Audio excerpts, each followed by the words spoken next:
Insider access, exclusive content. Sports Radio 610. The Texans play here. An Odyssey sports station. Check out the BetQL Network. Wagertainment for every fan. Get sports betting tips from the best in the game. Available on the Odyssey app and our sister station, 650 The Bet. Sports Radio 610 presents Seth Payne and Sean Pendergast. We coming to H time. Let's get the work in, man. Let's go. Great day, great day. Oh, give me some juice, baby.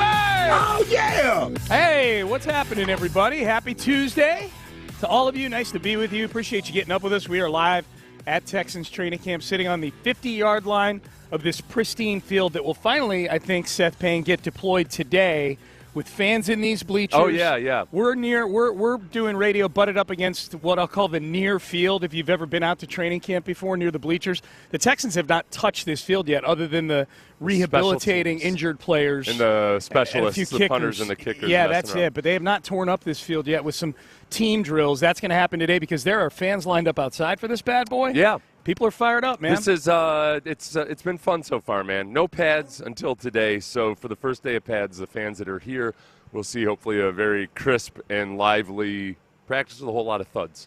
A whole lot of thuds, yeah. For people who haven't been out here before, Seth, tell them what a thud is. A thud is you square somebody up and you lay your shoulder into them and you thud them. And you try your best not to put them on the ground. Wow. Right, yeah. You try your best. If it's C.J. Stroud, you try your best. You don't thud C.J. You If you thud C.J. Stroud, you get C.J. cut. Stroud, I'm coming That's after the dumbest thing ever. Touch C.J. Thud Stroud. a quarterback. Yeah, but it should be good, man. Pads. Like, what's the biggest thing you're looking for today that you haven't been able to ascertain about this team yet with no pads on? The biggest thing I would look at is probably the left guard position, both with Kendrick Green and Kenyon Green, because both those guys have showed really good athleticism. I think Kenyon Green looks better than he ever has athletically. Kendrick Green he's a very good athlete. Like, he's undersized, but he's a very good athlete. And you know who I think of? This is for the olds out there. Mark Stepnoski. Oh, yeah. Remember the center for the Oilers and the Cowboys? He was undersized. He was very undersized, much more undersized than Kendrick Green, but he was incredibly athletic. And I see the way that Juice Scruggs has to move and maneuver. He's he's got to be able to wheel his hips around real quick on a guy. He moves a little bit like Stepnoski, so I'm intrigued by him. But and then also Blake Fisher, who's been playing left tackle with the ones a lot as Laramie Tunsil's been out rehabbing his knee injury. He's looked very athletic. He looks like he can stay in front of Daniil Hunter and Will Anderson at times. He's gotten beat at times. Like, that's no big deal at all. Yeah. But he's a long guy, and he kind of plays with a high pad level. So I'm really intrigued to see exactly how he looks today when defensive linemen can really get their hands into his shoulder pads. The rookies so far have, they don't have a first-round rookie, so there's no marquee guy out here. Right. But Lassiter's probably the closest thing to that, given the fact that he's been running with the ones at cornerback. Blake Fisher's been running with the ones out of necessity at left tackle. Kalen Bullock's been making a lot of plays. Yeah. They ran some groups out there yesterday where they've been putting Jaylen Pitre at that nickelback, slot corner quite a bit, and it's been a flip-flop between Eric Murray and Kalen Bullock as that's clearly a competition for that other safety opposite Jimmy Ward when they're in nickel. They're going to be moving Jaylen Pitre around a lot, and I think they don't probably think that he's fit to be a true, genuine deep safety, so they're going to try to use him as creatively as possible. Which is how he won the Big 12 Player of the Year, by the way. That's right. Use that way at Baylor. I mean, that's, And then with Kamari Lassiter, and I would say the defensive backs in general, it was a bad day for the offense yesterday, but it was also, you got to remember, with no pads on through the first 4 days especially, when it's really impossible to have that many good reps against the run when you're in no pads because it's weighted towards the offense. You just can't do the things to stuff the run. The defensive backs, they can start to turn it almost into a 7-on-7 drill when they're out there versus the team.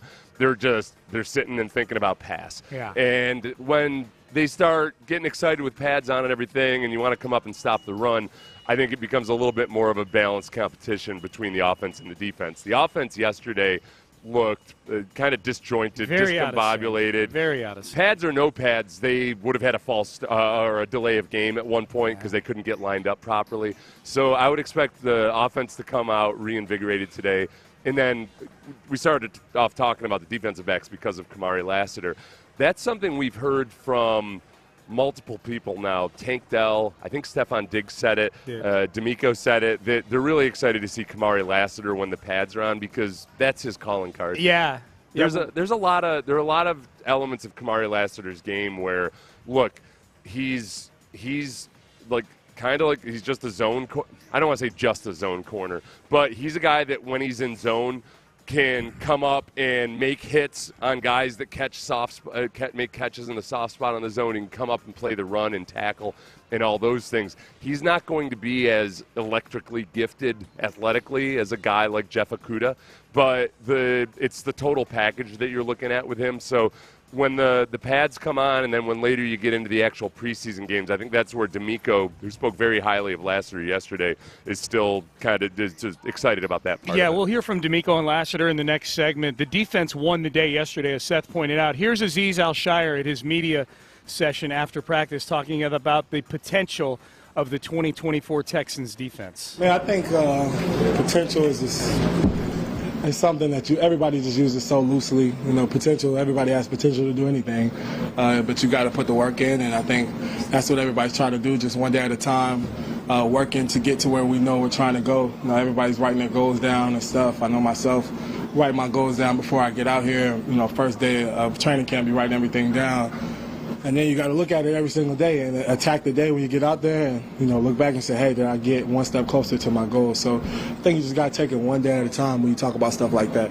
Of all the veteran leaders that they've brought onto the team, every time I hear El-Shaair talk, he seems like a wise old man in a lot of ways. He has a way of explaining the platitudes to you in a way where you're like, oh, yeah, I should take it one day at a time. Yes.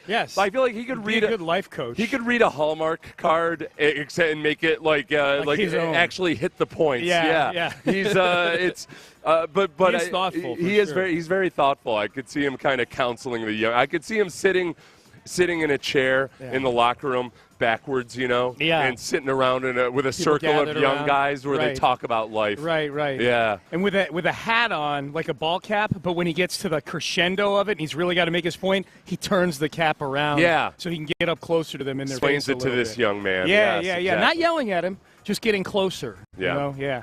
So I asked Cody Stutz this yesterday when we were watching practice, talking about the potential of the Texans defense. You are somebody who measures defense the old-fashioned way by the number of points they allow. You measure offense by the number of points that they score, right? You have turned me on to yards per play, though, too. Well, yeah, yards per play is a big one for us gamblers out there. But just to keep it simple for the audience, for the question, same question I asked Cody yesterday that I'll ask you. If you had to pick one that this Texans team will have this year, and we'll base it on points. Okay. Top 5 offense or top 10 defense?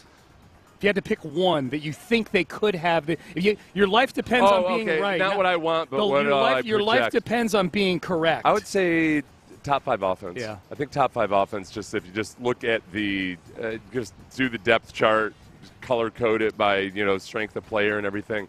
And those two things complement each other, though, too. Like, I have a hard time seeing the Texans being a top 5 offense without them then also being a top 10 defense because the position it puts you in, Yeah, and the way they are, if you think of the 49ers last year, like the 49ers were a top 3 run defense, but you saw late in the season and into the playoffs that was a little bit of an illusion because part of it was just that other teams were in a position where they had to pass a lot, or they were playing from behind, and so they weren't necessarily facing the best effort.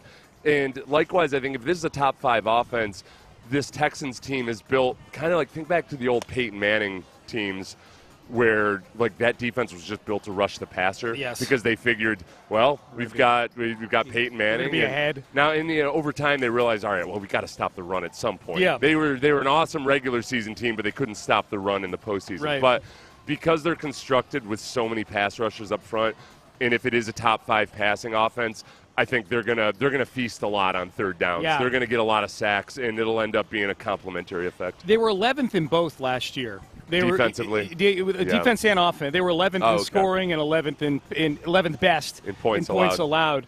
I just think I would take top 5 offense too, just because the major upgrades they've made on that side of the ball, the continuity on that side of the ball. Not that there hasn't been continuity on the defensive side, But, man, those offenses they play this year, they step up in weight class big time. I think the one big X factor, really, if you're talking about overall just being a genuinely good offense, is they've got to have a respectable rushing attack. Yeah. And I think I've seen a lot of people say, well, hey, they're going to face a lot of light boxes this year because teams are going to be so concerned with the pass. Yeah, that didn't help last year. Right. That was they faced light boxes last year, too, at times, and it didn't always help. They did improve as a rushing offense in the second half of the season. So I'm cautiously optimistic that the run game is going to be much improved. But a lot of that, I mean, at this point, that one big thing, like, look, I'd love to just be blasé about Joe Mixon missing the last couple days of practice, but he's a 28-year-old running back who you're really, really relying upon. Yeah. And I get a little bit nervous about that. And we still don't know exactly what Dameon Pierce is going to look like. We don't. And DeMeco Ryans said no big deal on Joe. He's a fierce competitor. He'll be fine. I'm paraphrasing, but he didn't seem to. Look, and I feel like I got to bring up Cam Akers a lot because I think a lot of people hear that and they know his name, and they know that, hey, in 2020 he had a really electrifying debut. 1,400 yards. He wasn't the same guy. He hasn't been the same guy really since he tore his Achilles tendon. Which one? Right. Oh, excuse me. Well, we haven't seen him since he tore his second Achilles tendon. Yeah. But the Rams tried twice to trade him. They tried in 2022. They cited internal issues of some sort. I mean, they were not happy with Cam Akers. They finally trade him for just like a nothing, like a 7th and 6th round conditional pick swap. Yeah. And he was better with the Vikings than he had been last season with the Rams, but he would still, on the season, average 2.8 yards per carry. Yeah, I don't know that they're expected. DeMeco gave literally like a 7-second answer. No, it was literally a 2-second answer. Yeah. We've got the cut. It's 2 seconds. Oh, okay. It's a 2-second answer, Sean. 2 seconds. Yeah. From DeMeco Ryans on Cam Akers. Yeah. All right. Payne and Pendergast with you. We are live at Texans training camp. Great to be with you guys, man. The fans are going to be pouring in here in a little bit. If you're in your car listening, you're on your way out here.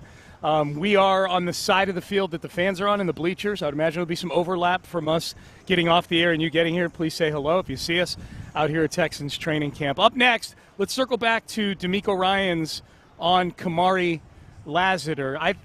This is sounding like somebody who's being groomed for a starting position right now by both the head coach and one of the leaders on the defense. We will hear from both on Kamari Lassiter and the stark comparison between the first day of fans out here in 2024 and just 3 years ago. We will get to that coming up next.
Texans training camp. Live from the Houston Methodist Training Center, Sports Radio 610 presents Payne and Pendergast. DeMeco Ryans really likes Kamari Lassiter thus far. This just in. Here was DeMeco Ryans yesterday on the rookie cornerback who's been getting a ton of time running with the first unit. Kamari is showing up every day. He's quiet, but he's locked in, focused, intense, and you don't notice him much because he's always doing his job. He's always where he should be. He's always in position. He's always doing what we ask him to do. And as a rookie, that says a lot for a young guy to come in and not be noticed a lot for doing something negative. But everything has been positive with Kamari.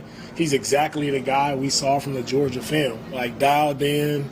A lot of people call him a dog. He's a dog. He's locked in, and it'll show up even more, I think, once we get the pads on. Just remember the Georgia tape, how physical he was when it came to tackling. So encouraged with where he is, starting out such a young career, where he is right now in training camp, what he did in OTAs. I think he'll continue to ascend and get better. So he had a play yesterday where he was running step for step with Stefan Diggs, throw to the sideline, and the pass was broken up. There was a lot of debate from us observers as to whether it should have been pass interference or not. There was an official right there who did not throw the flag. I think from our perspective, it was hard to tell because it looked like face guarding, but it was hard to tell whether it was legal face guarding or not, like whether there was too much contact beforehand or not. Yeah, I think the people who thought it was interference, because you're right, there were a bunch of us in really good position to see it, too, because it was kind of down the left sideline. I didn't think it was really face guarding because I don't recall. I mean, face guarding is not illegal. It ends up just being like, he was. The people who thought it was interference thought that he kind of shoved Diggs in the chest a little bit. I was encouraged, interference or no interference, I was encouraged about the position he put himself in that play. That he was running step for step with Stefan Diggs down the left sideline. Look, on Saturday I saw him running step for step with Tank Dell at least once. So I wasn't keyed in on Kamari Lassiter all the time. But I think that the first couple days of training camp, he looked a little bit like a rookie at times, and you're facing – I just keep going back to, man, I'm not going to freak out about a defensive get-back getting beat by Stefan Diggs or Tank Dell or Nico Collins, because you know who gets beat by those guys? A lot of people. Every single defensive back. At some point, if Darrelle Revis in his prime and Stefan Diggs were going against each other, some were going to win. Revis is going to win some and he's going to lose some. Yeah. So it's just, I think that his speed is one that he doesn't have elite athletic talent the way a guy like Jeff Okudah does, but that's a perfect indication of just there's a lot more to playing cornerback than just being super athletic. For sure. Especially in this defense where they're going to play a whole lot of zone. Clint and I have some disagreement over this because, Clint will point out about what about the times you do have to play a lot of man? Right. I mean, that's the fix that you find yourself in, and that's, I think, why they did bring in C.J. Henderson, Jeff Okudah. They have Derek Stingley who can travel, which he did at the end of last season. If you've got a true number one that you got to cover. But also, I mean, the flat-out fact of the matter is on this defense, the defensive line, the reason DeMeco and Caserio are signing a defensive lineman a day, they haven't stopped. They've loaded up on defensive linemen, marquee guys, but they keep loading up on even more to just try to get as much talent as possible. Is that this is defense, as DeMeco's always said, is the engine is the defensive line. Yeah. And if you got guys that are just careening towards the quarterback every down, then it allows you to play a little looser on the back end, and guys like Kamari Lassiter can feast on that because his physicality is where he can come up and make plays on the ball, lacerate some kidneys. I expect an over-under of at least 3.5 lacerated kidneys this year on the opponent. Yeah, let's just say internal organs. Internal organ injuries to opposing receivers. Yeah, I'm going to throw a spleen in there with your kidneys. But I think that, and I'll say this, going back to going against first-round offensive linemen, there's not a single offensive lineman who comes into the league who is all that good on his first day of training camp, first day in pads. Even the highly drafted ones. Even the highly drafted ones. They've got to figure some things out. Yeah. And some of them figure it out almost immediately. Yeah. Some guys that actually, it took Dwayne Brown a whole season before he figured it out. He was platooning with Ephraim Salaam. Yeah, so I just I've seen a lot of positives out of Kamari Lassiter, and I'm not fretting right this moment about any of the times where he just looks like a rookie, because that's where – and I think for a guy, too, you have to remember, when you don't have elite top-end speed, yeah, when you make those rookie errors, it's going to look like, oh, he doesn't have the speed to do it. That's right. He's still learning just how good – because the other thing about this receiving core that's great is they're really good route runners. So, in college, you're going against guys that are future NFL players, et cetera, but not a single one of them runs routes as precisely and with as much deception as really good NFL receivers. So that's something that rookie defensive backs are adjusting to in their first couple weeks in the NFL. Ben, let's skip down to El-Shaair. El-Shaair yesterday talking about Kamari Lassiter. Surprised me. No, I think, like I said, it's just the harder you work, the luckier you get. It's rookies come in and there's all different, levels that you might start at, and then how you progress from there is kind of up to you, because I'll speak for myself coming in the league with Dre Greenlaw. Me and him were rookies coming in together. I think physically he was there already, just big, strong, Arkansas strong, that's what we always called him. We look at somebody like Kamari, he came in a little bit more NFL ready to go, just being honest, and, he still got to get his wind and stuff up under him, but just playing fast, still got to learn the techniques and stuff like that, as we all do, but I think he's just been playing fast and just trying to ask as many questions as he can, just being a sponge. All the guys, I think, just being a sponge, soaking it all up and just taking it one day at a time. So, obviously you like where they are right now, but just keep trying to trend up, and I'm excited for all of their growth. Think about the baptism that I'll just call it the top 3 rookies for the Texans. The 3 guys drafted on day 2, Kamari Lassiter, Blake Fisher, Kalen Bullock. Kamari Lassiter has been running almost exclusively with the ones who go against Stefan Diggs, Nico Collins, and Tank Dell, as you pointed out earlier. Blake Fisher's going against Will Anderson every day at practice. Like that, that's where the iron sharpens iron thing felt like more of a T-shirt last year than in actuality.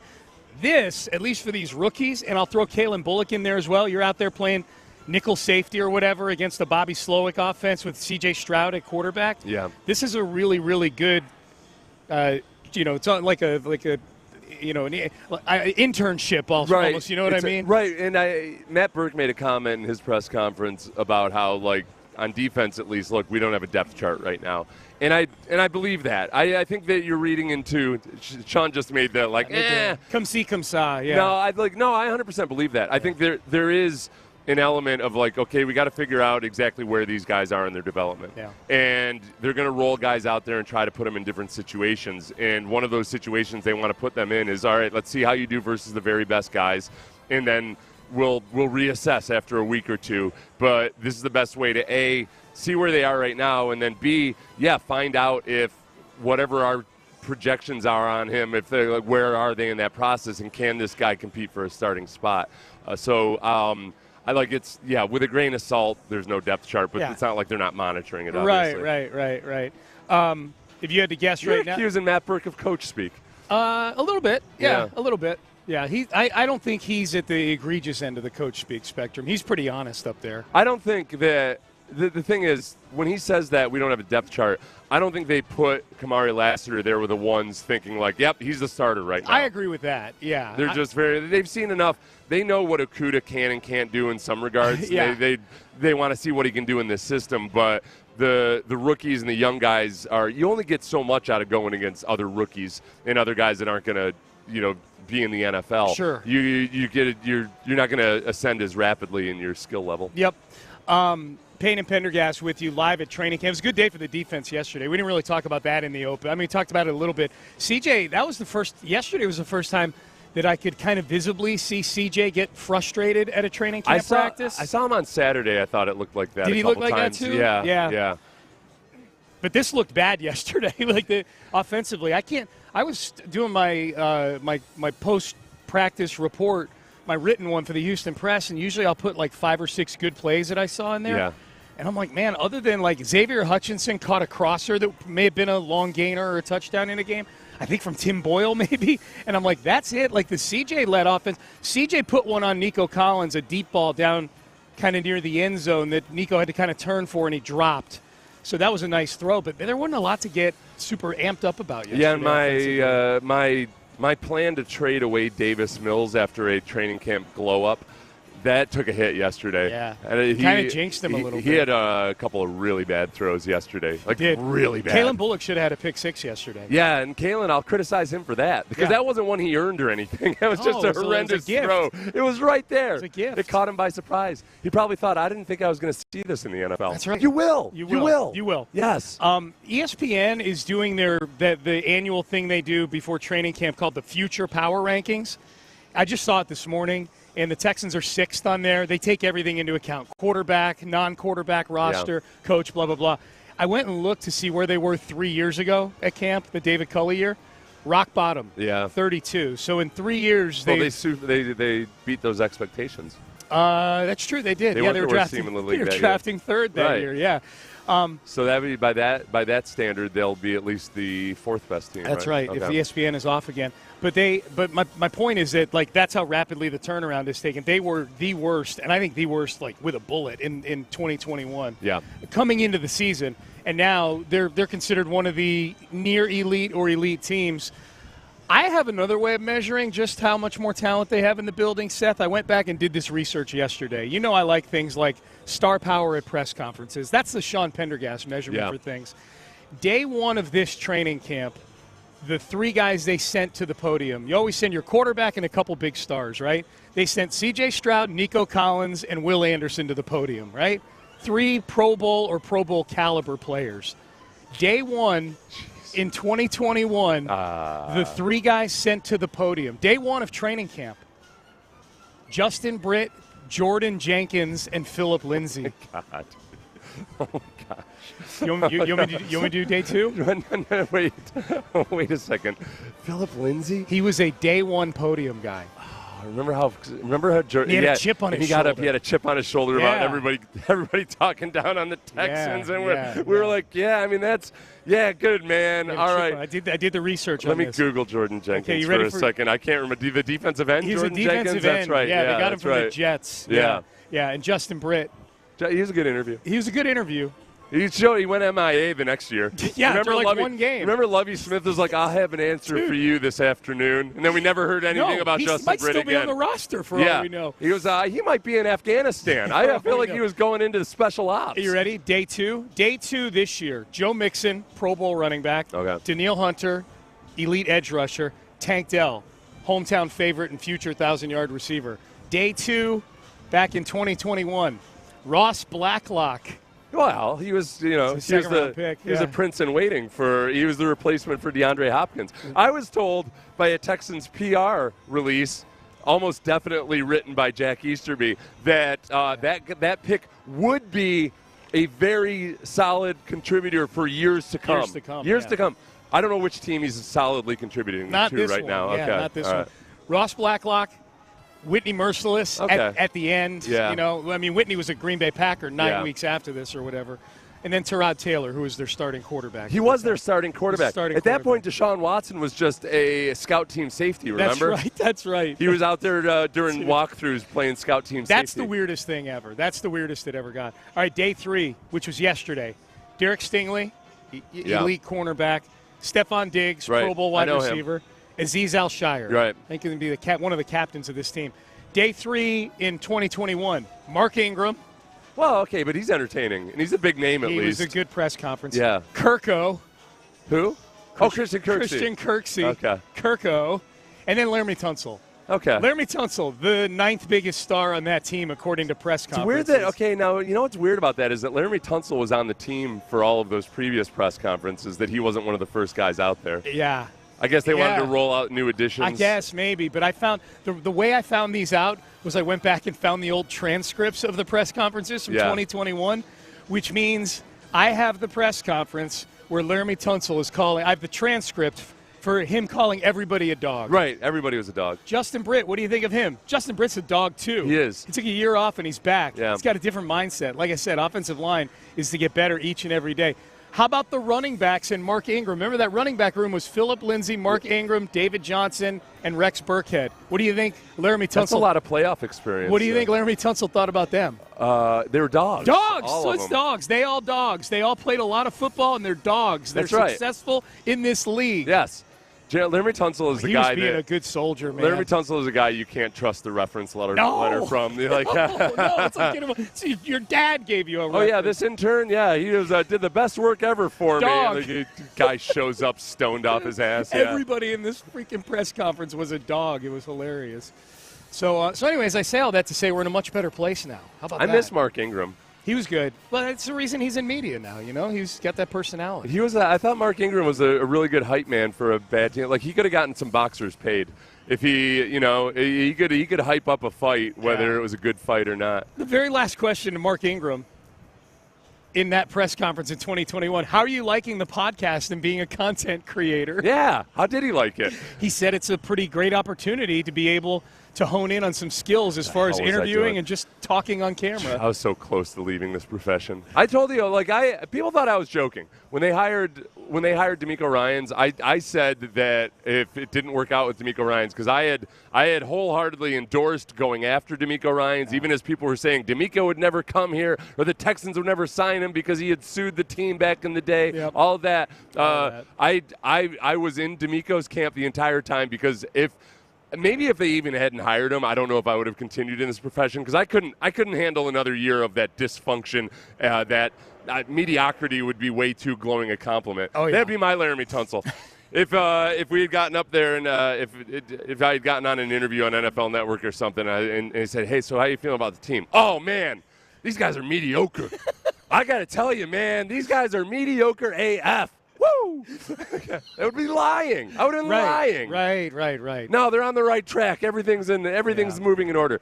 The biggest hiring Lovie Smith was actually the beginning of the turnaround, because that was also the point at which Jack Easterby took a markedly less public profile. Cannot understate not that he was always up in front of the camera, but I'm saying, not even public. We didn't see him anymore. We weren't seeing him on the sideline and everything. I do wonder. Put in his place. I think Lovie may have spoken some truths to people that he probably will never get full credit for, in terms of kind of turning the organization around from some of the extreme dysfunction there was. Glad you're planting your flag in it then. You get that take then. If people aren't going to give him credit, you're giving him credit right now. You know what Lovie Smith was? He was like one of those guys that's like a Supreme Court justice gets installed, and then he ends up being way different than the president expected him. Yeah. That's what he did. He was a renegade Supreme Court justice. He did, and it worked. Yeah. All right, headlines coming up next. We'll hear from DeMeco Ryans. What did he think of practice yesterday? Dominated by the defensive side of the ball. My guess is a defensive coach kind of enjoyed that. Astros lose last night to the A's. They're still in first place, though. We'll hear from Joe Espada as well. Those are in headlines coming up next. But first, West Point Lincoln is land. Ruben Mendoza and the team at West Point.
Payne and Pendergast with today's headlines.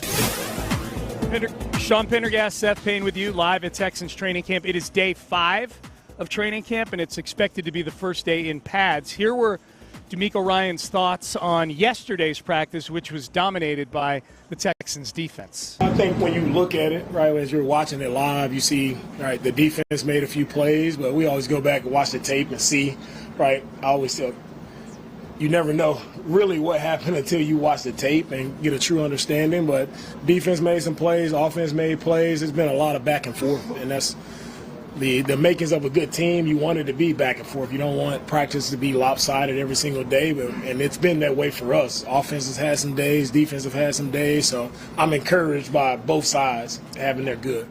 I was excited the defense had the day they did yesterday. I'm not worried about this offense. I think this offense is going to – I'm not going to get worked up over a training camp. I'm still worried about the offensive line, just specifically the center and left guard until they show that they can actually be good. Notice, I feel good. Drew Scruggs, I'm impressed by in no pads so far. He's just got he's a very fundamentally sound player for a young player, and he's like I think he plays above his athletic scores just because he's so good at just taking the right step. You can be super athletic but be taking the wrong steps and everything and losing your leverage. He's very smart about keeping the right leverage. But I guess yesterday, if you're concerned about the defensive tackle position, the defensive tackles played really well yesterday. If you're concerned about the interior offensive line, the defensive tackles played really well yesterday. That's a good way to put it. And they had and I think the defense was a nickel a good amount. So what you saw was, hey, who are your defensive tackles? Okay, well, DeMeco Autry, Mario Edwards, Tim Settle, who I think Tim Settle's the guy that has probably the best blend of being an incredibly wide-bodied dude. Like, he is big, just really big. I know his weight's not all that high, but he is wide. He's number 98. If you're out here today and you're watching practice, he's number 98. And there's something to be said for just width on defensive tackles. Yeah. Yes, you want to be bulky and heavy and not get moved and all that, but just the width, it changes the geometry for the linebackers behind you. Like the offensive linemen have to take an extra step to get around you to get up to the linebacker. It's a headache, but he can also wiggle a little bit. So the veteran dudes that they have rotating in on defensive tackle in those situations, I feel just fine about that. And I do think that they don't have the Eric Armstead, who by the way is on the PUP in Jacksonville. They don't have the Eric Armstead they were going after, but I'm not nearly as worried as I think a lot of people out there are about the defensive tackle position. Yeah, Mario Edwards has shown up quite a bit, number 97. If you're coming out here today, there have been some guys on the interior. Now pads go on today, and we'll see what happens with that. So and they are also only going against, an interior that we're supremely concerned about right now. Yeah, for sure. We'll keep an eye on things out here today. Hope to see you guys out here today. First day fans can be out here for practice. Should be a whole lot of fun. People lined up already outside. Meanwhile, the Astros last night, this was the classic, this is a West Coast game that I don't think once it got to 4-0 A's, I'm like, okay, I've seen this movie before. The Astros lose last night 4-0 to the A's. Spencer Arrighetti gave up a bunch of early runs. And the Astros, I don't know, kind of phoned that one in last night. They had 8 hits, but just none of them that mattered or were in position or anything. Yeah. Aledmus Diaz popped up in the lineup. I'm like, whoa. My favorite part of it last night was watching the highlights again this morning. I hadn't caught it during the broadcast, but Jordan comes up to the plate for his first at bat, and they said he's coming off a cycle, and then he hits a double. I'm like, a cycle of what? Yeah, exactly. Yeah. It sounds like conspiracy theories are coming at us. Yes. 2 bunts, Sean. Yeah, Altuve leads off. He had a leadoff bunt. Did he? Yeah. The victory for small ball in this speedy lineup. I turned it off at 4-0, and I went to bed. I said, all right, well, if I wake up this morning and there's a big comeback, I'll do what you just said, which is watch the cut-up of the game. Because we got to be, I got to be judicious about sleep time and whatnot. And I woke up in the middle of the night to go to the bathroom. I looked, and final score, A's 4, Astros nothing. I'm like, good decision, Sean. I felt like, hey, I feel like the Astros are back. They dropped the game to a bad baseball team. Yeah, just don't do a bunch of them. That's Although, also, the A's have actually been one of the best teams in baseball in July, offensively. Oh, yeah? Yeah. Okay. They've been taking it to them. They have been baseball's best offense in July. This is from the Chronicle. Oakland awoke Monday, leading the majors in runs scored and OPS this month. Okay. So Arrighetti let up a lot of hard contact, didn't induce a lot of whiffs, and he was making it through retired 7 of his first 8 batters, but not a great night for Arrighetti. Joe Espada said after the game, Arrighetti gave us a chance. Yeah. You know what? He had that rough third inning, but I thought overall he gave us a chance to keep us in the game. 6 strong innings. So, we just couldn't get much going offensively today. We got some people on base. We just couldn't get a big hit. So weird watching those games in Oakland and just – it's the last time they're going to play in Oakland. But just real that the Astros will play there. Yeah. It's just that you can just go watch a Major League Baseball game, I'm guessing, for like $2, or somebody might pay you to go watch the game. You were here in 2013. Yeah, I know. I do this every time I see, with the Texans. The Texans, and this is where the Astros, it's fun. You can go take a trip somewhere, and basically whatever you might pay for good seats in Houston, you could pay for the vacation with the cheap seats you're going to get in those exact same seats in Oakland. Dude, no question. I remember in 2013 with the Astros, they had a thing where if you brought in a label to a Coca-Cola bottle, like a 1 liter. Like to prove that you had bought a Coke you'd get like 3 tickets or something like that. Or like one adult. There was literally a game we went to. My kids were in town. And all 3 of them were in town. And if one adult bought a ticket, you get 3 free ones for kids. Like buy 1, get 3 free. So we used my media pass to get me in, bought Amy a ticket, brought all 3 kids to the game. So we got into the game for a total like $13, all 5 of us. And then we spent like $150 at the concessions. Yeah. They still get you there at the concessions. They don't do rewards in general as much as they used to for stuff like where's my skull jacket? I got to get a, I don't know. Maybe I just don't pay attention to it. Could be. Just where you collect all your little box tops and everything all the time. Oh, like proof of purchase. Yeah. They used don't to do collect that so anymore. much proof of purchase. Maybe they do, and you're just we don't pay attention. They don't do that anymore. Our baseball talk is presented by T-Mobile. Switch to T-Mobile, and you can get tons of benefits and still save on every plan versus AT&T and Verizon. Use their savings calculator to find out how at t-mobile.com/switch. By the way, Reed Shepherd, first team All-Summer League, and Reed Shepherd down to 7-1. He's second on the odds board to win Rookie of the Year this year. He was 14-1 after the draft, so they watched him dominate the summer league. They're like, we need to take some of that money off. I think you know what though. I think he got some good work out there though too, because after those first few games, teams started paying a lot more attention to him. It wasn't as electric. He had one game where he had a bunch of turnovers. Yeah. So I mean, I'm glad that he had that experience because obviously, he knows that it's going to be different when he gets up going against actual, full-time NBA players. But it was a very, very good debut for him. No doubt. All right, should we be concerned about what appears to be an injury to a brand-new Texan? And we heard from Stefan Diggs yesterday. All the talk about his leadership, we'll hear from Stefan Diggs about how he's acclimating to new teammates. Hear him talk specifically about some of those teammates, including his quarterback, C.J. Stroud. That is coming up next. But first, Prize Picks. Oh, man, Prize Picks right now. We know that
to Houston. Insider access, exclusive content. Sports Radio 610. The Texans play here. An Odyssey sports station.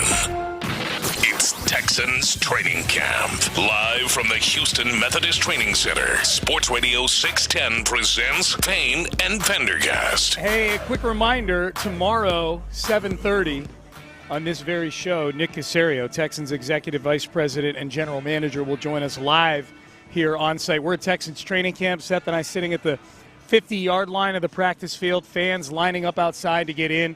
Should be an exciting day out here. Texans expected to conduct their first practice in pads. I will be interested to see if Joe Mixon is out there today. He was not out there Saturday. He was not out there yesterday. And he's been out 2 days in a row. So clearly Saturday was not a Veterans Day off, clearly, because you don't do veteran 2 days off. Here was DeMeco Ryans yesterday when asked about the absence of Joe Mixon. Joe will be fine. Joe may miss a little time, but he'll be fine. Joe is one of the toughest competitors we have, right? So I'm not worried about Joe. He'll be fine. No issues there. Yeah, the saying when he said he may miss a little time, that's where you know it's not just a veteran day off. Yes. And they don't have to disclose injuries at this point in training camp, but DeMeco,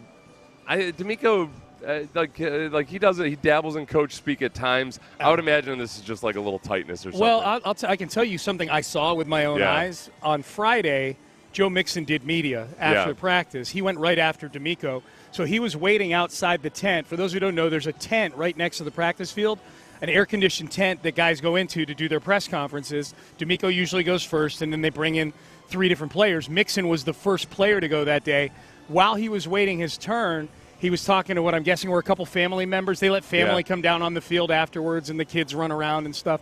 He was sitting on his helmet waiting his turn, and he was pretty noticeably rubbing the front of his right thigh. Oh, okay. So I'm just telling you what I saw. I'm not saying he's got a quad injury or anything. I just saw him. It was not like just a nervous rub. Like he was clearly like kind of nursing something a little bit. So maybe that's what it was. Hopefully, well, you know what? That sounds like it's muscular at least. Yeah. And it's early in camp, so he went and did the press conference. You know what I mean? You know what though? It was a little bit of just a reminder that all right, man. Okay. Of all the fervor and the excitement of all the additions, there are some things that you gotta remember. Okay, the Texans they are rolling the dice on a 28-year-old running back, which there's plenty of guys that play very productively. I'm the first one to I'm all in on Derrick Henry this year. He's 30, but there's also that concern that it's kind of a precarious situation at running back on the depth chart after Joe Mixon. That's it. So, okay, we still don't know what we have in Dameon Pierce. Jawar Jordan, I think, Jawar Jordan's a smaller guy, and I like him a lot.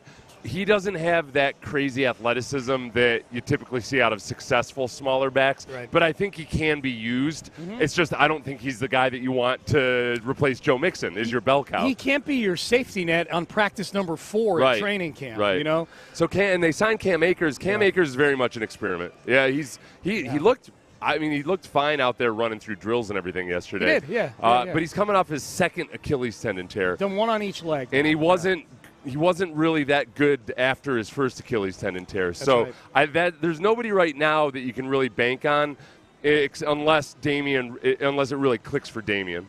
Yeah, that's the bit, and I think that's what they're hoping for. Clearly, I mean, he's been getting all the snaps with the ones. Dari got a couple yesterday. But if you're wondering where Cam Akers is in the spectrum of how this team or DeMeco Ryans feels about him, here was the answer yesterday when DeMeco Ryans was asked about the addition of Cam Akers. We added Cam, see if he can compete.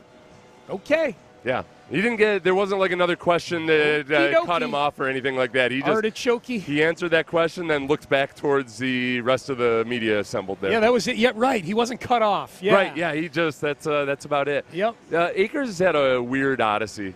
He came in his rookie year and did some magnificent things, and then but he tore his Achilles tendon the next year, came back and played in the playoffs that year. Tore it in camp, right, and was back for the Super Bowl in 2021. But then in 2022, by midseason, the Rams were trying to trade him. Sean McVay had we have the audio here. This is Sean McVay in the middle of the 2022 season when asked about the whether they were trying to trade Cam Akers. As an internal issue. Okay, so so I'll keep it at that. I'm not gonna. I know you got to be able to ask me that, but out of respect for a lot of the things behind the scenes, there's probably a move that will be made in regards to him being with another team. If that doesn't happen, we'll move forward. And there's a lot of layers to it, but that's kind of where I'll keep it. So there was, all kinds of reports of discontent over playing time or promises made, whatever it was. Nobody knows exactly what happened. But Sean McVay was out on Cam Akers. They ended up trading him successfully the next season in 2023 to the Vikings. And I went back and I looked at his highlights. Well, I watched all of his carries in the Week 7 game last year versus the 49ers. He averaged on the season. Last year, he averaged 2.8 yards per carry. Yeah, he was when the Rams traded him at rock bottom of his stock. When the Rams traded him, he had 22 carries for 29 yards. Yeah, and then he went and he averaged 3.2 yards per carry with the Vikings. 3.6. Yep. Oh, excuse me. Yeah, I'm looking 3.6. at it right here. Yeah, 3.6. So, but he averaged 2.8 on the season. But he had some nice explosive plays where he does his downfield cuts are really impressive when he's on. But he just hasn't been nearly the same guy since his first Achilles tendon tear, and now he's coming off a second Achilles tendon tear from Week 9 last year. This is a lotto scratch-off, man. This 49ers game, so I put some of the highlights on my YouTube video as I was talking about him, and a lot of people were like, he still looks pretty good. He had 30 yards rushing in that game. Yeah. He did some good things as a receiver in that game, but I think he's purely an experiment at this point. You can't rely on him. Yep, I totally agree with that. Stefan Diggs spoke to the media yesterday. We've got a few here from one of the newest Texans. He's been a big talking point out here with the way he's interacted with his teammates, the way he's looked on the field. He's looked really, really good when he's had the ball delivered to him by C.J. Stroud.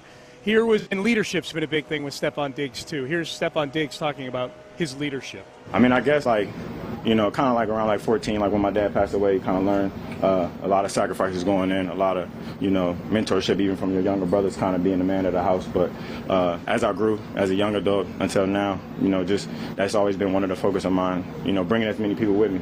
No matter how much success you have, always try to bring as many people with you.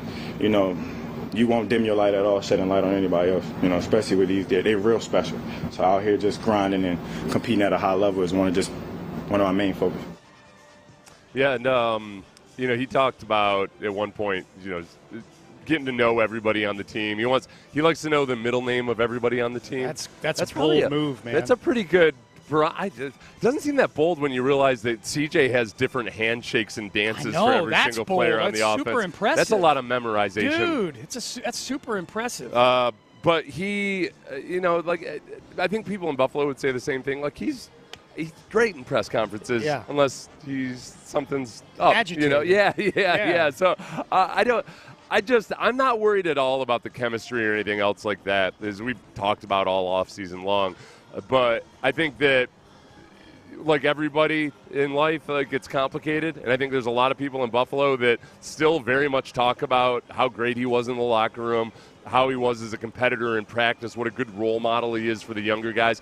I don't think we're seeing a new and improved version of Stefan Diggs or anything. I think it's simply that the relationships had grown stale in Buffalo between probably the head coach and Stefan Diggs, between the coordinator and Stefan Diggs, and then ultimately between Josh Allen and Stefan Diggs. I'd love to know what they're saying up in Buffalo, because my guess is they are seeing the glowing reports of Stefan Diggs down here at camp, in large part because there aren't many camps to cover right now. Yeah. The Texans and the Bears, and I think now the Ravens and Chiefs, all kind of have the spotlight to themselves right now. The Texans were the first team on the practice field out of the entire NFL. So there's plenty of content out there right now about those teams that are practicing. I wonder if they're saying the same thing about Stefan Diggs that we would say about, say, James Harden when he goes to Brooklyn and it's great for the first month and he's in shape, and the Nets fans are like, see, it's going to work, and we're like, just wait. Yeah, with Harden, it's okay, wait until the playoffs. It's just wait until the regular season, and Nico and Tank are getting all the targets. Well, no, I'm talking about with Harden. I would just say wait until the playoffs. That's the thing with him. Yeah. It's like, yeah, great, okay, you're going to be one of the best teams if it goes. Sure,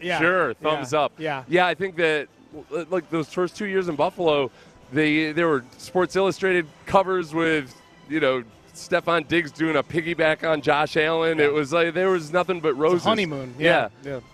So I don't think that. I think honestly, most people in Buffalo are probably like, "Oh, it's a 1-year contract. Yeah, that's you won't have any issues. It'll be fine." Here's Stefan Diggs talking about his quarterback, C.J. Stroud. It's a work in progress. I'm not going to say everything is perfect, but you see us kind of getting on the same page here and there. And, nothing's going to be perfect. I starve for it, we grind for it, but getting on the same page, play after play, and that communication, that open line of communication, I feel like that's going to really separate it, seeing that we have such a small period of time. But this isn't my first rodeo, and I'm not by no means, I get that towel, I'm by no means reinventing the wheel. This is the same football we've been playing since we were 5. And 7 is special. I think everybody kind of knows that. I must reiterate it, though, because I see it firsthand, and taking it play after play and building. So it's a work in progress. In the middle there, he had asked for a towel. Is that what that was? Yeah, he asked for a towel because he was sweating so much. Yeah, I remember him getting that towel. I think the relationship between him and the quarterback, it's like all these other guys have had a full year with C.J. Stroud. They've had all those off-season workouts, and Stefan Diggs has had some of those off-season workouts. But the big thing with, I'll always go back to Tom Brady, who's now a mentor to young C.J. Stroud. That's right. I loved watching Tom Brady practice, the few limited opportunities I had to watch him in practice. And then just from watching, other footage from when he was with the Patriots Tom Brady was just the best wide receivers coach in the league. And so much of it was about exactly how you're going to respond to this coverage, what's your body positioning, all of these things that lead to those balls that should be 50-50 catches, except no, it's actually like 3 millimeters to where it's a 70-30 catch. Mm-hmm. And CJ's got that in him, and I think Diggs is going to appreciate that. That, frankly, CJ just operates on a higher level than Josh Allen when it comes to ball placement and just football IQ. Dude. I think Josh Allen in his press conference in mini camps this year was talking about needing to get to a certain point when he's talking about adjusting to coverages and things like this, that frankly CJ is already there.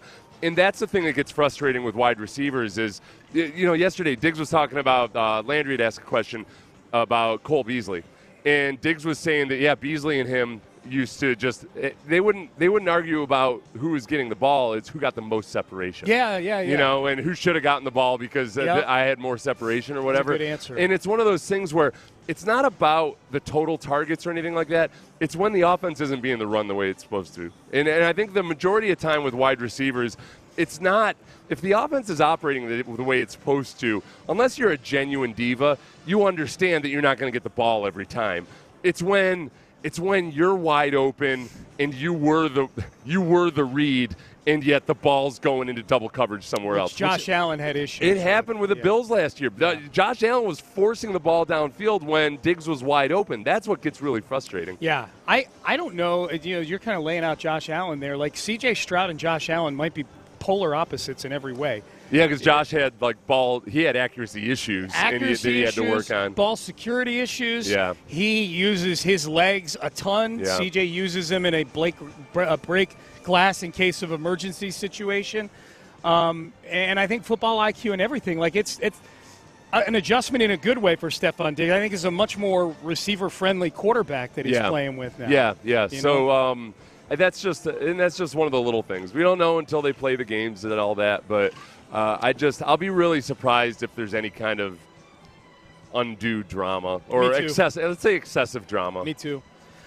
Here was Stefan Diggs. He's been going up against Derek Stingley quite a bit. That's been fun to watch during camp here. Here's Diggs talking about Derek Stingley Jr. I actually think Sting is, and I won't even, shake when I say that. I think he's one of the best DBs in the league, you know what I'm saying? Especially from talent level. And he's fast, he can run, he can break, and he compete at a high level throughout his career. So for me, just going in each and every day with a mindset of getting them better, like not only competing one-on-one, I want to do you in the worst way, but it's out of love, you know what I'm saying? And even the young Lassiter is, as they say, bringing in a guy that's ready. He could be ready, you know what I'm saying? He might even be ready right now. He's a guy that's, takes it day by day, technique, sound, seeking knowledge, and want to compete at a high level, and he ain't running from it. You know what I'm saying? I'm talking my junk to him a little bit, just to kind of get him going, and he's right there. He's standing 10 toes down. So something that you like to see in young players is that confidence. So just to see those guys day in and day out, not even just them, just all the DBs. I had a conversation with them like day 1 and day 2 that like anything y'all need from me, come holler at me. Just like you said, like I've been this way, you know what I'm saying? As far as like this isn't nothing new to me, you know what I'm saying? A lot of people see me for the first time, but I'm trying to get better. I want to be be better. I want to be the best me. But I'm bringing as many people as I can with me. Like, those young kids are special. Like, this young team kind of see a lot of potential in, but it kind of starts just in practice. 10 toes down, by the way. It's like when you're totally committed to something. Yeah, 10 toes down. I use that all the time. You do? So yeah, I'm 10 toes down on this. I didn't have to Google that at all after the press conference. Oh, you hadn't heard that before? No, I've never heard 10 toes down. Really? That's an actual expression. Yeah, huh? yeah. I thought it was a song lyric or something. No, I feel like DeMeco's used it before, or somebody with the Texans has used it before. I haven't heard it till recently, but I had heard it one time before, or one or two times before. So that was Diggs on Stingley. I think you're claiming cred that you don't have. No. I've heard 10 toes down. I've been saying 10 toes No, down. I have been, but not for all that long. I'm a little bit of cred, just a tiny bit of cred. When he was talking about going at Lassiter. In one of his other clips, he's talking about how he used to, tell him like, "Hey, yeah, it's all good," I want to. What did he say in that cut there? He's like, "I want to do you like crazy, but it's all out of love." Or yeah. I've tried that as a line before. It doesn't work. It works better for Diggs. I'm 10 toes down on you, babe. 10 toes down. down. Do you like crazy, but it's all out of love. I want to do you like it's nobody's business. Yeah, except for mine. But out of love. Out of love. It's not even. It's more for you than me. Never worked for me. Until I met Amy, and then she loved that line. She thought it was great. Stefan Diggs definitely acclimating to his new teammates. Have you seen this, that Jordan Love is not going to be in Packers camp until he gets a new deal? Does this make you nervous as a Texans fan?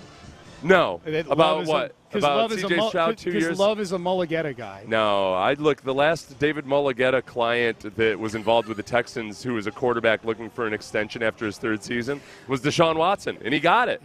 They did it.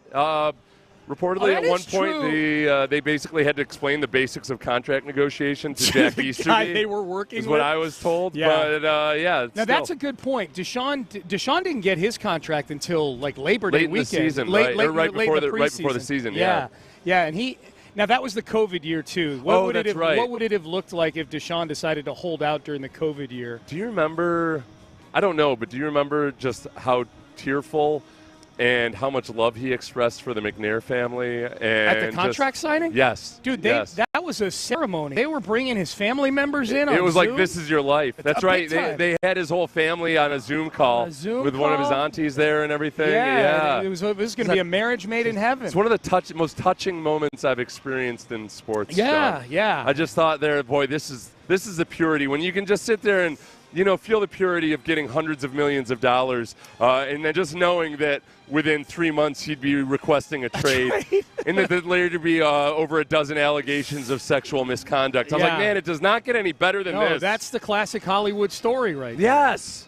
You couldn't have written that. You couldn't have scripted it any better. You genuinely couldn't have scripted that, man. No, you couldn't have. You bring the Deshaun Watson story to a Hollywood producer, and he's like, nah, this isn't. People never buy this. Whatever. Oh, yeah.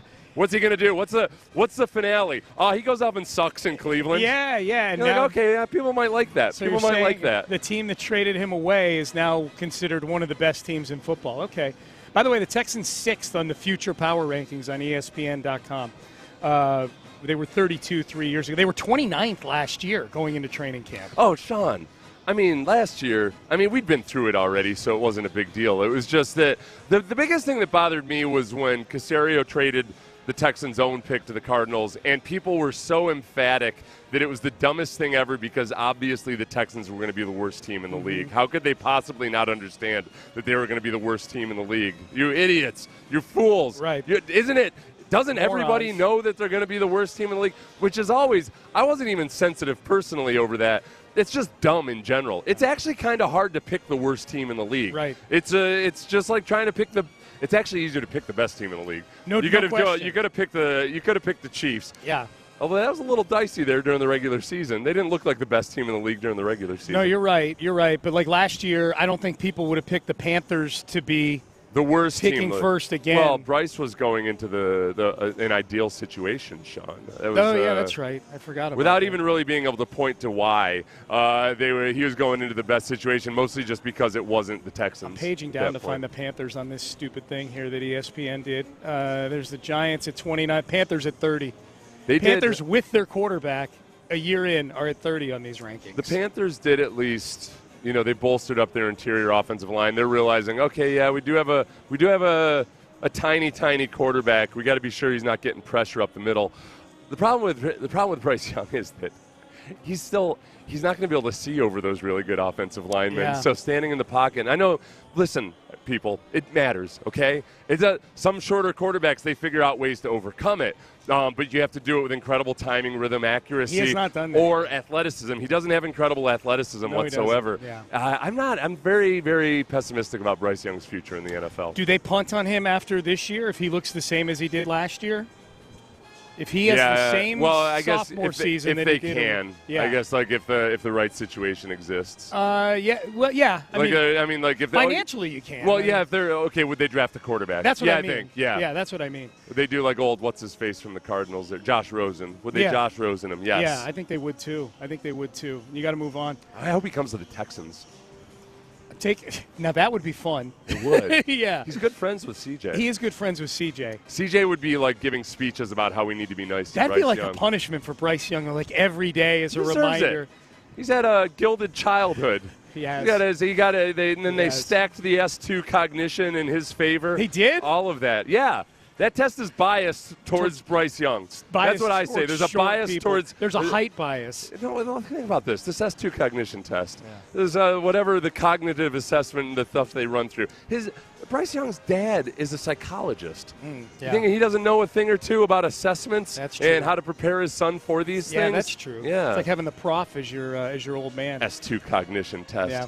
What was done? Who had the bigger disappointment last year? Was it the S2 cognition test or the University of Colorado football team? What was a bigger letdown? I would say the Colorado football team. You think they pooped their pants more than the S2 cognition test? Big There's time. a lot of hype about the S2 cognition test. There was, but they were taken down by one man. Colorado was systematically dismantled by the entire Pac-12. That's true. It was a week-by-week process. Yeah, the S2 cognition test just got kind of unlucky that CJ was so good. And yet Colorado is back to being everybody's Super Bowl, according to Stoerner Sanders. I made a bet with a buddy of mine yesterday, my buddy Ivan. He's a big Deion Sanders guy. We bet $50 a game straight up all the Colorado games this year. Just no spread, just straight up. So if they go 6-6, no money changes hands. If they go 5-7, I win $100. Yeah. He thinks they're going to go 10-2. And he's probably listening right now. He's a big Wait, why listener. does he think they're going to go 10-2? Because I don't know, and Ivan's a really smart fan. I don't know. He thinks they're going to go 10-2. Oh man. Yeah. Oh, maybe he's going to be right. He's like, I'm telling you, man. I'm telling you. I don't know. He feels like Deion's got it all figured out. I'm like, Deion had half his team leave. I'm not saying they can't go 10-2, but just to be confident that they could go 10-2. Oh, he's confident, dude. I should have bet him that. Like that, I'm giving him leeway by doing this $50 a game thing. Is it he just believes in Stoerner Sanders so much? I think he's a big believer in Deion, the power of Deion. Yeah. I think he watches some Deion motivational tapes and stuff like that, probably, if I had to guess. Yeah, Ivan, if you're listening, you know you do. So, yeah, $50 a game, straight up. Problem with Deion, and he was incredibly good at, because obviously he has recruiting skill. But in the SWAC, he kind of he was loading that team up with guys who belonged at Colorado premier programs, Power right? 5, yeah. So it wasn't. It was the classic college coaching thing, which is, man, if you're a really good recruiter, you don't actually have to be. You don't have to be the Newt Rockne as a coach or what have you. So he hadn't. I don't look. He's very good at instilling discipline and all that. But it's just a different game now that he's in the Big 12. Yeah, in the Big 12, and I think a lot of people, year one at Colorado, were able to look at the positive side of the transfer portal from a Deion Sanders standpoint, because he didn't have to experience the negative side of it, which is if you alienate players or they don't like your style or they feel like they are better served getting developed somewhere else, they're going to leave. Right. So for year one, everybody's like, look at this guy, work the portal, man. And because nobody had a chance to leave yet. Yeah. Now guys have had a chance to leave, and you go, okay, well, the portal giveth and the portal taketh away when it comes to Deion Sanders. They took hardcore this year for them. Yeah, absolutely. 10-2. Okay, Ivan. 10-2. Let me see about this. God. It makes me nervous. Whenever, it's a weakness of mine, Sean. I'm a sucker for when somebody shows extreme confidence. I'm like, well, and Ivan would sell you on it, too. Something maybe I don't know. I got to be careful here. You might have met Ivan before. Ivan he'd sell you on it, too. He's got a pretty magnetic personality. He'd probably have, you'd be in Colorado gear by the end of the day if Ivan got his meat hooks into you. Tank Dell was sitting in the very chair that Aaron Raybold, our engineer, is sitting in right now, the other day within the Loop.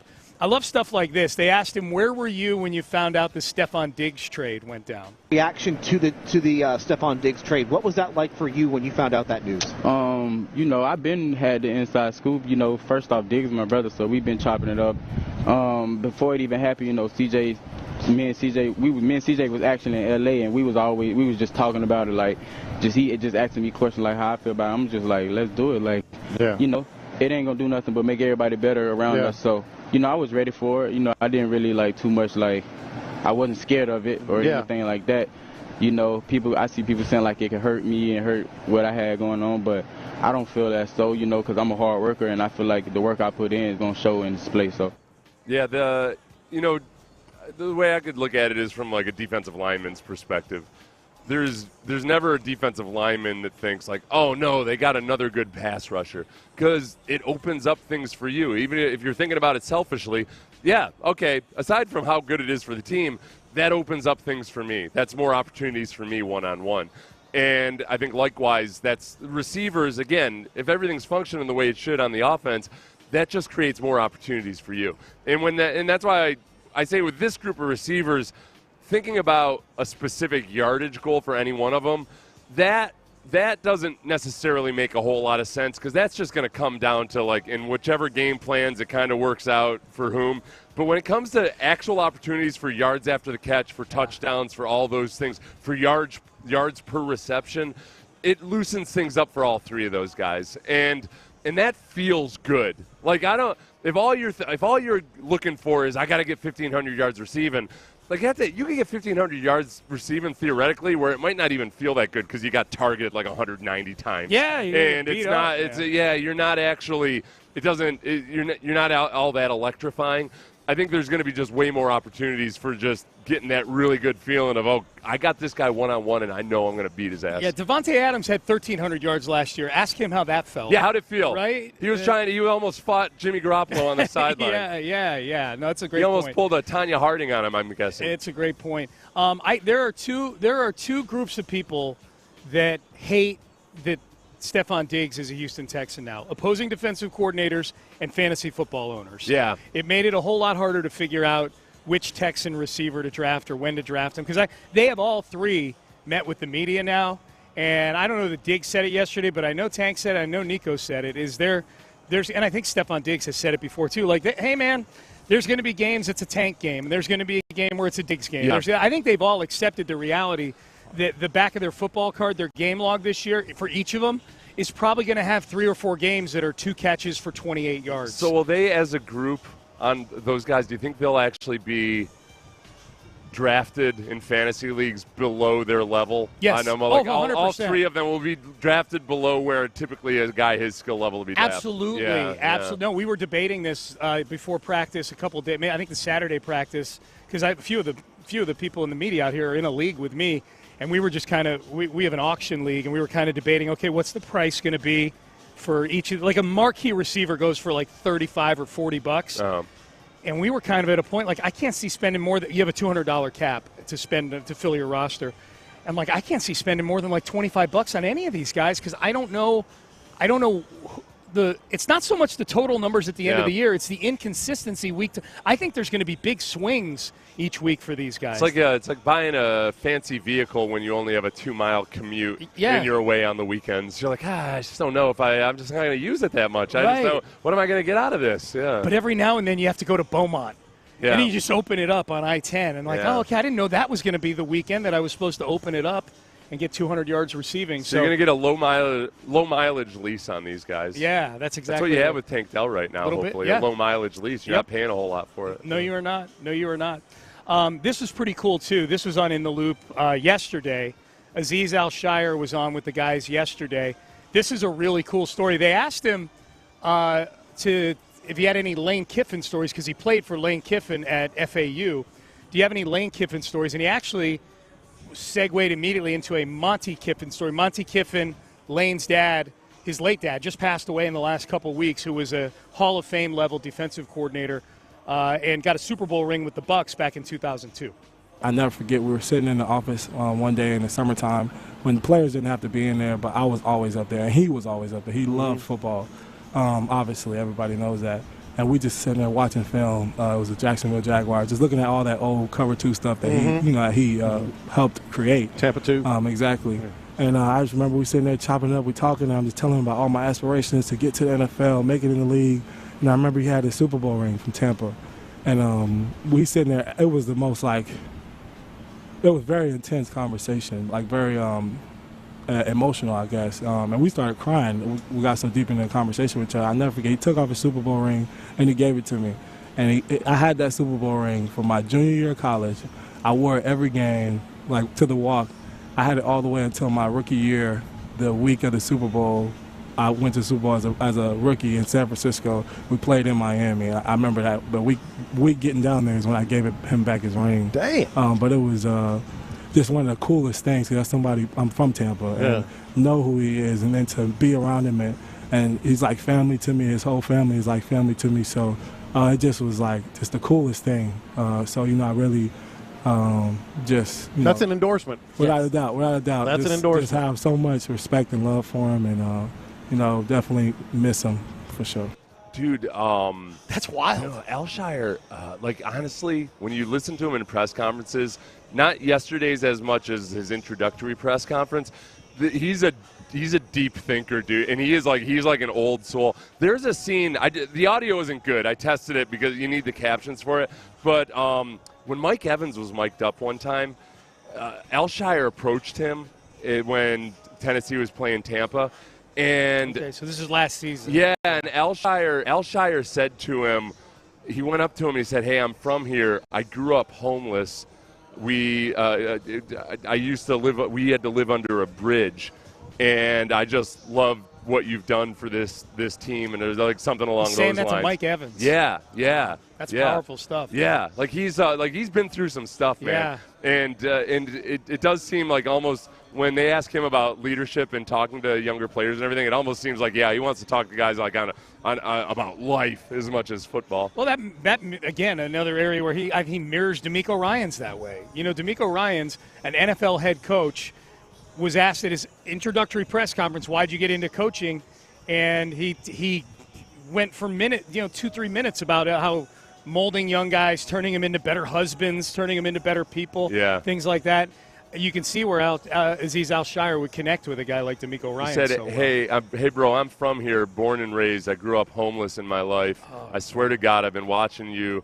I was like a kid. I used to stay under a bridge, bro. And I think basically it's just saying thank you. It felt like he was thanking him for being an awesome player for the Bucs. Yeah. Yeah. Well, he's probably done a lot for the city too. Yeah. Oh yeah. So that's probably. I bet he's. I bet he's actually done homeless outreach stuff and everything. Yeah. Yeah, maybe. Good job, Mike Evans too. How about Monty Kiffin giving a college kid his Super Bowl ring? Super Bowl ring. That's what I'm telling you. Belichick's Who the hell? letting Putin borrow his. He doesn't have that Kraft. many Super Bowl rings. Kraft gives his to Putin. It's from a movie where he's like, "I wish you were my son." Instead of Lane Kiffin. Have you seen this Joker? This is a kid. You seem like a kid that I would have actually enjoyed being a father Lane to. Kiffin standing right there. Hey. This is like in Gladiator when Marcus Aurelius tells his son that he's not going to be the emperor. Oh, yeah. Lane. Yeah, he did not like that. No. I've seen Gladiator now. I can get That's that right, reference. you saw it finally. I saw it. When you made a Gladiator reference and then you were shocked and appalled I hadn't seen it. Rightfully so. Do you apply it to your own life now? Gladiator? In moments? Are you, do you ever think what would Maximus do? No. You're still hung up on Tony Soprano. Good job. Still stuck on Caddyshack. What would Bill Murray? What would Chevy Chase do? Probably a Kia Coke, and then what would Ty Webb do in this situation? He'd do her. That's what he would do. All right, Payne and Pendergast with you on a Tuesday. Fans getting ready to file in out here at training camp. and it should be a lot of fun. Pads out here today for the Texans. Up next, Colin Cowherd gives Nick Caserio props. We're going to have Caserio on tomorrow at 7:30. I know he doesn't care about Cowherd's opinion, but gave Caserio props in a very strange way. Is this a way that are Texan fans feeling this compliment here for the Texans GM? That is coming up next. But first, hey, I know there's a lot of you. The weather's been better lately, certainly than it was a couple weeks ago with the hurricane, but I know the hurricane did a number on a lot of you, and you're starting to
Houston Methodist Training Center. Sports Radio 610 presents Payne and Pendergast. We're going to have Nick Caserio on the show tomorrow at 7:30. He got some big-time props earlier this week or late last week.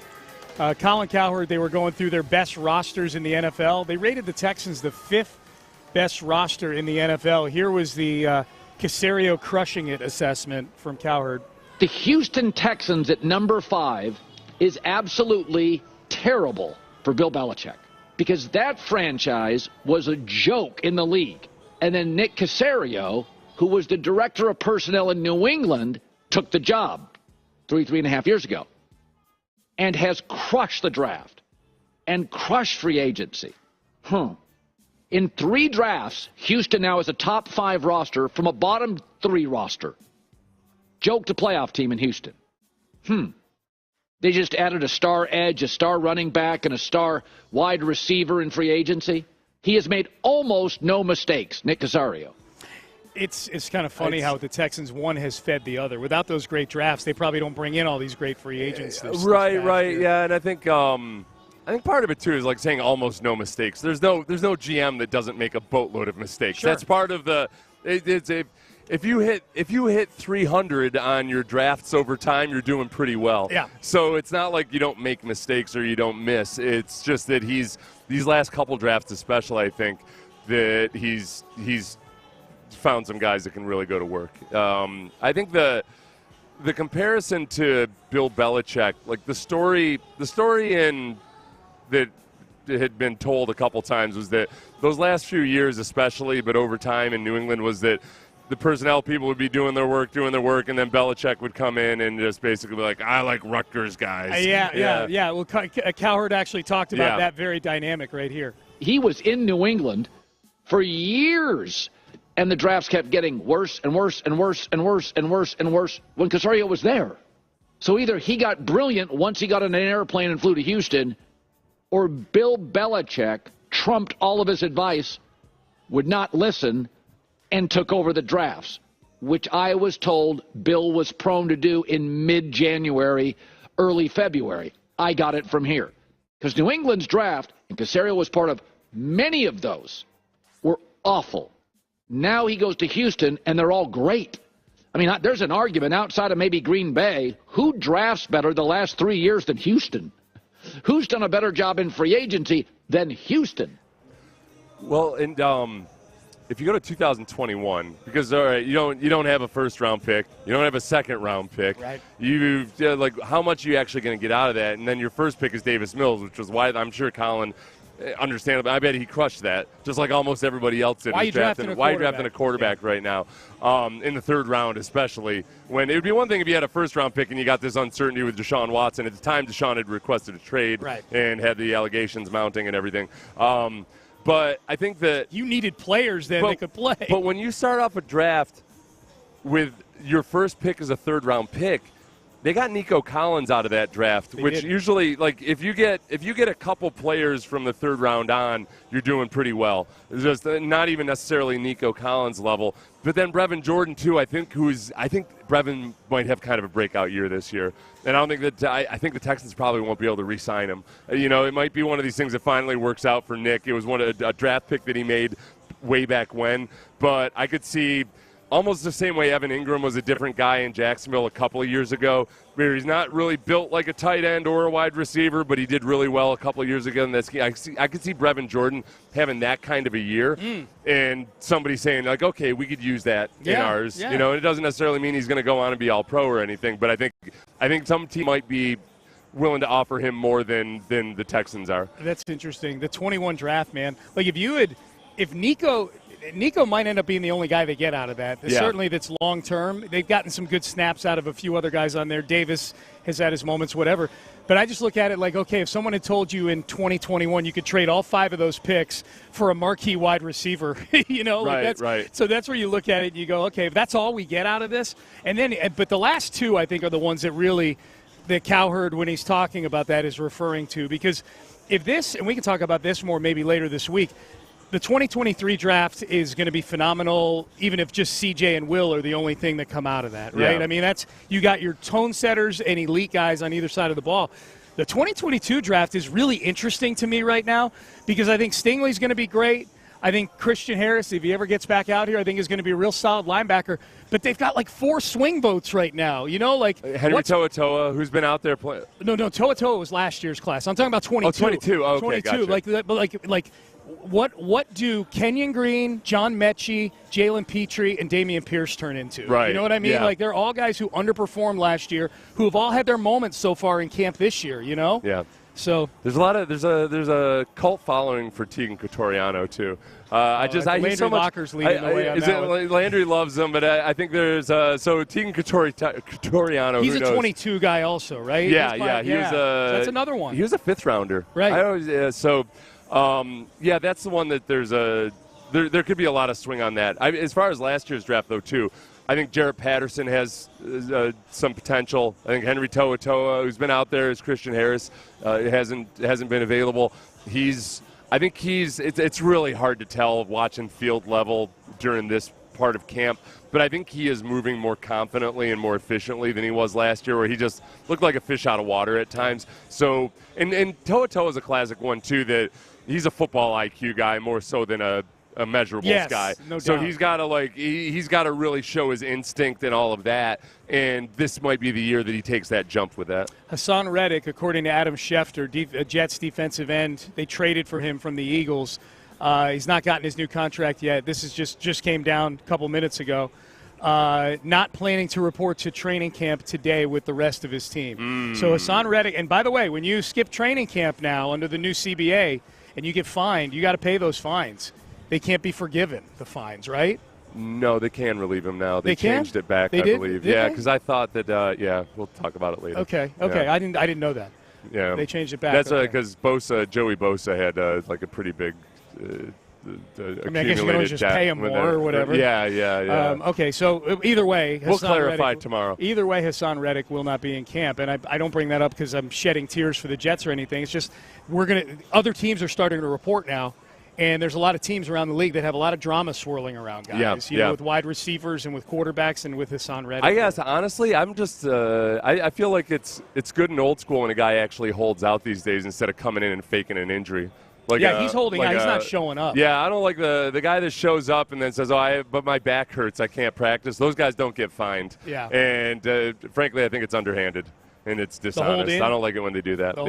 Take your medicine. You're going to get fined, but okay. Yeah. Who are you most looking forward to watching today now that there's pads on? Blake Fisher.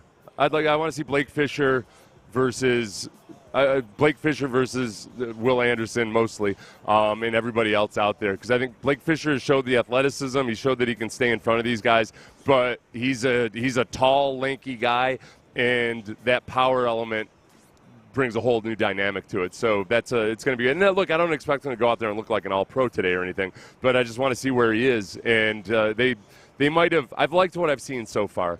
And then beyond that, Kenyon Green, obviously, Juice Scruggs, basically the entire left side of the offensive line. The left side today. of the offensive line, yeah. Well, Titus Howard, too. I'm anxious to see Titus. We haven't seen Titus in pads since We haven't seen week him at 11. right tackle since 2022. That's true, yeah. Every one of his snaps was at left guard last year. Right tackle in pads. I think Kamari Lassiter also. Kamari Lassiter is the one that gets brought up by DeMeco and others, like, can't wait to see him in pads. That's true. Tank Dell told us that you guys just wait. Just wait until you see him when he's in pads. Yeah. Do you think we get an overzealous hit from Kamari Lassiter at some point on somebody?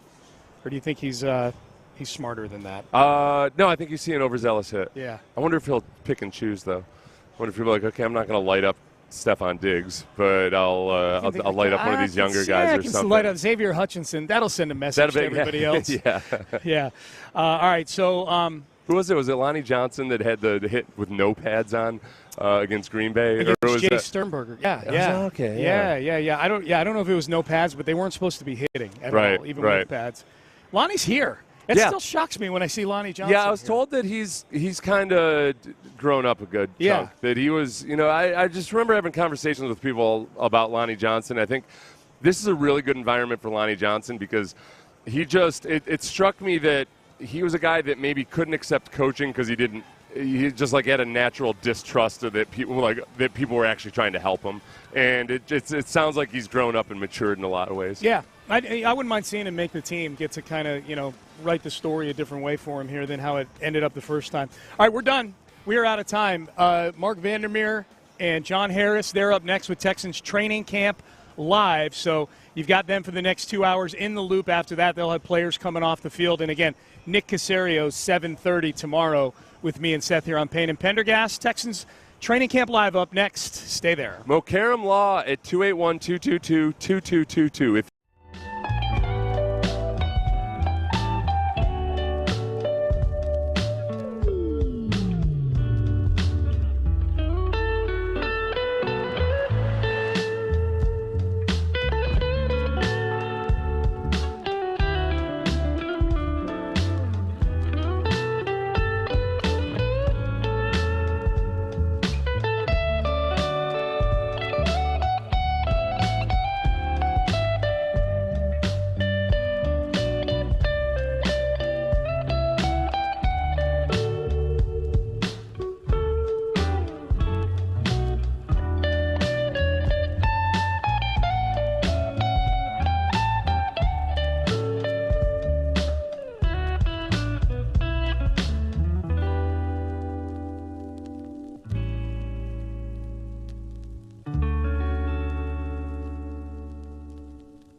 AILT FM HD2 Houston. Insider access, exclusive content. Sports Radio 610. The Texans play here. An Odyssey sports station.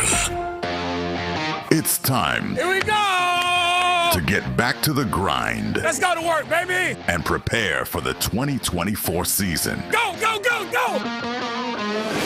It's Texans Training Camp Live, presented by Community Coffee. Here's Mark Vandermeer and John Harris. And here they come. The fans are storming the facility here at the Houston Methodist Training Center. Sprinting in. Day 5 of Texans Training Camp, and we are live from the field and from the stands, right in the middle of it all, as fans are flocking to their seats. It's general admission. So the gates just opened moments ago. I saw people stacked up hours ago. Yeah. And it's just beautiful to see. It's going to give a lot of energy to this facility today. You're going to have players in pads. Now, we don't know what we're going to see because there's weather coming, and it's coming from the south. I don't remember this much weather ever during a Texans training camp. Well, we started a week early, so there's always that. No, but July is usually not like this, right? This is like a wetness weather thing. I don't know what's going on. No, it is definitely a wetness weather thing. Yeah. That's for sure. But then again, since that derecho hit me over in the northeast, me in the Cypress area and all that area, the northwest part of the city, we have some PTSD from all of that went on. So anytime I see weather, I'm like, okay, I'm not going to lose power. Please tell me I'm not going to lose power. All right, the field in front of us, Field 1, was not numbered yesterday. It was not numbered. No. It is numbered today, and there is the new H in the middle of the field, which looks awesome. I mean, that looks great for training camp, and that'll certainly be out there for the H-Town Blue Day. Yeah. So that'll be nice when we get into the stadium for that. Yep. They don't call it H-Town Blue Day. It's H-Town Day, but I call it H-Town Blue Day. It's a fun little nickname. And the Texans Biz Ops and Football Ops members are wearing these sweet blue T-shirts today, and they are available in the Texans Team Shop. Texans Team Shop or right here at the facility if you're lucky enough to be here today to watch Texans practice, and fans tomorrow. Fans Thursday. Well, no, Thursday's off day. I'm sorry. Yeah. Fans Friday, fans Saturday, fans Monday, and I think that's it till we get back. Is that it? I'll check the schedule. But I'm pretty sure in the immediate future, got a lot of fan participation here. They get to run routes. No, they get to exercise their vocal cords while the team is doing stuff. And let's get to the hot reads here. Speaking of the team doing stuff, well, the intensity very much up on day 4 after a day off yesterday and following practice. DeMeco Ryans was asked about that.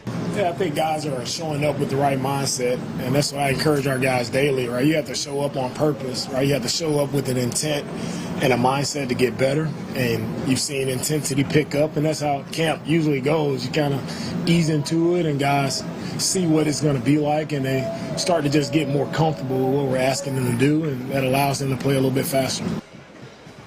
Yeah, all right. That's DeMeco Ryans on the intensity. And by the way, Johnny, a guy just came up. And look, there are going to be some distractions today, but we'll make the most of it. Came up with a 5-headed monster poster. So, okay, I saw him walk up with that. So trademark. Well, yeah, the 5-headed monster. I mean, we're talking about the big 3, Dalton Schultz, Joe Mixon. I mean, are we not considering Brevin Jordan and all that? Is he like, one of the ancillary branches that's not considered in the 5-headed monster? Let's put it this way. Something we got to talk to CJ about. You're only allowed 5 heads in the game at one time. That's so true. Whoever is in the game is part of the 5-headed monster. 5 eligible receivers are the 5-headed monster. Okay, I like that better. Yeah. I like that better. I think you can all be the monsters. They're all the monsters. The Monstars. Yeah. But and the Monstars lose in the end, so I don't like the Monstars. I like monsters. That's pretty good. Oh, the Monstars from what? Space Jam? Space Jam, yeah. Is that the original Space Jam or the Space Jam Part 2? The reboot. The original. Did you see the reboot? I did. It's okay. It's fine. I think I watched it on one of our game flights. It's fine. It's like, pass the time. It's not the classic that the first one is. It's just Jordan. Jordan is just that much better than LeBron. Oh, my God. Don't get me started. Don't get people started. I know there are people here. Listen, Jordan was a flat-out killer. Just that's all I'm going to say. To DeMeco's so was points, LeBron. He's the all-time leading scorer in the history of the game. Who cares about 4 scoring? rings. I'm Who talking cares about about scoring? Who cares about? Isn't that important in the game? There Who are cares guys about that scoring? led teams in scoring that did nothing. Orlando Woolridge led the Nuggets in scoring for years. Yeah, but scored LeBron 30 a game. What does that mean? Done something. Here's the other thing. Bill Russell, baby, 11 rings. Won 2 as a you're coach going from player. LeBron all the way yeah, back to because Bill that's Russell. the great. If we're going to go rings, that's the greatest player ever. But Bill period. Russell was a great player. He just wasn't a great scorer. He didn't need to score to be Didn't great. need to score. Was dominating as a big man. Passed the ball well. Controlled the floor. Coached the team for 2 rings while he was playing. But that's the greatest player in the history of the game. Jordan. It didn't matter who you were. You didn't beat Jordan. I'm just trolling. I don't know. I know, Look, so they're am I. all great. So am I. You know, it's like a lot of arguments when we talk about the best quarterback or the best this, the best that. It doesn't mean the other guy sucks if you have an opinion that somebody is the best. A lot of it is subjective. There's no way to prove it. You know who's the best? Who? Is the one that is brought forth by the best arguer. That's the best. Oh, it's like winning the debate. If you Pick win- a guy. If you're the good, Yeah. if you're good at an argument, you're going to make a case for the best. Oh, Who all was right. the So best basketball player of all time? I'm going to sidetrack us right now before Allen we get Level. back to the DeMeco hot reads. Yeah. I'm going to sidetrack us because John Harbaugh, you heard what he said yesterday. He said about numerous Lamar? things. About Lamar? Yeah, John Harbaugh's got to calm down. Yeah. Lamar, we want him to be the greatest quarterback ever or something like that. He can be the greatest quarterback ever. Yeah. I'm paraphrasing. It's Lamar Jackson. He's unbelievably great. Right. It's a little late to be the greatest quarterback ever. What's he going to have to do, Johnny, to be the greatest quarterback ever? Well, he's got how many Super Bowls? Okay, well, hold on. Before you go there, it's not too late. Okay. When did John Elway win his 2 Super Bowls? Late. The last 2 years of his career. Okay. So when Elway was going to the first 3 and losing, Montana was the best quarterback in the game. Yes, that's correct. And we were thinking maybe the best ever because Johnny Unitas would still come up in the debates at that point in history. And Marino, like, he's got to go back, right? Right. This is during the 80s, and Marino never went back. Right. So Elway, but no one's calling Elway the best quarterback ever. Still. Among the best quarterbacks ever, but not the best quarterback ever. No, but nobody. No, but he gets in that conversation, right? Because he had those 2 rings at the end of his career. Yeah, but the conversation begins and ends with Tom Brady. He's crushed everybody. I understand. If you're talking about the greatest, Lamar's got to start winning championships year after year after year. Yeah. He can still be the greatest ever because he's got 2 MVPs already. If they started winning 4, 5, 6 championships over the next 10 years, then it could happen. Then it could happen. And Mahomes stops winning. Right. But is that going to happen? Probably not, especially in this AFC. Because that's the one thing. Even go back to Jordan. The East was always a pretty easy nut to crack compared to the West for Jordan. Right. The East was not. It was going to get through the Knicks, get through one team, get through the Knicks 1 year, get through the Pacers 1 year. The West was the gauntlet.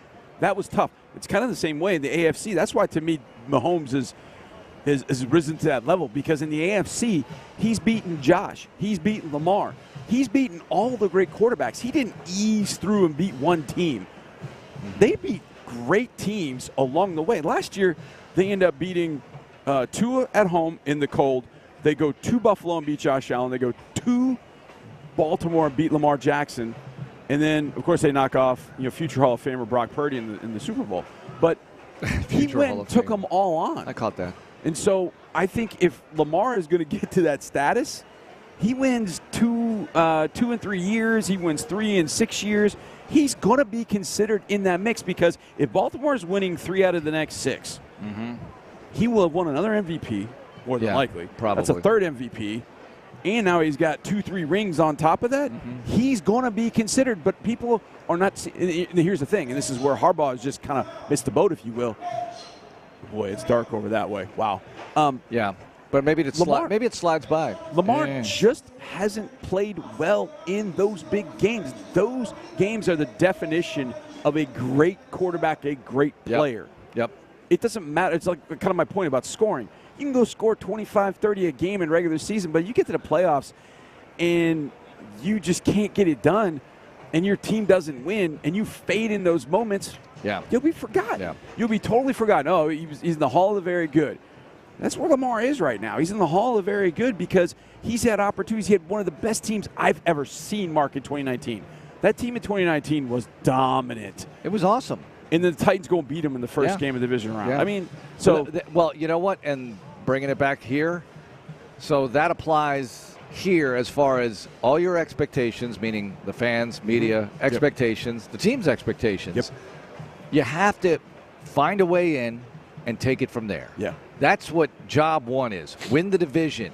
Find a way in. Preferably play at home all the way through, or as many as possible, and take it from there. Chiefs play at home one game, they win 2 on the road, they go to the Super Bowl, win it. You know, and they're fantastic. So everybody talking about, well, the next step is AFC Championship game. Yeah, it is. That's where you want to go. You've never been there before, but you got to get there in the first place. That's why, you know, I was on the radio in Indy yesterday afternoon, and you know I love that.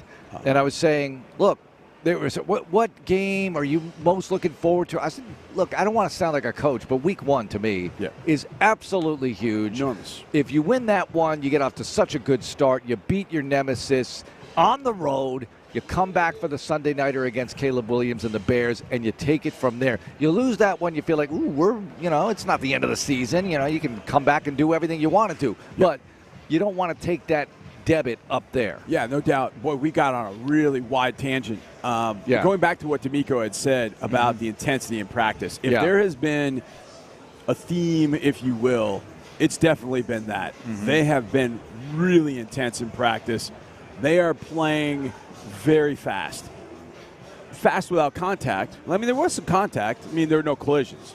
Yeah. And when you don't have pads, you're hoping for some contact, and you're going to have that. But there's, now the pads today allow the collisions. And we'll get to who won the day in a moment here, but let's get to the next hot read.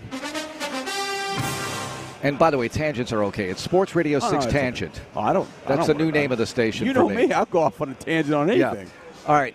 Joe Mixon, not at practice. What is going on? Here's the head coach. Joe will be fine. Joe may miss a little time, but he'll be fine. Joe is one of the toughest competitors we have, right? So I'm not worried about Joe. He'll be fine. No issues there. Okay. That's all there is to it. He'll be fine. Dr. DeMeco, I like that, says he'll be fine, and I trust Dr. DeMeco. And guess what? You're 6 weeks from Sunday till you play a game. Do we need to see Joe Mixon in preseason games? No. Would you like to see Joe Mixon in the joint practices with the Rams? Yes. I would like to as well. Yeah, I would like to. But that's the last preseason game. You are weeks away from that. So whatever he's got time to mend, heal. There's nothing more important than regular season competition, and you'll get him ready for that. Yeah, I mean, it's the same for Christian Harris. They haven't got a lot of information on either one of them because the NFL teams don't have to give information about their injuries right now. Yeah. Only what whoever's at the podium wants to talk about. What did Matt Burke say about Christian Harris? He said, "I'm not going to worry about it until he's ready." And I thought that was the perfect way of handling it. Like, he'll be ready. Yeah, he's not ready right now. Yeah, so, and you know what? I think Christian Harris, no doubt, could benefit from the reps. He played really well at the end of last year. Everybody can benefit from the reps. A young player like that. It's not like he's Ray Lewis over here. Right. But it does enable some other guys to come up and make plays and have reps. And, Jake Hansen, who we heard from yesterday, we talked about Jacob Phillips, who should be on everybody's radar eventually because he's been a little banged up at his career, but he's here and he's performing well in these preseason practices here at the Houston Methodist Training Center. One more hot read from DeMeco Ryans. Before we get there. Oh, okay. I like the Fox sounder anyway, though. I do, too. So, Ben, you have to play it again. Who's a better doctor, Dr. DeMeco or Dr. Vandermeer? I think Dr. Vandermeer is very limited in his medical knowledge and really shoots from the hip. Okay. I mean, I was at the vet with my dog recently. I said, listen, in all my doctor internet research, and they laughed. I was like, can we improvise here with some of the medical treatment? I like when Dr. Vandermeer comes around. Dr. Vandermeer will comment when it's needed. Yeah, when it's needed, when he's got something really good to say here. Okay, let's get to the next hot read then, which we already heard the sounder for. Offense versus defense every day. What did David Culley used to say? What did David Culley used to say about, what are you looking for? It's your offense against your defense. He said, I'm rooting for the Texans. That's right. And DeMeco does the same thing. He roots for the Texans. Let's hear what he had to say about the defense appearing to win the day yesterday.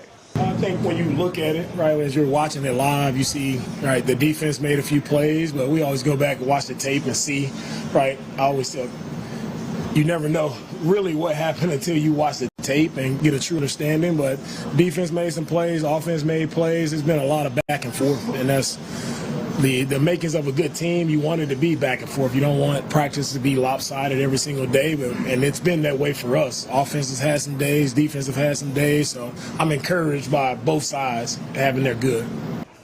All right, there's DeMeco on offense and defensive competition. There's no question that the defense won the day yesterday. Yeah. But the offense is going to have their day as well, and it could be today in pads. We'll see. You and I talked about this on Texans All Access. I'm walking back with some defensive players yesterday, walking back toward the building, and I mentioned something about the defense having a good day. They said, oh, yeah, but it's coming. Yeah. Something to that effect. It's coming. Number 7's going to be out there. And, again, iron sharpens iron. I know people, hear that. They think, all right, really? Yeah, it's true. They got sharpened yesterday, so it's your turn to sharpen today, and we'll see how it goes. And when you put the pads on, that's obviously the great equalizer in some sense, because offensive linemen are like, okay, now I can make more contact. Defensive linemen are like, hey, I can do a few things more. I can use my power rush, my bull rush. I can do some of those things. So the pads end up being the great equalizer. All the talk stops when you put the pads on. And you go at it. But this whole thing about offense, defense, who had the better day, it's funny because my gut reaction to watching practice yesterday was defense had a really good day. Then when I went back and I looked at my notes and I was going through things and remembering, I was like, hey, the offense did some good things yesterday too. Stroud and Nico a couple of times that was really, really pretty. And Ben Skoranek, I thought, had a really good day at wide receiver. He had 3 catches. So the offense did some things as well. But I guarantee you, and I saw Coach walking off the field. We chatted for like 5 seconds, and you could just tell he had a little bit more bounce to his step because the defense did have a pretty good day, and he knew it. He knew they had a pretty good day. And if this defense is having a good day against this offense, we know this offense is going to be pretty good. Yeah. We're pretty confident in that. So if this defense is having days in which it's slowing down this offense or really shutting it down in some sense, this defense has got an opportunity to be pretty damn good. And that's what hopefully we're looking forward to. Now, once you put the pads on, how well can you tackle? That's a big thing. Now, you won't tackle guys to the ground, but you can start to see some of the makings of a team that can tackle or not tackle. And then obviously in the preseason games, you'll see some of that. I think this team's got a really good opportunity to tackle pretty well because they can run. And when you run, maybe the first guy misses you, but the guys 2, 3, and 4 are not going to. I know where you're going to be today. You're going to be in the pits when they do the individual pass rushing stuff. Now, last year, did they get to that right away? Or did they wait a few days in pads to get to that individual stuff? I had to wait. I was not happy. Oh. I, in fact, went to Coach DeMeco. I went to DeMeco at that point. I said, Coach, what's up? No, it was like a day or two. It was like the second day, I think. Well, it's kind of like the 7-on-7, right? They haven't done that yet. They did it the first day. They did 7-on-7 the very first day, and they haven't done it since. I haven't done it since. I wonder if they do it in pads today. Maybe. I mean, I see Coach's point because linebackers know it's a pass. The quarterbacks get all day to throw it. I mean, it's all that kind of thing. So I can see where 7-on-7 kind of riles up the defensive coaches. But, tis what it is. Wait, it riles up because the quarterback has unlimited time. He doesn't have unlimited time, and then he throws a check down, and the offense is like, completion. It's a big that deal. kind of thing. Check down. There's no pressure. There's no line. Let me ask you this. Now, in the days of David Carr, they literally had a little buzzer that went off, or a whistle, or a beep. Yeah. It was like beep.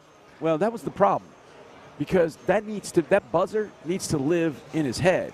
You don't need that. You need to have that that clock in your head. Yeah, but doesn't it help you train? This is like Pavlovian almost. Well, no. I have to throw the ball. The point is it has to be innate. It has to be innate. You can't, as a quarterback, you can't be relying on what you have to have that clock in your head, and that's what 7 has. 7 has that clock in his head, and that's, to me, is what makes it really, really exciting to watch. He's got the clock in his head. He doesn't need that. I don't think David ever had that clock, and so he needed it. Yeah. And I don't know that it ever really became kind of a feel thing, and that's really what it's got to be at that position. And I think that's why, to me, when I watch CJ, you could tell he's got that clock. He doesn't play around. In practice, if there are times where somebody's not open, he scrambles, he makes it a scramble drill. He always finds some value in every drop back he's going to make in practice no matter what. So So I like that aspect of it. But 7-on-7, I like 7-on-7. It's fun to watch. I think it makes it tough on the defense. So I like for the defense to be put in those situations. Yeah. But the flip side of it is you got the offense afterwards crowing about, well, we completed 16 of 18. Yeah, you threw within 5 yards of the line of scrimmage. I don't know if they stick their chest out about that as much as the media does. Yeah. I follow other teams as you do, and I see media like, well, so-and-so Trevor Lawrence was 8 for 10 and 7-on-7 with two touchdowns. I'm thinking, so what? So what? Andre once said you should be about 90%, maybe 100% in 7-on-7. Absolutely. The ball ideally shouldn't touch the ground. You have no pressure. You have time to look for guys, and you can check down. It's legal. Yeah, absolutely. And that's to me. If I were an offensive coach in 7-on-7, I'm like, you will not check it down. You will not check it down. We're not allowing you to check down, not in 7-on-7. Now, if it's a blitz period, you do that in team though. Blitz period, yeah.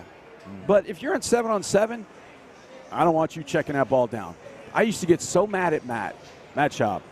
And Matt didn't do this in games all the time. But at 7-on-7, he would go through it, and then he'd take the check down. Like, no, this is where you got to push the envelope of what you can throw, where you can throw it, and how well you can throw it. True, but you're checking down to Arian Foster. Well, that's true. That's true. Who had a lot of catches. It really wasn't a check down to Arian. It was more like a long toss play. Yeah, exactly. It's and don't sleep on the check down. Don't sleep on 7 free yards. But I know you're not. I don't mind a check down in a game. I'll take it all day long. But you got to know the limits of what you can do. If you take a check down in the game when you could have had a 20-yard dig to Nico, yeah. We're getting a little bit of rain here finally. Yeah, I was going to say there's a rumor that it's raining, and by rumor I mean it's confirmed because the lights are on. Yeah, the lights are on at the Houston Methodist Training Center, and the fans are here. You can see just a little drizzle out on the field. And it's been dark. I've been watching it over your shoulder the entire time. Yeah. Oh, and it's here now. You can see it up in the lights. I got to say, it's kind of romantic looking. No, it's beautiful. I mean, up in the lights, beautiful. As long as it doesn't lightning. Yeah, no lightning. Poor Aaron Raybould, our engineer, he's got all the equipment covered up. This is a major stress moment for engineers, like the equipment. And yesterday you went through that with Within the Loop with Adam Spillane and John Lopez, and there it is for us. Yeah. Boy, that's coming. All right, so we'll slide back a little bit. But the equipment is a more important thing than us. Yeah, I don't worry too much about us. If the wind can just blow the other way, that would be really helpful. As we'll reconfigure here, and we'll take a break. We'll be right back from the Houston Methodist Training Center. It's Texans Training Camp Live. More training camp coverage is coming up on Texans Radio. Community Coffee is proud to be the official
feet away from your Texans. Nice! Way to run! On Texans Training Camp Live. Yeah, presented by Community Coffee. Mark Vandermeer and John Harris with you. Rainy Houston Methodist Training.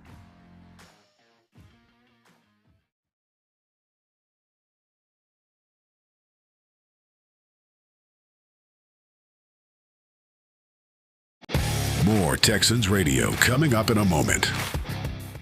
NRG Bank and the Trevino Group have worked together to put the us in business banking by growing and planning for the future together. Now, it's your turn with your own dedicated NRG banker with banking experience in your industry, because you're more than a customer. We're more than a bank, and together we'll help put your business on solid financial footing through the ups, downs, and everything in between by being the trusted partner you need. Here, we collaborate. Here, you grow. NRG Bank, a division of Zions Bank Corporation and a member FDIC, official business bank of the Houston Texans.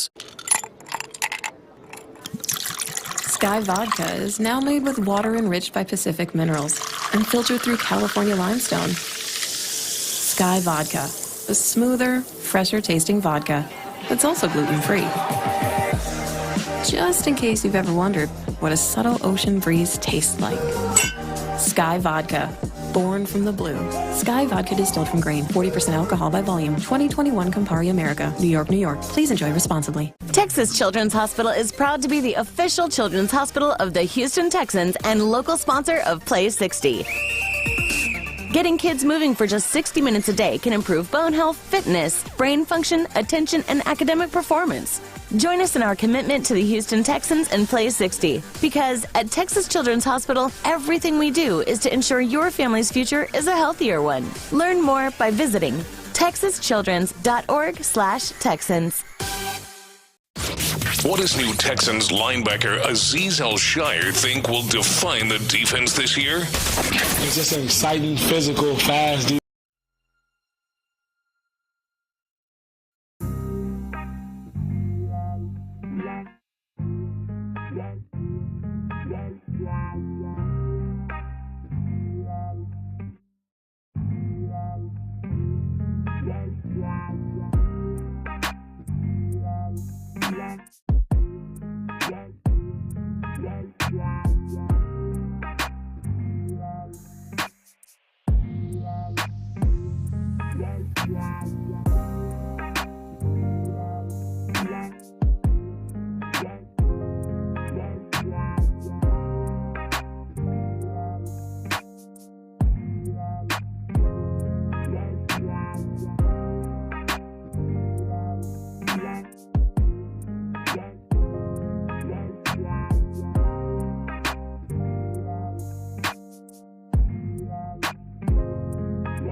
Training Camp Live. Here we go. Now, back to the show.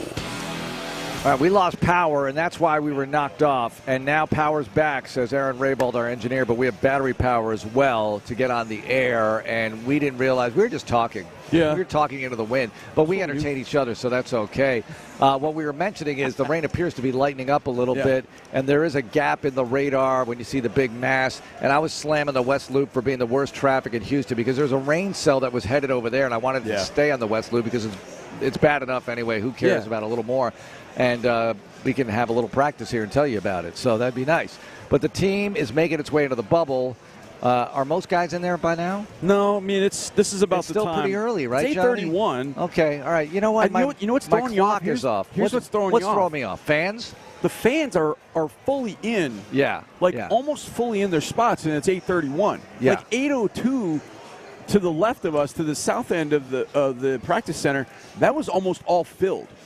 And we saw fans running in. That's what's throwing me off because I'm like, first of all, we're ready. We're ready for the show. Yeah, they're ready. They're ready to go. And I think that's kind of throwing you off because you'll start hearing them when players start walking across, or I don't know how they're going to go across with it raining like this, but it's but it looks like it stopped. We're just getting the overflow drip from the 10 above us. But if I had my Gibson SG right now and a Marshall 412 200-watt stack, I could really entertain this crowd right now. It would be awesome. It'd be so much fun. Actually, they'd get sick of it in like 30 seconds, but it would be interesting for a minute. No, for you to play, I think people would love that. They would say, what's going on? What is that old music, that classic rock stuff? I think when people that are good at one thing show that they're really good at another thing, it blows people's minds. It really does. Interesting. Yeah. Interesting. So I feel like when you see somebody, like an athlete that's a really good singer, it blows people's minds. Like, whoa, he's a really good football player, but he can sing like that too. Yeah. So I think that's it. Or Jonathan Grimes, remember him being good at the piano? Like Arian. Arian was great at music. He's a great musician. He is. He's Bobby know what? Fino, baby. His stuff is good. Yeah. His stuff is good. It's very, very, very good. At some point, he'll come out here. So what's that, Aaron? Christian Covington. What did he do? Covington. What was his talent? Piano? Really? Really? I didn't know he's a musician. Oh, I didn't know that either. I love Cov. Yeah. He's now playing. He's playing up in British Columbia. Well, his dad was the CFL. CFL Hall of Famer? Yes, CFL Hall of Famer. Absolutely. So he's up in the CFL. Good for him. That's I awesome. love that. He's eligible to do it. It doesn't cost him an American player allowance. That's exactly right. And why not keep it going as long as you possibly can? And you know how I feel about the CFL. It's beautiful July football. It's great to be able to sample that. All right. One of the many... Do I call MJ Stewart a role player? He's a role player of sorts. He can play safety, plays good special teams. He's found a way to make a great living in this league for a while now. And I think he's another key part of this football team. You need a class of player like MJ Stewart if you're going to be a successful team, right? You're right about that, about role player. Because I think some people hear role player and like, oh, he's a backup. No, I think the true great role player is perfect. Like you think about Steve Kerr. We were talking about the Bulls earlier. Steve Kerr was a role player with the Bulls, but he was so hugely important. To the Bulls. But you hear role player, and it has this connotation. But MJ's hugely important. Personal protector on punt team, core four special teamer, a veteran, and just a tremendous dude. Great leader as well. Really has taken to whatever role or situation he's presented here in Houston and made the most of it. So he's the type of guy you have to have on championship teams. You can't have 10 superstars and no guys that understand their role. There are a bunch of guys like that understand their role. Eric Murray, MJ Stewart. They know what they're asked to do. Ben Skoranek is a guy that understands, hey, whatever they ask me to do, I'm going to be able to do. Right. And I think that's why Ben Skoranek is a really good fit for this team. You can have the megastars, but if you don't have the middle class, if you will, guys that'll just do anything they're asked to do at any point, you're never going to win a championship. Well, I had a chance to check in with MJ Stewart after practice yesterday and ask him how it's going. Man, it's going good. Both sides out here competing. We're getting better as a team, starting to mesh, and I like the progress we're making. I see you after practice working on stuff with Frank Ross. Give the listeners an idea of what you're working on. Just certain stuff related to our schemes, certain technique things. You can never, work that technique stuff, enough. And sometimes you might, mess up in practice or something, and you get an extra rep after practice to get it right. How hard is it for you to balance being good at safety and also being excellent on special teams at the same time? It's my job. I take pride in it. I take pride in my role on the team, and I'm blessed to be a part. What's that DB room like with all the additions in the offseason, all the changes? Man, I think we're going to be scary, man. We got a lot of guys, we got a lot of vets, and we got the young boy who coming along very well. So it's going to be a scary room, top to bottom. Tell me about this receiver group. I've mentioned before, it's as deep as I've ever seen it. What about facing them every day? Man, I think it's just preparing us, for what we're about to face during the season. I feel like I said, top to bottom, I feel like we got the best team. Top to bottom, I feel like we got the best, receiver group in the nation, in the league. So, what's DeMeco like in year 2? Is there any difference at all? No, I mean, he stays consistent, man. He's always been himself. He always shoots it straight. He wants perfection out of us because he knows how good we can be. So he pushes us every day. He'll let us know if we slacking, and he'll also let you know if you did a good job. What's important to you as a veteran? You've been in the league for a while now. How have things changed for you, the way you prepare in the off season and the way you approach training camp? Just routine-wise, just sticking to a routine. I feel like that's a key element of staying this long in the league. Just having a routine, knowing your body, and knowing what you have to do to be ready for camp. Give me some personal hydration tips. How do I stay hydrated out here, MJ? For me, it's just like every time a water bottle get put in my face, I'll just take a little sip. You know what I mean? Whether I want it or not, just take a little sip because all them sips add up. And you just gotta stay hydrated. You just gotta drink water, drink the electrolytes, whatever your body needs. Just listen to it.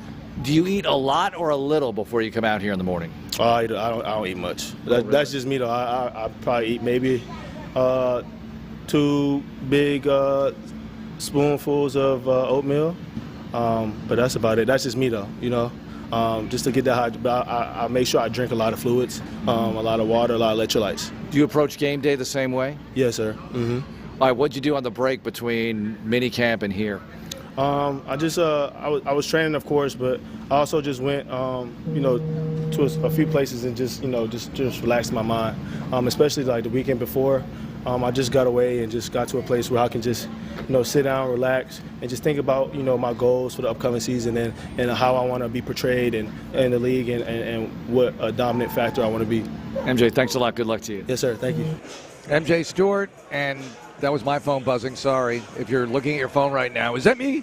No, it was my phone during the interview. Sorry about that. But MJ Stewart, there he is. We talked about him being a really good role player for this team. And you're right, John. It's not the kind of thing I'd throw at the player himself necessarily, but he's in his 7th year here. You're making a living in this league. You've got the pension and more. Yep. You're still going. You got to be really happy with that kind of thing. In some sense, yeah. I mean, I think every player... You want to be a Pro Bowler, but yeah, you want to be a Pro Bowler. You want to play 100% of the snaps. You want all of that. The fans are starting to see the players walk across to go into the bubble for their own D walkthrough, so you're hearing some of that reaction. But I think you're right. And it's funny because we've talked to MJ about that. The funny thing is, the great quote-unquote role players are the ones that totally and completely understand what their role is. And I don't want to say they're happy with it, but they know they can still impact a game being in that particular role. They can step in and play, like MJ, he can step in and play safety. He can step in and play the nickel if he needed. He plays all 4 special teams. He's a leader in that defensive secondary. One thing that he said I thought was interesting. He said young boy. Now, that refers to a rookie. My assumption was he thinking about Kalen Bullock, or was he talking about Kamari Lassiter? So then I thought, no, it's safeties. Yeah. So he's got to be talking about Kalen Bullock. Yeah. The young boy is hot. He's been one of the hottest players for the first 4 days that I've seen. In OTA minicamp, you could tell he was just kind of trying to find his way, just wanted to be in the right spot. He's out here making plays. The young boy is going to be heard from. Okay. For sure. So talk to me about that and what they're doing with Jalen Pitre here in this camp. So a lot of this has to do with the other young boy, that being Kamari Lassiter. Kamari, I think the original thought was, hey, Kamari's going to end up being the nickel, and we'll figure out who's going to play the perimeter corner opposite Sting, and then you got Kamari at nickel, and then you got Jalen and Jimmy at the safeties. But Kamari was so much better, I think, than they even expected. And he was just, in OTAs and minicamp, really, I don't want to say dominated, but really, as Stefan Diggs said yesterday, he's ready. He's ready now. He was ready. He was ready in OTAs. And so what ended up happening was, hey, we can't think about him as the nickel. We need him as the starting guy on the other side. So, okay, let's think this through about the nickel position. So what ends up happening is, all right, Lassiter goes out and he's with the ones. He's been with the ones every day. He's opposite Derek Stingley. Well, all right, what do you do with the nickel? Well, what does Jalen Pitre do well? plays down near the box. He plays low. He plays it pretty well. So, okay, let's think about putting Pitre at the nickel, and then we'll figure out the safety spot. Well, Eric Murray is in that safety spot right now next to Jimmy Ward. So now all of a sudden, you got Lassiter outside, Stingley outside. You got Pitre down at the nickel, and then you've got Jimmy Ward and Eric Murray playing the safeties when you are in your nickel, nickel set, which you are 75-80% of the time. So that's how they've gone about it. And it's interesting because when they come out in some of their nickel sets, what ends up happening is the star is what they call it. The star ends up being almost a will linebacker. So you look out there and you see your two linebackers, whoever they might be, Aziz and Henry, and then right next to them at kind of the will linebacker spot is Jaylen Pitre. So, and I think that spot actually kind of fits him. It fits him pretty well. So I'm curious how that continues to go forth, whether they're going to continue with that. Jaylen has shown some pretty good cover skills in the first few days. When he's had some man coverage opportunities. He had Robert Woods one day, stuck right with him, forced the PBU. So I think that, it's kind of like the offensive line. We talked about this. You had the pieces, but last year you kind of had to put some squares into some round holes. Right. And you had to put some triangles into some polygons, and it was not great. I think it's the same in the secondary. I think Jaylen might end up being a better nickel, and so that's maybe putting a square peg in a square hole, and maybe that fits Jaylen better, maybe what he can do.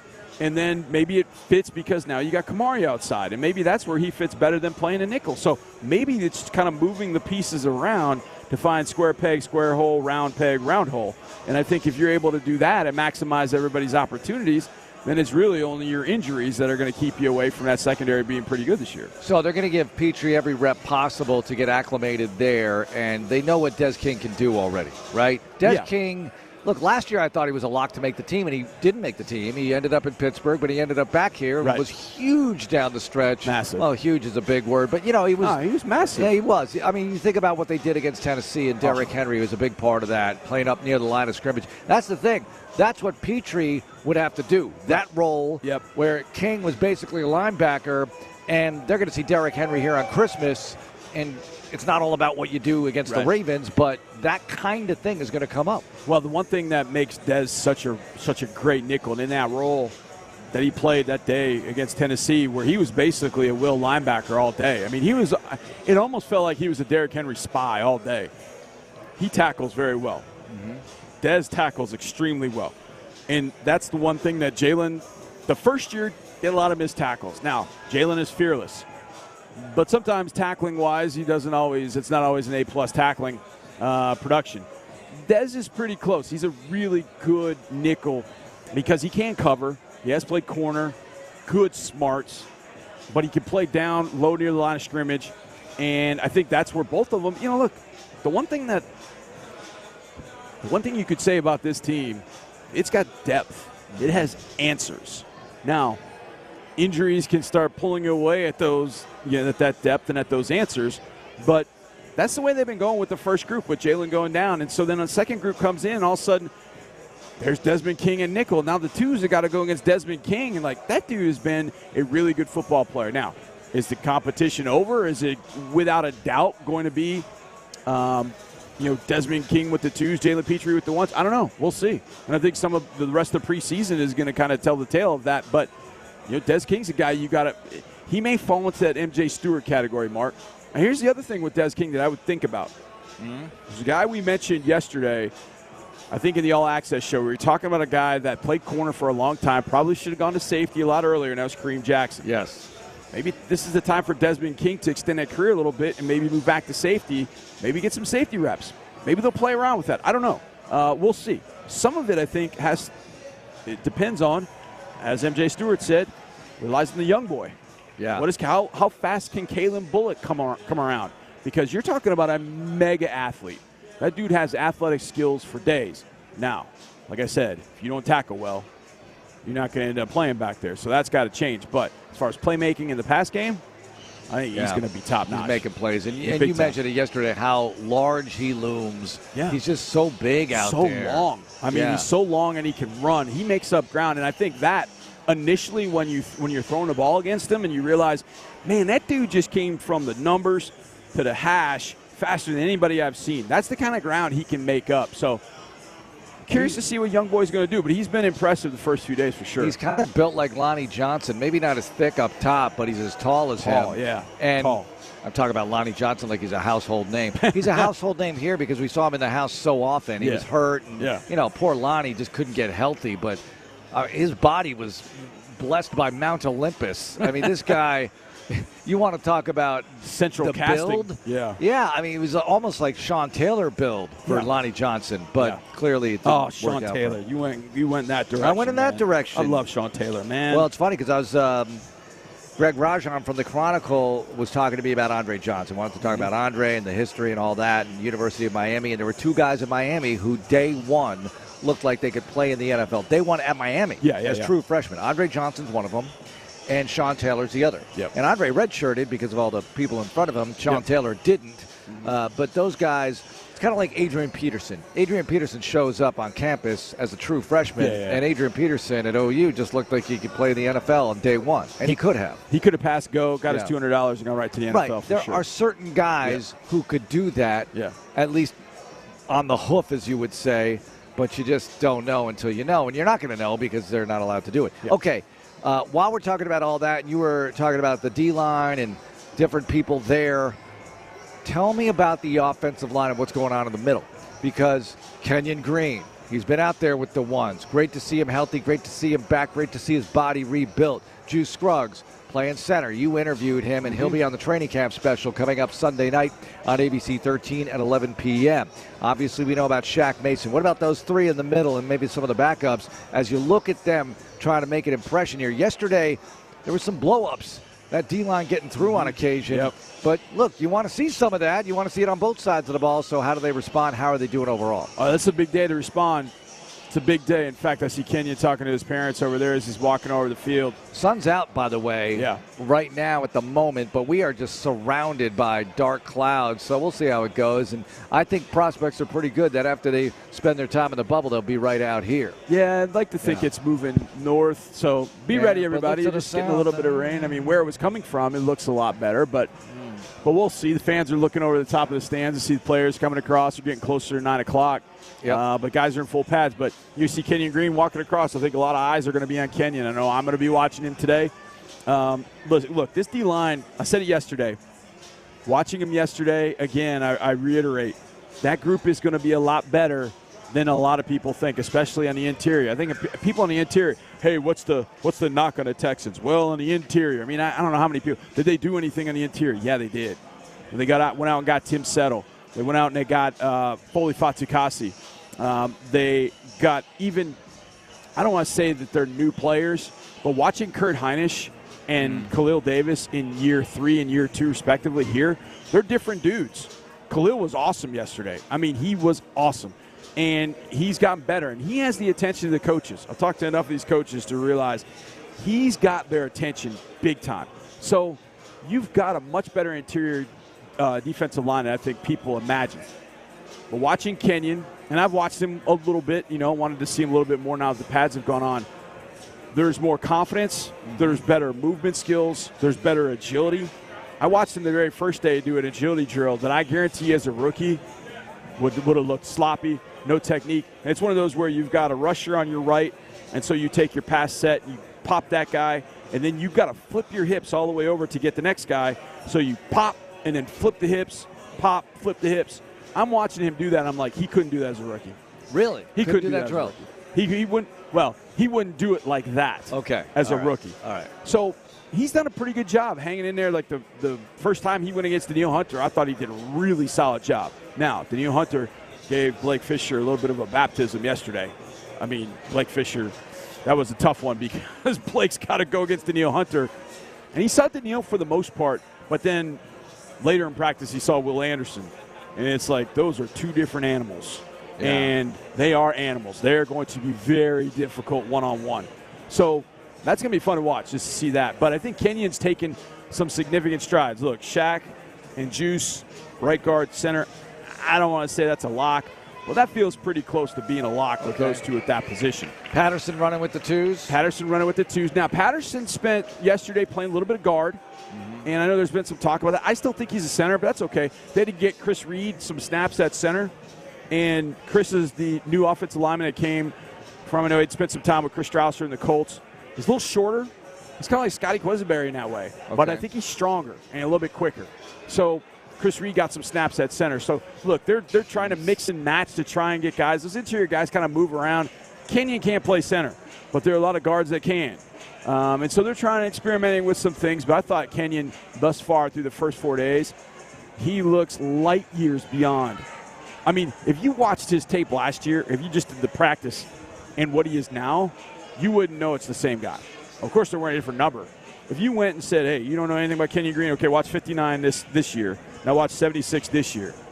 And at the end of it, if I said, that's the same guy, you'd be like, no way. There's no way that's the same guy. Okay. And that's the hope, is that now with the pads on, is that you have that success. And today is obviously a big day for that. So keep fingers crossed that he'll stay healthy. He's put his body together. He's done everything he needed to do in the offseason. We challenged him, all of us. We talked about it. You and I talked about it. Hey, you have to come back at the end of this rehab stint. Your body's got to be transformed. You got to get your confidence and your mind back where it needs to be, and then go on the field and perform. Well, he's knocked down all of those. Now go on the field and perform. He has started well, but now you got to put the pads on and go against some of these monsters on the D-line. We'll see how you hold up, and hopefully he's going to. So the McNairs are here, and they're going to come over and say hello to the fans. The fans can't hear me say this, but it's going to be a treat as they sort of kick off practice. Yep. Andre Johnson is here, and Andre Johnson, Johnny, listen to this. Did you know this? Andre Johnson in a week and a half is going to be in the Hall of Fame. How about that? That's incredible. Isn't that awesome? It's next freaking week. So I want to ask you. Yeah. You called every one of his games at Miami except the final season. Right. And then you called every one of his games here with the Texans. Yep. Have you kind of thought about what it's going to be to look up there and go, that's my guy going to Hall of Fame? You thought about that? Yeah, a lot. I thought about it a lot. And, you know, it's funny, when I was talking to the Chronicle yesterday, I thought I kind of sounded bitter, I think, because I think he's a first ballot guy. Mm-hmm. And you have to wait 3 years to get him in, right? Which is too bad. Well, it's 2 years total, but the third time in. I just felt bad about that for him because I think it's a no-brainer to put him in the Hall of Fame. Absolutely. You know, when you look at the whole context, look, he's 11th in league history in yards and receptions, both. Yeah. If you're one of the top 11 guys in league history, you should be in. That's right. Right? That's right. That's Come right. on. And he's going in. What's the problem, folks? He's going in. And, I mean, I'm sure you've talked to Hall of Famers, known Hall of Famers. I'm sure I've interviewed some. I think, you know, I didn't obviously get to know Dre. My last year was 2014. I didn't get to know him as well as you do. But just seeing somebody that I've got to know over the years. You've interviewed him so many times now. Yeah, it just – and knowing what kind of guy he is, how cool it is. There's Andre Johnson, Andre Davis hugging, which is pretty cool. You're probably going to hear a roar here in a little bit. That is beautiful. Isn't that great? Andre Johnson and Andre Davis, who so cool, played in the O's together here. Yep. I love seeing that. Yeah, it's very cool. Saying hello to Des King, Andre Johnson. Boy, they are just going over and paying homage. I mean, Des King, what does he have to do with Andre Johnson? Well, they probably got to know each other just through the team here a little bit. I think Des's agent is Drew Rosenhaus, so there's probably some sort of. Okay, there's a little connection there. I think there's a little. I believe that's the case. Not totally sure. But Andre's agent is not. But Andre knows Drew well. Drew's a Miami guy. Exactly, and that's kind of my point. You're probably going to hear a roar in just a little bit. Number 7 will be walking across. I haven't seen him thus far. But I know that's what the crowd is waiting for. Yeah, Drew's talking to the crowd here to try to get everybody aligned and ready for practice as the McNairs under an umbrella now because the rain has kicked up again a little bit. Not too bad. So the McNairs are about to greet the crowd, which is awesome. And here's Cal. I don't think we can hear this audio well, so we'll just relay to you what the experience is like. It's pretty cool to see the McNairs talking to the fans about camp, about being here. They're wearing the blue shirts, the H-Town blue shirts, available in the Texans team shop, by the way, and right here at the facility as well if you're listening in. Andre Johnson's wearing one. That was not lightning I just saw, was it? I don't think so. Okay, good. I didn't think it was. I thought it was a... Yeah. Camera. Flashes. That's People what I thought flashes? it was. Okay. Flashes are still a thing. Old school. It's Yeah. okay. You got the flash. That's cool. Okay. So, Oh, you know what? It's the pro photographer. It's Zach. pro photography. And Michelle is there as well. They're taking pictures of the McNairs as they kick off practice here at the Houston Methodist Training Center. Yeah, we're not pro Very photographers. Cool. All right, We we'll just have tell you our how little that iPhone, goes, so. and we're going to break down a position group today. And we have selected, because we did D-line yesterday, we're going to flip it back to the offense. We did wide receivers the other day. We're going to go in the backfield and do running backs. Right. It's coming up. And also, Travis Johnson, Trap J, scheduled to appear. So let's go. That's coming up next here on Texans Radio. This is Texans Radio on Sports Radio 610. I am your tech-savvy AI assistant.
TFM HD2 Houston. Insider access. Exclusive content. Sports Radio 610. The Texans play here. An Odyssey sports station. We're back with a front row seat. Let's have a day. On Texans Training Camp Live, presented by Community Coffee. Front row seat to the McNair's opening practice here at the Houston Methodist Training Center. And now the fans go crazy. Let me guess who's walking by right now. The head coach, DeMeco Ryans, is walking by, and everyone gave him a rousing ovation. Drew Doherty also introducing the McNair's, pointing out that season tickets are sold out. We are so back. We back, baby. That is it. How awesome is that? Sold out season tickets for your 2024 Houston Texans. Can't wait for the season. Home opener, Bears, Sunday Night Football, Week 2. We got 2 preseason home games, nooners, on August 17th and August 24th between the Giants and Rams, respectively. The Rams will be here for joint practices in front of the fans. That's going to be cool, that final week of the preseason. And the rain's still falling here. On my radar, though, meteorologist Vandermeer says the heavy stuff's not supposed to come down for a while now, as they say in Caddyshack, but the heavy stuff came down early. Yeah. This is, I guess, the lighter stuff. Frank Ross was out here checking out the field. I'm not sure what their thought is on coming out here, but we hope to see it. We hope the fans see it because, otherwise it's all dressed up and no place to go. Yeah. And you don't want to see that. All right, the McNairs are taking pictures with fans.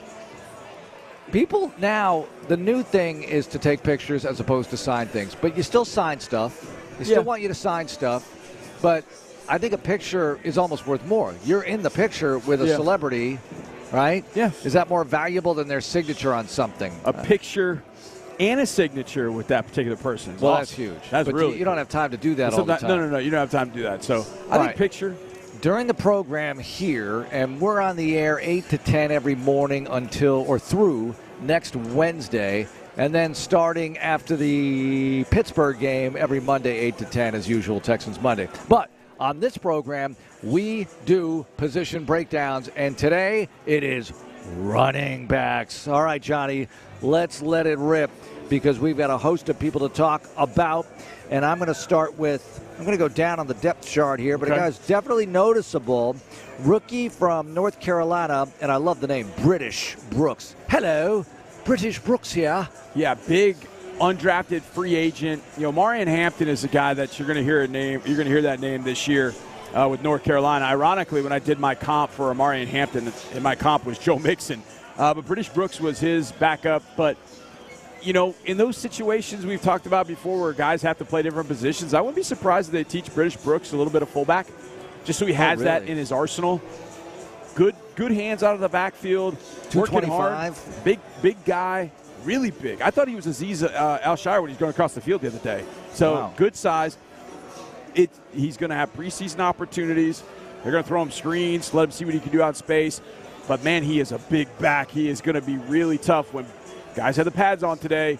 He's going to be a guy that I guarantee you there's going to be a defensive player that feels his pain today. Oh, nice. All right, J.J. Taylor, who is 5'6", 185 on the roster from Arizona, year 3, shows up during the season last year. You really don't know much about him at the time. I mean, you do, but the average person like me does not know much about him at the time, but he's noticeable out here as well. There's no question. Yesterday I thought was a tremendous day for JJ. That and maybe Saturday, I can't remember which day. One of the days, it was really good. He caught a screen. He lives out in space. But what's interesting is you would think, okay, you just gave the dimensions. Okay, that guy's not going to be a guy that can run between the tackles. Actually, he's very good running between the tackles. He's low to the ground. He gets tucked in behind his offensive lineman, and defenders can't see him.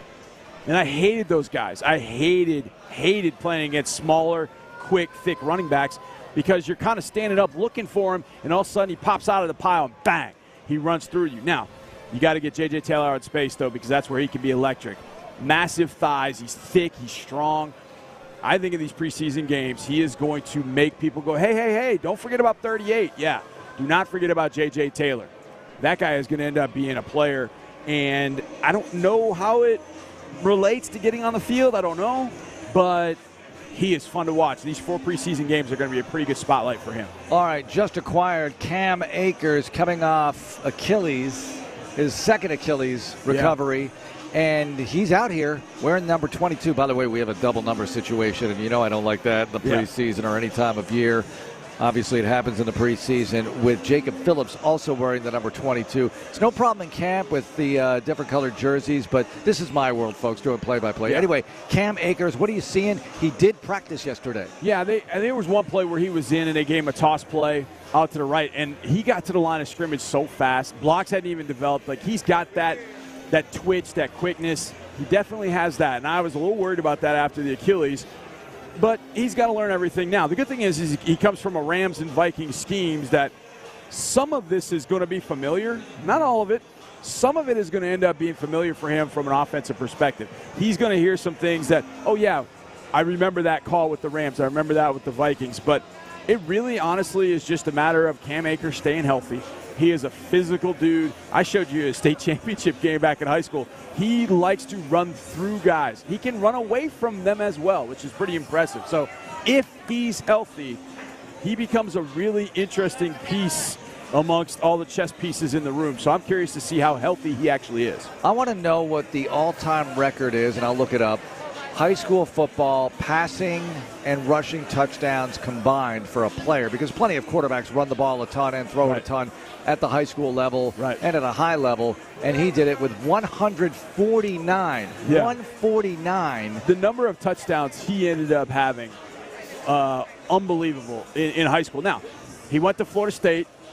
I don't know what we're going to – I mean, we got to speak well of Florida State because we got our guest here in a little bit. But I'm glad to see him here, to be honest with you. I'm glad Cam Akers is here. Absolutely. Let's get to the next guy, which would be a guy that burst onto the scene in 2022. Dameon Pierce from the University of Florida was outstanding in 22. 23 didn't quite happen for him the same way, of course. Devin Singletary ends up being the bell cow ball carrier on this team, but Pierce still shows you the great athletic ability, returns a kickoff for a touchdown. He's got it, but is it the right it for this system, Johnny? Yeah, I think you broke it all down, and that ends up being the question. What's his fit? What's his fit in this particular system? And I saw him the other day after practice, and he is determined to make it right. He is determined to make everything back to 2022 and better. He is determined to get there. He has looked that much better this training camp than even he did last training camp. So with the pads on, that's when you start to see a little extra juice from Dameon. So I hope if he finds that level again, he makes this 1-2 combination with the next guy we'll talk about really, really interesting. All right, well, the next guy we're going to talk about is Joe Mixon, who's missed a couple of practices. DeMeco Ryans, who played to the cut earlier, said he'll be fine. He's not worried about him. Great competitor. Not worried about Joe Mixon. Dr. DeMeco declares it okay. And what are you seeing from Joe Mixon in the time he has practiced? What are your expectations on this team? The word is decisive. He is very decisive. He wants to go now. Like, he sees his cut within 2 steps, and he goes. And he's going to be one of those guys with his size that even if he picks the wrong hole or doesn't quite see the hole initially, he can get through that first wave of defensive linemen kind of flailing at him as, you know, defensive linemen are stuck on a block, you know, they stick an arm out. He's going to run through that, and then he can make his cut after that. And I think that's where Joe is a little bit different from the other backs. He's so decisive. Like, he's almost too decisive. But to me, that's 3 big words. Decisive, get vertical. Be decisive where you want to go. I think about this as it pertains to draft stuff. Like, it might be wrong, but I'm going to be strong in my opinion. I'm not going to be wishy-washy. If I'm going to be wrong, I'm going to be strong about it. You know, it's like Dwayne. When I was strong about my opinion of Dwayne. I was wrong. I think it's the same with a running back. If you're going to go, go. You might be wrong what hole you pick, but at least be decisive because they still got to tackle you, and that can be really difficult. So Joe Mixon is able to have that rub off on Dameon Pierce and all these running backs. Just get downhill, get vertical right now. It's going to be a really fun group to watch for sure. You don't need to remind us of the only time you've ever been wrong about a player. Oh, no. That was the only time. Okay. No, I've been wrong plenty. All right. Let's get to a special guest here. Legends community member, 2005 first-round draft choice, Travis Johnson, Seminole, Texan, all-around great American. What's up, Travis? Man, what's happening, fellas? Y'all doing all right? Yeah, we're doing great. It's great to see you here, my friend. It's great to be here, brother. Great to be here. All right, would you practice out in this rain right now? No problem. Yeah, huh? I mean, you remember 05, it was pretty hot, man. And, you know, Dom didn't believe in that going in that bubble. So, you know, the fact that the rain, it did get a little muggy out here because I'm not gonna lie, I got a little swamp behind right now. But it happens. It is, you know, it's okay, man. It's good weather, man. It's big man weather. lubes up the joints, man, and have you have a great practice. Trav, what was the first day of pads like at any level, high school, college, pro? What was that first day of pads like, especially for big dudes, because you get in spring practice, you can't do a whole heck of a lot, especially the pros, you couldn't do anything, and then you put the pads on. Guys are talking trash, I would imagine. What's the first day in pads like? Well, I think the biggest thing is, like, you didn't sleep the night before a little bit because you were a little nervous. Yeah. You're like, man, who am I going to hit? How am I going to hit? How am I going to play? Especially when you're younger. Yeah. When you got a little older, you were nervous because you're like, when you got to college, you're like, man, dang, I just want to make sure I'm good enough, as advertised. We got to the league, is like, man, I just hope I'm good enough they don't cut me, and I can help this team out in any way possible. So first day of pads is always an interesting day, because there's going to be some guys that's real itchy because it's, in the league, spring ball, there's still no pads from the end of last season until now. Right. And so now you get the first time to hit people. Now you're going to really try to be like, let me thud him. I'm not trying to hurt him, but I'm going to try to let him feel me a little bit. Yeah. So you're all teammates, but in camp, you're facing the same old linemen all the time, individuals and team drills and all that.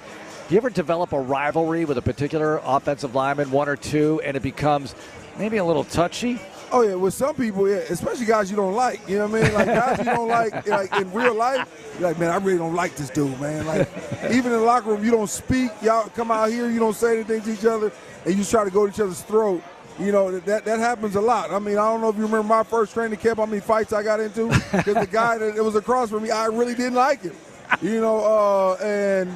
It stemmed from something that happened in college between the two of us. Yeah. And it can get a little chippy at times. And I mean, you respect each other, but you just want to get the most out of yourself. Wait, do you get along with this person now? I don't even know this person now. So as far as I'm concerned, they're not around. They're not in the Legends community. No, they didn't make the team. Okay, good. But you still the college rivalries though. They do take over. They do linger a little bit. And your mind is long. Yes. Because if something happened in a game, you'd see a guy later down the road, like maybe not exact revenge, but you were looking forward to seeing that guy. Yeah, it'd be Joey Porter and Levi in the casino all over again. If I seen the right guys from college, yes, it would be. It wouldn't be like that out here in the NFL as much. Because now, guys you're more business partners, when it's all said and done. Right. You want to get the best, we want to get the best out of each other. You want to stay up, you want to stay uninjured, and you want to be able to make it throughout the season. Yep. Travis Johnson with us. Well, you're a rival of the University of Miami, being a Seminole, but you and Andre Johnson are very close. Yes. All right, he told us the story of you not knowing trying to find out, and he knows he's going to get in, and you don't, and you're bugging him. What was that like being in Vegas and leading up to that? It was the most nerve-wracking thing because I could feel it like it was going to happen. Because previous years, he had called me and we talked when he hadn't got in. Mm-hmm. Because I had found out the weekends he hadn't got in. I called him, checked on him, go by the house, make sure he's doing all right. Because I know how much it meant to him to get in, to get his gold jacket. And then so around that same time, I go back and I look at our text messages from the year before. I'm like, hold on. This is when he found out he didn't get in last year. It should be about time right now. So I call him and they're like, no, we haven't heard anything. No, we haven't heard anything. And so we get to Vegas and I'm like, I'm going to Vegas because I'm like, if he gets in, it's the weekend I need to be in Vegas. Yep. And I'm calling him. I call him. I call Miss Karen, his mother. I call Willie, his brother. I'm calling everybody. Like I'm calling Cal and Hannah and I'm like, did he get in? Did he get in? Have you heard anything yet? Have you heard anything yet? Then he comes out on stage, and I send him a text message. You mother, you know what I mean? Like, I can't believe you've been holding this from me. So when we get a dinner that night, he's like, man, I wanted to tell you, but, man, I wanted to see. I really wanted you to wait because I knew how happy you would be. I knew how much. And it literally brought me to tears because I love the guy, man. And it's, even when we were rivals, I still love the guy. He's always been a great dude. You know what I mean? And it was a nerve-wracking day. Because I was in the hotel room. No, I wouldn't even go out. Like I was like, no, I'm waiting to find out. I'm waiting to find out. And he makes me wait till like whatever clock at night it was. And I'm like, it was just as exciting as it would have been as if I would have found out months before when he was at his house. But I asked him the question, what about I drove by that day and seen Chris Carter outside? Yeah. Then what? Camera crew. All right, so Travis, had you found out earlier, how hard would it have been to keep us locked up. He knows it'd have been a hell of a secret. But I mean, at the same time, I would have kept it because I know he wouldn't have wanted me. I wasn't allowed to say anything, you know. But it still would have been hard. I'd have been like, Robert, my brother-in-law. How do I not tell Robert? You know what I mean? How do I not? You know. But I'm like, I would have had to keep this in the bucket and not tell anybody. So I'm glad he didn't tell me, but I'm still kind of pissed. Trap. We talked to David Anderson, I don't know, it was probably a couple weeks ago, and he was in the 06 draft class, so he was right there with Dre. It feels like more people I talk to are more excited for Dre. I know Dre's excited to go into the Hall of Fame, I know but it feels like his teammates, guys like you, David Anderson, are even that much more excited for him to go into the Hall of Fame because of the teammate that he was. Am I misreading that, or is that kind of the way it is? You're 100% correct. I mean, this is technically not my first teammate to go in the Hall of Fame. Right. You know what I mean? But it's my first Texas teammate, and it was, I was telling Doug earlier, when I first got drafted here, one of the things it was like, 'cause I was such a fan of the NFL. You're like, man, I wish I'd have went to a storied franchise with all this history and all this other stuff. But then when you got here, you realize, hold on, we are the history. Yeah. We are the timeline. You know what I mean? Like, everything's going to be judged by what we do, and everybody's going to remember what we do, whether good or bad. Right. And the fact is that he's the first to do it. The fact is he's the teammate he was. The fact is when we were all young, I was telling people the other day, like, we were young out here. Like, we were all babies. Nobody was married with kids. It was the majority of the team was 26 years old and younger, and we all had a great time. We all wanted to see each other succeed, and we all loved each other and loved being around each other.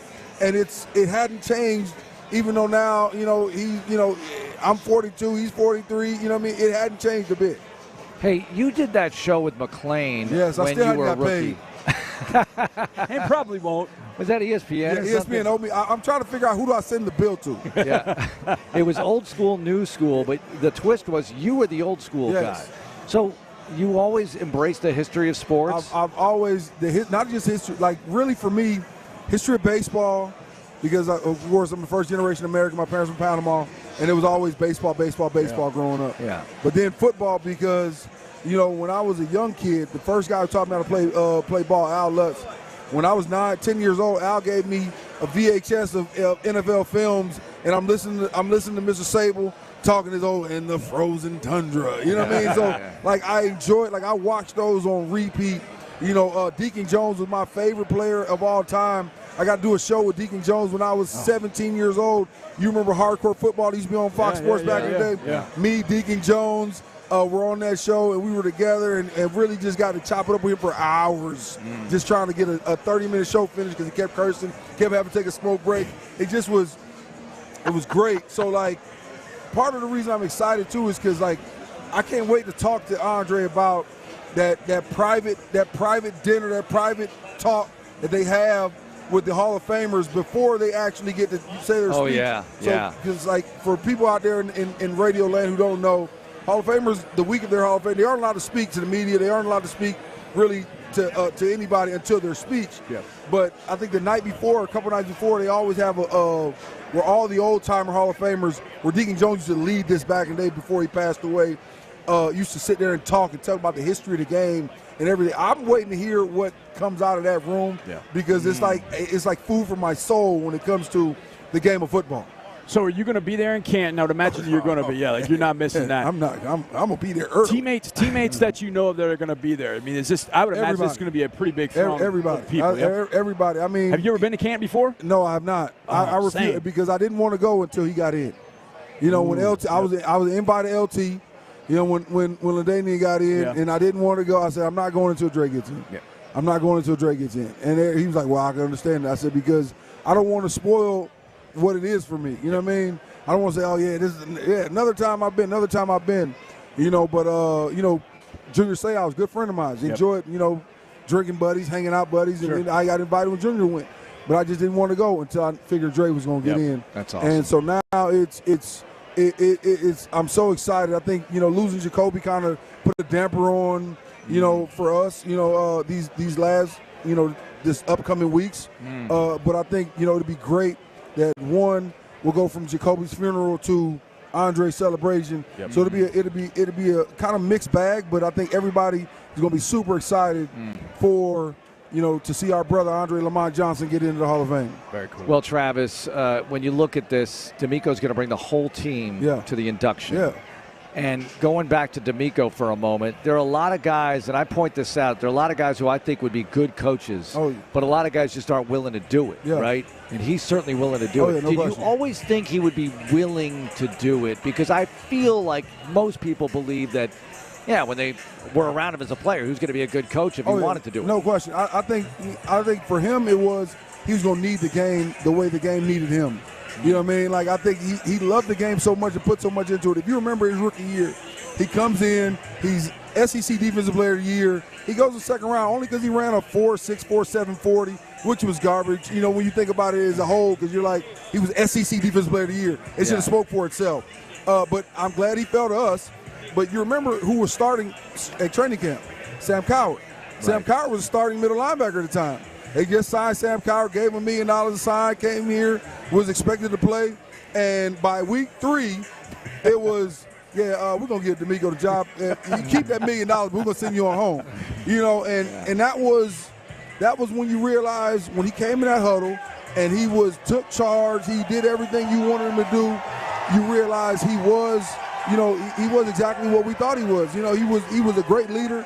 The game respects him. Everybody who played with him respects him. Everybody who played against him respects him, and they knew what type of guy he was. So you knew he would want to be.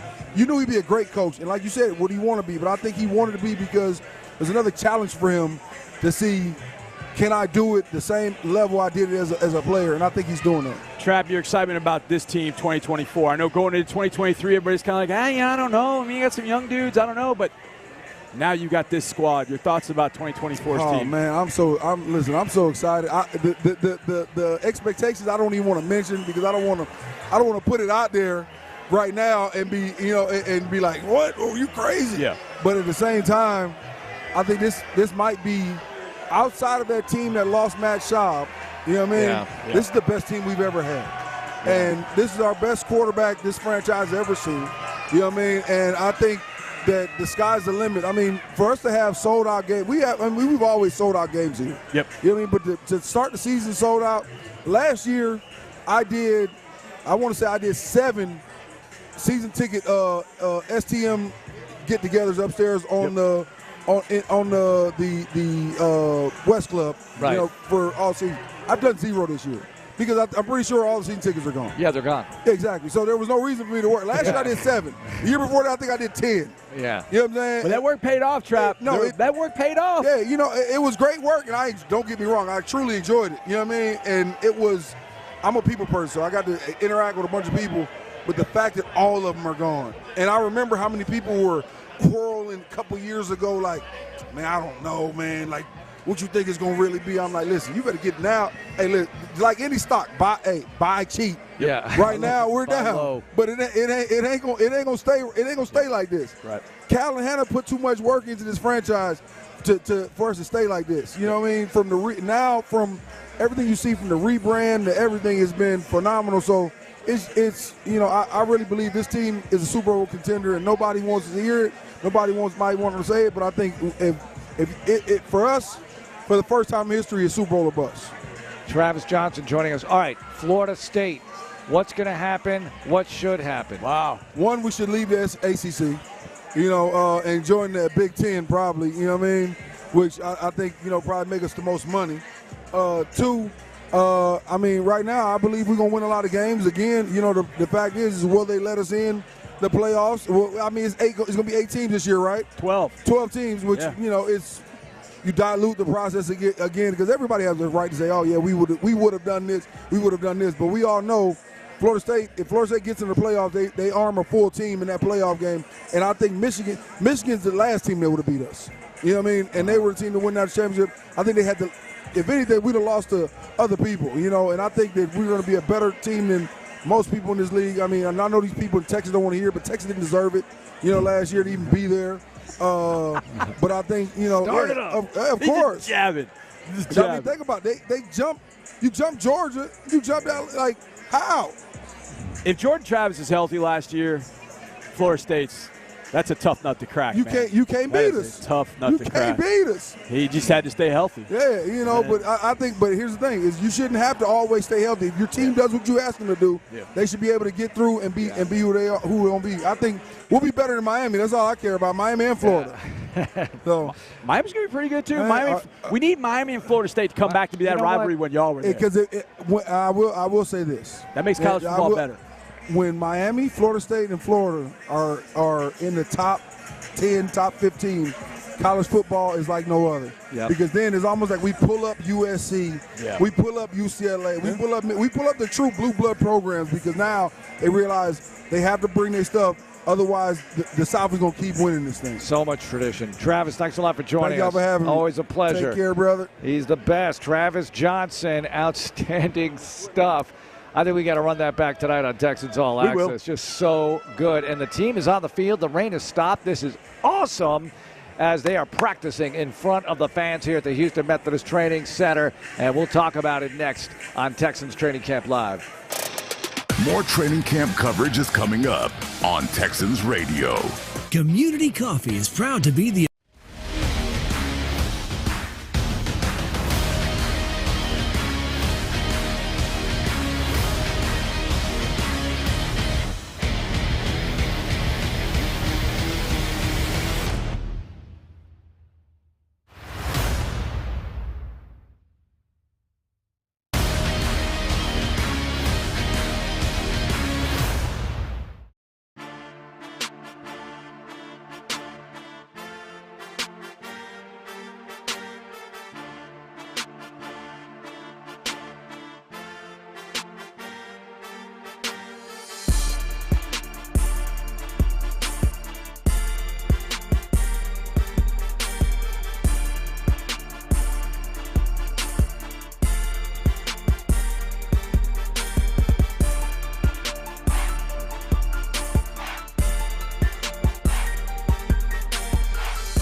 few feet away from your Texans. Nice way to run! On Texans Training Camp Live.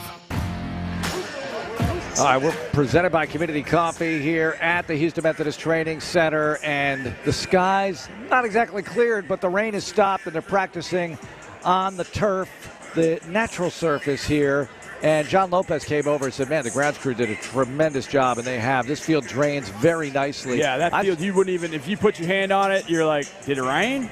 You'd think it's maybe morning dew. I walked out there and tested it. Yeah. And grounds crew John Harris says, it's good.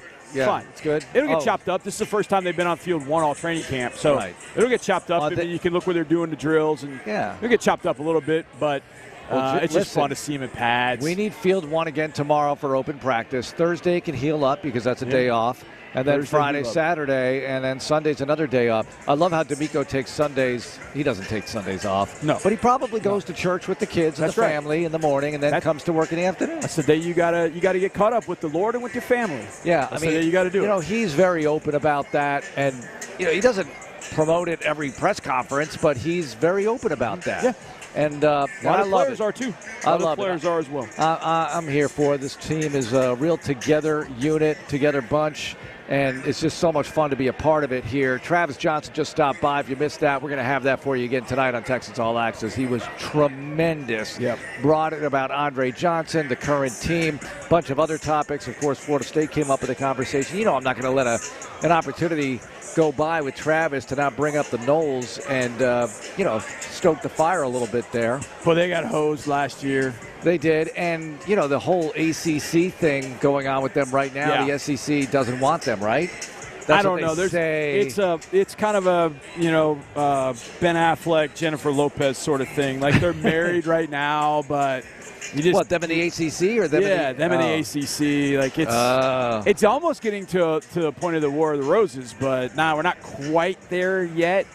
But we'll see. They get in the playoff, they make some noise. The ACC will start. I asked this to Dre. Look, if Florida State wins a championship, ACC is going to be like, we've now got 4 national champions in the last 20 years. I asked Dre when we were at Big 12 Media Days. I was like, hey, Dre, can the Big 12 now claim your Heisman Trophy? Ooh. And he's like, yeah, I think so. I said, what about Ricky? Do they still get to claim Ricky's, though? Ricky Williams. Yeah, why wouldn't you? Why wouldn't you? But the school's no longer there. Right, exactly. It did happen within the conference against those schools. Yeah, exactly. I know OU, but those schools, Aggies too. All right, Drake got his Heisman against a lot of schools that were in the Big 12. He won at 89, but now University of Houston being in the Big 12, Big 12 can claim them as a Heisman Trophy winner. Well, I think that fits much more than Big 12 claiming a Ricky Williams. Yeah. But the Big 10 has been claiming a Ndamukong Suh for a long time. Well, but Ndamukong Suh did his damage in the Big 12. Oh, yeah. And with Andre's situation, I think a lot of people still need to be reminded that he played Texas A&M. That's right. He played Baylor, Arkansas. He played these schools. That's correct. In the Southwest Conference. And lit them up, too. Yeah, and lit them up, put up ungodly numbers against those schools. Too many people assume, like, oh, you're playing Memphis, and, with all due respect to Memphis, what are we doing here? Individual? Yeah, we're doing some individual. Kalen Bullock, deep ball, shot a little bit too far. Jeez, Coach Adegoke fired it a little too far. But to me, this is the coolest thing.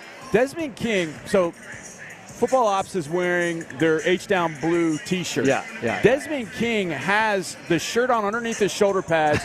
He's got the shoes that match the shirt, and his gloves match the shirt. And it's like, he looks yo, good. that's tight. That looks nice. That's a good look. I like that look. That's a good I didn't know look. how I was going to like it. Sting's got the H-Down blue gloves. I saw him just a second ago. He's got the gloves on the far side with the corners. Jeez, it's easy to forget how big Lonnie is. Lonnie's a beast. I mean, I'll tell you it's what, been a quiet camp in a good way. 6'2", 213 listed. If Lonnie we have Johnson. issues at linebacker, they need to go to Lonnie and say, Lonnie, think about it. Think about it, huh? I mean, that might fit him a little bit better than playing defensive back, if I'm being honest. I'll tell you what, the DBs are loving the fans right now because all they're doing is chucking the ball deep and going for deep ball picks. Here's Bullock coming over to the near sideline, just a few feet away from us, making the snare. Big guy. He and Lonnie are big. What happens with Lonnie here, Johnny? I don't know. It's Lonnie, a great question. He had done such good things on special teams the last couple of years. And he was good on special teams. I think Lonnie, that's the right way of saying this, I think Lonnie got humbled a little bit. I think he came in here as a second-round pick, and he thought, things are going to be handed to him. And he worked, but I just think he had this kind of attitude of, maybe a little bit of entitlement. And then when that changed when he went to some other places, and I think that was his tweet when he said, hey, Houston, I'm coming back, and I'm a changed man. I mean, that's great. This game humbles you very, very fast. You can be a second-round pick, but, man, if you don't show up and play every day, you can be humbled very, very fast. I think that's probably what happened to him. So he's getting the opportunity on special teams and safety in this training camp, and we'll see where it is. Safety is an interesting position because, as you heard MJ Stewart say, the young boy, he makes it interesting to me because you've got the two vets in Murray and Stewart. Right. You got Ward and Pitre if you were going to start just your quote-unquote base defense. And then you got Bullock. So how many safeties are you going to carry? If you carry 10 DBs, right, how many are you carrying? Are those the 5 you're carrying right there, Pitre, Ward? And then is Pitre considered a nickel? It gets a little hairy with all that kind of movement, but let's do DBs tomorrow. We'll do DBs tomorrow because it does get complicated, and you have guys able to do different things, corner, safety, nickel, whatever. And as we point out, nickel is the starting set. That's the majority of pretty much defensive alignment you're in. And how much of a hot take is this? If this regime drafted Lonnie Johnson, things might have been different. Now he's in his 5th year. He survived in this league. He's playing. He's a going concern in the NFL. Year. It's a 6th year. Oh, 6th year. But drafted in 19. Okay. 6th year. All right. He's made it 6 years. And he's never been a big-time starter, but he's always been a contributor where he's gone. Even with the Texans in 21, he had 3 interceptions. I remember he had one of Josh Allen in the rainstorm up in Buffalo in 21. So there's something there. They brought him back, and they didn't have to pay a ton of money for him. And you bring him back, and you give him the opportunity to compete. And I think that's really, when you're going into your 6th year, that's all you want. And I think that's what MJ was talking about earlier. MJ Stewart is fantastic to listen to because MJ's got a really good perspective about this whole football thing and just his life in it and players' lives in the game of football. He's like, find a role and then be a stud at it, essentially. So, all right, we broke down the receivers the other day. One of them is Johnny Johnson. Benny, pull up Johnny Johnson for us, please. And Johnny Johnson caught a game winner in a preseason game for this squad once upon a time. Was that last year or the year before? I think it was the year before. And Johnny Johnson, his rookie year. Yeah. So that was 20. So he spent some time on Texans campus. He's still here. There is a mother load of depth in front of him, you would expect. Yeah. But you got to keep battling. You never know what's going to happen. Does it happen here? Does it happen somewhere else? Is he on the practice squad? What happens to Johnny Johnson? Well, Johnny Harris caught up with Johnny Johnson yesterday. All right, this is always my favorite interview because it's the Johnny and Johnny show. Johnny Harris alongside Johnny Johnson. Hey. All right, Johnny, it's a tough one today. I know this is your 3rd year. Have you gotten used to the heat at all yet? Definitely acclimated. I mean, it was a difference coming out of college for sure, going from that cold to the humid heat. Wasn't used to it, but my blood used to it now. I'm going to year 3, so it ain't nothing for real. It definitely is another. At least it seems that way when you get this cloud cover. How's it been first few days in camp? 3rd year. Do you feel yourself in your 3rd year seeing things, doing things maybe differently or better, and you're like, oh man, in year 1 that gave me some trouble, and now in year 3 you're doing a little bit better? You see those things happening for you? Definitely. I feel like the language of just the NFL and the way plays come out, the operation of the huddle, everything. I'm real used to it now. Going from college where it was straight signals, and now getting a play call out the huddle, learning the language. It's really nothing now, and I've seen a lot of progress. Just got to keep going. Year 2, learning this offense. I know year 1's a different one. Year 2, it's different to you. But how do you feel, comfort-wise, year 3, when you hear something in a huddle, you know exactly what you're going to do as opposed to last year where you're like, you got to think through it. Right. Going from year 1 to year 2 was definitely a whole new offense. So that was crazy. But year 2 to year 3 is definitely like he's calling the play halfway through. I already know my route. I already know where I got to be. Now I'm taking them next steps where I'm seeing defenses, knowing leverages, really can see how I need to get open and all those little things outside of just trying to get set up and get lined up. Okay, here's one of my observations that I've seen from you. And I saw this in OTAs and I see it now in training camp. When you catch the football anywhere short, you're turning and getting rack right away. It feels like you're more intentional about getting that ball, getting upfield. Am I on point with that? Yes, sir. I mean, this game is about the inches. Every yard counts, so you got to take advantage of those reps. A guy like me is not going to get too many reps in practice, so every chance I get to catch the ball, I got to get upfield, got to envision that scoring mentality.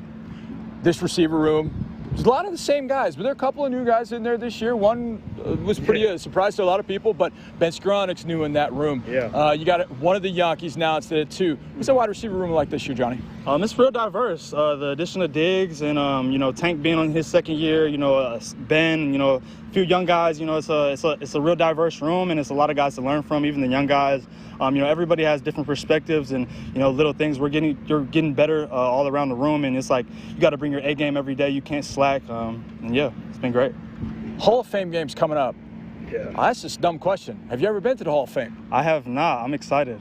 Can't wait. Me too. It's one I've always wanted to go to. So just having that opportunity to go to the Hall of Fame, seeing Andre inducted, how cool is that for you and the guys to be there for that particular weekend? It's dope. I grew up seeing him go crazy. He's one of the guys I watched growing up, so it's amazing to just be now on the field in the NFL wearing the jerseys that he wore. Well, maybe it's a new jersey, but, on the team that he was on and seeing him go into the Hall of Fame, it's a blessing. It's a dream come true. Okay, I haven't asked this question yet, but since you brought it up, I got to ask. What's the overall players thought about these new uniforms? I love them. Some of the guys really rocked with the old ones as for the culture, but I think it's a new team. We're starting something new over here. We're going for big things. You got to go big with the uniform. So I love it. Got a favorite one? That one with the light blue accents that's my favorite for sure. I think that one pops crazy. We did a bunch of interviews, guys were wearing those, and I was like, okay, that's the one that people are going to love. I thought the players would love that one the most of all, so I don't know when we're going to wear it, but I'm excited about wearing that one for sure. The red one too, though, I like the horns on the helmet. That's a crazy addition. That's something that I didn't think they was going to do, so I really like that one. Yeah, I was a little surprised when I saw that one too, because that's the first different helmet we've had ever, so I'm looking forward to that. And it's red, and it got the chrome face mask, so I'm looking forward to that. Johnny Johnson, I appreciate your time, my friend. Thank you. Appreciate you too, brother. Thank you. All right, Johnny Johnson. Johnny Johnson, very talkative. I love him. I love Johnny Johnson. I've been a big fan of his for a long time. I remember he lit up Arizona State in the game. I think it was 2018. It was like 2017, 2018. I was like, man, this guy can play. And here's the thing. You talked about he had stuck around. He was active in both Week 18 games last year. Or the last 2 years as a rookie and last year. He's 2-0 in Indianapolis. Right, so I'll just say that. His record in Indianapolis, 2-0. Yeah. Ooh. Week one. Brock's 1-0. Brock's 2-0 against the Colts. That's right. But not 2-0 in Indy. Only had one trip to Indy, but he won it. You didn't ask the question I wanted to know. Is he wearing 88 because there was nothing else available? And he decided that's the coolest 80s number available, or would he prefer a single digit? He's been wearing it for 3 years. He wore number 3 at Oregon. Yeah, so that was unavailable here. That was unavailable. It's been unavailable for a little bit. So I didn't ask him. Since I guess because he's in year 3, I didn't think about that part of it. Yep. But yeah, I mean, I like 88 though. 88's cool. It's very symmetrical. Oh yeah. I like that. That. Cool number. And with JJ, Johnny Johnson, 88, it's cool. North of here, it's a cool number. Yeah. All right, coming up, final segment. Couple of things. What Sean McVay said. Finally, a coach says it. Boy, yes. I can't wait to share this information among a couple of other things that are going to come up before the close of business. And B. Scott and Lopez are here to entertain you with In the Loop, and we'll set you up for their guest. It is coming up next here on Texans Training Camp Live. More training camp coverage is coming up on Texans Radio. How do we solve the world's most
Your Texans. Nice! Way to run! On Texans Training Camp Live.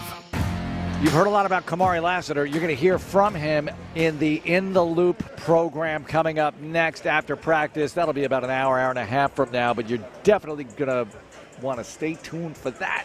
The rookie from Georgia doing well in camp. Now, a couple of guys not practicing today. John Mechie not practicing. Don't know why. Yeah, don't know why. And I thought I saw Nico Collins not practicing either. Offense is off field too, so they're a little bit of a ways from us. But again, we talked about this yesterday. You got the quote unquote big three. As long as you got two, you're living. As long as you got two, you're living. Listen, as long as you got one, you're alive. You have zero. This is a 7-week camp before opening day. If you feel the slightest bit of whatever, and I don't mind a veteran sit for Collins. I know it's only year 4 for him, but I don't mind a veteran sit for Nico if that's what it is. Absolutely. Do it. Sit Tank, sit Nico, sit all these guys. Rotate them out. And look, you're going to have to probably do that during the regular season anyway, like you did last year. Different combinations of receivers and get used to it. Okay, so let me ask you this question. I think I've asked you this before in a different form. Take CJ out of the mix. You have to have one player play 17 games this year. You have to. No questions asked. You have to have this player. I'm going to give you two. 2 players. Maybe one offense, one defense. I got one. Have to play 17 games this year. Which 2? Derek Stingley Jr., because without him, everything gets thrown into this domino effect in the secondary as far as what we know right now. So on defense, he's my guy. Because, look, I don't want to lose anybody. But at end, I got Barnett. I got some other options there. If you were to lose Daniil, linebacker. Well, I don't want to lose Aziz at all. I don't want to lose anybody, but, you're giving me the ultimatum here. I only get one. On offense, other than CJ, boy, part of me wants to say Tank. Because, look, Laramie's the obvious answer. Yeah. I would also go Mixon maybe. But, depending on what Pierce does, how he looks in year 3. Laramie's the obvious answer. But Tank does things to a defense, has their heads spinning around in the secondary, enables whoever else is in there to go nuts. It's kind of like having, I'm not saying he's Tyreek Hill, but it's kind of like having Tyreek Hill. When you send Tank deep, it's like, oh my gosh, the house is on fire. And all of a sudden you got all these gaping seams and holes in the secondary for you to capitalize on. Sean McVay, Johnny, you brought this to my attention. Sean McVay. I love Sean McVay said, and I don't have the audio, so forgive me. He said, sleep is important. Yes. I'm paraphrasing. He said he used to try to impress people, or what was it? He said it's the stupidest thing to try and survive on no sleep. Yeah, like a lot of these coaches do. And then he said something I thought that was hugely important. He said, when you have to be a leader in a people business, and that's what this is a people business, and you have no sleep, you will be a terrible leader. You're going to be awful. Awful. I felt like that piece of audio needed to be forwarded to the Northeast somewhere. Get sleep. You have to sleep. And I mean, well, that head coach once told us on the air, so I'm not giving away any secrets. You sleep in the off season. It doesn't work that way. No. Well, it's the best PED you can have, and it's free. Yes, it's free. It's a great PED. And look, this time of year, I have trouble sleeping because leading up to the first preseason game and then the first regular season game, there's so many things that that I'm involved with that are unrelated to talking on the radio. Right. And in the middle of the night, if I wake up, it's like the wheel starts spinning. The gerbil starts running on the treadmill. And I'm like, oh, my gosh, I got to do this. It's best to just wake up, write it all down, or even do it if you can't sleep, and then go back to sleep, which I did last night. But you're right. It is a PED. Make the most of it. And a lot of these coaches don't. And to me, on Sunday especially, I get it. It's got to be tough to sleep on a Saturday night. But on Sunday, you got to make chess moves on the fly. You don't have time to think, is it worth it to call timeout here or should I wait? Now, you don't have time to deliberate. It's not chess where you have unlimited time to make your move. You got to make the move in split seconds. You need to be rested. Absolutely. I mean, I think about us on a Sunday. About all of us. I mean, the 5 of us. Aaron, Robert, you and Andre. We all have a different role. And there are times when, especially when we go to Denver, I do not sleep in Denver. And I've thought about this over the years. I have to work that much harder, be that much more focused because I haven't slept well. For Sean McVay to say that, young coaches need to learn that right now. And the old guard needs to change its, if you're not sleeping, you'd be sleeping in the office. Man, you sleep on your couch in your office, you're an idiot. You're an absolute idiot. I will echo what Bruce Arians said. If you're sleeping in your office. You don't think you could sleep well on the couch? No? All right. I don't know. If you got a comfy couch, maybe. Yeah, But it's dumb, though, Mark. It's dumb. Go home, get your work done, leave out of here. Bruce Arians used to say it well. He's like, I would fire somebody if they didn't go to their kids' recitals or programs or concerts or whatever. Bruce Arians was the best. He's like, I'll fire them on the spot if they pass those things up. I had one more There's time for work, and then there's time to step away and be a human being again. I had one more thing here, but I'm going to save it for tomorrow because I think it's a topic that a lot of the listening audience will have an opinion on. And I often say this in sports, like we could talk about the third string swing tackle, and we do, and it's cool. But a lot of people aren't going to have an opinion on that. If you talk about LeBron or Jordan, people have an opinion, right? I always say that about sports talk radio. Like the simpler, the better. Sometimes. Wait, who's the most successful media personality right now? Stephen A. Smith, right? He's about to get really paid. He's already getting paid. Right. How about he outlasts Skip Bayless in this industry? Oh, good for Stephen A. Yeah, good for Stephen A. Good for Stephen A. And you know what? He brought Mad Dog Russo to ESPN. I give him a lot of credit for that. Yeah. That was good stuff. Anyway, that's going to do it for our part of the program. In the loop next, they've got Kamari Lassiter on. B. Scott is with John Lopez. You're not going to want to miss that. Figgy at the controls. Aaron Raybold, MVP today, keeping the equipment dry in a driving rainstorm earlier. No rain right now. We'll see how it goes the rest of the day. It'll get steamier. It'll get more fun in pads. Thank you, Ben Gary, for producing. We're back at 6 with Texans All Access. Go Texans. This is Texans Radio on Sports Radio 610. Whataburger now has new premium coffee.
Sports Radio 610. The Texans play here. An Odyssey sports station. Houston, let's get in the loop. Great day, great day. Oh, give me some juice, baby. You're in the loop on Houston Sports Leader. You know what I'm bringing today. You know what I'm bringing today. Let's go. Go to work. Let's go. Hey, Sam. Sports Radio 6. We are live in full effect here at Texans Training Camp Lopez. This is the day to be here. No sooner than we get on the air, man. They start off special teams, kickoff return. The crowd is here. The players are in pads. Lopez, I could not think of a better place to be in the city right now, man. Man, this is fantastic. This is happening. Let's just kind of go through a bunch of stuff that's been going on here at Texans Training Camp for those who are not here. First of all, people started lining up at 6 a.m. in the rain and just chomping at the bit to get in here, catch a glimpse of this team. We have literally the best seats in the house. Shout out to the Texans and Texans PR for that. Especially for what they're doing right now. Yeah, they were doing 11-on-11 special teams, and it's about to get going here, and we will give you updates as best we can because it's going to be 11-on-11. Offense versus defense. All the players you've heard us talking about with the crowd here. Pads are on, and God has smiled down on the Texans yet again. I'm not kidding you, man. I'm not kidding you. First of all, the first day we talked about that, it was just a brutal storm heading this way. The clouds parted. They got the practice in. We got Will Anderson. We got the practice covered. We had made plans to flee. Yes. We had made plans to flee and then aborted those plans once it seemed like we could stay. And guess what? What we did again today? We made plans to flee, but we are here because all that rain that's been hitting Houston. I practically need my sunglasses. It's a bright sky. I brought mine. I brought mine. So what I love about this, Lopez, is that, and the reason why I really look forward to today, the reason why I really get pumped up for today is because it's our first chance with the pads on, and the players will tell you this. And by the way, Kamari Lassiter is going to join us. Yes. Texans rookie cornerback Kamari Lassiter is going to join us straight off the practice field. But one of the reasons why I love this is because this is what football actually is. When we first started this on Thursday, it was more so glorified workouts. It was more so advanced workouts, if you will. We're watching them run routes. We see C.J. Stroud out there throwing. We can tell how much bigger Will Anderson is from one season to the next. Like, there are tangible things that we can take away from the first few days. But when you talk about learning and really evaluating the team, you're able to do that. When the pads come on, we get to actually evaluate both the offensive and defensive lines. I know that's kind of football nerdy stuff, but that is absolutely what we're here for and what we get to do today. That's what we're here for. And again, if I had to put a headline on today, today is Kamari Lassiter Day for me. I would agree. Because there's three things that jump out. First of all, full pads, offense versus defense, scrimmaging with the crowd, everything in front of them here. So you're going to get a real taste. You're going to get a glimpse, a hint, so to speak. Is he one of those guys that can go get to the next level and play at that level in front of the crowd and everything else? Secondly, the big story for me is we're even getting Kamari Lassiter right off the field. He's a rookie. Most teams, not just the Texans, most teams don't really make access to rookies very often. Last year, I believe, the only rookie we had join us during the preseason and training camp was Will Anderson. And that was one that was very obvious. Yeah. A very obvious reason why. A high pick, not counting C.J. Stroud once he was the starter. But, that means something that Kamari Lassiter is even coming off the field to do this. That means they think that highly of him. And then the third thing is just to be able to talk to Kamari Lassiter about some of these things that are going to be going on in a matter of seconds, really. They're getting ready to go 11-on-11 here. Yeah, man. And with Kamari Lassiter, that really being not just the story of the day, but he has, and to my surprise, honestly, Lopez, has turned into really the story of the offseason. We got really plenty of stories to go through and plenty to cover. But the fact that Kamari Lassiter went from second-round pick, third guy in a run of cornerbacks to, hey, we think not just is he going to be, like he's not going to just be a slot guy. He's not going to just be a contributor. He's not going to play on special teams. But this guy might be an actual starter, I think is quite the revelation. And also, this is very transparent to your point about the fact that we're getting him. Yeah. It is a transparent showing of the cards to me by the Texans. And also the fact, I'll give them credit for this, and I love this. Yeah, we're going. That they give rookies this kind of leeway. Yes. Right? Like that they are – we heard DeMeco Ryans say it earlier in the week or last week. Yeah. Hey, we're not going to – or maybe it was over the weekend. We're not going to wait on you. We're not going to just wait on you to be ready. We're going to expect you as we just get a first play of the game.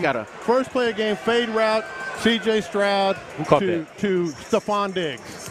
First play for the fans. Hey, look, tell me. Touchdown, by the way. Tell me that they don't have a sense for the crowd Yes. and exactly what the people are here for. Yes. Tell me they don't have a sense for the crowd and exactly what the people are here for. There is no way you could possibly believe that wasn't a little bit of an early statement.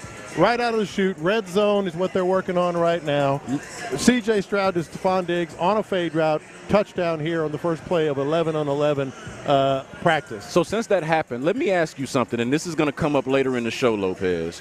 But on Stefan Diggs, as we see them, man, the players need to get out the way so we can actually report to y'all what's going on. We already know we can't give y'all the actual camera view, but my thing with Stefan Diggs, the expectation. We heard him talk yesterday, and I think that was one of the stories as well. We'll hear more from him later on in the show. But what I want to ask you, Lopez, is a reasonable expectation for Stefan Diggs this season.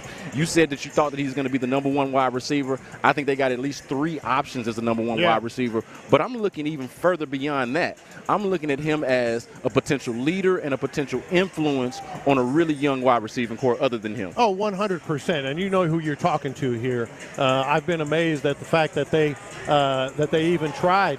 Clearly they have 3 guys that can play that role. But Stefan Diggs is the number 1 wide receiver. And, oh, by the way, just right now, another touchdown to Tank Dell. No big deal. No big deal right there. So they are rolling in the red zone. We do have to note this. Joe Mixon is not participating today.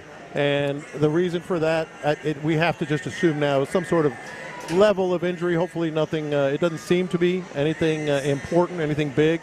But it seems like Joe Mixon is not here again today. Well, and Lopez, that was my expectation coming in today. Like, I thought that Joe Mixon wouldn't be out here based on the way DeMeco Ryans talked about him yesterday. And it's almost with DeMeco, it's what he doesn't say as much as what he does. Yeah. And he gave me the sense that Joe Mixon wouldn't be out here. And a diving catch, who was that? No, that was a miss. He just went off his fingertips. Just missed off his fingertips. It was Stefan again. But they're feeding Stefan early on in the 11-on-11, so really exciting for the fans to see. Everybody is on their feet. If y'all can watch on YouTube and Twitch, you'll see right now I'm standing on top of a chair so I can see the action. For one thing, I got to see over Mark Vandermeer, who's taller than me, and he's standing on top of a cooler. We are actually like really in this thing, in the thick of it, man. Yeah, and just to set the scene again for you, everybody's on their feet. Dude, they have vendors. They got dudes selling beer and water and stuff. As they should. Right here. How many people would you say are here? It's 2,000. We'll get a report. It's 2,000. I want to say capacity is right at 2,000, so it's at least that right now. They got vendors in the stands here, and they've got the field. By the way, shout out to I looked it up. I tried to find this dude's name. I will get it. The field is in incredible shape because they did get rain here. But the field is in terrific shape, and they're going full bore here. Cade Stover with a nice catch. Rookie tight end Cade Stover with a nice catch, by the way. So it's good to see the action. Back to the Mixon thing, though, Lopez. It got me thinking yesterday, and the guys on the morning, Sean Pendergast and Seth Payne talked about this. But I do have a bit of a concern the more I think about that. Like, between the Cam Akers signing, what we're looking for out of Dameon Pierce this year, a lot of, I think, hope and anticipation has been put into the Joe Mixon acquisition and in the role that he's supposed to play in upgrading this run game. But maybe we should think a little bit more about the fact that he is somebody with tread on the tire And, I mean, he's a 30-plus-year-old running back, or approaching 30 at least. Yeah. Has been in the league for a long time. That's something to watch out for, the running back competition outside of Joe Mixon and who's going to be available and what you might have in terms of depth at that position. Well, I think here's it's a the big thing. It's a big story to me today. Joe Mixon, it's not a serious injury as far as I understand it, so we will see him. But what it is, it's kind of an eye-opener, right? Yeah. Like the Texans front office, and it's not like something they didn't consider, but I think it's a little bit of an eye-opener. It's going to be hard to get 17 games out of anybody at this point. Somebody's going to be nicked up. So you're kind of covering yourself with Cam Akers. And Cam Akers, by the way, is out there. Seems to be doing just fine. Coming off of, I guess, back-to-back in a sense over a 3-year period. Achilles tears, but out there as well. So it's a lot of energy, a lot of excitement from the players as much as the fans. By the way, the players feel this. Oh, yeah. They feel it. Well, not just that. I wonder what it's like, Lopez, honest, because you were making this point earlier about how they couldn't give away tickets a couple of years ago. Mm-hmm. Think about the guys that have been around for all of this time. Yeah. The Laramie Tunsil's, the Titus Howards, the Eric Murray's, who's apparently stood the test of time. The dude has lasted like 3 different regimes. This is going to be like his 5th year here. Yeah. So like guys that have been around to see what the muck looked like, to see what the bottom looked like, to turn around and see this, it has got to be amazing for those guys out there right now. Well, and coincidentally, maybe not, but it seems to be coincidentally, sellout. They couldn't give away just 2 years ago. I mean, 2 years is nothing in the NFL. They couldn't give away tickets for a practice, much less sell out every game. That announcement came down just as I was pulling into the parking lot here today. The Houston Texans have sold out every game. Season tickets are all sold out, which means, of course, the games themselves will be sold out.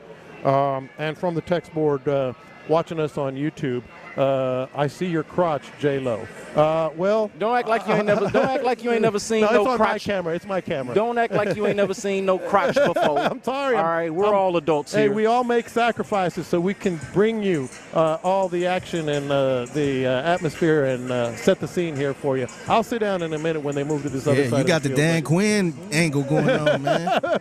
But just, until they come to this side of the field, just enjoy, people. Just enjoy. You mentioned earlier.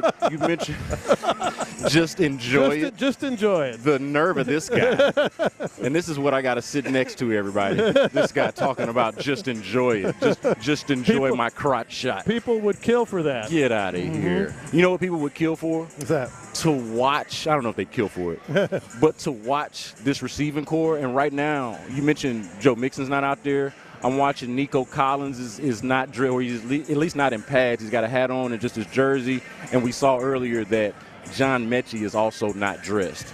Yeah, so glad you brought that up. So those are 3 players on the offensive side that we do not see dressed today. And I think the Mechie one is really more worth noting than anything, aside from the Mixon one, obviously. I think Nico's going to be fine. I do wonder what it is. But with Mechie, he is one who I feel like there's a lot of anticipation and I think hope and rooting for him. Yeah. But I do feel like Lopez, he's a dude that can't afford to miss a ton of days. Maybe this is planned. Maybe this is part of his off-season regimen. But I don't feel like that's a dude that can afford to miss a ton of days, and especially the first day in pads. Man, I wonder about that. Well, I did kick the tires with a few people I know here in the organization. I can tell you it is not an off day. I'll just say that. It is not an off day for John Mechie. Again, I don't think it's anything serious. But it is not an off day, and it's definitely something that, he just can't afford. I seriously doubt that it's a serious thing. But of all the players out here, especially having had a very good start the first 4 days of training camp, the one who can least afford to miss this first day in pads is probably John Mechie. Yeah, Nico Collins and John Mechie just literally ran right past us as they continue the drills here. We're here in the loop live from the Houston Methodist Training Center at Texans training camp. Man, you're right. This is part of it. The wide receiver competition is significant. I feel like we already know what it is at the top, but at the bottom of it, it's going to be a significant, I think, kind of war of attrition there between John Mechie, Ben Skoranek, and just whoever's – Noah Brown is like the fourth guy. So you think about, like, those last 2 to 3 spots, it's a pretty stiff competition, man. So, like, I'm interested in that. I'm interested in what's going on in running back behind Joe Mixon because – obviously, like I mentioned earlier, we got the Dameon Pierce thing. Like, if there's a way that he can tap into what he was as a rookie, and if Cam Akers is just serviceable as a backup, you don't feel as bad about it. But those are some pretty damn big ifs. Those are some pretty damn big ifs. Pretty big ifs. So we are here at training camp. Another couple of observations that I think are important because this is the Texans and they have new uniforms. And as we've talked about and as I've said repeatedly, I really feel that they should be the regular home uniforms sooner rather than later and make the old ones the alternates and the throwbacks. The H-Town logo that is all over here, overnight, they painted it on midfield. So it's not the Houston Texans horns on midfield. It's the H-Town logo. And every coach is wearing the H-Town blue Houston Texans T-shirt. So it's very, very cool that they are embracing this thing. They have leaned into it. Did you see Lopez earlier, before we got on the air about an hour ago, Cal and Hannah working the crowd? Oh, big time. What a glow up for Cal and Hannah. We talked a couple of days ago, maybe it was last week, about Nick Caserio and the change in view and perception of him as the Texans general manager. But I don't think it's more significant for anybody around here than it is for Cal and Hannah. And they got a lot to do with, at least Hannah for sure, a lot to do with the influence on the colors, just in terms of how much it is liked and perceived. Hannah is a big. How about the H-Town blue? The H-Town logo's in midfield, man. Dude, this is, and you know what it is, Lopez? I'm glad you mentioned that about it being in midfield because we talked about it last week, it being everywhere on like the barriers and in different spots, but on midfield, this is the dawn of a new era. Like, aside from C.J. Stroud, Will Anderson, DeMeco Ryans leading the way, Tank Dell, Nico Kyle, like all of these players. Like this, the timing of this rollout and uniform change, to me, is significant because it is the dawn of a new era. I love the synergy of it all. Oh, that's the right word, too, because it is all coming together. Fans, sellouts, H-Town blue, big-time stars all over the field, and a squad that is, frankly, the most talented. We'll see, but the most talented that we have seen in Houston Texans history. Hey, Lopez. I think we're about to get a little bit more look at this kickoff thing. That's another fascinating little storyline for really all the NFL teams because every team is going to have to adjust and deal with it. We know that the Texans have one of the better special teams unit in football, even when they were bad, Lopez. Even when they weren't good, we know that Frank Ross was doing this thing and that this Texans special team unit has been a strength for them. I am really curious to see how they adjust, what adjustments they make, and what exactly it looks like.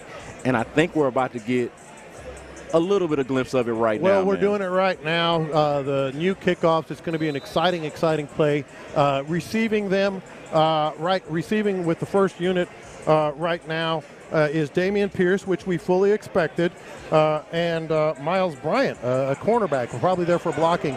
And as they set up, that would have been legit. That would have been a legit. That's not just them letting up. Yeah, that was Dameon Pierce making a legit 40, 45-yard run there. And remember what Dameon Pierce has said about kickoff returns when he had that big one last year. The big thing for him is that a kickoff ain't nothing but a long-ass run play anyway. Yeah, tight quarters, and that's where he excels. And the other thing to note is as you watch the coverage team and the return team, not a lot of big bodies out there. No, you need athletic. A lot of 20s and 30s and 40s and 80s in terms of the numbers out there. Even looking at 14, Kamari Lassiter. The only big body that I see on either side right now is Cade Stover, who's a tight end. He's John Lopez. I'm Brandon Scott Figgy Fig back at the studio as we broadcast here live from Texans training camp at the Houston Methodist Training Center. Coming up next on In the Loop, the OG's Passing Thoughts. Don't miss it right here on Sports Radio 610. Yes, sir. Low T Center right now, lowtcenter.com. You go there and you hit the big green button in the top right corner and good things will start to happen. If you're in your 30s, entering your 40s and beyond, you know what I'm talking about. Maybe you had a hard time with your workout yesterday. Maybe you're just feeling a little sluggish, more sluggish than usual these days. Maybe you're grumpier, libido, whatever it is. It could be any number of things. You need to get tested. Guys are kind of weird about going to the doctor. Go to the Low T Center. Low T Center is a doctor, is a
sports leader. Sports Radio 610.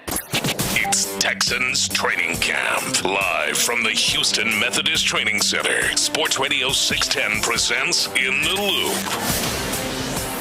In the Loop is live from Texans Training Camp, and no quicker than y'all could get back to us, man. I'm talking like literally 45 seconds ago.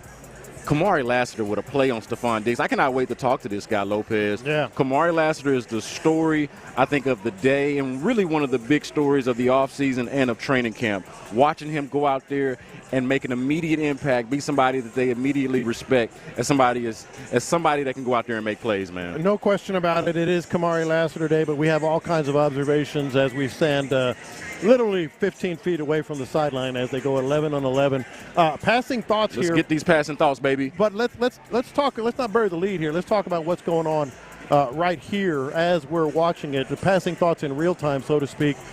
We just saw first-team offense versus first-team defense.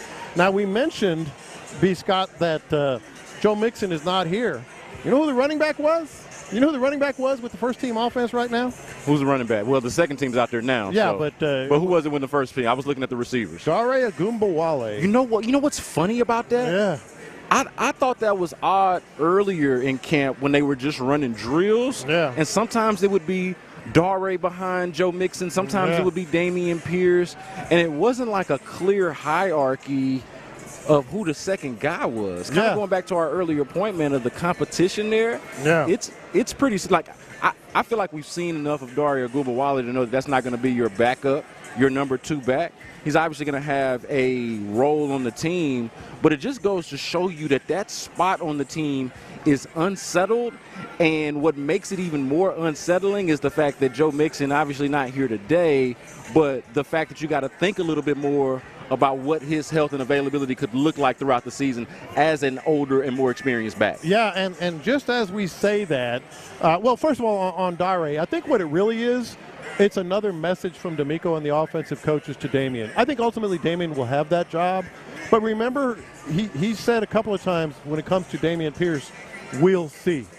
He said we'll see, you know, in terms of how he fits in. That's not a shot at Dameon Pierce. It's not anything. I'm just saying I think that what you said is absolutely true. A few more passing thoughts here as we move forward. We mentioned Kamari Lassiter, but he is unquestioned right now after minicamp, 5th practice of training camp, 1st practice of pads. He is the opposite cornerback. He is the opposite cornerback of Derek Stingley.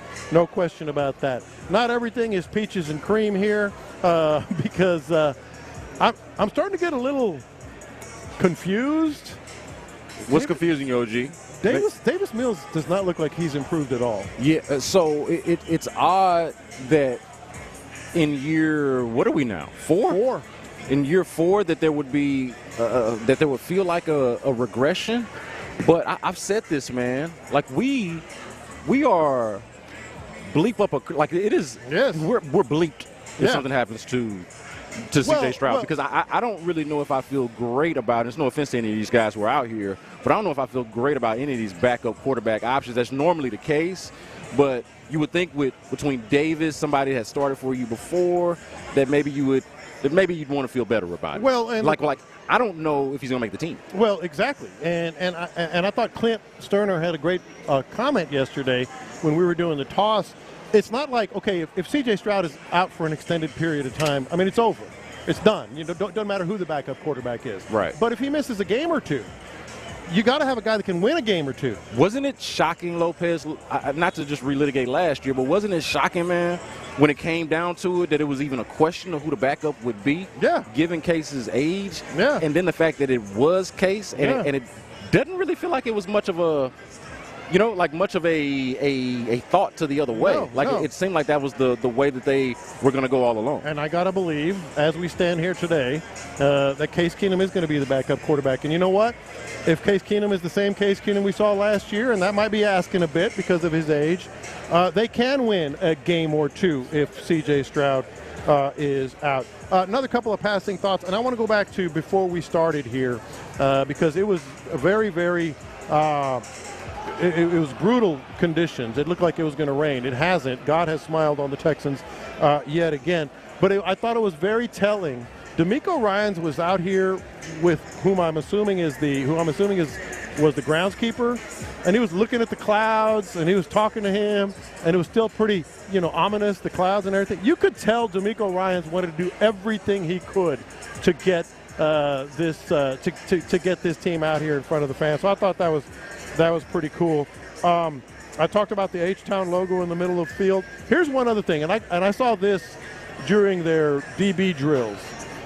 Kalen Bullock, dude, his length. He's got a chance. He's got a chance. Okay, so I'm glad you mentioned this, Lopez, because this is another storyline that we did not touch in the last segment that I do feel like is going to be worth following throughout camp and throughout preseason to see exactly what they're doing at safety. And we'll get into this a little bit later on in the show as well.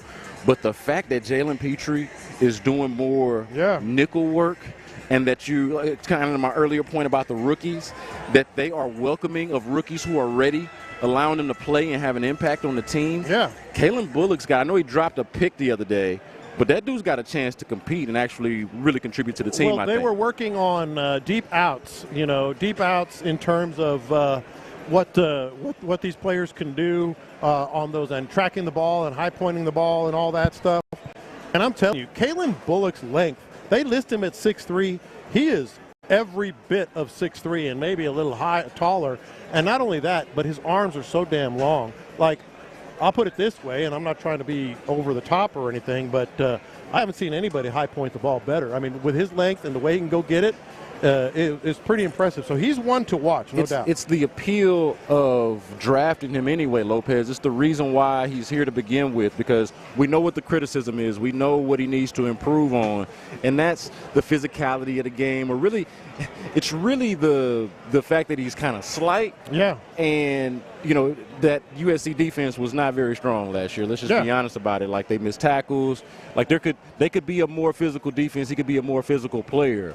But the reason why he was intriguing, the reason why they went to go get him is because he's an all-out, flat-out playmaker, man. He goes, you talk about high pointing the ball. This is a dude that will pick it off and take it the other way. And that's what they want to do. They want to take the ball away, and they want to not just play defense, but use the defense as a weapon to even be an offense at times. And he's one of those type of players. Yeah, it's going to be one to watch. All right, last passing thought here is happening as we're speaking, passing thoughts in real time.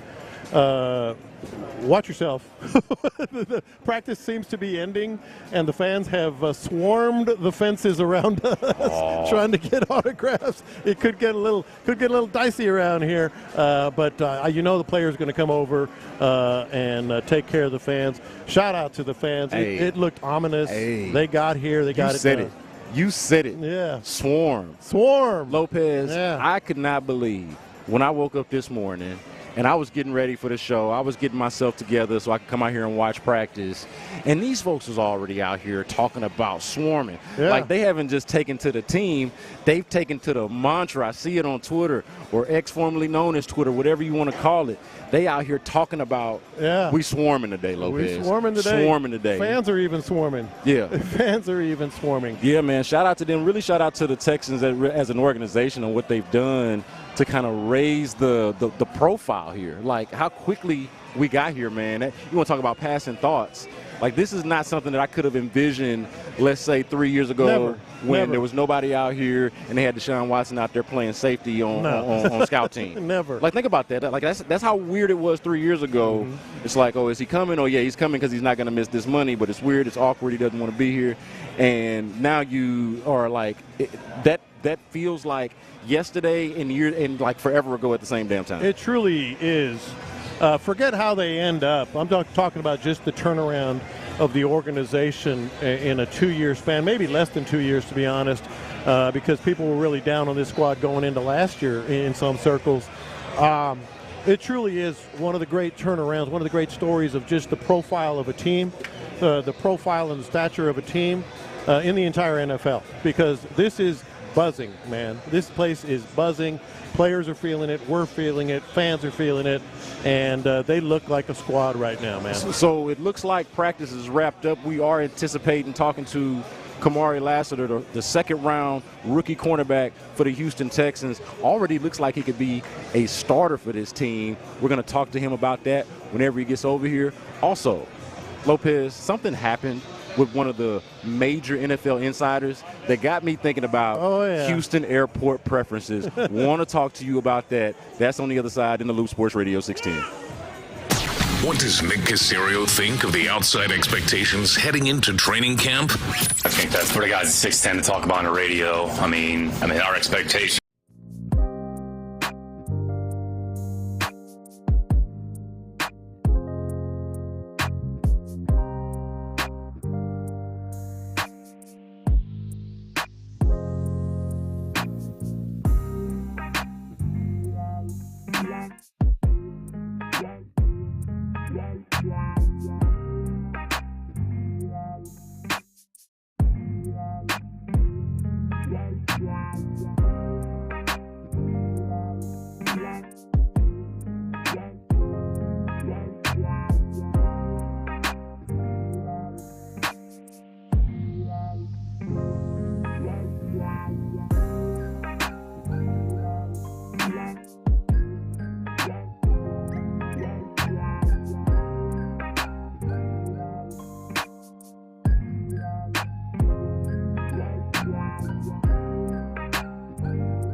making the stories from outside the loop matter to you. This is Localize It. Don't you know I'm local? You're in the loop on Houston's sports leader. Sports Radio 610. Live from the Houston Methodist Training Center. They just wrapped up Texans practice. And right here in front of us, what we're observing, we're setting the scene every segment here, Lopez. Yeah. What we're observing is Tank Dell working the crowd, signing autographs, taking pictures, giving the fans what they want. Another cool thing that was interesting for me to see just right here on the field, right before we got back on, Lopez, was we know who the top guys are in that position group at wide receiver, right? But I was watching over here, guys who we don't know were going to make the team, all congregated and giving each other pointers and talking through it. Robert Woods, chief among them as the veteran, but also John Mechie right there, Xavier Hutchinson right there, and Cephas, number 81, Quintez Cephas, like that's somebody who I don't think is going to make the team, but he's auditioning to possibly make the team. He's right in front of us, somewhere don't else. Don't play that too loud. Well, I'm just saying, I thought it was cool seeing him out there and interacting with his teammates, and like just the I feel like the camaraderie of this team is really something to note, man. It really is, and autograph season is here. Shout out to Quintez Cephas. Man, and he's over here working all the crowd. Don't ask who my man is signing autographs and working the crowd and being a man of the people. That's right. And, of course, they're getting a little extra work in. We're going to have Kamari Lassiter joining us in just a couple of moments. But until then, it is time to localize it a little bit. So Lopez, I was shocked when I realized how much the president dropping out of the race might affect travel. Air travel, like I just didn't consider it, maybe because I wasn't about to fly myself. Yeah. But it has. And one Adam Schefter, NFL insider for ESPN, was it the Pat McAfee show? Was on the Pat McAfee show and was talking about just that. It got me thinking about our own airport situation. Listen to this. I was in Michigan taking care of some business for my daughter, my young daughter, and we were attempting to fly back last night when there was a complete meltdown. It is going on across the country right now where basically airlines are being shut down and people are being... I've never seen a scene like I saw at Detroit Metro. Correct. We were in line for 6 hours before they canceled the flight at 1 in the morning. It looked like a nightclub. Everybody out trying to get an Uber or a Lyft or a cab, or whatever it is. Got back to the hotel 2:30 in the morning, booked for another flight today that was canceled. So I hired a cab to drive us back to New York. We are right now in Pennsylvania. We are 4 hours out. Yo, I cannot tell you, Lopez, how livid I would be if I was supposed to be flying somewhere and I've been booking flights and I found myself having to book a cab for a 4-hour ride. And he's the lucky one. I would be livid. I've seen stories, and by the way, the biggest reason is that they're still reeling from the CrowdStrike thing, from the software collapse. And so the airports all over the country are still backed up here as much as anywhere. But there are a lot of people. I was looking at something, I think in Atlanta, where there are no cabs and no rental cars. And people are just sleeping for days in the airport. It's just stupid. It's just ridiculous. I can't believe that we are here. But I'm with you, man. I'm at the point right now. I know not to take any shots at the airlines, but if I can drive, I'm driving. Yeah. If I can drive, I'm driving on my next trip. No doubt about it. So this to you is kind of a preferred outcome because it's much better than being stuck there at the airport. I would be livid about that. But it did get me thinking, Lopez, about our own airports. The Houston Chronicle did something a couple of weeks ago about like which is the favorite airport in Houston. Yeah. And I think a lot of it has to do with geography. One is on one side of the town, the other one is on another. So a lot of times it depends on which one is convenient, which one is closest to you. And let's be honest, we know that Bush has more flights. Bush has more flights. So it's a bigger airport, has way more options. So it gets the nod there. But I'm very, very, very particular about the airports here and my preference. I'm curious about yours. What is your airport preference here in the city of Houston? Well, all things being equal is how I'm going to put it, because you just said it. If I'm traveling internationally, obviously Bush, and if I'm living in the Kingwood or Woodlands area or whatever, obviously Bush. The same thing with Hobby if you're in that area. But let's say all things being equal, I'm looking for convenience. I'm looking for easy parking, a shorter walk, easy on and off. I'm going hobby all day. Yeah. I'm going hobby all day. It's not even close. I'm actually shocked at the people who pick Bush. Like, I feel like even if I was a North Sider, and everybody knows, you know, B. Scott from Hiram Clark. Look, I am very loyal to the South. But even if I was a North Sider, I'd make that trek, man. Yeah. They need to do something about that one lane that takes you to hobby. Oh. I don't appreciate that when you're exiting. They got that one lane. That's not very good. But other than that, like, I'm hobby all day for the convenience. It's not as many people. You can get in and out. I can get in and out. Yeah. And, of course, that other element of me being closer to it. Like, I cannot imagine willingly going to Bush. It'd have to be a situation where I just had no other option. Yeah. If there is a flight at hobby that will take me to the same place, I'm going hobby every time, every single time. I'm with you. Also, the hits here, and we've touched on it a couple of times, but it is a testament to everything going on here and everything going on around the entire organization. The Houston Texans season tickets have sold out. Remember when there were thousands of people on the waiting list, and then they were begging people to get season tickets, and then they couldn't fill it? When was the last sellout they've had? So one of the themes I would say of the last 2 seasons, Lopez, and this is kind of sad to admit and was kind of sad to look at, and you saw we were right there together for this whole time, the crowds, man. The crowds at NRG Stadium. Yep. And look, I'm not one of those that's gonna like shame fans and like guilt people into showing up to a product that they don't believe in. If you don't believe in the product, if they're not doing what you feel like they need to do for you as a fan, I fully support your right to disengage. And I think that's what a lot of people did. And we saw that just as recently, Lopez, as last year. We talked to Will Anderson about this last week, how he and C.J. Stroud got here from these big-time programs to these big-time crowds at their games, only to get here and there be virtually no buzz, little to no buzz at the game. I think what we're seeing right now here at training camp, what we're going to be seeing at these practices that are available to the public, is kind of a turning of the corner there. Of like, hey, this will be reflected in the crowds, I think, at NRG Stadium, and that's to your point about the season tickets being sold out. Figgy, you can really shed a lot of light on this. I mean, we didn't talk about it a lot at the time because you could always work something out. But I know for a fact you had a hard time finding tailgates. Yeah. Yeah, it was tough because there was a couple times where nobody was out in the parking lot tailgating. And it was like, man, we gotta make it look fun, and we did. Yeah. But it was tough. Yeah. It's absolutely tough. Hey, look who's coming our way, Lopez. Here we go, Kamari Lassiter. What do we want to do here? Look, we got Kamari Lassiter coming our way. But man, look, we cannot wait to talk to this dude. He is the star of camp.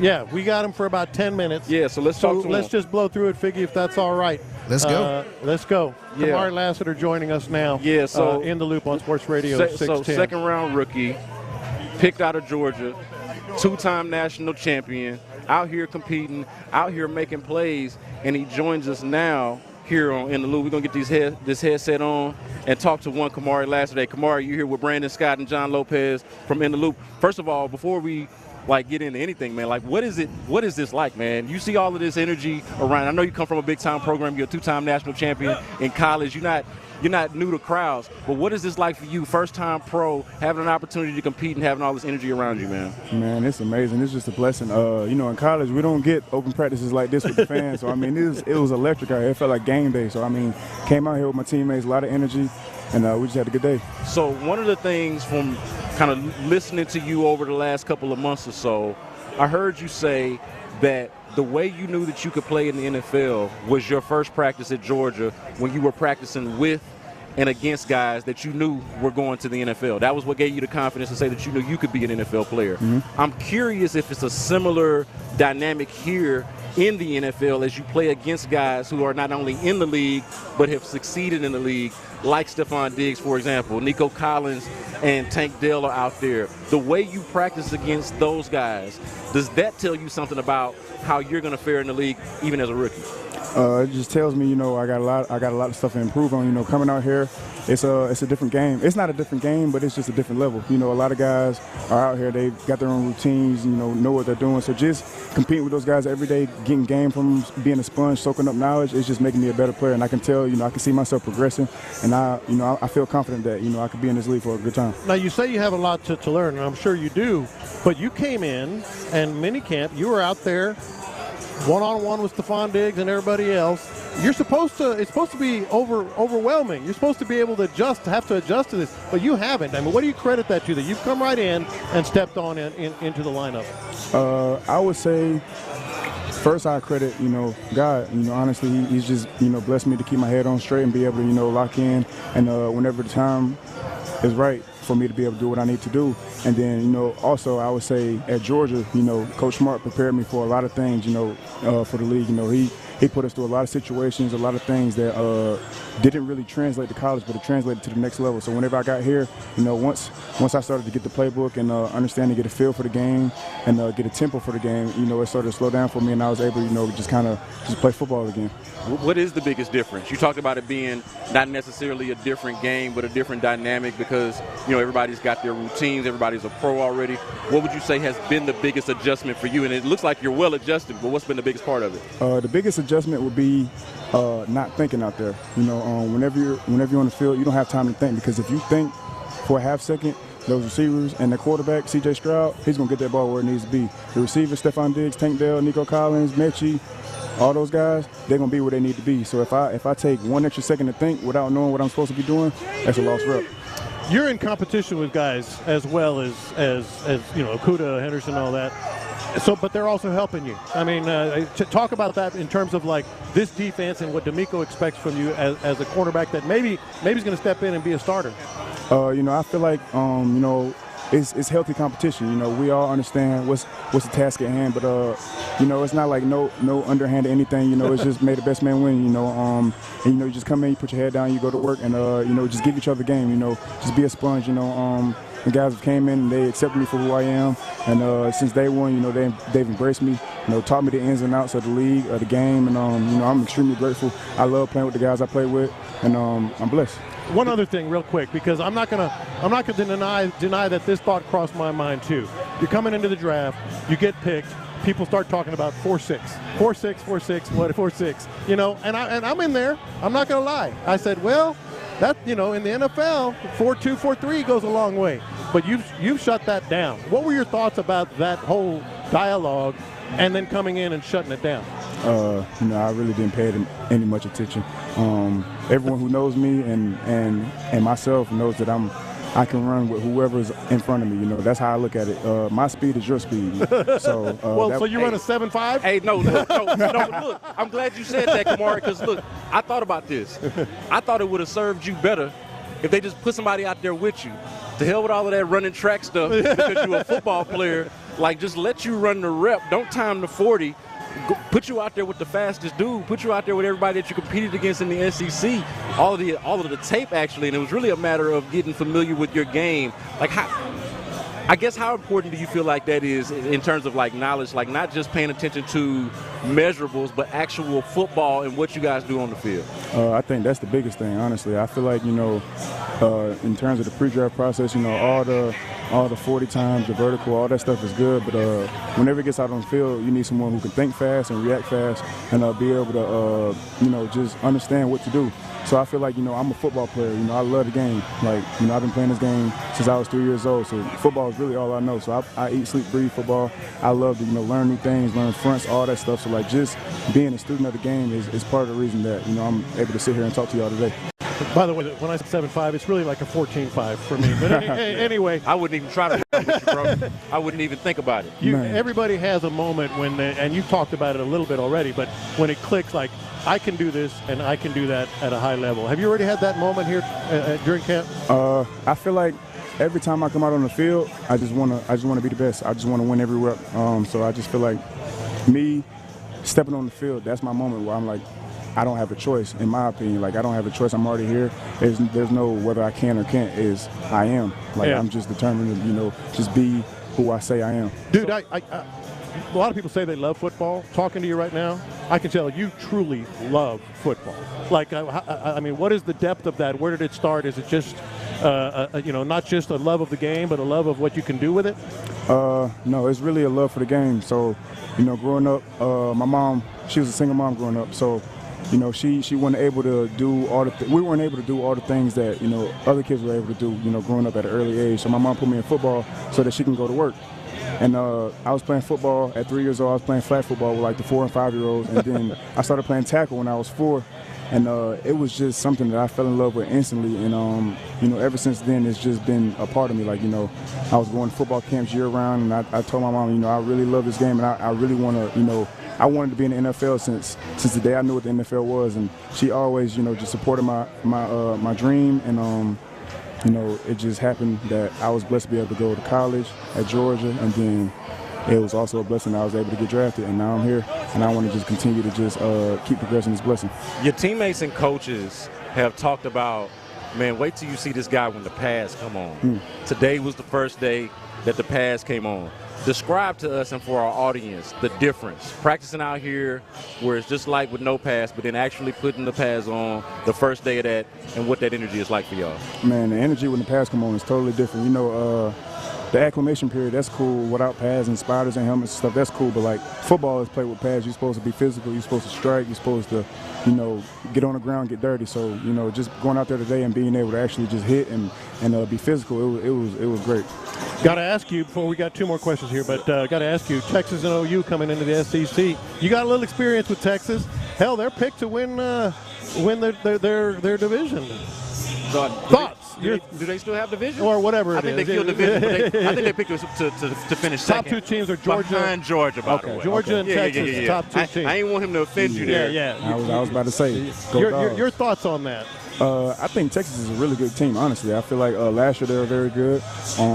I feel like this year they're going to repeat the same thing. They got a really good team, a lot of great players, and a really good coach. So, I mean, Coach Sarkisian, he was with Coach Saban at Bama, so he understands what the SEC is like already. Come on, you did smirk a little bit when I said that.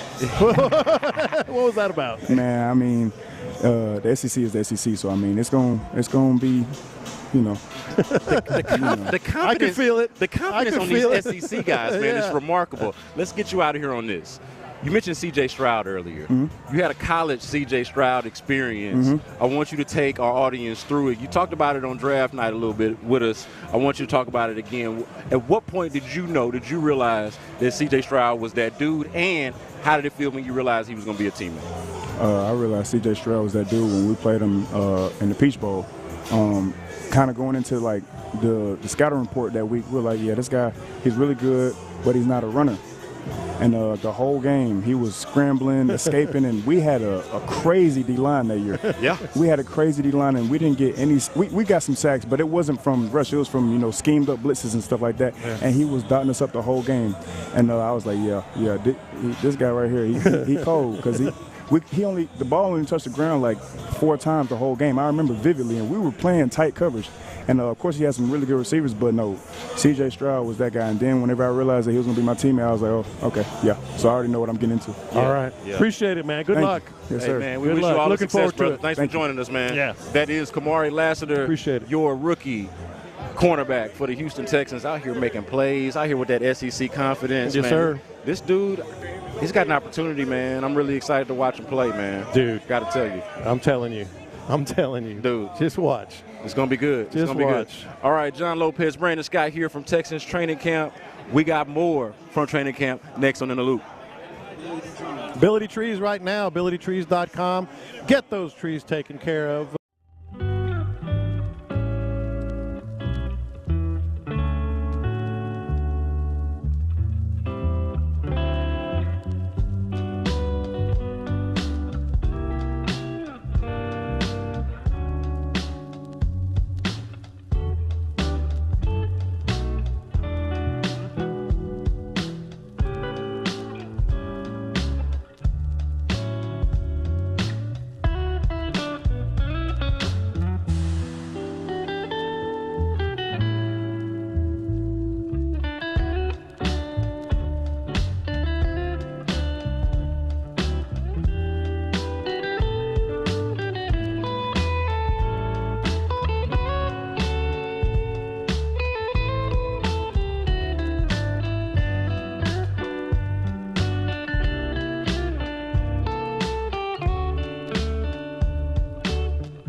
an Odyssey sports station.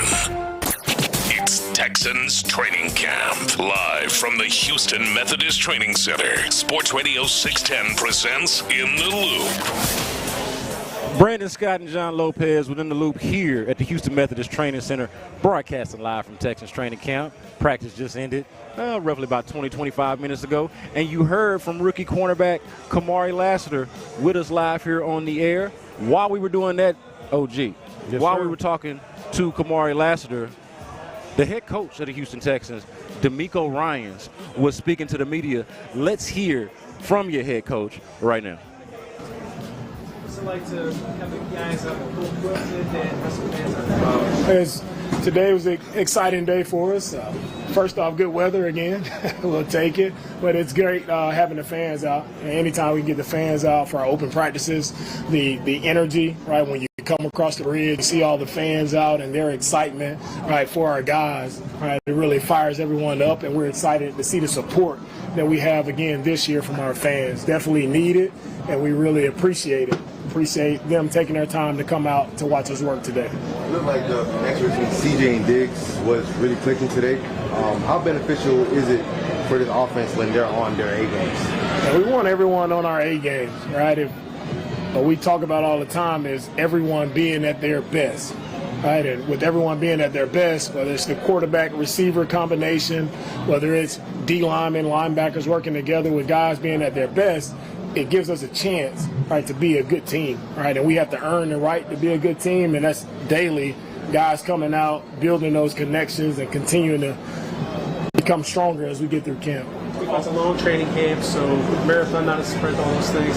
Do you have days off for guys? And was that the case with Nico and John Mechie, day off? Every player is different. Every player is on their own schedule. It's all about, right, us making sure we're taking care of guys and being smart about how we're loading guys. So our sports performance group has done a great job with that load management, making sure we're on top of everything. We track a lot of data, right? Use a lot of analytics when it comes to players and GPS units and things that we're tracking. So we try to keep a good. We know where our guys are. So you'll see periodically different guys who are in, guys that are limited at practice, just to make sure we're doing everything possible from our end to protect guys to keep them fresh.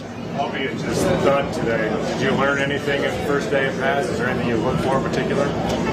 First thing I look for, first day of pass, no one to just go out of their mind, get out of their minds and just do something that's not protecting the team, right? We still practice in a safe manner and make sure we're keeping everyone up.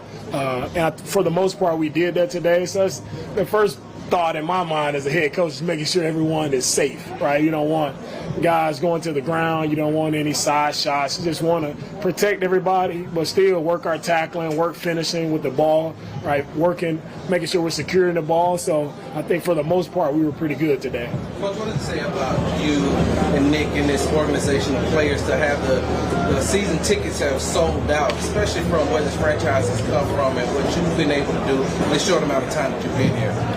Thank you for the question. When you hear about the season tickets already being sold out, you feel that. I feel that excitement from our fans around town. No matter where I go, I feel it when we come out to practice.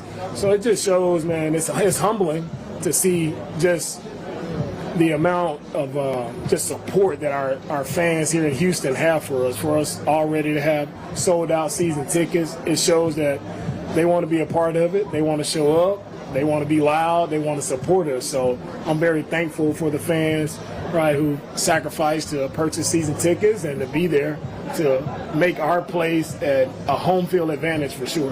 And with the culture that you've set here, how hard is it for you to give some of those guys a day off? How do you convince them that, hey, you need this rest day? Well, when it comes to rest days, it's not hard to convince guys. They're in training camp.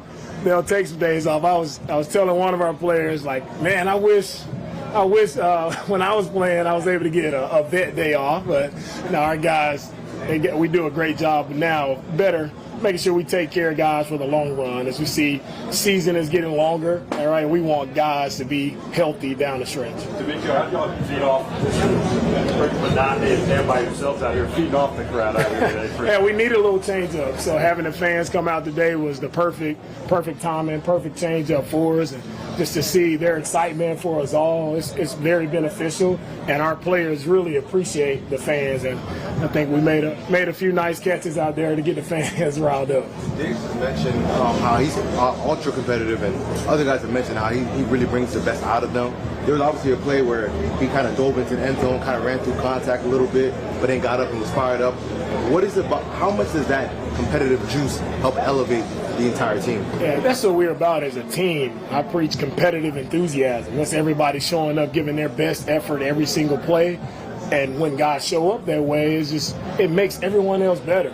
And that's what training camp is all about, man. When you talk about iron sharpening iron, guys making each other better, is how are you finishing with the ball, right? As a receiver, as a back, like, are you finishing to make the defenders better? Defenders, how are you finishing? Are you finishing on the ball? Are you finishing in a physical manner to make sure they feel the contact and they know what it's like? With all our guys playing that way, and Diggs, he's competitive, but we have a team full of guys who are very competitive, and it shows every day that we're out here at practice, and I love to see it, right? You can talk about it, but when guys like Diggs, they show up and they put it to action on the field, that's what it's all about. Take a couple more. All good? All good.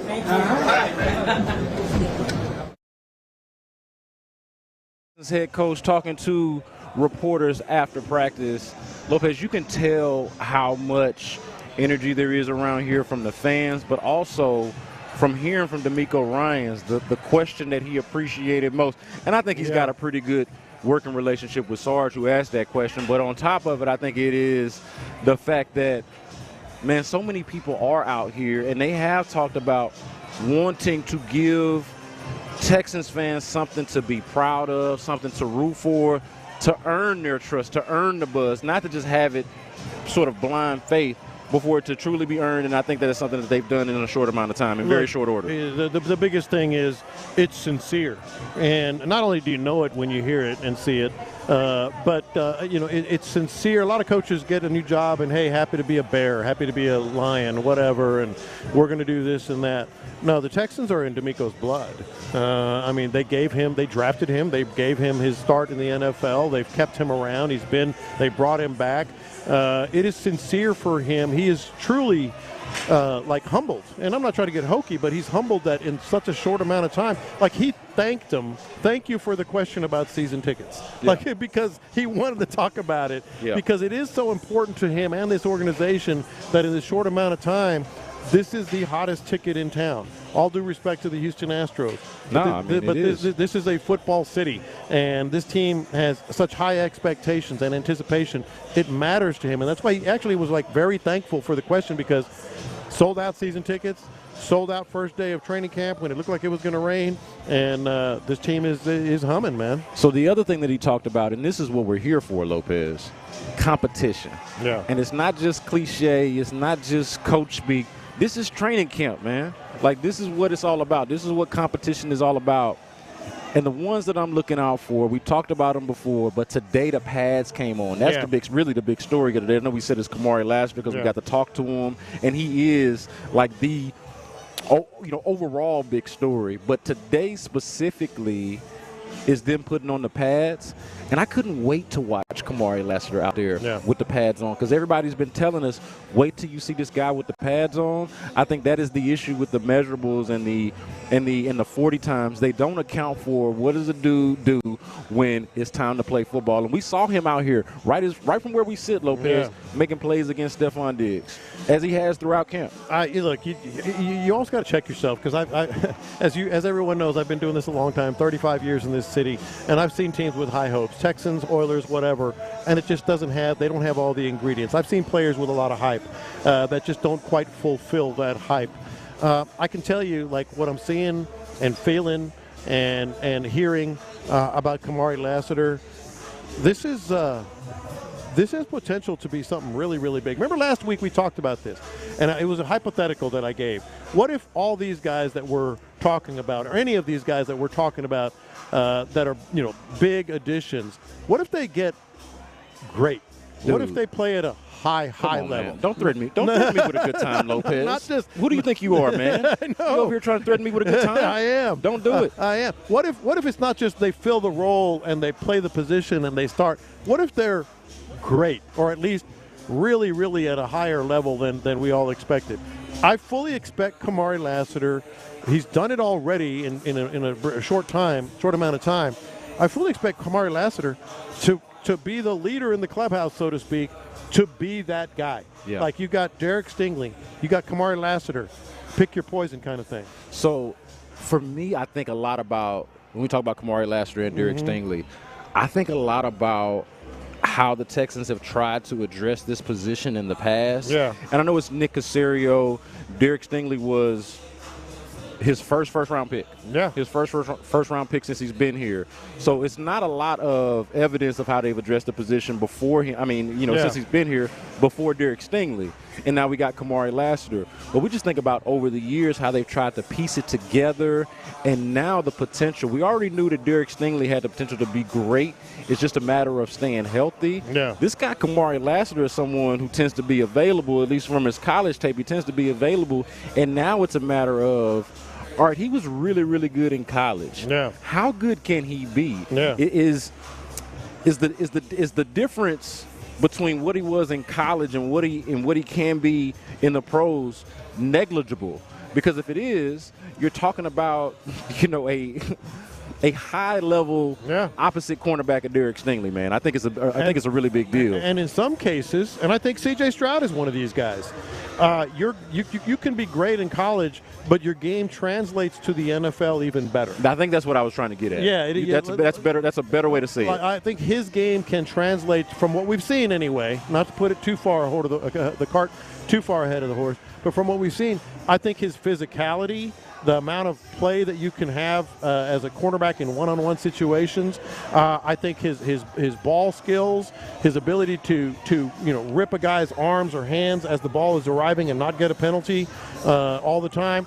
I think his game translates more to the NFL, kind of like C.J. Stroud did. Let me tell you somebody else I feel good about, not because he's just making a ton of plays, but because he's out there. And I feel like if he was bad today, maybe we would have noticed it or it would have stood out. This left guard thing, I saw Kenyon Green and Kendrick Green over here talking when the third stringers were out there. Those two guys are clearly, to me, the 1 and 2 at left guard.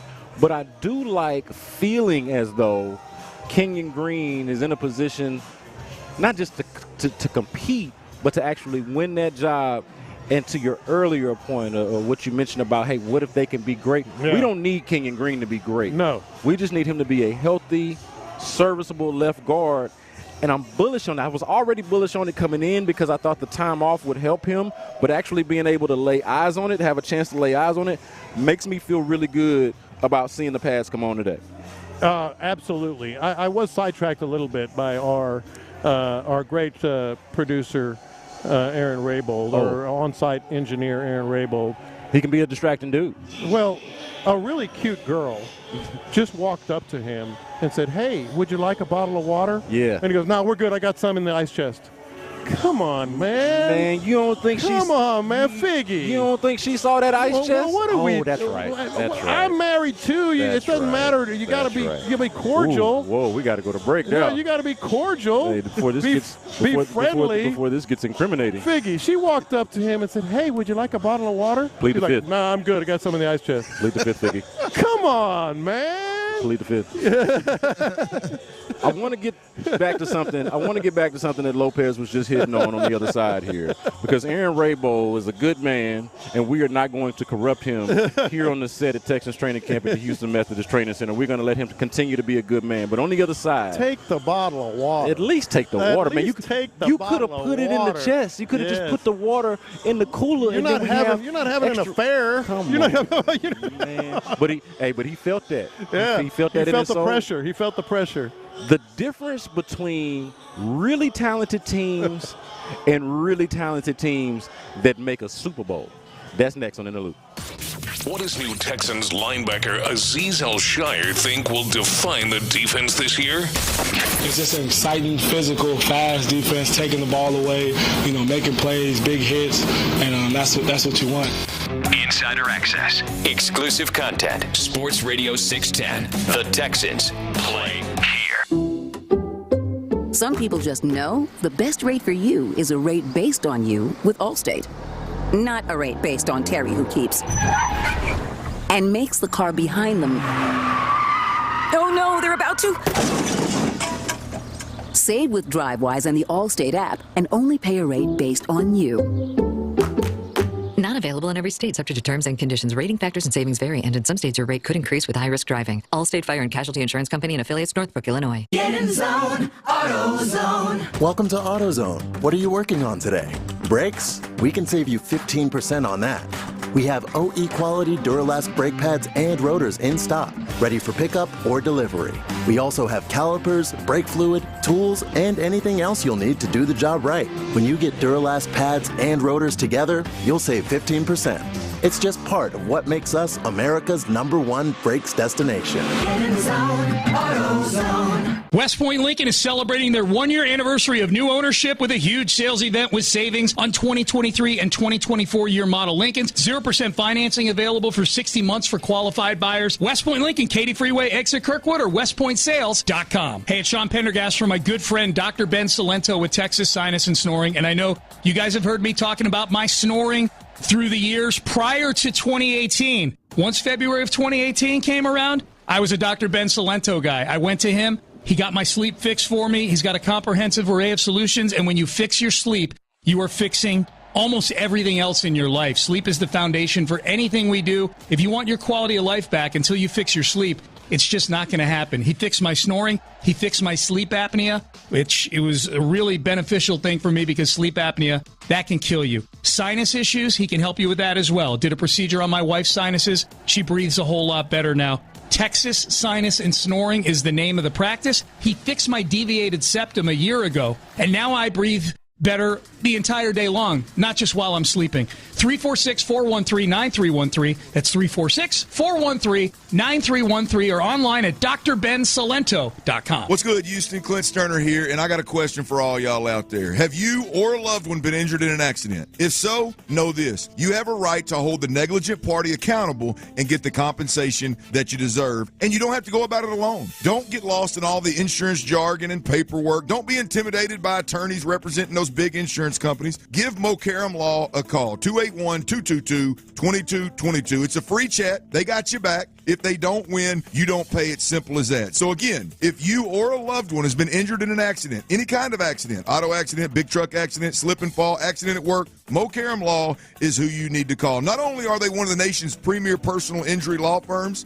they are right here in our beautiful city of Houston, y'all. I've been to Texans game with them. I've been to lunch with them. I've been to their offices. Trust me, Mo Karam Law is who you want representing you and making sure you get the compensation that you deserve. 281-222-2222. That's 281-222-2222. That's Mo Karam Law. They say health is wealth, and I could not agree more. That's why if you or somebody in your life is living with everyday aches and pains, I want to tell you about Relief Factor. And I'm telling you, I can feel the difference. Relief Factor is a daily supplement that helps fight pain naturally. Naturally. Now that's a big deal. Developed by doctors. Relief Factor's unique formula of ingredients all work together to help support your body's response to inflammation. Instead of masking pain for a couple of hours, Relief Factor actually helps reduce or even eliminate your pain for good. Whether it's neck, back, joint, or muscle pain, if you're looking to feel better, live better, give Relief Factor a try. In 3 weeks, you will know if it's working because you'll feel it. For instance, I was sent Relief Factor to try, and I've been taking it every single day. I'll tell you what, I feel the difference every day. Go to ReliefFactor.com or call 1-800-4RELIEF. That's 1-800-4-RELIEF. Save on your first order. Don't let pain tell you how to live. Fight back naturally with Relief Factor. These products and statements have not been evaluated by the Food and Drug Administration. These products are not intended to diagnose, treat, cure, or prevent any disease or condition.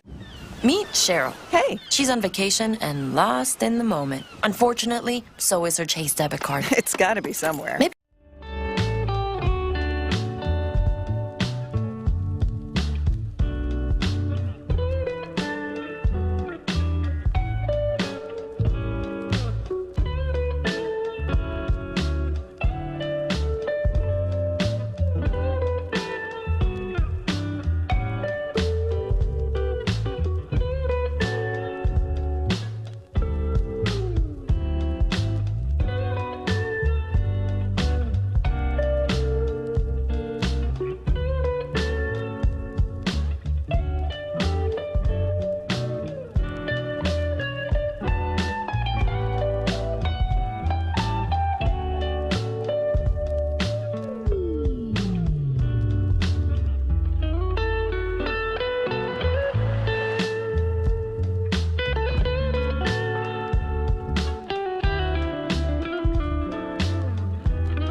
Live from the Houston Methodist Training Center, Sports Radio 610 presents In the Loop.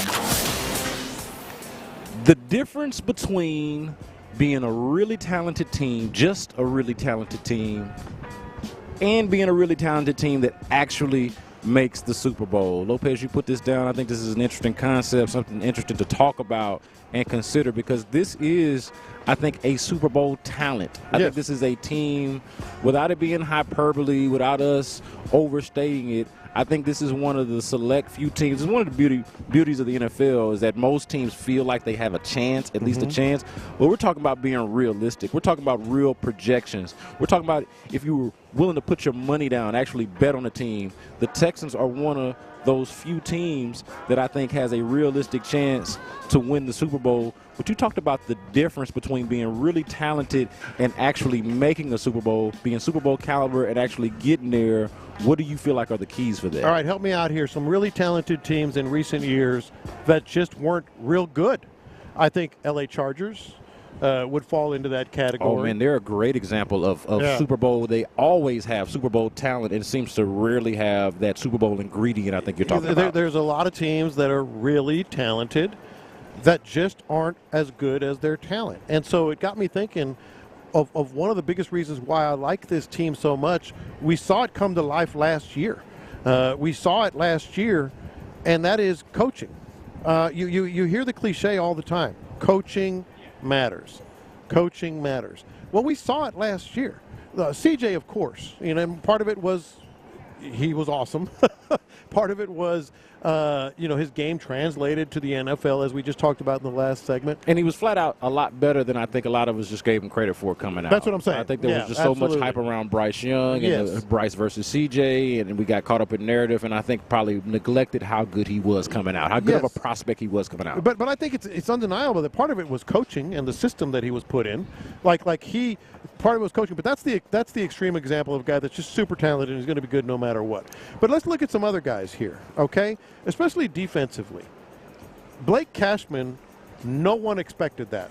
Like, we expected maybe he'll play, maybe he'll do this or that. That dude was a stud all year long. I did once we got to training camp. Coaching. Yeah. Coaching, and he showed up a little bit. Now, he wasn't healthy to start the season, but that is a good pull. Yeah. Like, Blake Cashman was not a guy and then turned into a guy. How about Jonathan Grenard? Oh, yeah. That's another good one. I think coaching mattered there. I think health had a lot to do with that one as well, but there's no denying that there was an influence. Yeah. There was definitely a DeMeco effect, if you will. How about Nico having a career year? Oh. How about Tank Dell stepping in? Now is Nico having his career year? Injury was involved too, but I was gonna say you got that C.J. Stroud effect too, man. Well, yeah, but Nico was there getting open and busting secondaries open. 100%. So my point is, like, last year we saw how much coaching matters with this team. Now imagine this year. I feel like we might be underestimating just how big it is for this team that players are exceeding or have exceeded expectations. We're looking at a super talent that we just spoke with, and by the way, you'll hear from him again if you missed it at 12:40. Kamari Lassiter, stepping in and looking like a vet in Kamari Lassiter.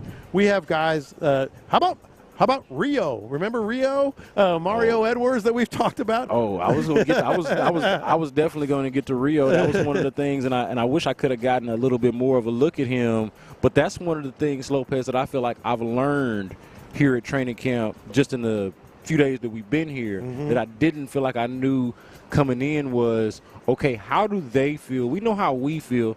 We're skeptical. We're not necessarily optimistic about the defensive tackles on this team, the interior defensive line. How do they feel? And more importantly, forget how they feel. What does it look like? We'll get more looks at that when we see them out in pads more. But man, we've heard from plenty of, I think, reputable sources, starting with Will Anderson Jr. last week, talking about Rio, as he calls him. And then, honestly, man, he was out there just showing up. I was talking to some of the other guys, some of the other media folks that have been out here paying attention.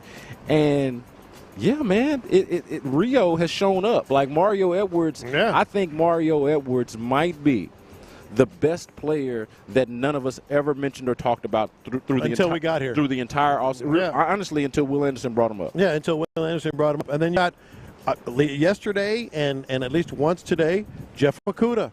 The guy is flat out, let's call it what it was. He's considered a bust around the league. I mean, he's made some plays, but, top 3 pick, whatever, and is making some plays here. Then you got Jaylen Pitre. They're moving him around more to nickel, more to up near the line. So my point here is this is an incredibly talented team, and we were talking to some fans during the breaks and stuff, and they're so excited, and they're like, man, I've never seen talent like this. One guy told me.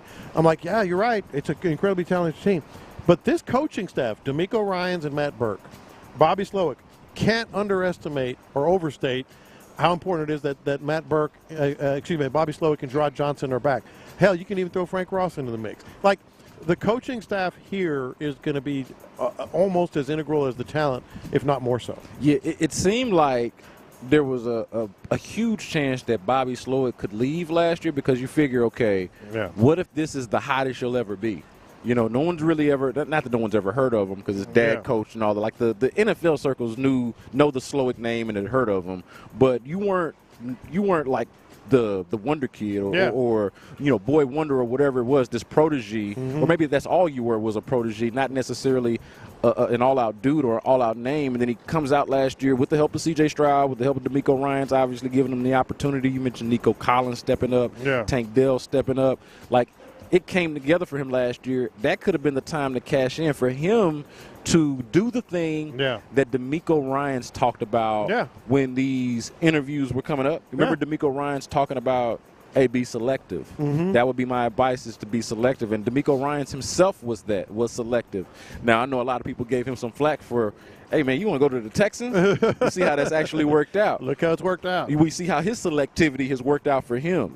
So I think it's important that Bobby Slowick, your guy our guy Gerard Johnson, were both selective and saw, and this is a credit to the Texans, they saw a greater opportunity in keeping their current roles, staying as the incumbent, staying with the job that you have here, as opposed to taking that step up at a place that wasn't going to be as good as here. You're absolutely right. Like Bobby Slowick going to go be the head coach of the Tennessee Titans is not as cool, and maybe it would have been more lucrative money-wise, but the Texans give him the pay bump, and it's not as cool of a football job as it is right now in this moment to be the offensive coordinator for the Houston Texans. And the other very key thing to all this is players know.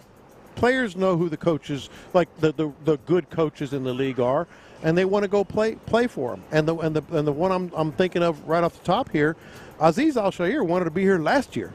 Like, he wanted to play for the Texans last year. Why is that? DeMeco's defense. Yeah. So he got here this year. Why is that? DeMeco's defense. Like, the coaching on this squad, I think Gary Kubiak, should absolutely be the greatest coach in Texans history until further notice. But further notice is coming down the pike. I get that they had the money to pay him, and so maybe the answer is yes. Maybe he still wants to come here. He's from here. Yeah. But how much do you think it helps having DeMeco Ryans to get a guy like Danielle Hunter? I think it helps that you got close to $50 million in guaranteed money to give him. Yeah. I think it helps that he's from Katy. He's from out here. Yeah. All those things help. But if your coach is some schmuck, just some guy, I don't know if you get a guy of I that don't think caliber. you do. No, I think I know the answer to that. Honestly, if your coach is some schmuck, I don't think you feel as good about making moves to go get Joe Mixon, Stefan Diggs, right? Like, or even paying Nico Collins before you have to do so. You're like, hey, I got this foundation in place. I got our quarterback. I got our head coach. Our offensive coordinator, we don't know if he's going to stay for longer than a year, but him coming back for his second year and our quarterback's coach coming back for a second year gives us a little bit of institutional stability, institutional knowledge, if you will, which I think is something that we can absolutely work with. I'm with you here on the difference being between a talented team and a talented team that can make a Super Bowl run. See, I wanted to bring that up.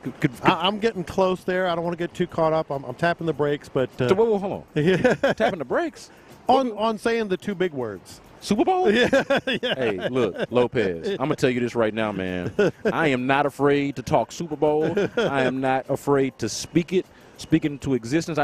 They said it earlier. Nick Caserio said it last week. Talking ain't never won no games. Yeah. But I'm not afraid. And ain't never lost none either. That's right. So all the more reason why I'm not afraid to talk Super Bowl. Yeah. I'm not afraid to put that expectation on the Texans. I'm heading that way. Well, and I believe that it's based in reality, not just hope. And so that's where this feeling is coming from. I do think that we need to be mindful of how hard it is, how difficult it is to accomplish this. I don't want to overlook the division as much as I have. The closer we get to it, I'm like, you know what? Tennessee did make some improvements. You know what? The Jaguars did make some improvements. The Colts, they were right there. So I think that you do have to account for that and consider that when we're going into this. But the Texans, for what they're bringing back and for what they have added to the team, and to your point about the coaching staff, like, to me, they are in prime position. Yes. Prime position to win. He is John Lopez. I'm Brandon Scott. Figgy Fig is handling things for us behind the scenes. Coming up next, would you skip work to watch your wife compete in the Olympics? I feel like it should be an obvious answer. We play the hits. That's next. Coach DeMeco likes what he sees.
That's 877-WEB-NOW1. Playing all the hits. These are the hot stories of the day. You're listening to In the Loop with Houston's sports leader, Sports Radio 610. We knew this was happening, but the time has finally come. The time has finally come, Lopez, for training camp. We know the Texans are here. We're also, because they're going to play them in the Hall of Fame game, the Bears are at training camp. We got news weeks ago that they were going to give, the Chicago Bears that is, we're going to give Jonathan Owens, their safety, who just signed with them. He was with the Packers last year, I believe. Former Texans safety Jonathan Owens. They were going to give him some time off of work so he could go watch his wife, Simone Biles, not just any wife, and not just any wife, and not just any Olympian, but the Simone Biles compete in the Olympics. As we play the hits here, man, I got to ask this question, and we got more to get into here. But I got to just lead off with this, man. Is it not an obvious answer of what to do here in this situation? Like, I don't even, I'm going to be honest, I don't even see the debate, the controversy, or the discussion to be had about whether, especially if they agree to it, the Bears themselves agree to it. I don't see the debate to be had here. It seems like to be a no-brainer. Go see Simone Biles in Paris at the Olympics. Look, and I put this on our doc before the show. I'm sure there's some bozo Bears fans out there saying, oh, you got to play. Don't miss camp. Our guy Aaron Rabel brought up a good point. Hey, you're not even guaranteed to make the squad. You shouldn't leave. You need to worry about football and all that. I'm sure that's out there. We just heard Aaron Rabel do a version of that. Here's the thing. You cannot win going against the American flag. Like if you tell him, sorry, brother. I hadn't even thought about the patriotism aspect. Sorry, brother. You got to stay at camp. You're not going to be given days off to go see Simone Biles. Like in any other situation, I could almost get it. Even like, you know, your wife has a baby or something. Yeah, sure, miss the day. Go be there for the birth. Everybody agrees with that. But you got to be at practice tomorrow. You know, or something of. My wife is whatever. It's something that I have to be at, some event. Nah, I get it. You start saying no to the American flag, you got no shot. You can't win. You ain't going to win. So I hadn't thought about it like that. I think that's an interesting way to look at it. Honestly, man, like the patriotism aside, which I think is significant, I think you could use that patriotism card, throw it out there and say, hey, man, I'm going for America. Yeah. You won't win. You cannot win that. My wife is representing America. This is my family. This is what we do. The Bears hate America. Exactly. Yeah. Why do the Bears hate America would be the question. Yes. But also, man, just kind of from a more simple, practical point here, and I thought this, man, there is nothing, absolutely nothing that Chicago Bears defense can do or will do ever. I don't care if you try to recreate the 85 Bears, which, by the way, they got a pretty good squad over there. We'll see them in week 2. Yeah. But they ain't the 85 Bears. No. All right?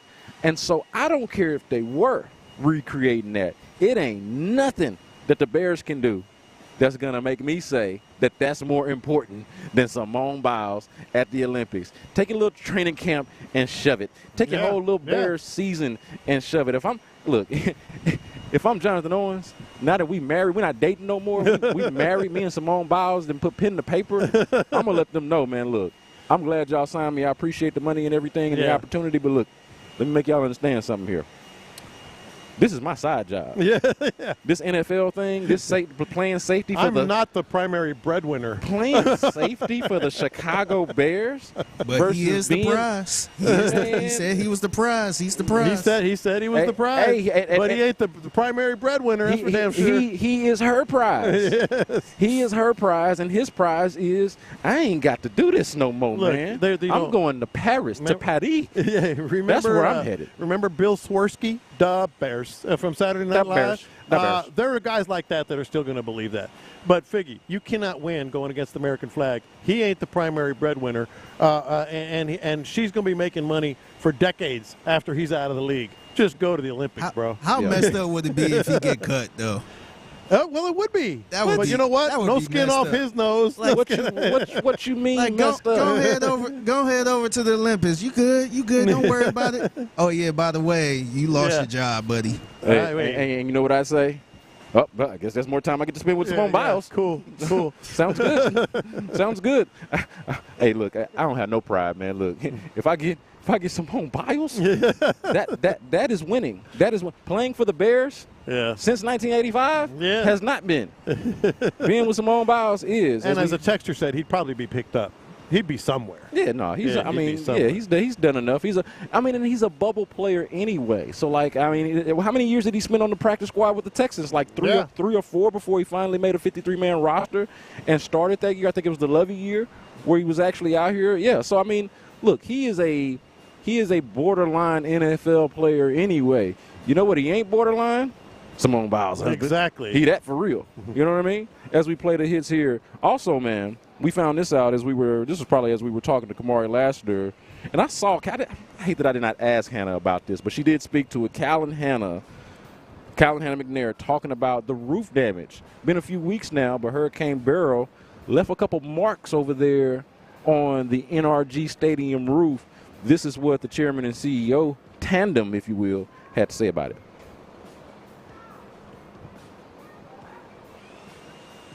Oh, Wait, hold on. Let me find it. Oh, okay. So we don't have it, but basically, no, it's on the top of this segment. But the main thing about it is, Lopez, it's going to take a few weeks. It's going to take a little while for them to get that figured out. Well, the gist of it, and Figgy, I think you have it now. Yeah, I think you have it. Let's hear it, and then I'll give you the thoughts on that. So the studies are ongoing, and we'll learn more as we kind of work through it. But there are several panels that were damaged. These things aren't on your local shelf at the do-it-yourself Home Depot wonderful stores that are around. They're a special order. They're specially made, so it'll take a while. We're hopeful that we'll get them a month or so into the season. Meanwhile, we think the studies are showing that we'll be able to keep the roof closed or open, so we'll have the choice to do that. And we have a couple events coming up. We'll get to study and see how the building's able to condition and be ready for big crowds. All right, that's interesting. They're playing the hell out that Tracy Chapman. Yeah, they're playing Tracy Chapman. That's what I was going to say, Figgy. In case you didn't hear it, basically Cal was saying regarding the roof, several panels were damaged. The roof damage and conditions for the games this season are such that the roof will be able to be open or closed. They're going to be able to study some upcoming events to see how it might work. But the replacement materials and the panels will not be here until at least a month into the season. So that's interesting, man. But Lopez. Yeah. You had me thinking, and I'm curious if you look, I really wish we could have talked to them about this. Could this be the opportunity? Open the damn roof. That we didn't know. Well, yeah, obviously. Open the damn roof. I'm about that anyway, especially when it's not, ungodly hot. Like going into the football season, that's the perfect weather to do it. I can't wait till October. I hope they open it up.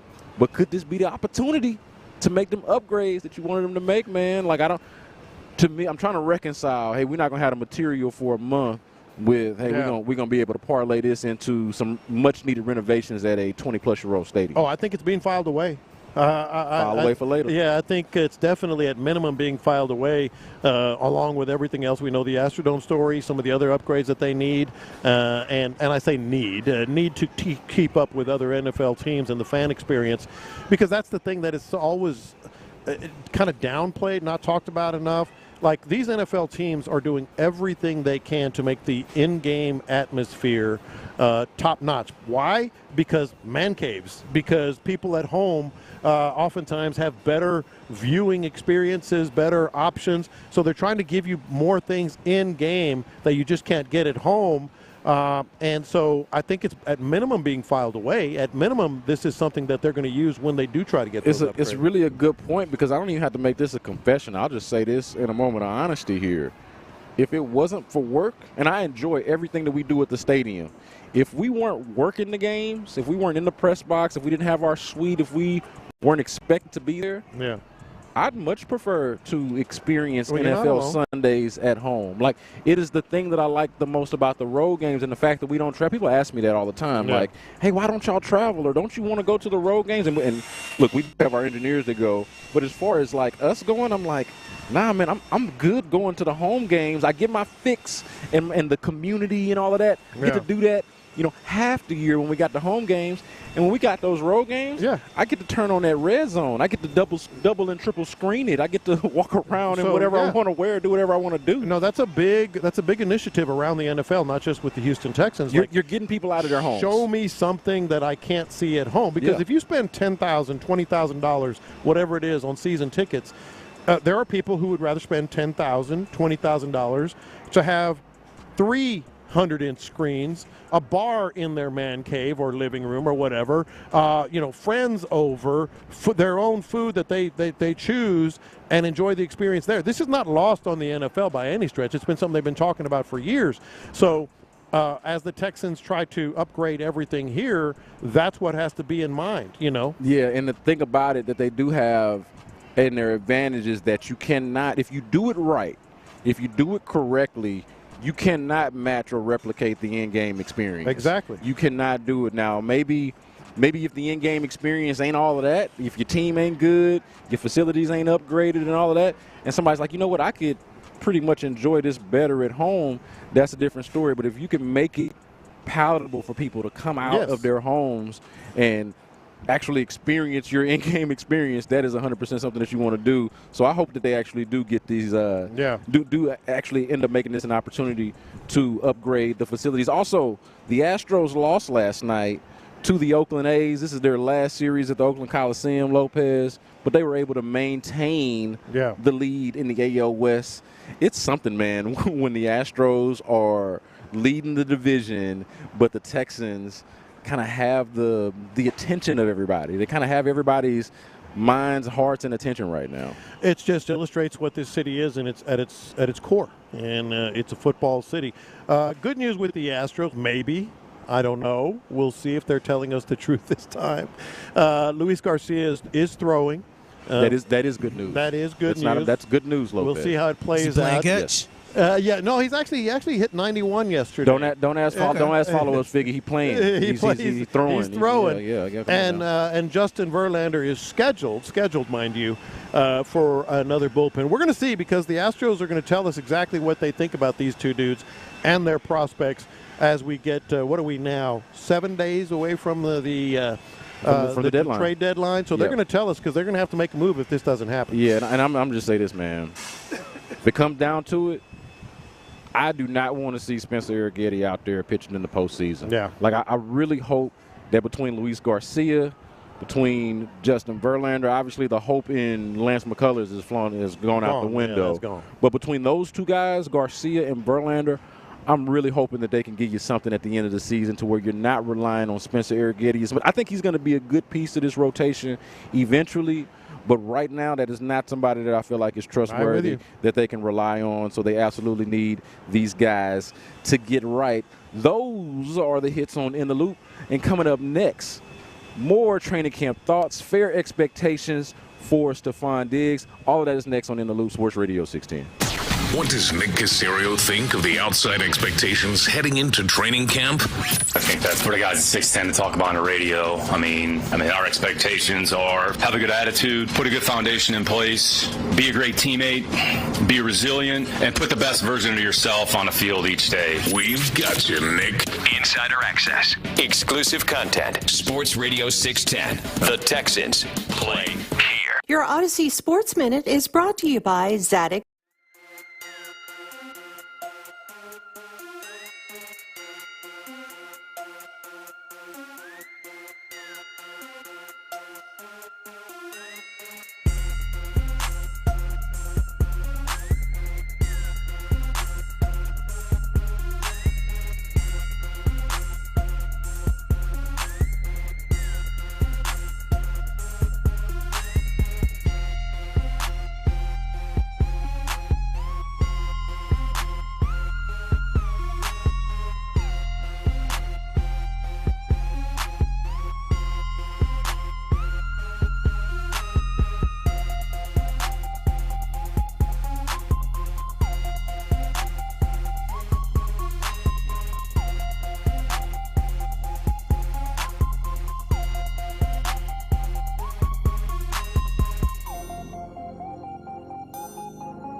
of life. KILT FM HD2 Houston. Insider access, exclusive content. Sports Radio 610. The Texans play here. An Odyssey sports station. It's Texans Training Camp. Live from the Houston Methodist Training Center. Sports Radio 610 presents In the Loop. So what have we learned from Texans Training Camp so far? The biggest things that we've learned so far at Texans Training Camp, I'll start with this, Lopez. And it is, you could call him the man of the hour, or the man of the 4 hours here, really. Kamari Lassiter, who visited with us earlier on in the show. He's the rookie cornerback who has an opportunity to win that starting job opposite of Derek Stingley. The thing that I've learned is that he is positioned to be not just making plays, not just out here creating a buzz, but he is positioned to be the starting cornerback opposite of Derek Stingley. And it's more about his readiness. I think it's more about him as a player as opposed to whatever Jeff Okudah and C.J. Henderson are lacking. And maybe it is the case that those guys aren't up to snuff. Maybe that is the case. But I don't get the sense that that is the reason why we're having this conversation right now. To me, it's Kamari Lassiter on his own merit right now, establishing himself as the guy who is the front runner to win that job. Well, I'm at the point with Kamari Lassiter, I can't wait to see how good he is. I don't even really wonder if he's going to be the starting cornerback opposite Derek Stingley. He's been that impressive. So that's kind of like the baseline. Like, just how good can he be? Yeah. Because he will be that guy. He has made the plays from day one. I mean, a lot of teams have, well, not a lot, but teams do have rookies come in, and it's even something of a surprise for them. Like, oh, yeah, he's stepping right in. Yeah, that welcome step is usually that welcome to the league moment. I mean, they scouted him and they have high hopes for him, and they brought him in for a reason, but it's still a lot of teams go, oh, and that's kind of what you are getting from Kamari Lassiter. And you tell me, I mean, you asked the question for us, like what has been the biggest thing I've learned. That is absolutely the biggest thing. I mean, I don't think there's even a close second. But there are other things here. Yeah. For me, and I thought it was represented today. The first two plays of 11-on-11 with all the fans here and the buzz around this team and everybody expecting. The first two plays were touchdowns from C.J. Stroud to Stefan Diggs. Yeah. The first two called plays, first two plays successfully run. Touchdowns to Stefan Diggs. And it comes down to this to me. C.J. Stroud is going to have confidence in all his guys, clearly. But like that security blanket, that dude that maybe the best example would be like Travis Kelce. When it comes right down to it, Mahomes is going to be looking for one dude. Yeah. Now, I know he didn't have the receivers that the Texans have, so that might not be the best example, but like the one dude, the security blanket that you're going to go to at certain moments. Well, it's also that third down thing. I don't feel like maybe we don't talk about this enough or maybe think about it enough, but remember how much they talked about their own shortcomings on third down. Before that last game of the year when they were actually really good at it against the Colts, they were like somewhere around 19th or 20th in third down conversion, or somewhere around 18th to 20, somewhere around there. Not very good on third down going into that game. And so that's something that they were very mindful of. Hey, we got this really good quarterback. We got this offensive coordinator coming back that's also really good, but we can't get things done on third down. We don't feel like we're, efficient enough on third down. We need that reliable target to have for C.J. Stroud. And it seemed like Robert Woods was that guy early on in the season, but then that tailed off. He was kind of banged up. And look, this is just an upgraded, souped-up version of that. But I'm glad you mentioned Diggs because – and we'll let you hear from Kamari Lassiter later on in the show at 12:40, so stick around for that. But Stefan Diggs was speaking to the media yesterday, and I found first of all, I've just found him to be really good. I can't believe they waited as long as they did to actually put him out there in front of the public. Yeah. He's fantastic.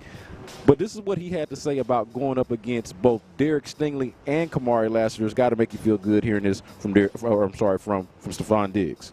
Those are people I'm going to see every day, competing at a high level. I actually think Sting is, and I won't even, shake when I say that. I think he's one of the best DBs in the league, especially from talent level. And He can fast, he can run, he can break, and he compete at a high level throughout his career. So for me, just going in each and every day with a mindset of getting them better, like not only competing one-on-one. Yeah, I wanna do you in the worst way, but it's out of love. You know what I'm saying? And even the young Lassiter is, as they say, bringing in a guy that's ready. He could be ready. You know what I'm saying? He might even be ready right now. He's a guy that's, takes it day by day, technique, sound, seeking knowledge, and want to compete at a high level, and he ain't running from it. You know what I'm saying? I'm talking my junk to him a little bit, just to kind of get him going, and he's right there. He's standing 10 toes down. So something that you like to see in young players is that confidence. So just to see those guys day in and day out, not even just them, just all the DBs. I had a conversation with them like day 1 and day 2. They're like, anything y'all need from me, come holler at me. Just like you said, like I've been this way. You know what I'm saying? As far as like, this isn't nothing new to me. You know what I'm saying? A lot of people see me for the first time, but I'm trying to get better. I want to be better. I want to be the best me. But I'm bringing as many people as I can with me. Like, those young kids are special. Like, this young team kind of see a lot of potential in, but it kind of starts just in practice. Yeah, and for me, look, Figgy Lopez, I feel like that is about as ringing of an endorsement that you can get from a guy. This is something, I understand that he's their teammate now, but he's new to the team. First-time teammates with both of them. Obviously, Kamari Lassiter, first time in the league, hasn't played a game yet. To hear Stefan Diggs talk about both of those guys in that way, give you a minute-plus long answer about those two guys, I think is really encouraging. I don't think he's just blowing smoke or just saying something just for the sake of saying it. I think he's out there competing against these guys, and he sees something specifically in Stingley that's special, and we'll see how special Kamari Lassiter turns out to be. Yeah, he could have just said something like you just said, but he didn't. I mean, he went kind of beyond that about these two guys. So, no, I think Stefan Diggs, and by default, sometimes people saying, well, what are you saying about the other guys? I'm not saying anything about the other guys. I think C.J. Stroud has a lot of confidence in Tank Dell, a lot of confidence in Nico Collins, a lot of confidence in this receiving core. But I think when it comes right down to it, the question that came up almost as soon as Stefan Diggs became a Texan was like, who's the number 1 wide receiver? And my answer is like, come on, man. Yeah. Like, come on, man. He is. Well, there is a comfort in having played more than the portion of a season that Tank Dell played in last year. As excellent as we think Tank Dell is, and I think this could be a hell of a year for Tank Dell. This could be like he might have 1,000. Well, he's already got that buzz around him. He's kind of like a fantasy football darling. And I think there's a charm in him being an undersized guy, looking like just a regular dude out there, but then goes out there and he's anything but regular. Yeah. I think there is a charm in that and every-man-ness about that with Tank Dell. But you only seen it for a little while. Exactly. Nico Collins did enough to get himself paid, and I'm going to pat myself. I'm not going to hurt myself, but I'm going to pat myself on the back a little bit here for saying that I saw it in Nico Collins even the previous year when Davis Mills struggled to find him or struggled to deliver an accurate enough ball for him to excel the way I thought he could, and then obviously he struggled to stay healthy as well. So as excited as we can be about those guys and as good as I think that they are, there is some comfort in Stefan Diggs having done it as much and for as long as he has done it. There's a reliability factor that I don't think you can just replicate from one sensational season from a couple of guys. And I got a couple of other things, 3 other things. 2 good news, 1 not necessarily bad news, but a little bit of a put a pin in that kind of thing. You want the good? You want the 2 good news? Or you want the kind of so-so news that I picked up from training camp so far? Oh man, I want the good news, man. The vibes are right. Normally, I would say give me the bad first. Yeah. But the vibes are right, man. We're right here on the field. Give me the good, man. Azeez El-Shaair, we know he's good. We know he led the Titans in tackles, all that stuff. I fully expect kind of the same vibe as with Kamari Lassiter. I can't wait to see how good he is. Yeah. Because he wanted to come here last year, got here this year, played for DeMeco before, in the heart of a defense that is going to be relying on him so much, and just so comfortable out here. Like you can pick it up. That's one of the reasons we come out to training camp. It's just not like who's doing what and reports and all that. You want to see it. You want to be able to kind of get in there and feel what this team is looking like. Azeez El-Shaair looks like he's going to be really, really good in the middle of this defense. When we asked Will Anderson Jr. last week about this, about the impact that Azeez El-Shaair, why it's important that he's on the team, what impact he's going to have on this squad, he just flat out said, man, and I don't think this was a shot This was him just speaking his mind. Yeah. He's what we needed. He's what we've been missing. Yeah. He's what we've been missing. Now, they're not making up a position for the guy. No.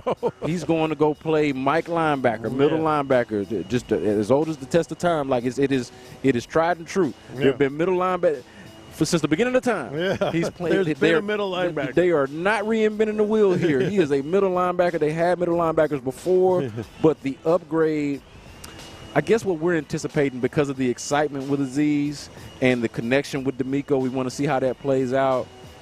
You figure that that's got to be the upgrade that they wanted to be over, say, Denzel Perryman being in that spot. Yes. And maybe Henry To'oTo'o is a viable backup to Azeez El-Shaair if something unfortunately happens to him. But maybe Henry To'oTo'o has to end up reinventing himself because Azeez has taken that position by the reins. And if he's the upgrade that they need, and we'll figure out what's going on with Christian Harris, hopefully the soft tissue injury, whatever it is not too serious, and he's out there and he's available. See what kind of pairing that is. I'm excited about it. Not just the hype of, hey, this is DeMeco's guy, but you hear about the back and forth that he's having with the guys on offense and the instant respect and credibility that he had from his peers when he got here. I want to see how it plays out in the field, man. I'm with you. Two other things that I've kind of learned, so to speak, from training camp so far, and this is a very promising one. I feel like we've just been sleeping on Robert Woods the whole offseason. Like, we weren't even sure he was going to be on the squad. Yeah. I mean, we weren't. I think a lot of us still have him as a potential camp cut. And he still may be, but the dude is making some plays. He's been on a kickoff return, too. I don't know where that came from. Yeah, I don't know where that came from. I want to say I've seen that before. Yeah. I've seen that before. He's got a little background in that. He at this point, because he's so old, is like an underrated athlete. You don't think of that. No, we don't think of him as much of an athlete, but he is an underrated athlete. So you got Mechie, who really, by the way, he didn't participate in today's practice. Some sort of nick, it seems like, that he's got. Nothing too serious, but wasn't here, and he needs to be here. Noah Brown. Another backup that's going to have a chance. Ben Skoranek, who they brought in, as I always say it, for a reason. All of a sudden, Robert Woods is in that mix to me. So this is funny, too, like just thinking about Robert Woods and just how things change.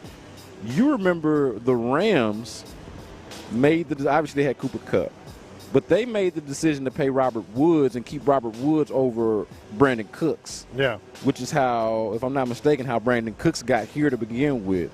Robert Woods went from being the number 2 receiver for the Rams to being a guy who, and look, this is attrition, this is age and all of that, but I don't think this is as much of a knock on Robert Woods as it is a credit to the position group. Yeah. Because I do think that if he gets cut from this team, he'll get picked up somewhere. Robert Woods will play, so long as he's healthy, he will play for an NFL team this year, and it might be the Texans.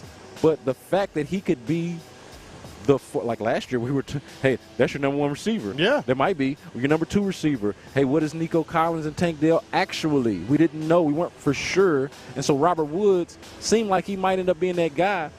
Go from a year, and now he's pushed down to no higher than 4th on the chart, and then you're probably going to get at the Noah Brown and make him be the 5th guy. If Robert Woods can still play and he's your 5th guy, this is an even more dynamic offense than I think I was giving it credit for, because I was not anticipating that Robert Woods would be somebody that would factor into things. I agree. Now, let me put it this way. Your 3 backup wide receivers, not counting John Mechie, who could be a backup, who's had a pretty good camp up until today when he did not participate. But your 3 backup wide receivers, Noah Brown, Robert Woods, and Ben Skoranek, let's say, have all started games in the NFL. Like, they've all been starters in the NFL, and they could be your backups. Now, here's the other thing, and I'm not saying it's bad news, but what I am saying, figure there they are, first appearance of the year. Oh, man. The Blowers on the field. Oh, they had to say hello. They was like, we don't give a damn about your radio show. They had to say hello to Figgy at least once this year. But here's the thing, that I'm not saying it's bad news, but it's definitely something to watch. Joe Mixon missed his 3rd practice today. I don't think it's a big deal, so don't go screaming down the hallway just yet. But what it does do is it kind of opens your eyes to there's a dynamic at the running back position that I still think needs to be addressed, whether it's with the guys here performing at a higher level We'll see with Dameon Pierce. Cam Akers has joined the squad. We'll see about his health, particularly his lower body, because he's had 2 Achilles surgeries. And then we get out here with the first team.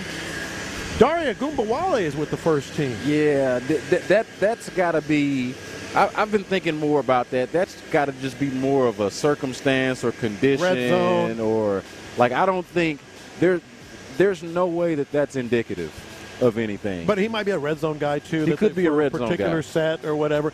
All I'm saying is running back, not a concern, but, boy, you'd like to see somebody step up or somebody come in and do that. It's a little bit of concern when you think about Joe Mixon, the tread on the tire, and not feeling great about the options behind him, or at least not knowing what to expect. One more that I'll give you. Jalen Pitre will be used differently this year. Yes, he will. And this is something you were talking about coaching earlier, that being the difference between a talented team and a talented team that can actually go to the Super Bowl.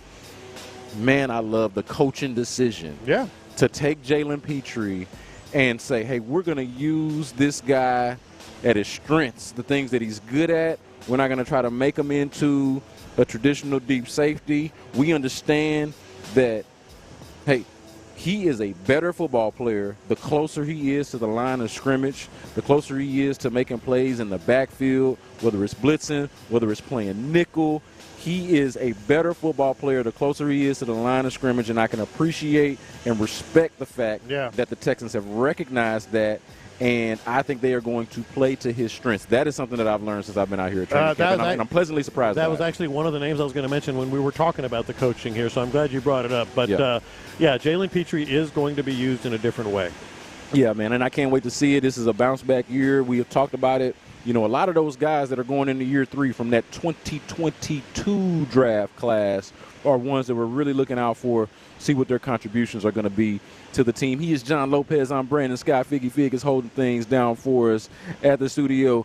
Coming up next are the Lunchtime Confessions. Low T Center right now, lowtcenter.com.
These are my confessions.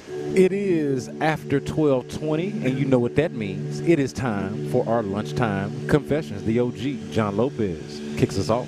Watch this. These are my confessions. What a great day we are having today. Such energy and everything. But I got to admit, my day started out, I was kind of sad. I was kind of sad. I always like to be upbeat. Knowing damn well we was going to be out here with the people. And I always with like, the pads on and everything. You guys know me. I always like to be positive, like to be upbeat, etc.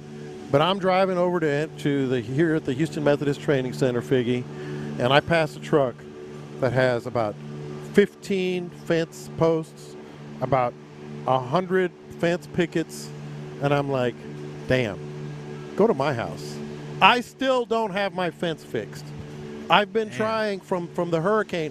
I've called, my neighbors and I have called at least 4 fence guys. At least 2 have come out and given us an estimate. We told both of them, cool, let's go, let's fix the fence. But it's just one side of my fence. It's 65 feet on one side, and it came down. And I guess it's just not a big enough job. Like, they just keep telling, maybe next week, maybe next week. They've told us that twice. So, like, I get it. They're going with where the more money is. But, man, ever since Barrel, my fence is still down. I can't get anybody to come fix my fence. Yeah, it's kind of wild to even think that, weeks later, and I know people have got their power back, but fences are still down. You still see some places where you're like, man, what happened to that tree? Oh, yeah, that's right. Yeah. A hurricane came through. I hate that for you, Lopez. I trimmed some of the trees myself. We cleaned all the debris. We posted up some 2x4s to hold up the fence. Still don't have a fence. Hey, loopholes. Somebody go out there and fix Lopez's damn fence. Man. Come on, man. Let's be family. Let's help each other out. Can you do man. it by Friday? It'd be nice. It'd be nice. Somebody get out there, man. Yeah. Watch this. These are my confessions. All right, so this is confessions. I'm not proud of this. I am not proud of this, guys. Okay, all right. But I am going to admit something we're to you guys. Suni Lee. All right? Yeah. She is the Olympian, the gymnast. She is I guess you could say, a teammate of Simone Biles, if you will. She's one goal. She's one goal. One goal at the last one. Yeah. Had to admonish myself the last time she was at the Olympics because I was unaware of how old she was. I didn't know. Yeah. I didn't know. And once I found out, I did the correct thing. I said, nope, never mind. I'm not thinking that at all. It's not. I love where this is going. It's not even on my mind. But I got this thing, guys. It's got Miley Cyrus vibes all over it. I'm 35. I'm 35, and I got this rule. Suni Lee, there's something about Suni Lee that's got me breaking this rule that I've set for myself at age 35, in this position that I'm in now.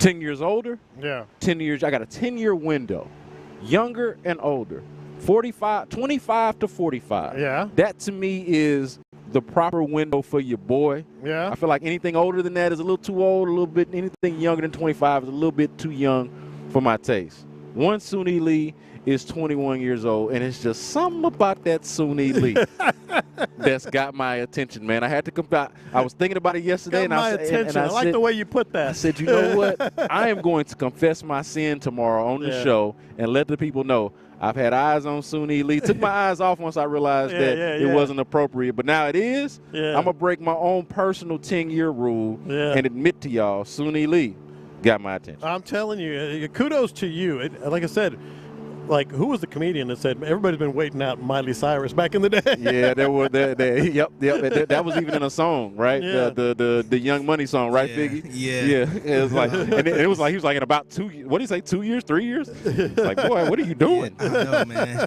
That girl was like 15 years old at the time. Oh my God, we should move on. That was very rough. We should absolutely move on. Very rough. The next confession, please. Yeah, please, Figgy. So it's nothing that I hate worse than like work Zoom meetings, or not even the Zoom meetings, but just the trainings, the pointless trainings. And I had to sit through one last week, and I was just like, God, dog, this is so boring, man. I was at my desk over there about to fall asleep. And the one thing I hate is when people just ask pointless questions just to try to show off. And I'm just like, oh, my goodness. But this Zoom meeting, nobody was asking the question. I'm like, all right, cool, we getting through it. about 45 minutes. I'm like, cool, just get through it. And at the very end, the guy was like, do anybody have any questions? And somebody asked the question. I'm like, oh, I threw my hands up. I'm like, oh my God, man. And I started listening closely. I'm like, wait a minute, this brother sound familiar. Mm-hmm. It was Brandon K. Scott. Oh, no. no. In the meeting. I'm like, oh, man. But to be fair, Brandon did ask a good question. So I'm like, all right. I'm like, that's cool. That can slide. But when I heard the voice, I'm like, oh, man, he the one that's asking the question. But it was a good question. It was a very relatable question, which I think needed to be asked. So, But this the thing, though, Figgy. To me, with the questions, a lot of that got to do with the moderator or the person that's presenting. As long as they don't take questions until the end, and if you're done with the meeting and you're not interested in none of the questions, I think that's perfect because the people can just bow out and be like, all right, I got everything out of this that I'm supposed to get. I'm not interested in your questions or the answers to them, so I'm going to go ahead and dip out. I think that's cool. What's bothersome, kind of to your point more so, Figgy, is when throughout the presentation they taking questions or somebody is just inserting and just asking questions. Person over and over. Yeah, for the sake of asking questions. I listened to everything that the man had to say, and then at the end of it, I was like, okay, I got one question, maybe two at the most. And it was a valid question, and we're going to get up out of there. You know what I'm saying? I'm not going to try to hold you, and I ain't going to be the dude to trying to impress nobody, show you how engaged I am with the conversation by asking some meaningless question. I ain't going to do that. That's the worst, man. I see it the most around our work meetings around here. When somebody was asking about some doggone stock questions. It was just like, man, what are you doing, man? Oh, I know who asked that. I know who asked that question. And you know what's funny, too? We spent about 20 minutes on it, man. I know exactly It who had asked me that question. questioning myself if I'm on my money right. Like, am I not curious enough about my own money to where, like, I don't have none of these questions about the stocks? Like, what is he talking about? By the way, the guy who asked that question, I would not take stock advice from because I know who it is. Fair enough. I remember that. I know who it is. Go ahead, Figgy. Watch this. These are my confessions. All right, so it's pretty bad, and you guys know my oldest son is exactly y'all's age. You and Figgy are both about the same age. My oldest son is about y'all's age. Yep. So take away all the politics in this. We don't go there. But yesterday, Brat was trending. Brat. I guess it's Charlie XCX. Yes. Figgy, are you even familiar? I'm familiar with her. Yeah, she was actually on the song with I forgot the white chick name from Australia. Who she had the song called Fancy.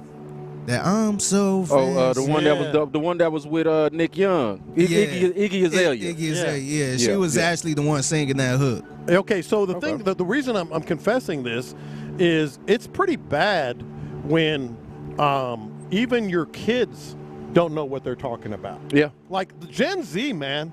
Gen Z is a whole different world. It's a Gen Z thing, this Brat thing that's all over the internet. Yeah.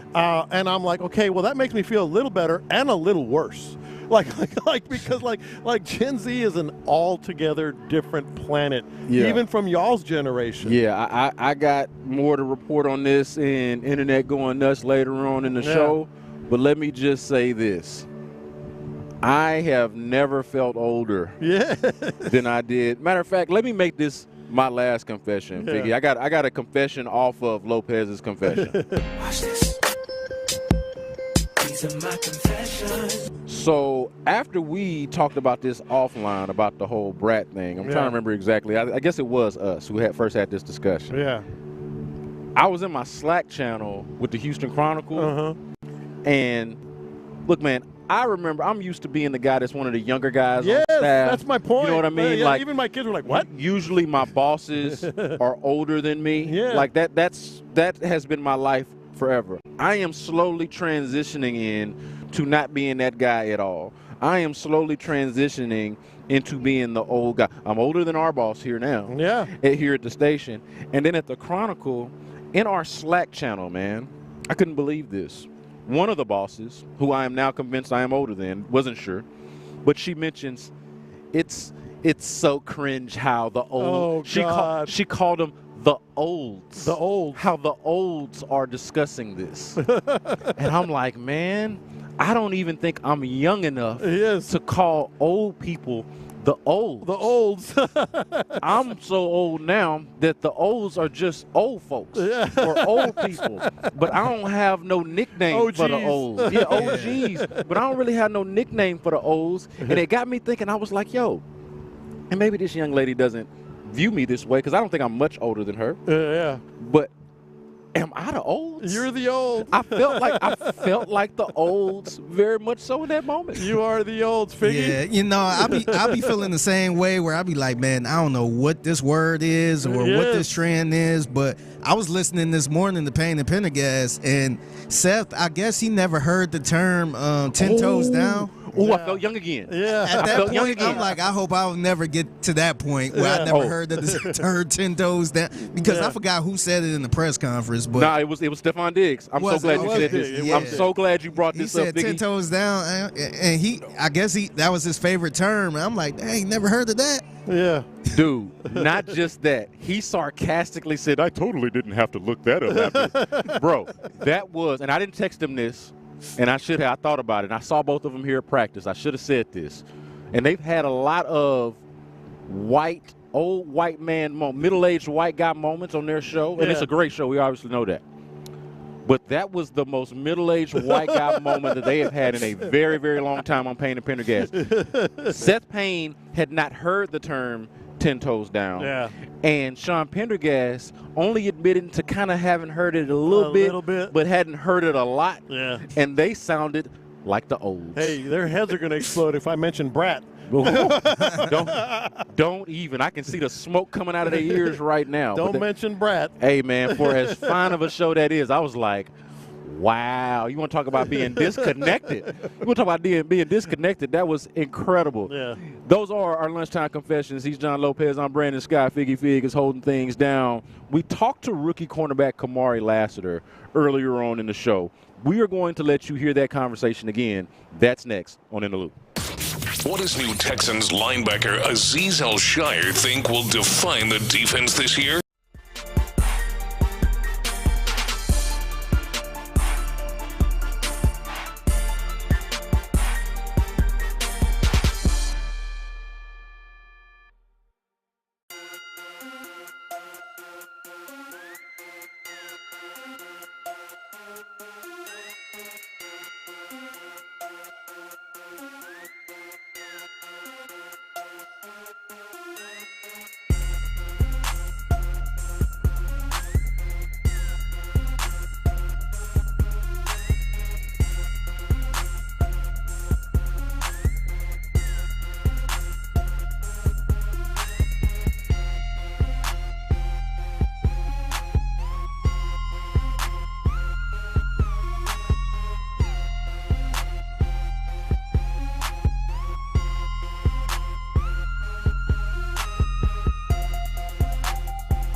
right here.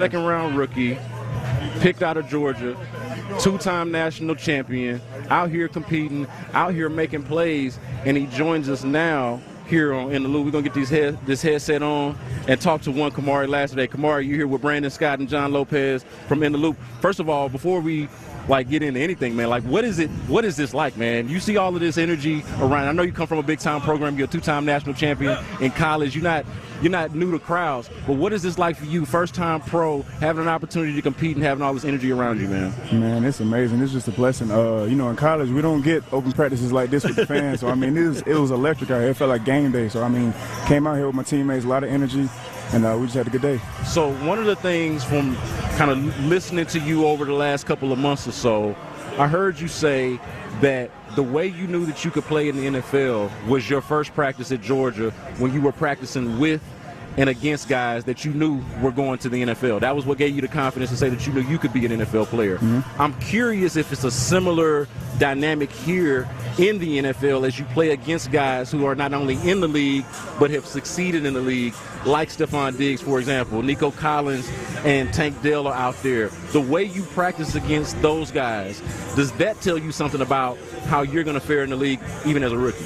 It just tells me, I got a lot of stuff to improve on. Coming out here, it's a different game. It's not a different game, but it's just a different level. A lot of guys are out here. They've got their own routines. Know what they're doing. So just competing with those guys every day, getting game from them, being a sponge, soaking up knowledge, it's just making me a better player. And I can tell, I can see myself progressing, and I feel confident that I could be in this league for a good time. Now you say you have a lot to learn, and I'm sure you do.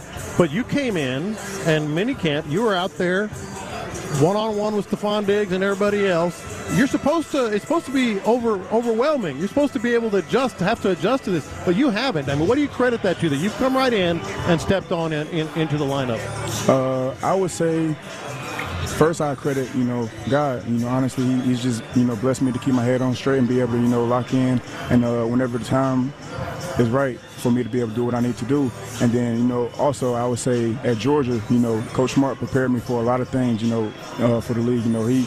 He put us through a lot of situations, a lot of things that didn't really translate to college, but it translated to the next level. So whenever I got here, once I started to get the playbook and understand and get a feel for the game and get a tempo for the game, it started to slow down for me, and I was able to, just play football again.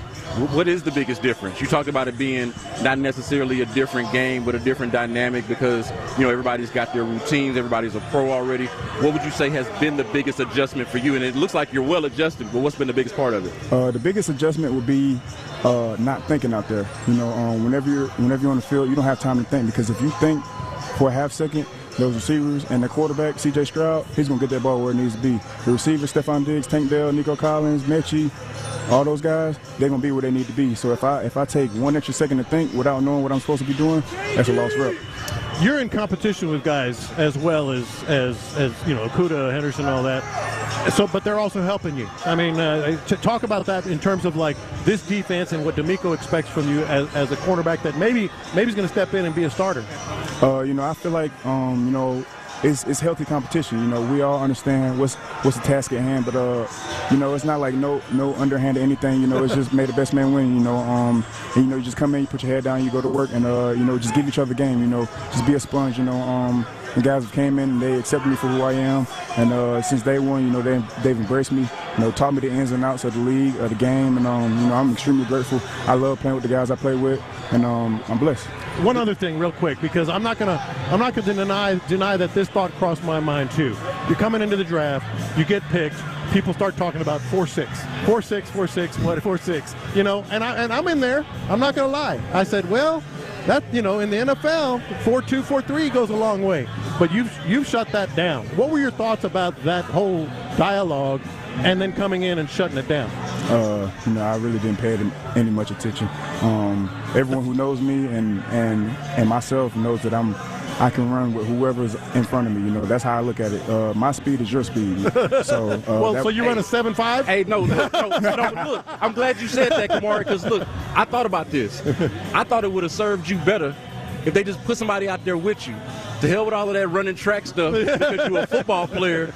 Just let you run the rep. Don't time the 40 put you out there with the fastest dude, put you out there with everybody that you competed against in the SEC, all of the tape actually, and it was really a matter of getting familiar with your game. Like, how important do you feel like that is in terms of like knowledge, like not just paying attention to measurables, but actual football and what you guys do on the field? I think that's the biggest thing, honestly. I feel like, in terms of the pre-draft process, all the 40 times, the vertical, all that stuff is good, but whenever it gets out on the field, you need someone who can think fast and react fast and be able to, just understand what to do. So I feel like, I'm a football player. I love the game. Like, I've been playing this game since I was 3 years old, so football is really all I know. So I eat, sleep, breathe football. I love to, learn new things, learn fronts, all that stuff. So, like, just being a student of the game is part of the reason that, I'm able to sit here and talk to y'all today. By the way, when I said 7'5", it's really like a 14'5" for me. But anyway. I wouldn't even try to work with you, bro. I wouldn't even think about it. Everybody has a moment when and you talked about it a little bit already, but when it clicks, like, I can do this and I can do that at a high level. Have you already had that moment here during camp? I feel like every time I come out on the field, I just want to be the best. I just want to win every rep.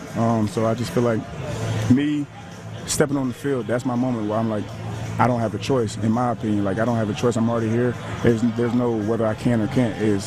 I am. Like, I'm just determined to, just be who I say I am. Dude, a lot of people say they love football. Talking to you right now, I can tell you truly love football. Like, I mean, what is the depth of that? Where did it start? Is it just, not just a love of the game, but a love of what you can do with it? No, it's really a love for the game. So, growing up, my mom, she was a single mom growing up. So, she wasn't able to do all the we weren't able to do all the things that, other kids were able to do, growing up at an early age. So my mom put me in football so that she can go to work. And I was playing football at 3 years old. I was playing flag football with like the 4- and 5-year-olds. And then I started playing tackle when I was 4. And it was just something that I fell in love with instantly. And, ever since then, it's just been a part of me. Like, I was going to football camps year round. And I told my mom, I really love this game. And I really want to, I wanted to be in the NFL since the day I knew what the NFL was. And she always, just supported my dream. And, it just happened that I was blessed to be able to go to college at Georgia, and then it was also a blessing that I was able to get drafted, and now I'm here, and I want to just continue to just keep progressing this blessing. Your teammates and coaches have talked about, man, wait till you see this guy when the pass come on. Today was the first day that the pass came on. Describe to us and for our audience the difference. Practicing out here where it's just like with no pass, but then actually putting the pass on the first day of that, and what that energy is like for y'all. Man, the energy when the pass come on is totally different. The acclimation period, that's cool, without pads and spiders and helmets and stuff, that's cool. But like football is played with pads. You're supposed to be physical, you're supposed to strike, you're supposed to, get on the ground, get dirty. So, just going out there today and being able to actually just hit and be physical, it was great. Got to ask you, before we got 2 more questions here, but got to ask you, Texas and OU coming into the SEC. You got a little experience with Texas. Hell, they're picked to win their division. Thoughts? Do they still have division? Or whatever I think they still division. I think they picked to finish top second. 2 teams are Georgia. Behind Georgia, by the way. Georgia and Texas, top 2 teams. I ain't want him to offend you there. Yeah. I was about to say. Your thoughts on that? I think Texas is a really good team, honestly. I feel like last year they were very good. I feel like this year they're going to repeat the same thing. They got a really good team, a lot of great players, and a really good coach. So, I mean, Coach Sarkisian, he was with Coach Saban at Bama, so he understands what the SEC is like already. Come on, you did smirk a little bit when I said that. What was that about? Man, I mean, the SEC is the SEC, so I mean, it's going to be. The confidence, I can feel it. The confidence on these SEC guys, man, it's remarkable. Let's get you out of here on this. You mentioned C.J. Stroud earlier. Mm-hmm. You had a college C.J. Stroud experience. Mm-hmm. I want you to take our audience through it. You talked about it on draft night a little bit with us. I want you to talk about it again. At what point did you realize that C.J. Stroud was that dude, and how did it feel when you realized he was going to be a teammate? I realized C.J. Stroud was that dude when we played him in the Peach Bowl. Kind of going into like the scouting report that week, we're like, yeah, this guy, he's really good, but he's not a runner. And the whole game, he was scrambling, escaping, and we had a crazy D-line that year. Yeah. We had a crazy D-line, and we didn't get any – we got some sacks, but it wasn't from rush. It was from, schemed up blitzes and stuff like that. Yeah. And he was dotting us up the whole game. And I was like, this guy right here, he cold, because the ball only touched the ground like 4 times the whole game. I remember vividly, and we were playing tight coverage. And, of course, he had some really good receivers, but no, C.J. Stroud was that guy. And then whenever I realized that he was going to be my teammate, I was like, oh, okay, yeah. So I already know what I'm getting into. All right. Yeah. Appreciate it, man. Good luck. Yes, sir. Hey, man, we wish you all the success, brother. This is training camp, man. Like, this is what it's all about. This is what competition is all about. And the ones that I'm looking out for, we talked about them before, but today the pads came on. That's really the big story today. I know we said it's Kamari Lassiter because we got to talk to him, and he is like the overall big story. But today specifically is them putting on the pads. And I couldn't wait to watch Kamari Lassiter out there with the pads on, because everybody's been telling us, wait till you see this guy with the pads on. I think that is the issue with the measurables and the 40 times. They don't account for what does a dude do when it's time to play football. And we saw him out here right from where we sit, Lopez, making plays against Stefan Diggs, as he has throughout camp. Look, you always got to check yourself, because as everyone knows, I've been doing this a long time, 35 years in this city, and I've seen teams with high hopes. Texans, Oilers, whatever, and it just they don't have all the ingredients. I've seen players with a lot of hype that just don't quite fulfill that hype. I can tell you, like, what I'm seeing and feeling and hearing about Kamari Lassiter, this has potential to be something really, really big. Remember last week we talked about this, and it was a hypothetical that I gave. What if all these guys that we're talking about, or any of these guys that we're talking about that are, big additions, what if they get great?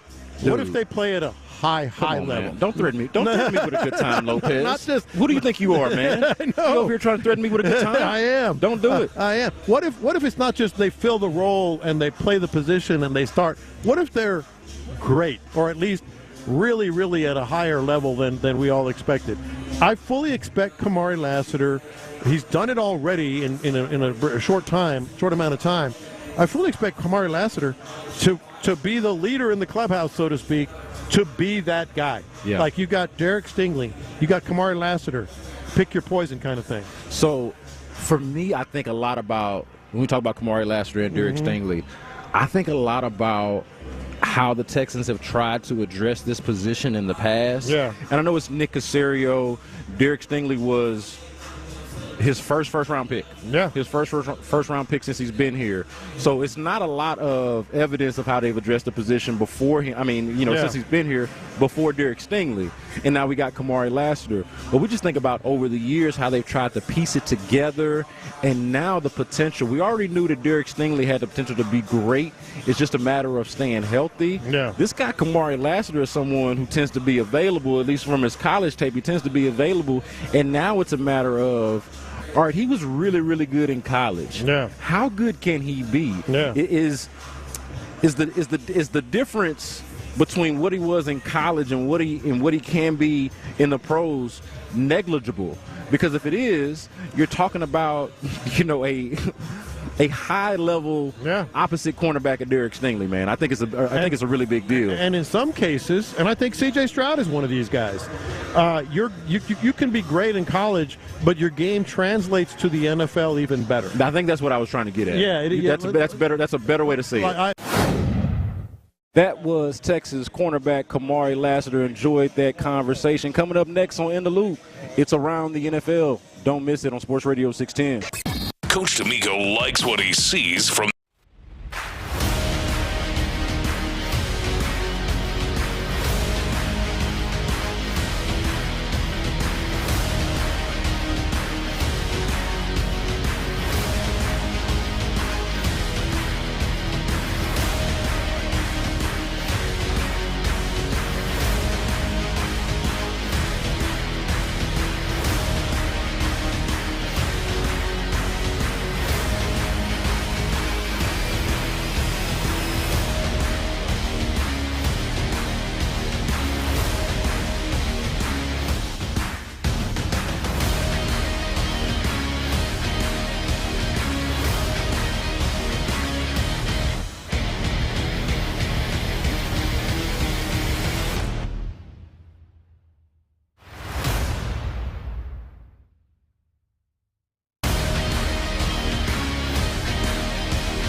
Insider access, exclusive content, Sports Radio 610. The Texans play here, an Odyssey sports station.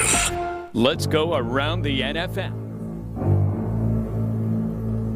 That's right, around the NFL right here on In the Loop. Brandon Scott, John Lopez, and Figgy Fig here.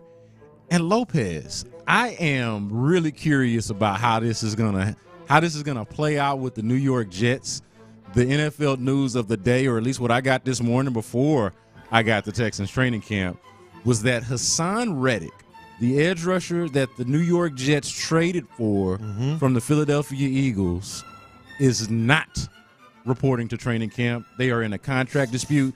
They have been in a contract dispute for pretty much the entire offseason ever since they traded for him. Yeah. And now it looks like that thing is going to play out in the training camp. I do wonder if there's a little bit of buyer's remorse, if they didn't perhaps plan for this a little bit better. If you're going to trade for a guy, there's a contract situation. You might want to know what direction you're headed in with said guy before you make that move. I'm very confused by this. Bingo on that, because you're making a trade. This is on Joe Douglas, 100% on Joe Douglas. Well, I guess things could have changed, so I'll say 95% on Joe Douglas.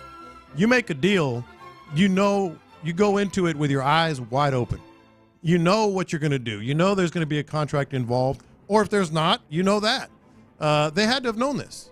And so I put that on the general manager. Yeah, and so exactly. So why would you do this deal? Yeah. Why would you do this deal even if you thought that there was a chance that this could happen? Yeah. You either have that contract locked up or you have some type of discussion. You have the parameters before, the money, obviously. And I got a hard time believing that Hassan Reddick just, put this on them all of a sudden like, hey, I'm unhappy with the contract situation. Hey, now I'm going to hold out. Now I'm not going to show up to camp. This has been brewing the entire time. For them to reach this point is absolutely a poor reflection on their leadership. And their leadership is not in a good spot. Like if they collapse this year and Aaron Rodgers gets hurt, and because they got high expectations and they got guys coming in, they could clean house. Yeah, it makes me also think about, how we talked about Devontae Adams in previous days, and the possibility that he could end up there at some point. And I was listening to him with Shannon Sharp. I guess it was Club Shay Shay. It looked like, I don't know if he got a new setup or what, but either way, he's doing the podcast with Shannon Sharp and making it sound like he's cool with running this thing back with the Raiders, and he's got confidence in Aiden O'Connell, whatever the case may be. And I'm like, he could very much end up a Jet. And could you imagine if it still didn't work out? They go out and get Aaron Rodgers. And I guess I couldn't blame them at that point because they really are all in. This I do blame them for. Yes. But that does look like a situation that has a lot of, let's call it, boom or bust potential. Yeah. And I think when you talk about, Devontae Adams, hell, that's got to get his attention too. Yeah. I mean, I'm not saying he's going to come in and get a new contract, whatever, but I'm just saying, like, all of a sudden leadership, you have to question it. Yeah. Oh, absolutely. And especially if you're coming from the Raiders. Yeah. The Raiders. Exactly. He knows a thing or two about it. Yeah, the epitome of a crisis in leadership. So, yeah, that is interesting to see how that is going to play out for the Jets. Also around the NFL, inside the division, the Jacksonville Jaguars. We were talking a lot about cornerbacks today, the Texans cornerbacks. Obviously, we know Derek Stingley's a stud. Hopefully he stays healthy. Kamari Lassiter is a story for the Texans. But within the division, the Jacksonville Jaguars have signed Tyson Campbell, their cornerback, making him one of the highest paid cornerbacks in the NFL, to a 4-year deal, 4-year extension worth $76.5 million and $53.4 million guaranteed. Lopez, look, this is good for Jacksonville, feeling like they locked up a cornerstone piece. But I feel like now every time a guy gets paid at a position that the Texans have a guy at, that we know and anticipate eventually they are going to pay that guy whenever the time comes, it's always worth monitoring, putting a pin in. And I do think that the Texans have a cornerback in Derek Stingley that is better than Tyson Campbell and is going to get broke off way, way, way more than this. We might as well get ready, Lopez, is what I'm saying. We might as well get ready. Especially when you look at the $53 million guaranteed. Keep in mind, Tyson Campbell has never even made a Pro Bowl.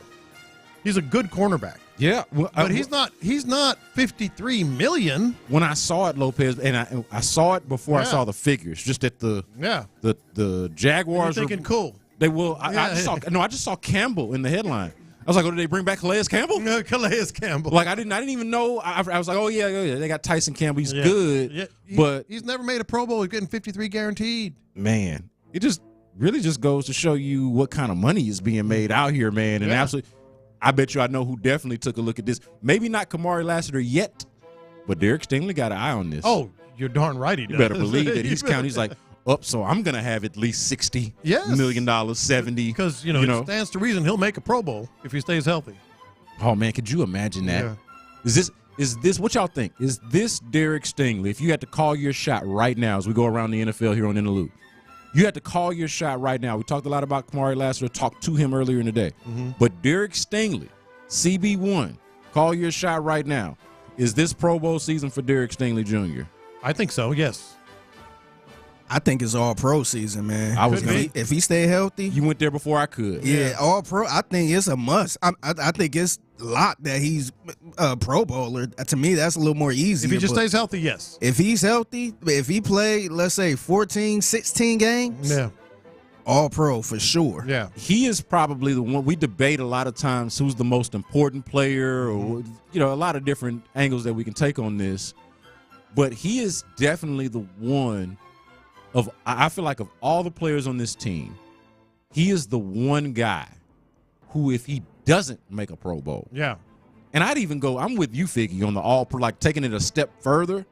Yeah. Now All-Pro could be a little rich. Maybe we're jumping the gun. Yeah. But I think even that's in there. And mind you, the dude behind him in the draft, Sauce Gardner, they've been in the league 2 years. Dude's got 2 All-Pros. So he's got 2 to catch up anyway. Yeah. Like I think he's got All-Pro potential, but at the very least, bare minimum, Derek Stingley Jr., he is the one guy on this team where if he doesn't make a Pro Bowl, it will be a disappointment. It would be probably disappointing for other guys. Again, if he's healthy and doesn't. I feel like he's the one guy for sure. I agree. Netflix has announced a documentary about the life and murder of Steve McNair. And you and I are alike on this, Lopez. It was a couple of weeks ago that was either the anniversary of his death or his birthday. And I could easily look this up. But it was one of the two that brought Steve McNair up into the news. Yeah. And I was doing a show with Seth that morning, the following morning, and was glad to be doing so because he's somebody, one of the rare people that I know in this world that personally, and was doing a show with, that played against Steve McNair and has very firsthand knowledge of how good Steve McNair is. I'm looking forward to it. I want to get your thoughts on this. I'm looking forward to this documentary because, for one, I actually like some of the stuff that Netflix has been doing with the NFL. Yeah, they've been doing a great job. I saw some. I think great. I've seen criticism of it not being that good or not, leaving a little bit to be desired. I've had a good time watching it, but this one specifically because Steve McNair, I feel like because of the circumstances under which he passed, it feels like he's been somewhat forgotten in history, a guy that we don't talk about as being one of the better quarterbacks of his era. People forget that he won an MVP with Peyton Manning. Some people forget he was drafted by the Houston Oilers. That's right. And was here for a season or two. Might have been just one.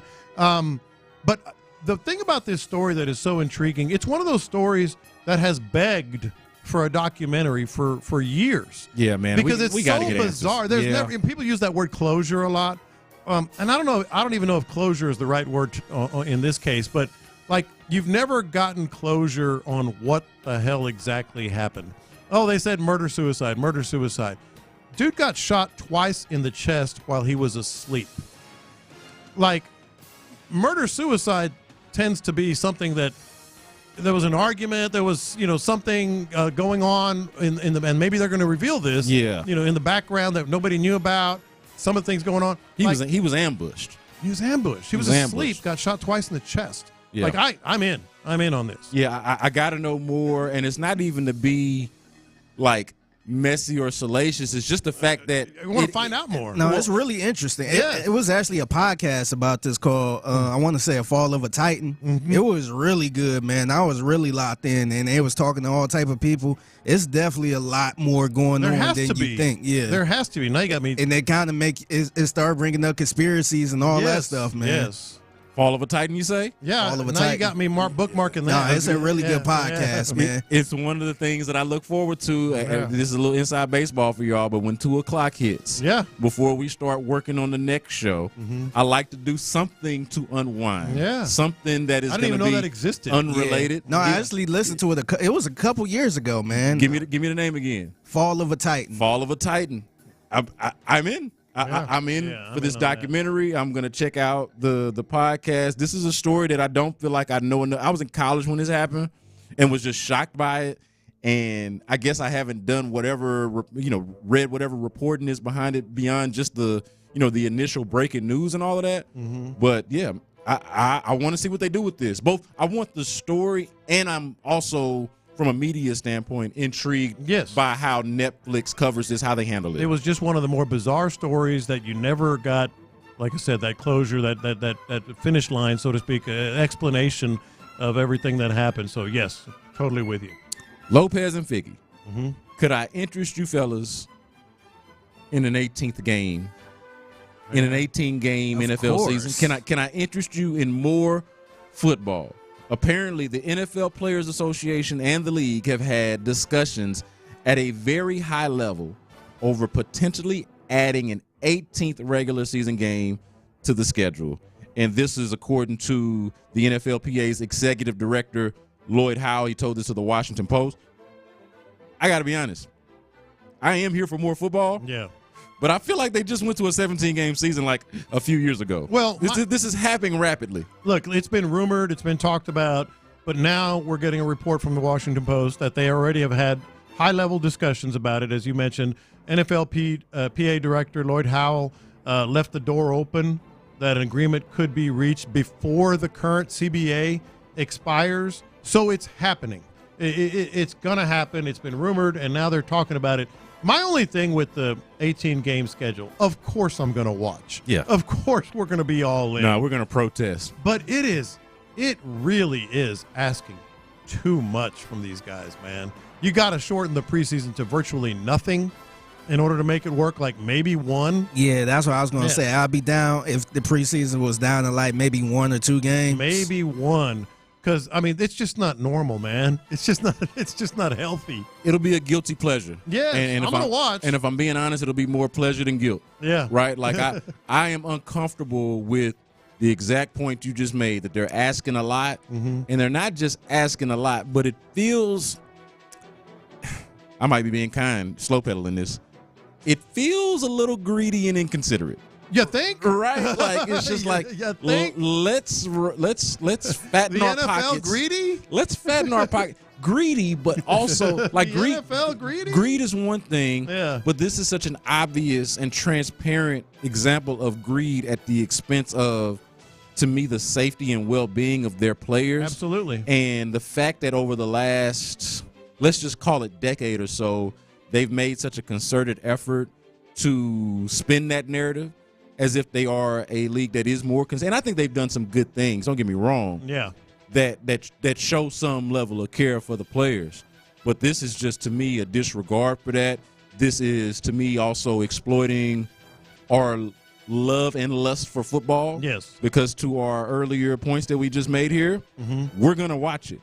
We're not going to protest it. We're not going to complain getting an extra game of football for a single second. We're just going to consume it, and we're going to keep on moving.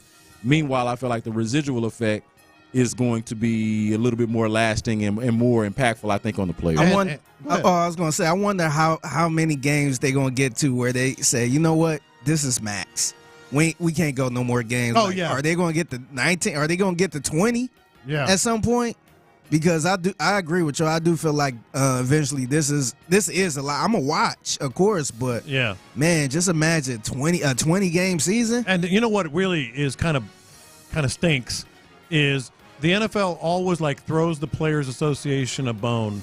Like, we'll let you do this instead. Like maybe I don't know, maybe shorten and have no mandatory OTAs or something like just something that's almost meaningless. They need to put dollars in their pockets more. And I know that we just talked about big contracts and all that. And they need to shorten the preseason to at the most 1 game. Yeah, shorten the preseason and add a couple buys. Yeah. Add a couple buys. That's what they're going to throw them a bone with.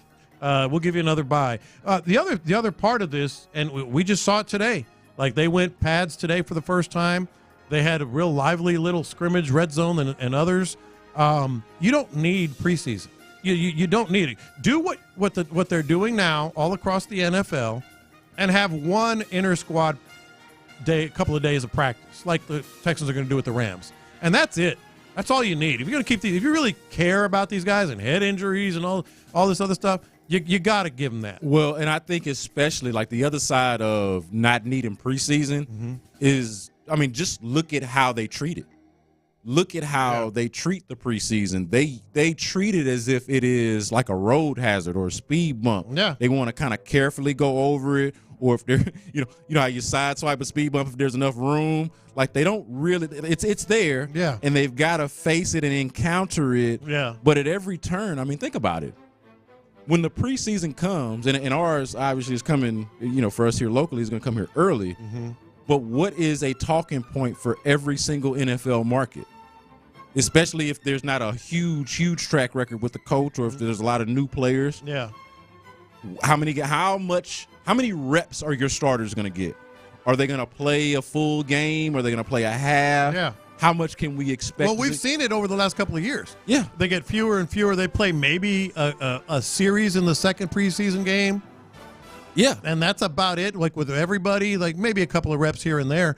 And by the way, the Hall of Fame game, it's going to be awesome to be there, awesome to watch, all that stuff.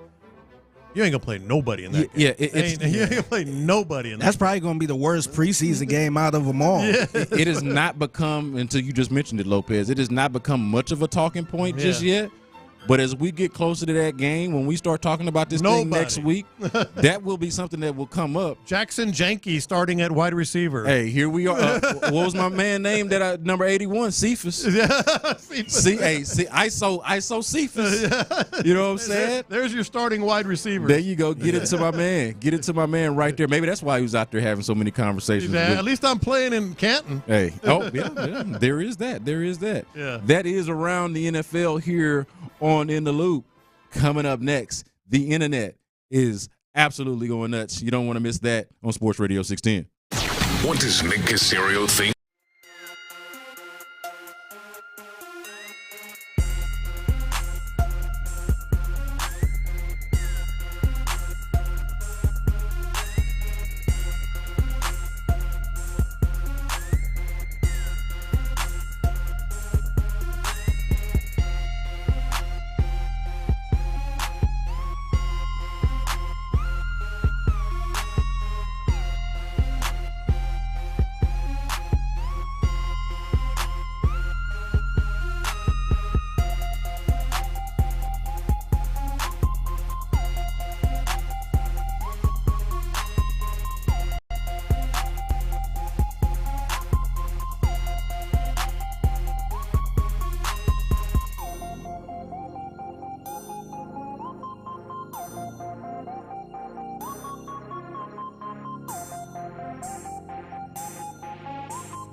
app. Yeah, that's right. Download the Odyssey app now and don't miss a minute of the conversation. Houston's sports leader. Sports Radio 610. I got the internet going nuts.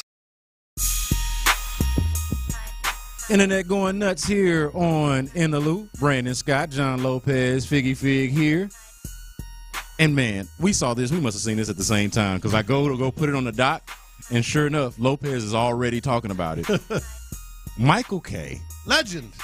A legend. Yeah. But in this moment, a killjoy. Yeah. And also just clearly, I would say. Yeah, absolutely. I would say just clearly not familiar with Jose Siri's his work with his movies, with his game, if you will.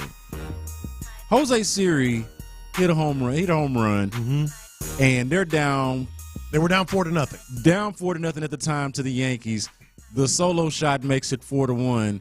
And if you know anything about Jose Siri, and I know Astros fans are listening to this, y'all remember Jose Siri. Y'all know what Siri's all about. The man likes to move. He likes to wiggle. He likes to dance. But apparently, Michael K is not here for it if you're losing, even though Jose Siri is. This was Michael K, I would say, criticizing. Going against Jose Siri, wiggling after hitting his home run. You're losing. I mean, celebrate when you're winning. Yeah. I mean, they're acting like it's Mardi Gras in that dugout. You're losing the game. But I asked Aaron Boone about it today, and he said, it's a new world. He says he tries to look away. Well, the Yankee fans have gotten themselves a new enemy. They see it, and every time he does that nonsense between second and third, they really boo him. I've never understood, and this is a popular feeling, that you can only celebrate when you're winning, that you can only show this type of emotion when you're up, that when you're losing, you're supposed to just be stoic, and if you do something good, if you make a positive play, you are not allowed to celebrate it because even though you're playing a team game, your individual celebration and individual accomplishment is diminished. Because the team is losing. You can't even smile on the sideline, man, if you're losing. I've never subscribed to that. I don't go quite that far. Ever subscribe like to if you're losing 9-0, 9-1 in the 9th inning or even the 8th inning. Who cares? If you see a pitcher or a position player in the dugout smiling, they're going to be like, what is he smiling about? That's what I'm saying. Losing? Like, I do draw the line somewhere like that. Like, if you're down 8-1 in the 9th and you hit a solo shot, I mean, it's just a bad look to me. You seem to think that you can celebrate any time. But here's why I think this is a joke. It's the 5th inning. Yeah, the game ain't over with. It's the 5th inning. Yeah, and he just cut it to a 3-run lead. A 3-run lead in today's game. Celebrate. You're maybe getting things started. Yeah, let's get some juice going. Yes, let's get the vibes going. Get the squad going. If it's like 9-0 exactly, and it's the 8th inning, then I would be like, all right, y'all need to relax that's a bit much. little bit. That's where I draw the line. Yeah, but this was the 5th inning. Yeah, and see, for me, the two things, I just don't really get the connection because you're not celebrating a win. But it's supposed to be a team sport. I get it, all that stuff. But you're just celebrating them, and maybe you look a little selfish. I will say there are over the top celebrations. Yeah. So and maybe that's the case here for even though this is the 5th inning. Jose Siri doesn't do anything kind of, at least in terms of celebrating and dancing and everything. He doesn't do anything half-hearted. He is full go celebration, have a good time, fun-loving guy. That's who he was here, and that seems to just be how he's oriented. Yeah. And so maybe his style of celebration is a little too much. Maybe if he just fist pumps and high-fives his teammates, he gets away with that. But the over-the-top celebration is what does it for people, and I can understand that. Yeah. Levels to the type of celebration. Mm-hmm. But the whole you're losing thing. So, especially in the 5th inning, it makes a difference. I did a cool thing. Yeah. So I'm gonna celebrate. You can, Yeah. you know what I mean? We know. I'm I am going to celebrate my accomplishments. I do draw a line, but this is not where it was. Yeah, this is not where it was. And then you get into that point where you start telling people how to celebrate, what's good and what's not. Right. It's like, who is you to tell me what's good? And because some people just, hit their chest and point out the God. Is that cool? Is that good enough for you, or is that too much? Well, but the part I also don't understand, it's one thing if you are an objective observer and you just don't like it, it rubs you the wrong way. But if you're on the winning, I really don't get it for the people that are on the winning side. Like the same argument. Well, you're down however many. Well, you're up by however many. Yeah. Why do you care what the loser got going on? What the loser doing, and you're supposed to be the winner? I don't get that. Now, to be fair, if we're going to be fair, rounding third base, he almost came to a full stop and did a little shimmy. He's extra. He's extra. It was definitely extra. No, if I was I would understand if the Yankees decide to beam him next time. Like I would disagree with it, but I would be surprised if they did that. I'm with you, Figure. I would also disagree, but that part actually makes a little bit more sense of not, hey, you're celebrating and you're down, but hey, you doing a little bit too much. All right, man, we got you, bro. We saw that. Y'all remember that year when the dab and the Super Bowl? What was Cam Newton doing? He was doing the dab. He would do the dab. And Cam, I remember one game where he just dabbed a little bit too hard, a little bit too much, and a little bit too extra for the opposing team's taste. And they let him know about it. Yeah. But to Cam's credit, what did he do? Just dabbed one more time. And dabbed again and kept dabbing on him. And I wasn't mad at it. I wasn't, even though I could see how. I like the celebrations in the MLB. By the way, I like it. Man. I like it too. But look at I just looked at the video again. Look at him on third base. He pretty much just came to a full stop. You can't. Hey, Jose, come on. That's a bit much. Come on, Siri. What I will say, man, Jose Siri was I went to a lot of batting practices for the Astros over the last few years. Yeah. While Jose Siri was here. He is the dancingest. Yes, he is. Celebratingest. Iciest dude that I've ever seen on a baseball field. And I've only covered the Astros. But in my short time covering the Astros, he is the most flamboyant, I would say, in this way. Yes, he is. This is what he does. Internet going nuts here. I got the internet going nuts. Should Kevin Durant just take his old ass home? Dude, there's two things going on right now with Team USA. Kevin Durant was allegedly going to try to play yesterday against Germany, I believe, and now he's going to travel, but they're saying he won't play against Serbia in the first actual Olympic game. That's thing number one. Calf strain, by the way. Yeah, calf strain, which led to an Achilles tear last time he had a calf strain, allegedly. So I'm not real confident in Kevin Durant. Thing number two is they should just go full kids basketball. Just let the best player do everything. Just let LeBron go. LeBron has this look in his eyes like he's just he's dominating. Dude, the way he put that team on his back yesterday against Germany, it was clear. At some point, LeBron James just said, enough of this bleep. Yeah. Enough of this. Just give the ball to the best player and let him go. Well, I am doing this. Yes. I am absolutely doing this. And to me, with LeBron, funny thing this morning, I don't know if you heard, within the first 5 minutes of Texans Training Camp Live with Mark Vandermeer and John Harris, they got into a LeBron versus Jordan debate. Oh, God. I was like, this is why. Switching the music. Oh, no, this is why I love these guys, because they will be derailed and they will just take the conversation wherever it goes. But I bring that up to say what LeBron is doing right now at this age, playing at this level, is going to turn out to be his best case in that debate. I think you're right. We're not here to have the debate right here. Sorry, guys, if you were looking for a LeBron versus Jordan debate, In the Loop is not doing it right now. I don't think nobody looking for that. But whenever it does happen, if you are arguing for LeBron and you don't immediately go to, look at how good that dude was as he approached 40. 39. At 39 as he approached 40. Yeah. I don't know what you're doing. Yeah. I don't know what you're doing. That is the internet going nuts on In the Loop. Coming up next, Jalen Pitre spoke after practice today. You'll hear from him right here on In the Loop. Yeah, right now, D&M Auto Leasing, and let's get those car payments lowered. It is a very important part of your budget. It's a big part of your budget. You want to pay less for that new vehicle. You need a new vehicle. You want to pay less. And last.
Texans Training Camp. Live from the Houston Methodist Training Center. Sports Radio 610 presents In the Loop. Jalen Pitre playing a little bit of slot corner. He did it in college. We know he's got some positional flexibility and versatility, if you will. Wasn't great at safety last year. Was promising as a rookie a lot of times. But we saw him out there playing some nickel. We saw him doing it in OTAs, and it's transferred to training camp. So we're all very, very curious about Jaylen Pitre, his standing with the team. Where is he going to play at? He talked after practice today, and he was asked about playing nickel, and he says it's been pretty fun. Yeah, I love it. You know, it's been fun to play some nickel here in training camp and OTAs, and, you know, I'm all in it on the process. Whatever Coach DeMeco and his staff wants me to do, you know, I'm ready to try to go out there and execute and make plays for this team. He also talked about studying nickel, having been basically studying it the entire time that he's been here, but more specifically in DeMeco Ryans' scheme. It's all about, like I said, execution. You know, every nickel is similar. I played nickel in college, so I kind of understand the position. And through the years with the Texans, I've been studying, you know, how DeMeco wants to play, how he wants our nickel to play. So, you know, it's just understanding the position and the techniques that he wants us to work. And, you know, just honing in on that every day and just trying to stack them and get better. So, Lopez, I don't want to get ahead of myself on this, but I do feel some optimism about this. Like, what if this switch or allowing him to play some nickel taps into Jaylen Pitre's strengths? I've said this. I mentioned it earlier in the show. I think he's a much better football player the closer you play him to the line of scrimmage.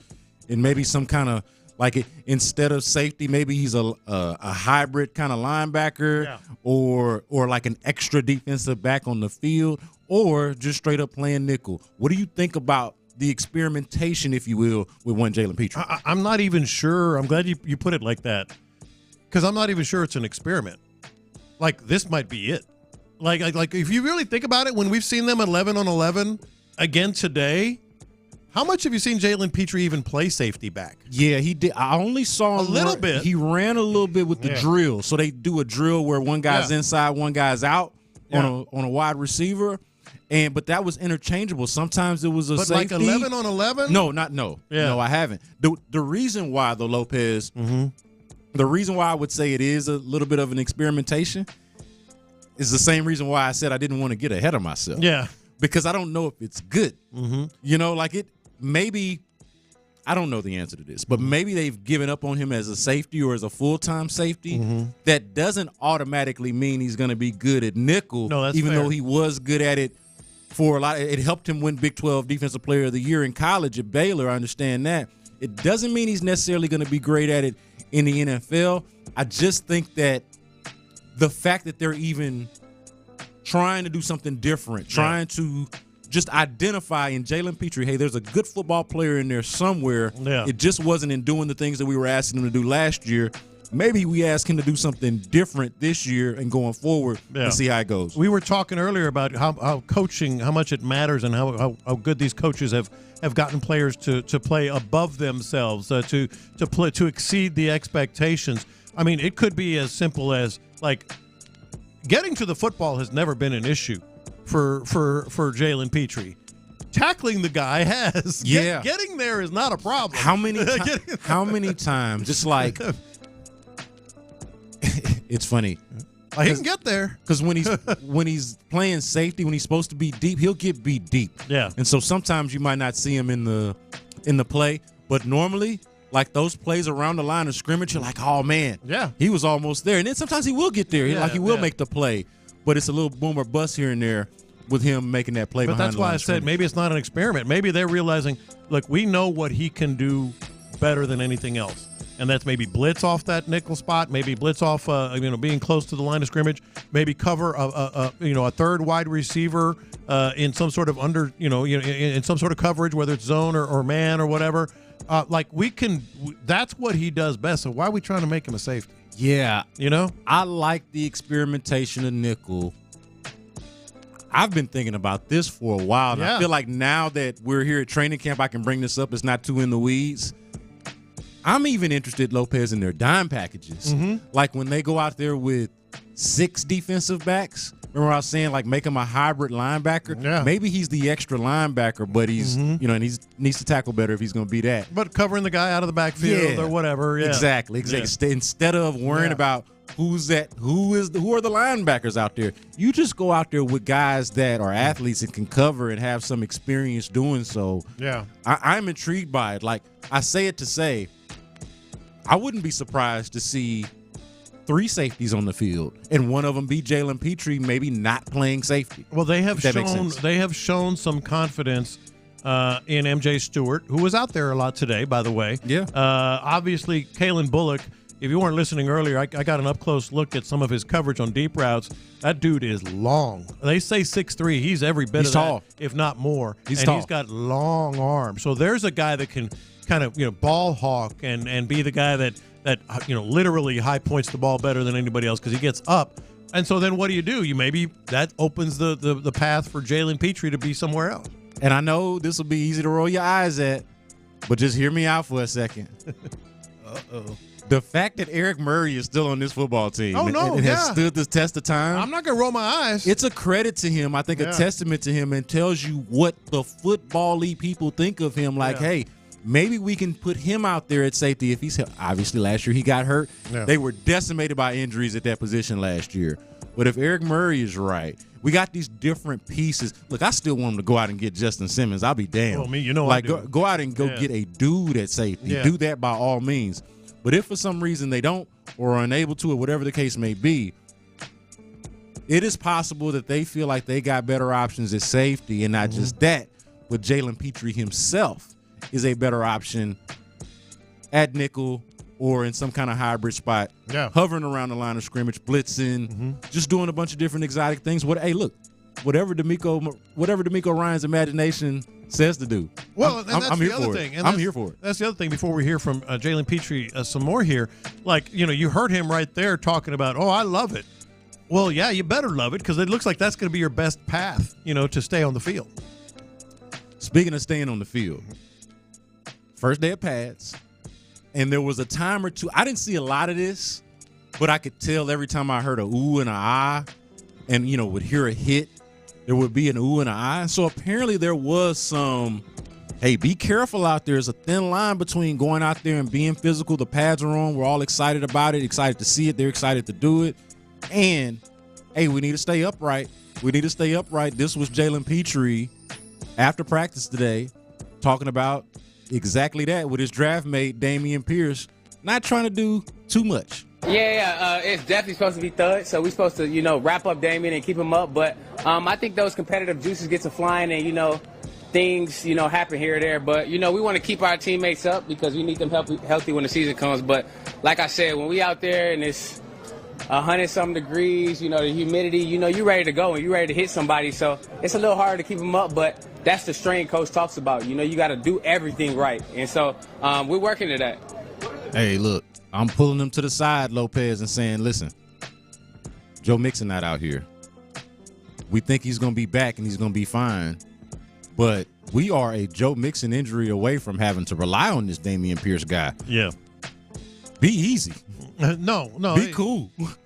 There was some juice out there, though, man. Wasn't it? Yeah, there was some juice. Look, I'm here for the thud, for the thump, man.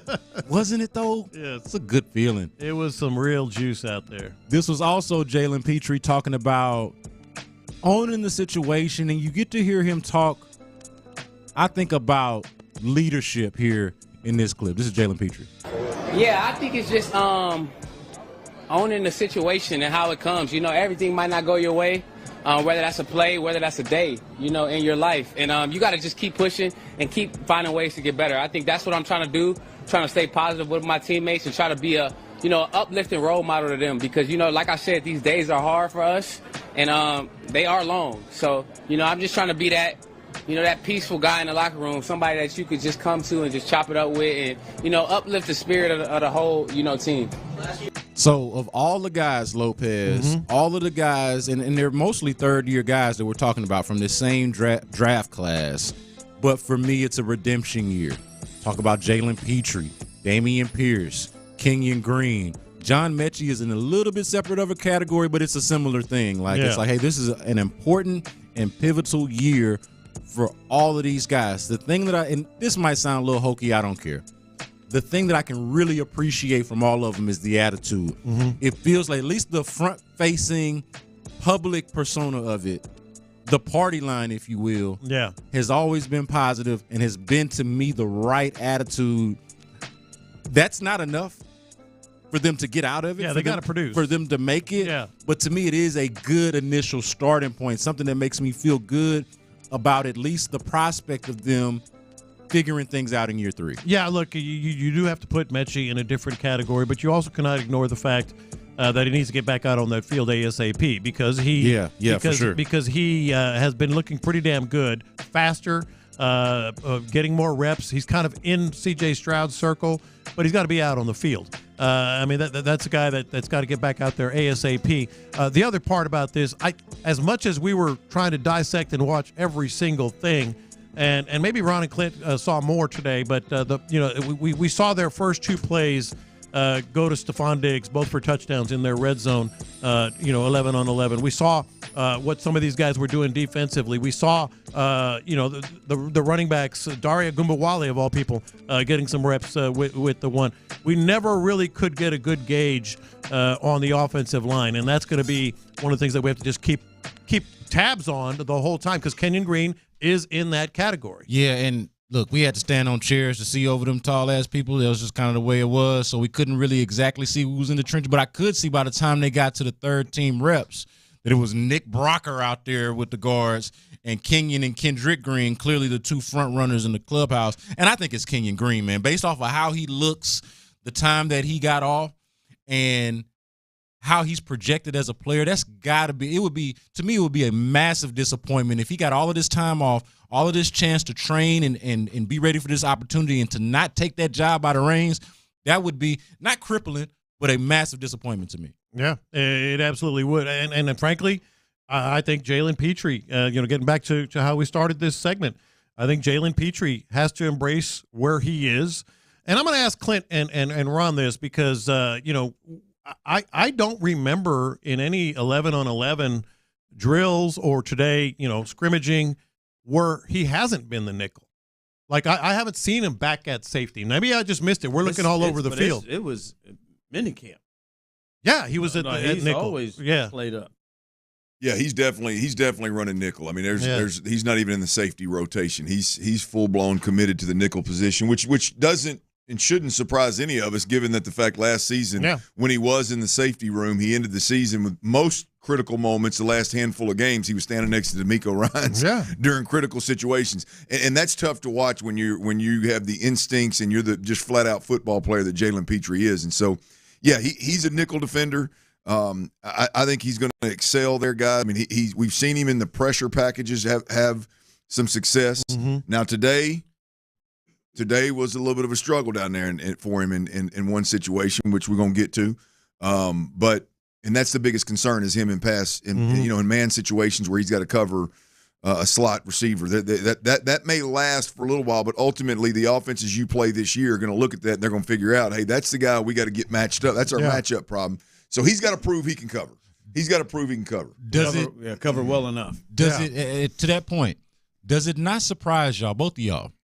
Does it not surprise y'all at all, or even a little bit, that with the depth that they've accumulated at the cornerback position. I know not every outside guy is an inside guy and that kind of thing. Not everybody has the positional flex.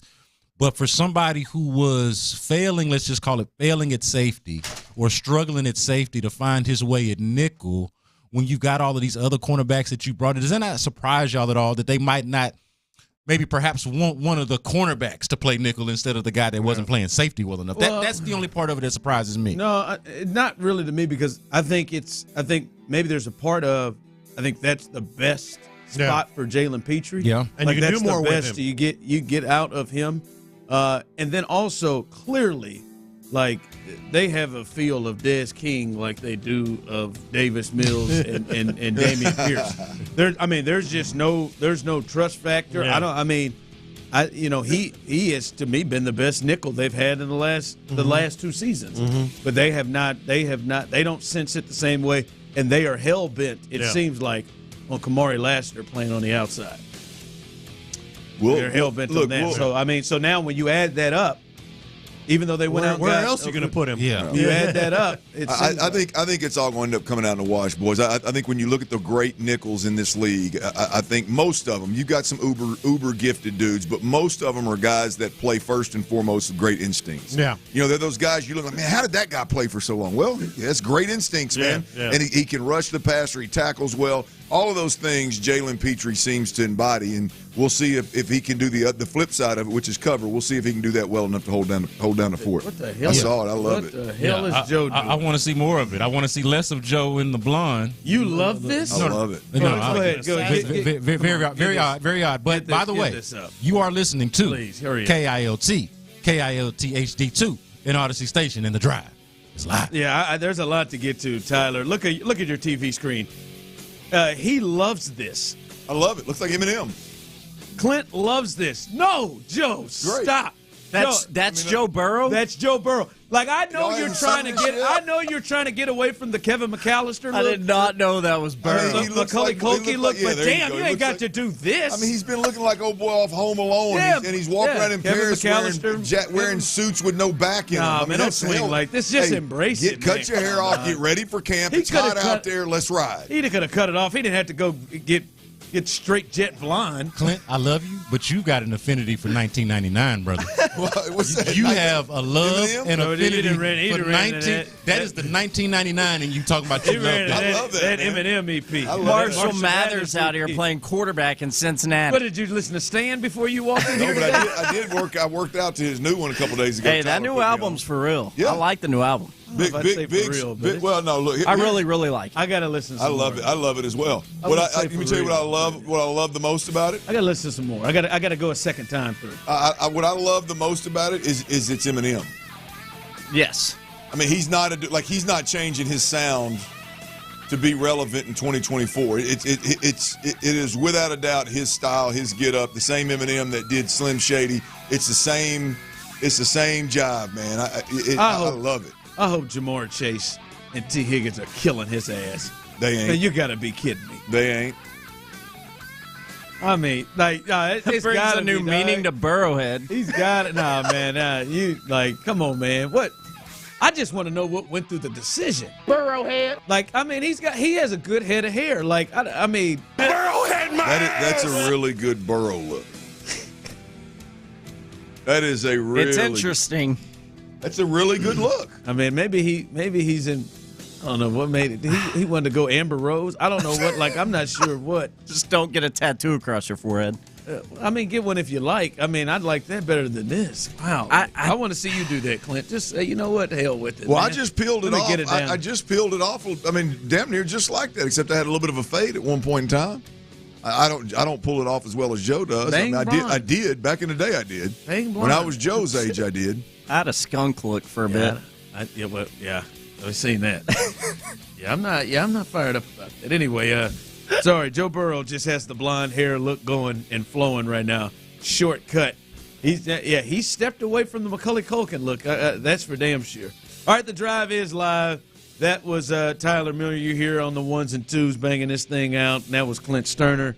That is not Clint Stoerner. Not was. It is Clint Stoerner. Don't have to speak of you in a past tense. It is Clint Stoerner. We lose Clint 3 minutes in. Yeah, I didn't mean to do that with you. But a lot to get to as the Astros took an L, but how about the Angels helping out, keeping the Astros in first place, tied in first place. We'll get to them as well. But, yes, training camp is on and going again. And, Tyler, especially for a guy like Clint and many other people, but especially for a guy like Clint, when you look at C.J. Stroud, for everybody, he has impressed the hell out of everybody. I mean, you just have to be a hater at the highest level to not be impressed by what he has done with his age and just everything he's been able to do. It's hard for that guy, Clint, to make you walk away from watching him after watching him like we have every single day in every game and in most every practice, to walk away and say, damn, that dude has impressed me again. That dude has done something again where I was like, damn. But C.J. Stroud did it again today. Yeah, it just wise beyond his years, and he put on an absolute clinic today. I mean, he could have been a little bit more accurate on one throw, and he would have went 4 for 4. But the way practice was set up today, guys, is when they got to team, there was 2 different sets of team. Obviously, the first set of team was from the 10 or 12-yard line going in, so it was a red zone drill, and it was predominantly pass. Hell, it was all pass, right? And then the second time when they broke, they took a little break, came back, and then it was red zone from the same exact yard marker, but it was a run-oriented drill with a play-action option in there simply to keep the defense honest, right? You always got to do that. And so the first series, when he goes in there, he goes 3 for 4 with 2 touchdowns, and he would have went 4 for 4 with 3 touchdowns, but he missed Stefan Diggs. But he comes to the line of scrimmage, and the series matters, so bear with me here. The sequence matters, I'm sorry. He comes up to the line of scrimmage. He one-step fade throw to Diggs on Stingley. Stingley covers it well, and it is, perfectly thrown. It could not have been – he couldn't have walked the damn thing out there and placed it in Diggs' hands any better. Right there in front of us, perfect view. Diggs turns around, spikes the ball, goes chest bumps with Tank, and yada, yada, yada. He comes back the next play. Ball is out. When you get down there in a 10 or 12-yard line like that, the field is so condensed. As you can imagine, the safeties and the corners have no reason to backpedal because you only have 22 yards of depth there to work with. And so everything's so condensed. So making quick decisions, making perfect throws matter. The first one's a perfect throw. Well, it's a quick decision of where he's going with the ball and a perfect throw.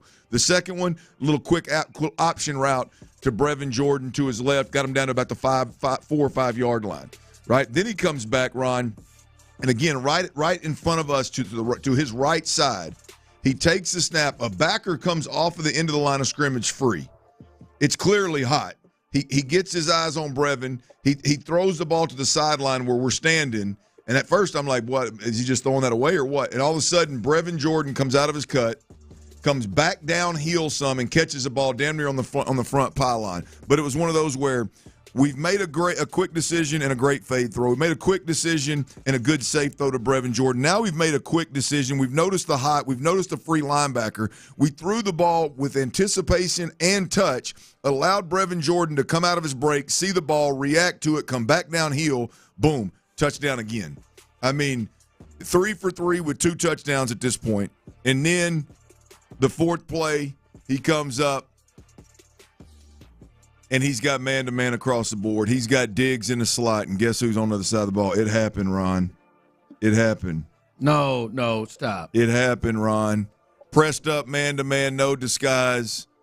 Pitre is on Diggs. Now, this is unfair. This is where Pitre's got to learn how to disguise, and he's got to get better. At least Kamari. I looked up right then, and I was like, this is a pass drill, and it's clear that Pitre's got him. Well, Diggs ran that all the way across the field to the other corner, and I couldn't see the pocket, so maybe Stroud got a little bit pressured. But Stroud, he missed it. If it may have touched the fingertips of Diggs as he stretched out, but it would have been. It would have been 4 for 4 for 3 touchdowns, man. It was a clinic for. It was a 4. Other than that little bit of a miss right there, he got away from Pitre easy. Yes, and Pitre. It was one of those. It was one of those where they're probably going to watch film, and they're going to laugh at Pitre because he was running like all arms and all legs, like doing his damnedest to catch up. Wow. And Diggs just looks like he's striding across there. It's going to be a problem. Like him getting caught in that slot like that, man to man, and getting caught in the slot against. Yeah, Diggs. Like if I can get my best receiver on Jaylen Pitre, which that's on DeMeco Ryans, like you can't put him in that position. I don't give a damn if he's a good. I don't care if it's Des King. If Des King gets locked up with Stefan Diggs, you're in trouble, right at that point in time. So, but it was an absolute clinic for that C.J. Stroud put on for four straight plays there. It was beautiful. And no Nico out there, your biggest target, arguably out there. I don't think was Dalton Schultz out there. Dalton Schultz was out there. Back today. Brevin Jordan was just getting all the run. Yeah. Cade Stover showed up, caught a touchdown pass. Davis Mills caught him. Mills threw that. Yeah, it was Good nice. For you, Davis.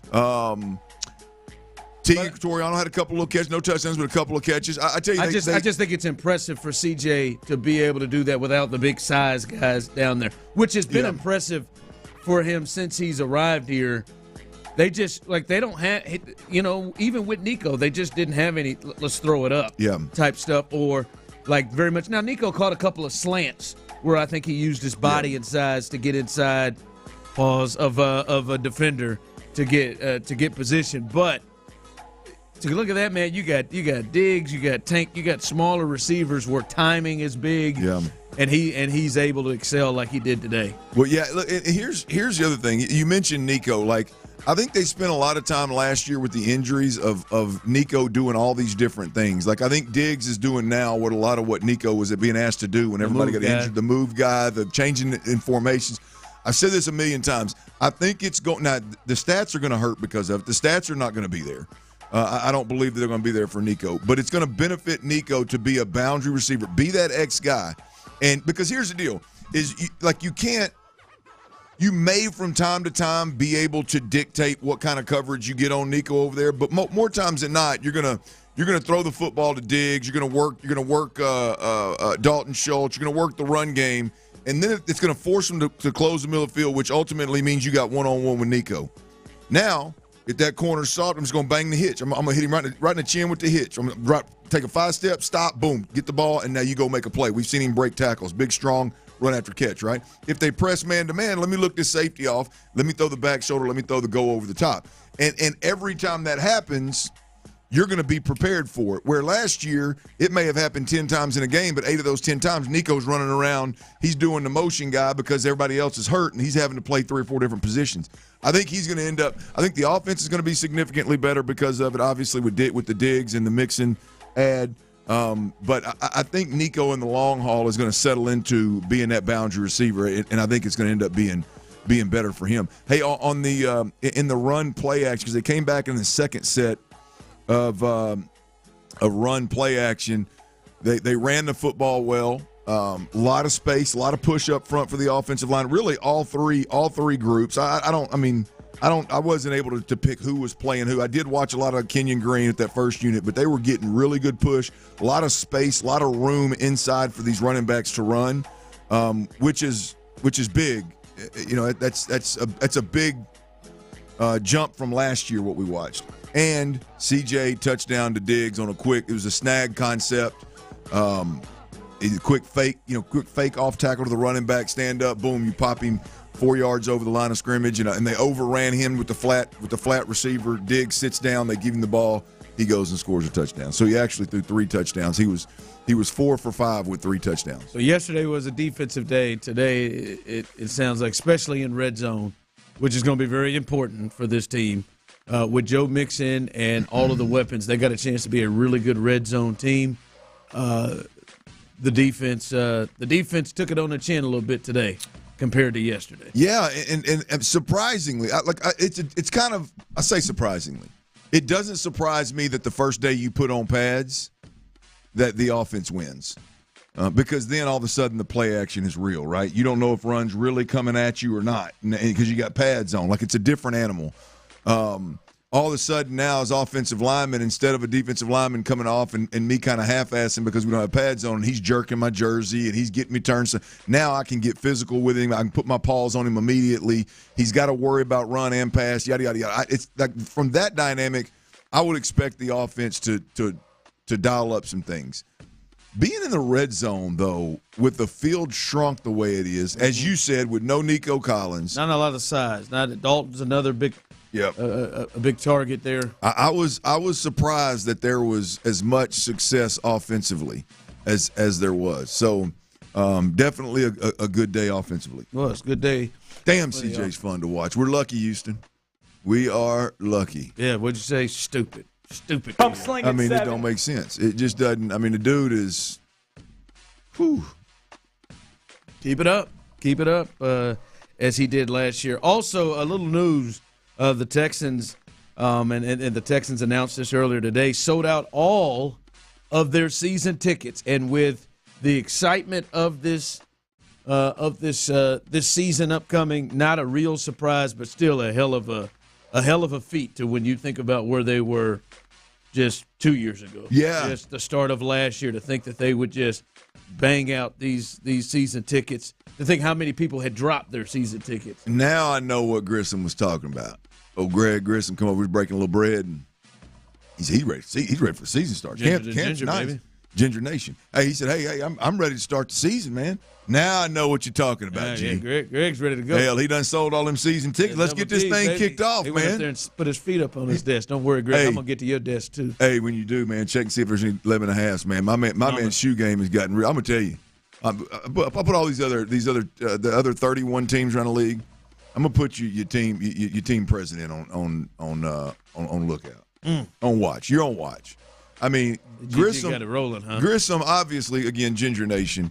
But the attire, the way my man puts it all together, from the hat with the colorful rope on it, to the polo that matches, to the colored shorts, to the J's, obviously ones that are color coordinated.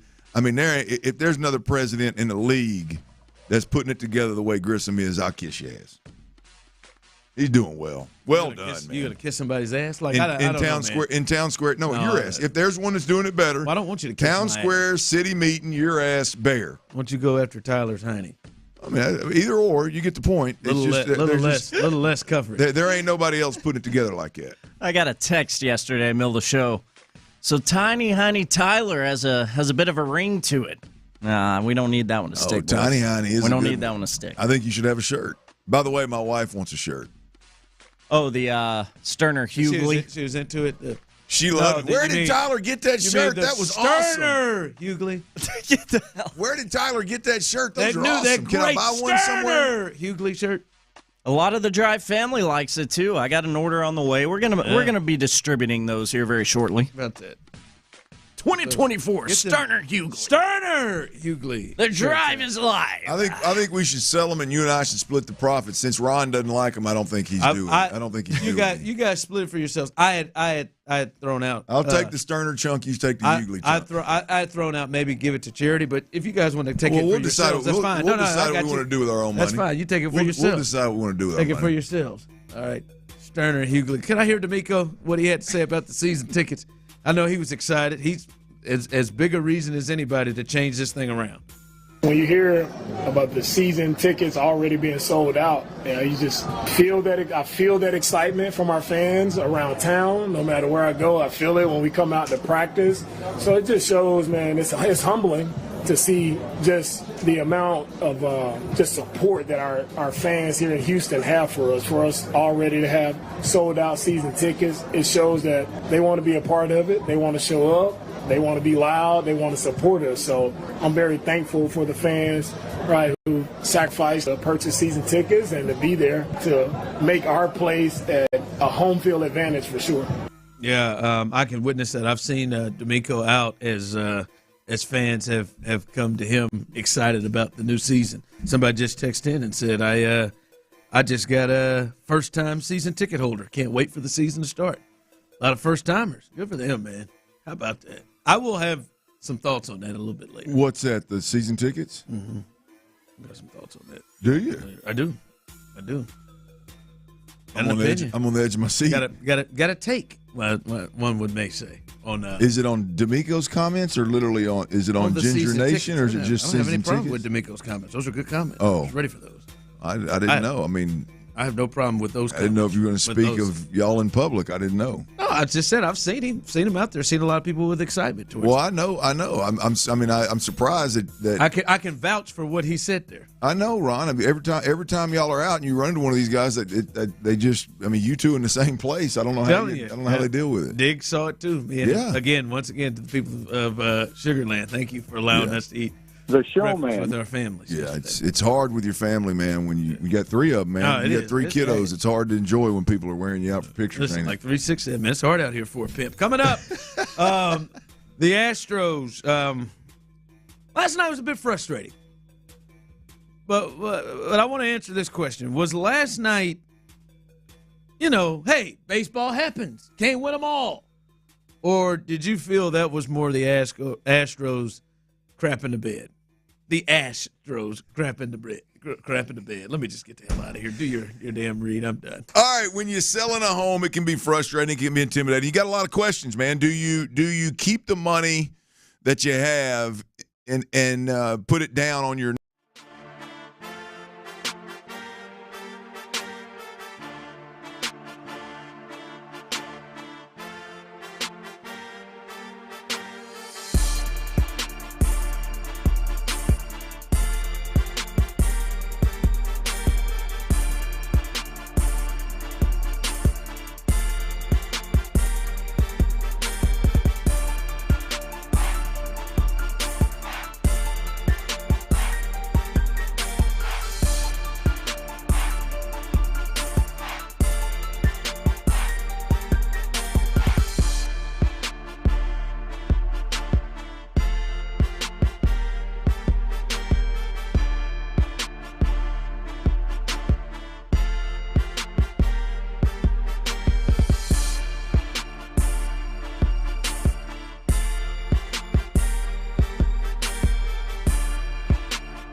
Every week on the free Odyssey app or wherever you get your podcasts. Houston's sports leader, Sports Radio 610. It's Texans Training Camp. Live from the Twin Peaks studios. Sports Radio 610 presents The Drive with Stoerner and Hughley.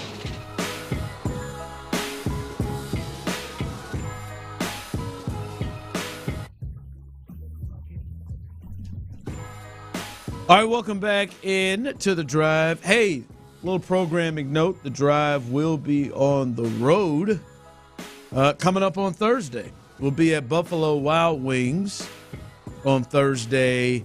It's the one that's near Willowbrook Mall, right? Yes, on Tomball Parkway. Tomball, I don't know why I said Plaza. Tomball Parkway near Willowbrook Mall. We've been there before. We'll be out there on Thursday, so if you're out that way, come hang out with us 2 to 6 on Thursday. And hell, even if you're not, you want to make a run out there. Come out there and have a good time. And so return to Thirsty Thursdays, baby. Yeah, make a bad decision.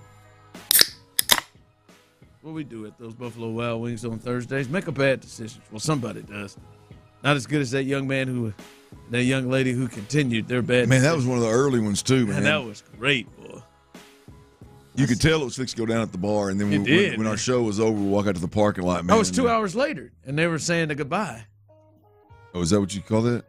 I mean, they completed the task. I'm saying goodbye, going in their different vehicles, so looked like they completed the task.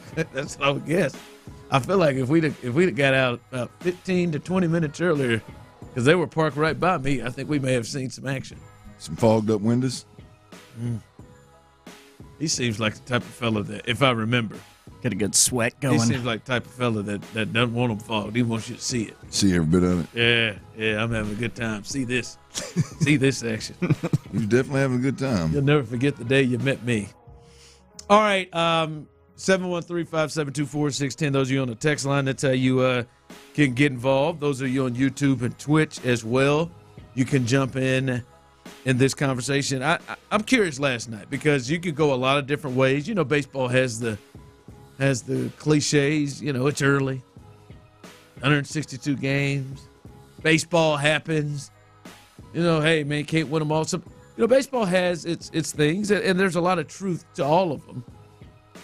But I'm curious last night from people watching the game because I saw people hit me up talking about, I just turned this thing off. I'm done. In like the 5th inning. I'm done watching. I turned it off. I think it was Jake's bases loaded where he didn't come through and the bases loaded. I saw somebody lose their mind over that.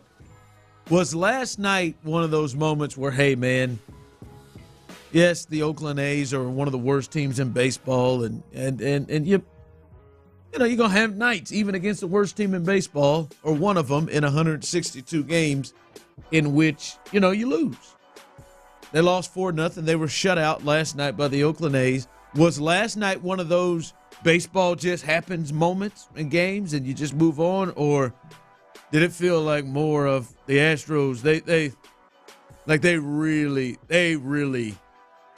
crapped the bed and really should have won that game or should have played better. Well, hitting the double plays and leaving runners on base. I mean, that's not recipe to win ball games. I don't give a damn who you're playing. But yeah, no, I mean, the vibe I felt was a real, it just baseball happens. Like, it's just not your night tonight.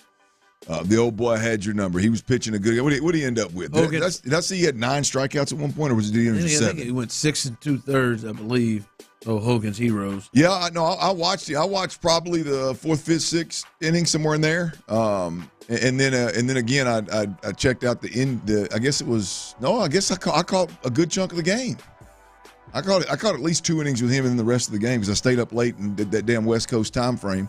Time zone. I stayed up late watching that thing. Yeah, it was disappointing. Like, to me, I think I could get the point of, like, just wasn't your night. They just had so many base runners on, in particular with him, to not get anything across. But like you said, they just picked the wrong times to hit in double plays to do you go 7 hits and 2 walks. I mean, that's 9 base runners right there, and you didn't score. Like, none of those came around to score. Well, they were all singles except for Jordan's double. Yeah. So you didn't have any made money extra base hits. Yeah, so did I. That's right, you did. You do owe me money. That was right. I do owe you money because I went Astros over in Bregman too, and Bregman couldn't get up to the plate again. Damn it. Yeah, because he would have got it. Yeah, I got to figure that out though. You sent me the sheet because I don't think $116.20, but no rush. Rough night, Ron. Rough night at the bar, man. That's all that is. That's it. Makes you feel better. I lost $300. You got to get it back tonight. Tonight. Hopefully it's not another rough night. That's what I like to hear, baby. If it is, then I'll get it back Thursday. Oh, so multiple. You just keep going. Wednesday. Keep going until it's let's get it back tonight, baby. Let's go. You see, how can you not want to just throw 100 on the table with that guy with that kind of energy? That kind of energy in the room. That could be one route, or one could say, that guy's got a problem. No, man. He's got a bunch of problems, but that ain't one of them. There's one where to say, like Adam Spolate said, my man is probably dropping between $1,000 to $1,500 a night. And then we hear my man goes, that's what I like the emotion. If you're watching on YouTube and Twitch, that's what I like to hear. Yeah, good. No, get it back tonight. Like, yo, man, hold on. Scared money don't make money. Let's go. There you go. Get back on that horse, man. Yeah, that's Ron, look, there's been what are we looking at? Are we looking at literally 4 straight games of really pretty much a dead lineup? Yeah. With the exception of a cycle by Jordan? Yeah. I mean, now's the time to get on board, Ron. That's right. Jump on this wagon. Now's the time. They are going to explode. That's the same thing yesterday, though. They are going to explode, man. Pause. We're talking baseball, man. Yeah. Next line coming in. A's have been the best team in July. Okay. That is true, actually. It's kind of weird. Okay. Yeah. No, I'm not saying that's an excuse. You expect that is true, though. Right. Yes, 100%. You should. Yeah. Yeah, they've rolled it, boy. They've got the best team in July to get to 40 and 62. Mm-hmm. We're really kicking ass this year, ain't they? Got the second. I still like the Stros to explode. Second worst. No, I get, like someone said, let's get it back tonight. Yeah, I get the game. Yeah, Astros, let's get it back tonight. Money. Y'all been talking about what are you talking about? Bad night at the bar. Oh, and if it's tonight, it'd be another bad night at the bar. Like, well, I mean, look, all that is going out for drinks after work, ain't it, T? Knowing that Ron left his wallet in the car. Y'all want to get drinks after work tonight? No. Damn. Wife's out of town. I got the kids, bro. That's right. At least you told me that. Hey, man, I'll let you know. Wow.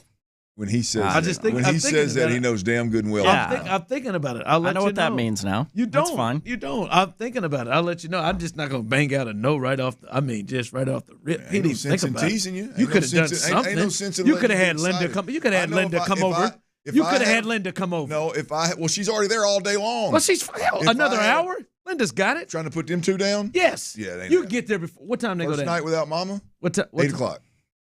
Oh, man, that's just trying to hang out, dude. That's 2 drinks. Last night, Laney went down to 7:30, but 8 o'clock every night. Just trying to hang with my bros. I got an hour. Yeah, 2 drinks for an hour. Like here's the deal, man. When you get a free night, you're like, hey, man, I'm gonna grab a drink, and somebody says one of your boys that you not fake, like you really would like to hang out with, is like, let me get back at you in about an hour. Like you spend that hour hoping that he can make it. Yeah, let me get back at you. And if he knows damn good and well he can't make it, I would rather him tell me straight up. Don't draw me out, man. Y'all free around like mid-November? Maybe we can get drinks one night? Let me get back with you. Mid-November. I don't know, man. That's around Thanksgiving. I usually go out of town in mid-November. All right, whatever, man. We'll just be coworkers. Hey, man. I mean, look, Tyler. There's a couple things here, Bob. I mean, rolling in the crib at 3 a.m. And then we don't have to stay out that long. It's been 1:30 lately. But I got it's an hour ride. So I mean, if it's 1:30, it's 2:30 by the time I get home. The Uber expense, along with probably eating on the way, and then waking up the next morning and your car being an hour away, like that don't. You just Uber right back. And the alarm clock of 2 crying babies goes off at 7 o'clock. None of that is conducive to living a happy life. I mean, so it is a tough decision for me. It's a tough one. I get you. I'm just going to tell you, I'm going to think on it for a couple minutes. Oh, okay. I've thought on it. I don't think I'm going to be able to make it tonight. All right. Coming up, it's been a week, and not only has Clint made the decisive decision that Davis Mills has done with the Texans, he also has an answer to a question many of you have wondered. And there have been a lot of answers to this question. Clint's going to let you know after about a little over a week he's got the answer to that. We'll discuss that coming up next. But before we get to that, guys, in particular, I'm talking to you fellas. Testosterone has become a really, really big thing. A lot of men have found help by adding testosterone and finding out their numbers. And I'm telling you, if you're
Network. That's AmericanEagle.com/773-Network. It's Texans Training Camp. Live from the Twin Peaks studios. Sports Radio 610 presents The Drive with Stoerner and Hughley. All right, Clint, you called. Davis Mills said, I think after 12 minutes, I believe it was, you said, boy, he's in trouble. He's in trouble to be on this team by the time the season starts. There's been another conversation, fellas, of, all right, who's going to be the one receiver? Who's going to be that dude? Is it going to be Nico? Some people have him rated higher than Stefan Diggs. Is it going to be Stefan Diggs, who they just brought over, who has been a Pro Bowler the last 4 years, who has been an All-Pro multiple years in his time in Buffalo? Is it going to be Tank Dell, which a lot of people are saying he looks really good? He said he feels stronger. He feels faster than he did last year, and there were arguments at times that maybe he was the number one receiver, and you could even argue, Clint, that Tank Dell could have an argument that he has the best chemistry with C.J. Stroud. A lot of conversations. Those three, at least, Nico Collins, Stefan Diggs, and Tank Dell. Who's going to be the number one receiver? Like right now, Tyler, I'm not asking you to do it, but Tyler could put up a poll. I think it would probably be tight. Probably closer than most teams' top three receivers. Right? There are probably people texting in right now of who they think the number one receiver is, who that guy is. But you feel like you already have the answer to that question. Yeah, look, I think it's cut and dry. There's no ifs, ands, or buts about it. No ifs, ands, or buts. No, Stefan Diggs is the number one receiver for the Houston Texans, and it's that simple. Wow. There's not when you look at unless they are showcasing him in camp for some reason, and just getting him reps at all the move position and all the different routes, which would make zero sense. I mean, you'd think they're just running plays as they typically would run them. It's C.J. Stroud is connecting with Stefan Diggs on a daily basis. Diggs is clearly one of the hardest working guys on this football team. He's doing it with ease. He's not struggling picking up the offense. He's running fades from the 12. He's running crossers from the 12. I mean, he's catching the ball underneath coverage and splitting safeties. This is without a doubt what Stefan Diggs brings to the table, and the way that they've handled him the first 5 practices. There ain't a doubt. Stefan Diggs is the one here. Yeah, they're moving him around to try to get the ball to him in different ways, trying to avoid certain coverages, trying to get him matched up, like you talked about earlier today. If you missed the first segment in red zone, they wanted to get him matched up on Jalen Pitre. The nickel wanted defender, him getting the nickel defender in the slot, and they were able to do that. Yeah, right now he definitely looks like the leader of it. Now Nico has looked impressive too, as we talked about yesterday, where he's had great success at times. He almost looks faster just running past Derek Stingley and the element of big plays. But it does look like, obviously we're not here on a game plan, but it does look like he's going to be the guy that they are trying to feature to get the ball to. Well, look, he's going to end up being the centerpiece of this offense, and it just makes sense, guys. Like I know last year we saw guys because of injuries play multiple positions, and if injuries happen again this year, we'll see it again, no doubt. But in a perfect situation, Nico Collins your boundary guy, Tank Dell is your wide, is your Z, and then your move guy is Stefan Diggs. He's been in the game forever. He's seen it all. He's had a stupid amount of success, over the last handful of years, and as much run as anybody in the NFL. He's just a proven playmaker in a big way in all layers of the field. And when it's all said and done, it looks like for 5 days that's what they are doing. And he is, I want to reiterate, he is one of those He has got to be a quarterback's best friend. He is one of the hardest working dudes on the field. There's no slow steps other than walking back to the huddle after he scores. There's not a slow step out there. The energy, the want to, it's just what they're asking him to do. And as fans, it's best for us if you've got guys that have somewhat of a defined role. Just a bunch of guys that can do whatever, that's silly. It wouldn't be silly if you had a bunch of Tank Dales and Diggs and they'd all look like those two guys, then hell yeah, everybody do everything. But at the end of the day, that's not the case. And so to have a little bit more of an identity of what type of receiver and what you ask those guys to do, I think is best case scenario. So I think it's no knock on anybody else. It's just Diggs is that dude. Somebody texting in, why does there got to be one? How come they all can't be there? There can be four, because be honest with you, Noah Brown, we don't give Noah Brown the respect that he deserves either. Right. Like there can be four. If you want to look at it that way, I'm just telling you that's not the best case scenario. I mean, it's better off if you've got defined roles to some degree. Now, when guys start getting injured, then yeah, you have guys that are flexible and can do more. Cool, I get that. But in a perfect world, offensively, you need some guys that have some defined roles. I mean, when they say they're playing to certain guys' strengths, that's defining their role and playing to it. Yeah, it just needs to happen. Yeah. No, I'm with you. I still think, especially, and I don't think it's just a proven thing. I think to what Clint is saying, because someone texted in, Diggs, come on, he's proven. Yes, that is a part of it, but I don't think it's just the proven thing. Like out there right now, when you watch them in practice, it's kind of clear who. It's not a huge separation, but right now there's a slight separation in just everything that the three of them are able to do. I mean, well, to be honest with you, I think Tank and Nico have had relatively quiet camps. Tank had a noisier camp in a good way last year.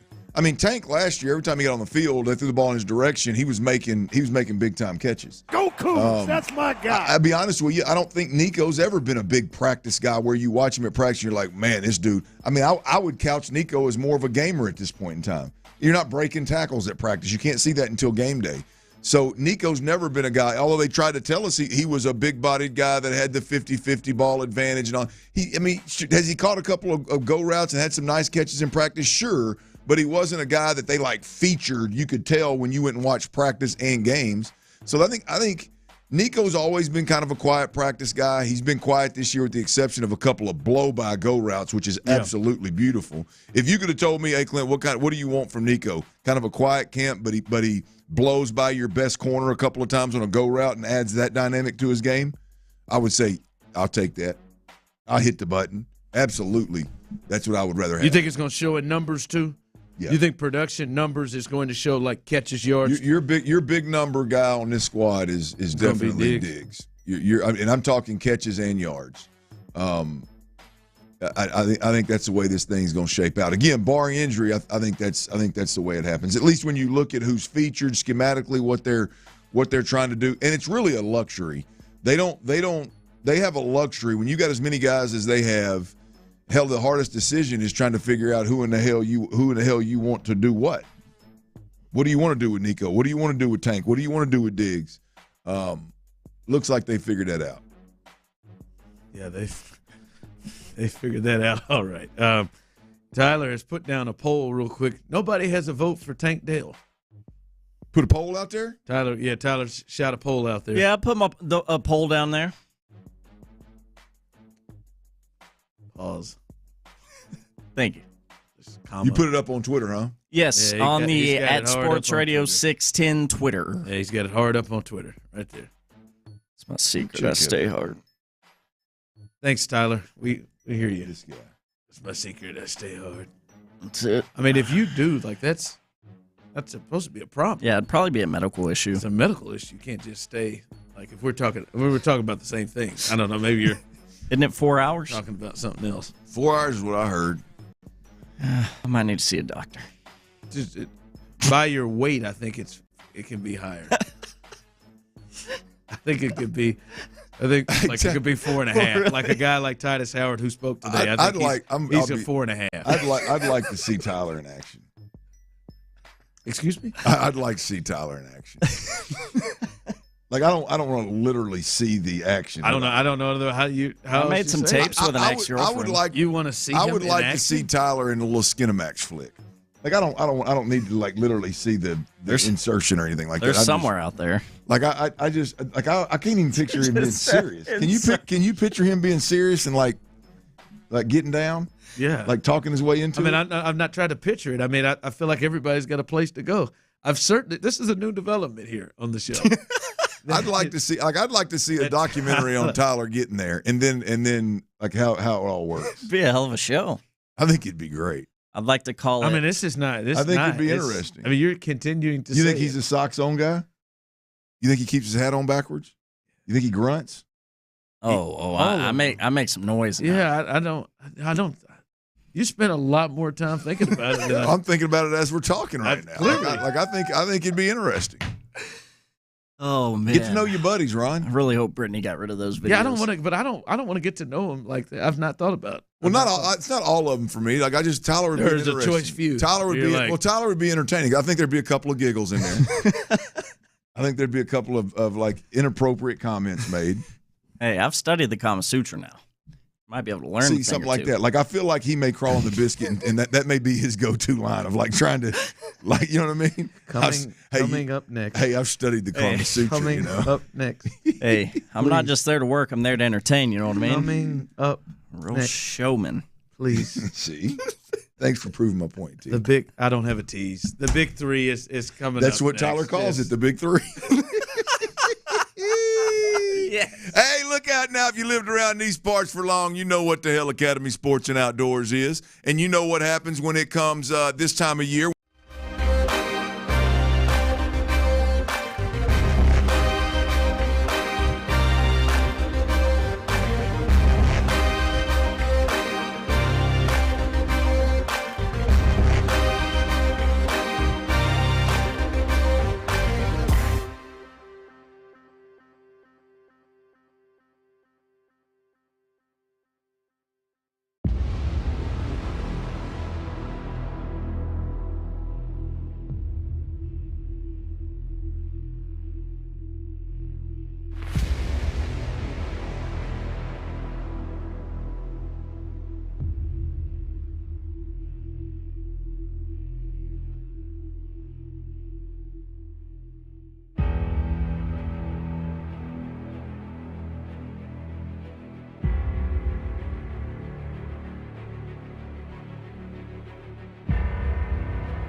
content. Sports Radio 610. The Texans play here. An Odyssey sports station. Oh, it's 3 o'clock. Sports Radio 610 presents The Drive with Stoerner and Hughley. With the biggest stories of the day. It's the Big 3 at 3. Number 1.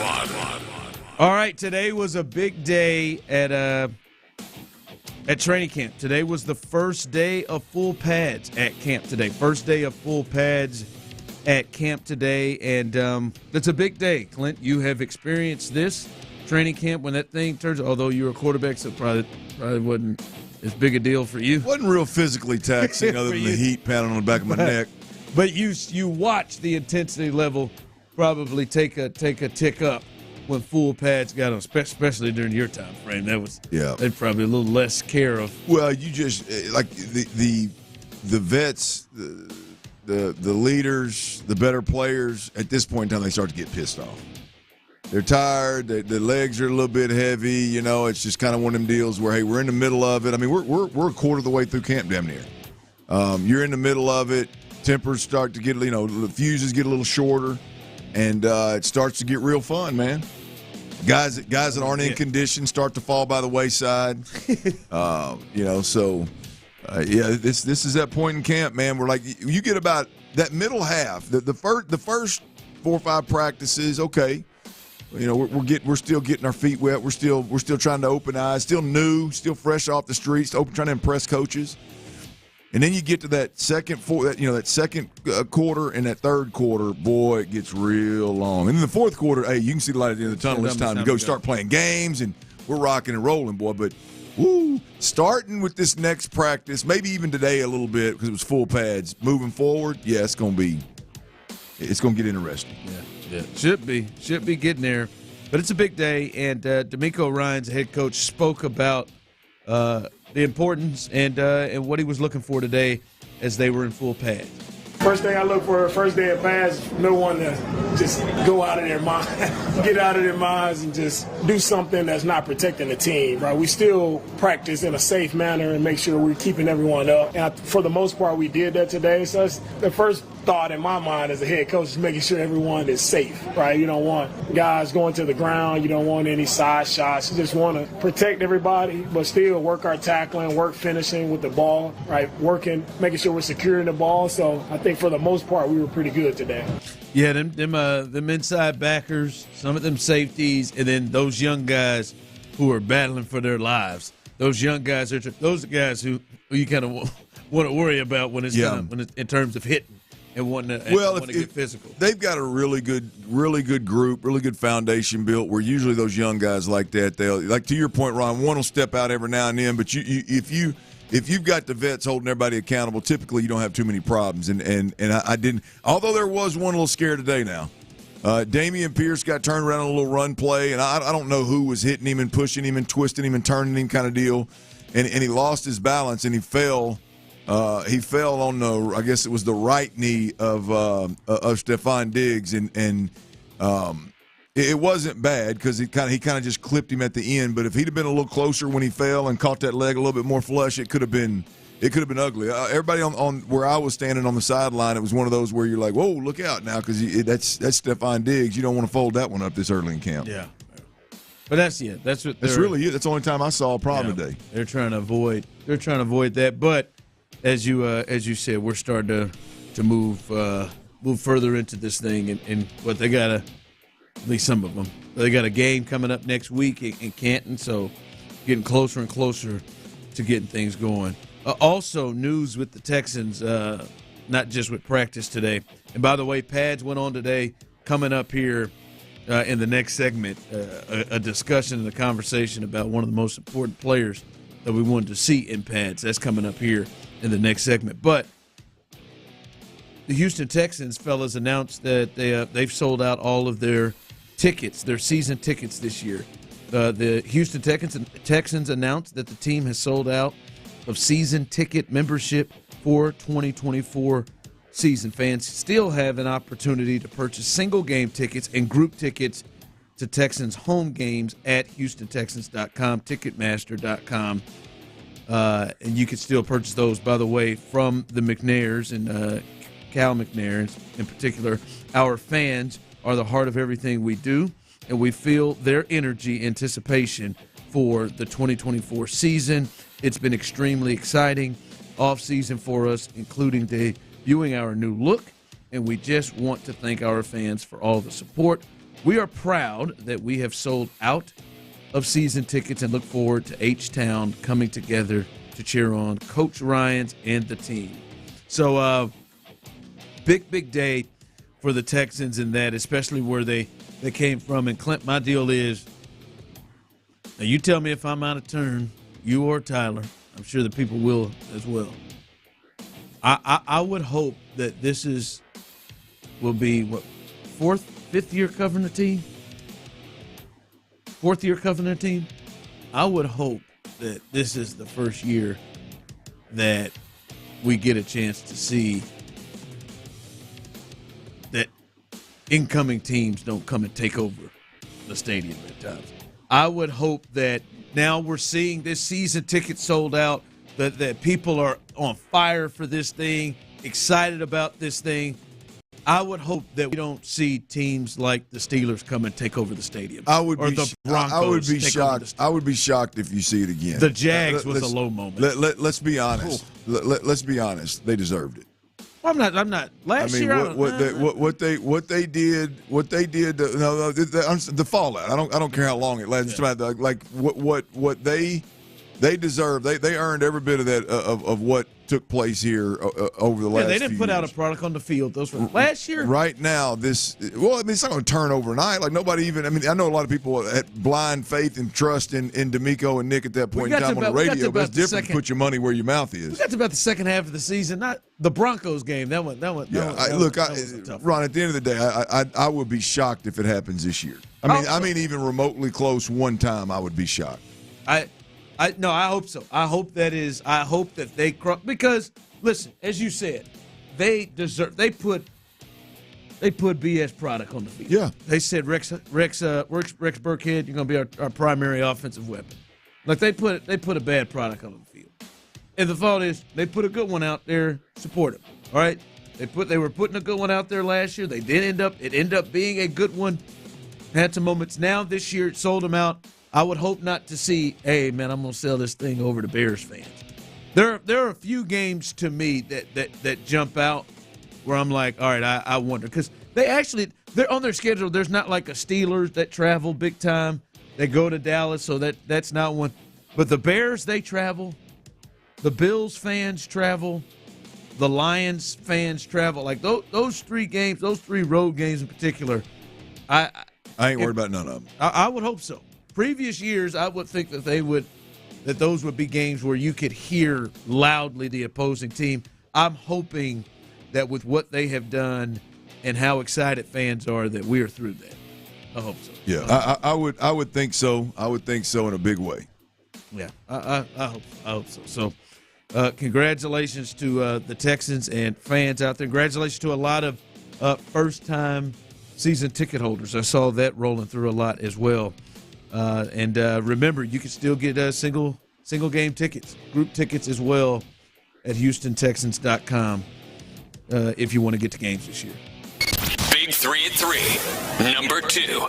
The A's shutting out the Astros tonight 4-0. Hogan Harris, Austin Adams, Lucas Erceg, and Mason Miller combined for the shutout tonight. The Astros now 2-2 on this road trip after winning the first two games in Seattle. They'll wait to see what the Mariners' final score is tonight against the Angels, but currently a half a game back of Seattle in the AL West. Well, that final score was 3-1 as the Angels came back with the Mariners, who were offensively challenged and couldn't muster up anything. But tough one last night for the Astros. They lose 4-0 there. Spencer Arrighetti, I mean, hey, listen, 4 runs, he gave you a chance, but the offense just couldn't get anything going whatsoever at this point. But and I think the discouraging part about it, fellas, is they had chances. I mean, they had opportunities. They had runners on the base paths. They got 7 hits against the starter in 6 2/3 innings, 2 walks. That's 9 base runners. right there. They just could not, which was a major issue earlier in the season. They just couldn't drive in runs with runners in scoring position. Yeah, look, I chalked this one up to just baseball. It happens. I mean, old boy was dealing on the bump, and the Astros were having a hard time. Look, I mean, like you said, they were able to get a few hits, but there were no extra base hits except for Jordan's double early. I think it was first at bat because Tyler Texas said that bet hit immediately, so it had to be his first at bat. Yeah, I mean, so you're just several. I think I heard, and maybe even ended up more. There was three. They ended at three double plays in critical moments, and so yeah, you're going to have a hard time scoring runs if that's the case. And so I chalk this one up to baseball, man. Yeah. No, I do not. By the way, I know we were talking a little bit about Litmus Diaz yesterday. I don't like the way that all panned out. I'll be completely honest. What do you mean? I mean, come on, man.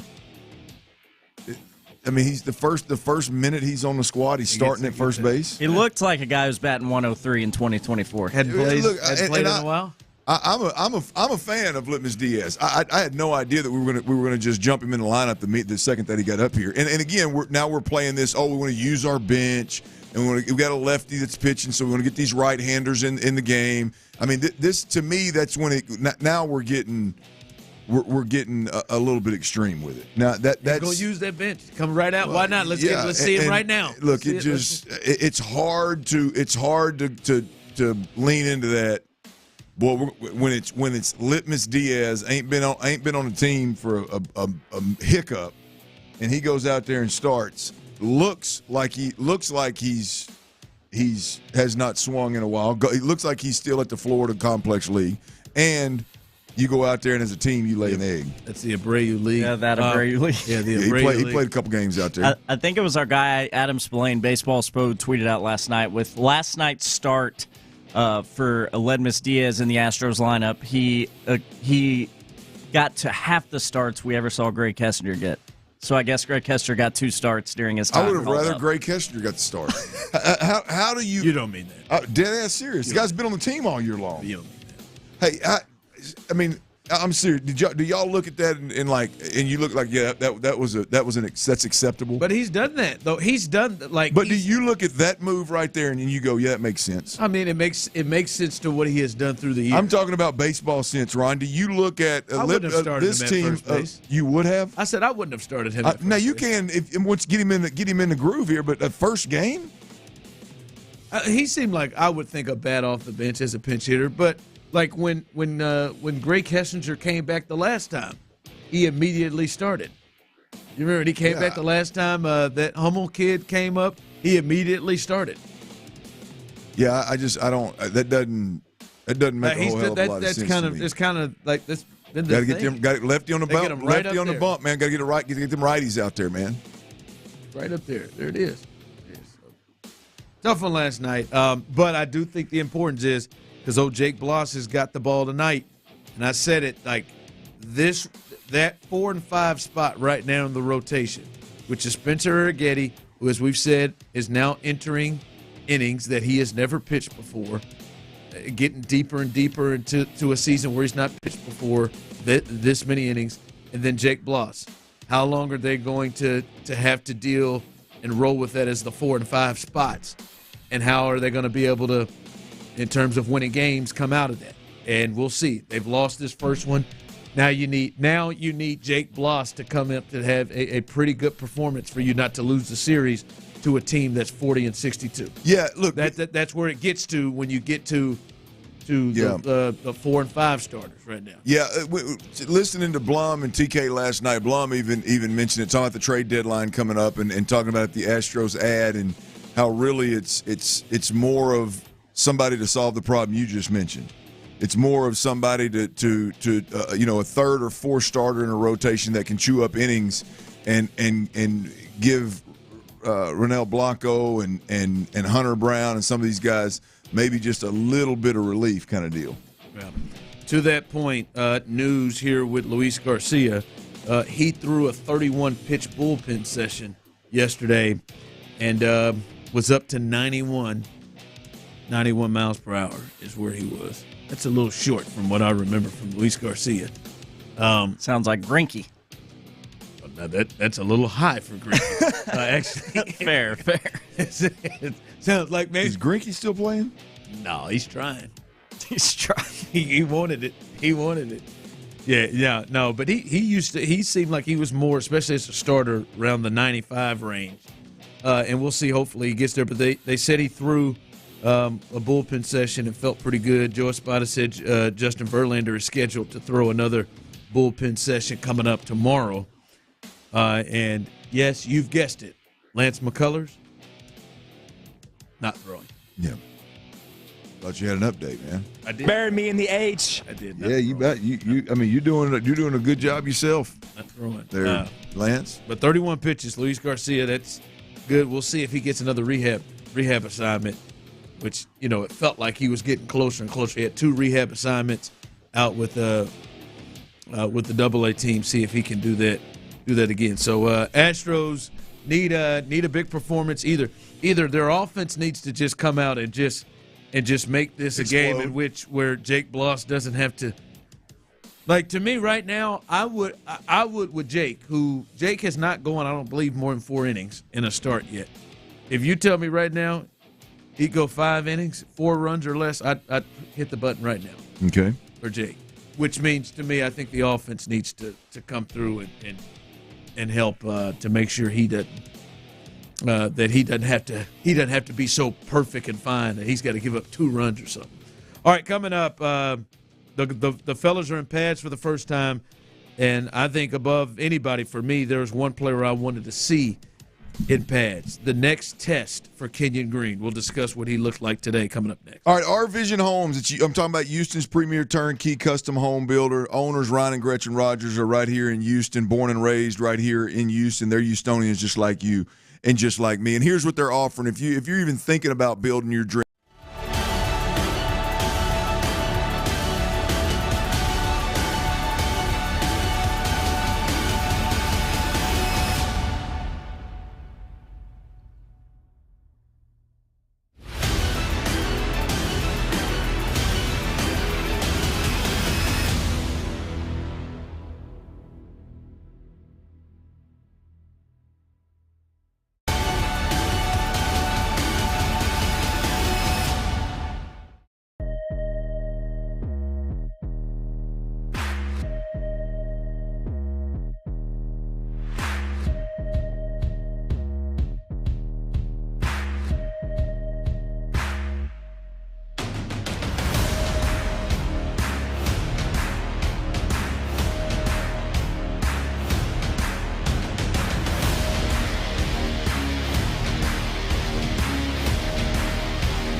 Sports Radio 610.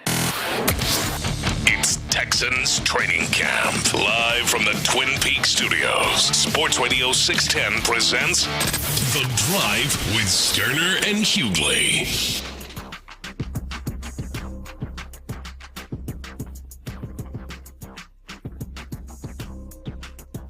All right, for me, I've been very impressed with Kenyon Green. He has passed every single test thus far.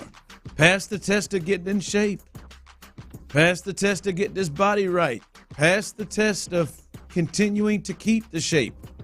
From OTAs to mandatory minicamp to the time off in between mandatory minicamp and the start of training camp has kept it.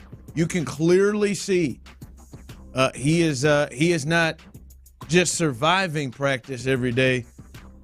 He's in it. He's in it. Get better, and practice looks to be a lot easier for him. To me, I thought the next step was going to see what's it look like when he gets in pads, and there is more hitting, and there is more of what he's going to have to do every single week, moving people, getting physical. Well, today was the first day they were in all pads. And, Clint, I know you were keeping a close eye on him. I know Seth kept a close eye on him, Seth Payne of Payne and Pendergast. How you think did he pass that next test? How did you think he looked in full pads today? Because I know the people want to know. I think he looked really good, man. There's a couple of observations, man, and these are just little things that it's hard to, if you're not there, you obviously don't see it. But it's just so it's not slowing down the excitement level that you're. No. Every time I watch Kenyon Green, I get more and more excited about the possibility of him being a legit left guard in this league, man. It's like yesterday. Before I get to today, like yesterday, Ron, I'm watching practice. And he comes out from getting the ones. It was a rough day yesterday. It was really frustrating yesterday. I think the defense won, the pass rush won, yada, yada, yada. And Kenyon Green, along with the entire offense, they appeared frustrated. Well, he comes back towards kind of where we're standing in the end zone. And the only reason I know what he's doing is because I've watched C.J. Stroud do it the last 2 days where he comes back. There's a smaller screen that's back behind us kind of in the end zone from behind their huddle of where they're practicing, and they can rewatch what just happened, right? I saw CJ doing it 2 different times. At first, I thought he was sulking, and I was like, nah, man, don't do that. Get back. But then I started looking. I was like, damn, he's watching the tape. He's watching the play that just happened. Well, I fast forward to yesterday, and I look up, and Kenyon Green, I'm keeping an eye on him, and I'm instead of taking a knee and sitting over there trying to catch his breath and getting the trainers all over him, he is back in the end zone where C.J. Stroud was, watching that last rep, trying to get better, standing up tall, trying to get better, trying to figure out what the defense was doing and getting a mental rep of what he did. So I see that yesterday. right? This is on top of all the individual stuff that's been mighty impressive, right? I see that yesterday. I'm like, okay, he's clearly tuned in, dialed in to practice. He's clearly not letting fatigue get the best of him to where he can't even hardly think straight. He's back here studying tape, ultimately in the middle of practice. So then we fast forward to today, to your point, your question. Full pads, right, is all I care about, because today was a short practice, all I care about today is what does it look like when there is a true threat of running the football and a true threat of rushing the passer. We're in full pads at this point in time. There's no, well, the defense has the advantage because we don't have pads on, and we can't get physical. And I'm going to tell you, I watched probably Seth Payne watched the first 4 plays with CJ where it was in the red zone pass plays. He was impressed. Seth said he was impressed. He said, "Look good, man. Look really good in those passes." So okay, so I said, "Cool. Appreciate the input." Well, then the next set I realized real quick is a run play action. We're gonna get real physical here, and Kenyon Green's get off in physicality is really good for day 5 of camp. I mean, there's some pop there. The movement that he and really the entire offensive line was getting was really, really impressive. And his footwork, staying on his feet the whole time, getting leverage on defensive linemen, scraping up to linebackers. It's hard to believe that's the same guy last year that couldn't make it through a practice without holding his neck. Couldn't make it through a first 10, 20 minutes of practice without taking a knee to catch his breath and getting water sprayed down the back of his jersey. Right? I mean, it's hard to believe it's that guy. Today was impressive. Again, it's camp. It's camp. It's the 5th day of camp now. It's your own squad. But, again, today it's one of those two. With Kenyon Green, check the box, man. I'm not going to tell you he's ready to go out there and keep Jeffrey Simmons or Chris Jones or anything. I'm not going to say he's ready to go out there and for 4 quarters keep him off the quarterback. But boy, what I saw today was impressive. Well, right now, as we've talked about it, we've made it very clear. He doesn't have to be the best offensive lineman on the team. He doesn't have to be great. He just has to be able to hold his own and not get anybody killed. Yeah. Right? Like and improve as the year goes on. But that's where it looks like at the very least that he is there. Again, we'll see when that thing starts to get a little bit more serious about it, and it's not just don't go to the ground. We're trying to be safe a little. We're going to see more and more as the day continues. But it sounds like, at the very least, that he is there, and it sounds like, Clint, you're almost getting to a point where you're thinking like there's a really good chance that this could be an above-average player. By what you're saying, I know you don't want to go there. I'm just saying, but from what we're seeing thus far, that he is showing that potentially this could be more than just a player holding his own, but a player that could be an above-average player. Yeah, I'm getting to a point where I expect him to run away as a starter, which should not surprise anybody. We were talking about the Kendrick Green. That's probably the 1-2 there. That's not even a conversation. If Kendrick Green if you watch them two get off the bus. Come on, exactly. If Kendrick Green is keeping up with Kenyon Green, it's because Kenyon Green ain't near as good as Nick thought he was when he drafted him 15 overall. No disrespect, it's just reality. Look, I was the Kendrick Green of groups. I was playing uphill my whole life. Kendrick Green ain't beating out a lineman like Kenyon Green unless his ass is slacking, unless he's slipping and ain't handling his business. Just to be completely honest, that's the reality of the situation. But with Kenyon Green, the deal is, like, we're finally in position, Ron, to see, okay, can the kid come off the ball? Right? We know at A&M he can come off the ball when he's blocking Arkansas's defensive lineman, but can he come off the ball and block NFL defensive? Can he bring his hat, his hands, and punish defensive linemen in the run game? We don't even know that. What I saw today, what I watched today, I would have said, boy, that dude's going to be hell when it's live action. That dude right there is going to be, he's going to handle some guys when it's live action. So we're just learning about Kenyon Green. Today was a good learning circle for me. What is it? Tyler, you hear him? He is really not happy with his alma mater. Razorbacks? He's in a down place. What's to be happy about? Gary, I've noticed it for the last couple of weeks. He's finding any way he can to take out. No, Arkansas. that's not true. Like just to sneak it in, just then. I mean, you could have chose any school that Kenyon Green may have had some success with. And you took out your Arkansas Razorbacks. I mean, because I know they played the Razorbacks. I know they had a lot of success against the Razorbacks. You're really frustrated. Y'all know I love Arkansas. Yeah, I'm frustrated with the Hogs. Yeah, who the hell wouldn't be? Hell yeah, I am. Listen to you. Just took out. They had some good years around that time. Just took them out, man. God, man. Kenyon Green, yeah, you're right. He had some good years. Come on, man. It's just tough to hear, man. They're going to be all right. Sorry, bud. They're going to be all right, man. They may surprise. I'll be honest with you, I don't think they are. Sam. All right. Coming up. I know because I'm the messenger that this may be a rough conversation for people to get around, but I think it's a conversation with the Astros that's needed. We'll discuss that coming up next. All right, Clint Stoerner here for Ron Kraft Chevrolet. You know my boy Sammy Monica, the GM.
Texans training camp. Live from the Twin Peaks studios, Sports Radio 610 presents The Drive with Stoerner and Hughley.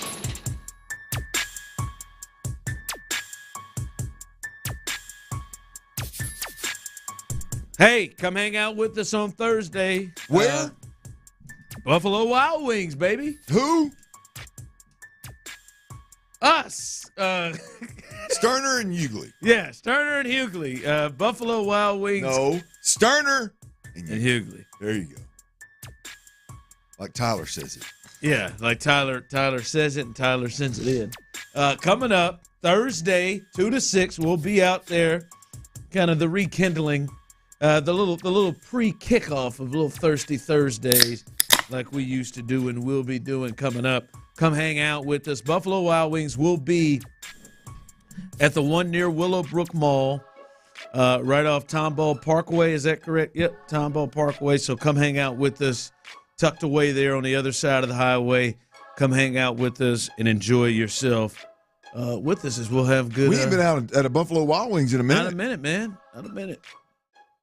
That queso gets me every time. I'm not going to do it. I'm not either. Are you going to be able to step away from the Cajun seasoned wings, though? Well, man, I can eat those. Getting after them.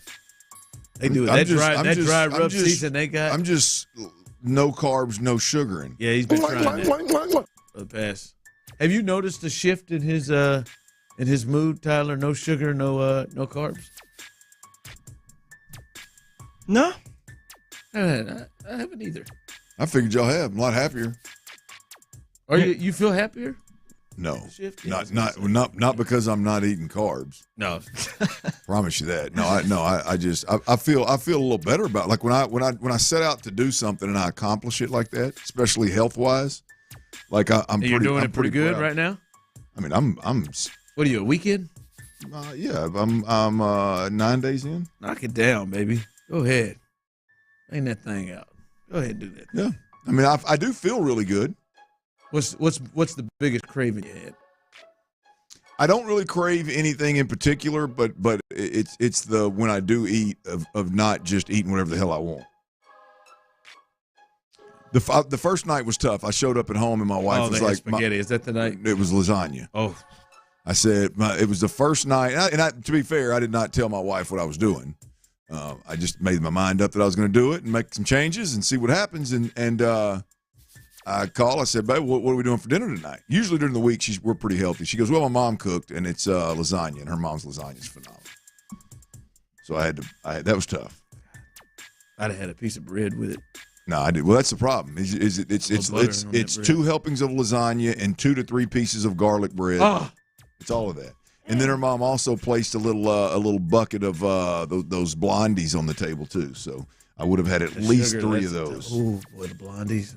I didn't realize. You know what, guys? I did not realize. Like a good meal. I did not realize, Ron, how GG. I was still trying to sell to people that, me and the wife, we eat pretty healthy during the week. I did not realize how carefree I was. Yeah, like outside until you pay of the attention. House. Yeah, outside of the house. Like you eat pretty healthy there, but then outside of it, the things, if you add up what it is that you do. I mean, random sodas for no reason, and I've never been a soda guy, but like random sodas for no reason. A bucket full of rice with that Chipotle that I was getting 3 days a week. Chips and queso and chips and salsa every time we go out. And I can't. I just gore. I just pound them. I mean, before my food ever gets there, I'm asking for more chips.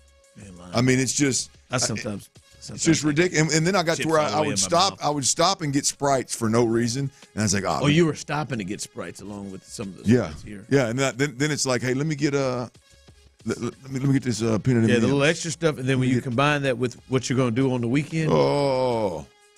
Yeah, I did not realize. So I lied to a lot of people over the last probably 6 months of being like, oh, it's crazy, man.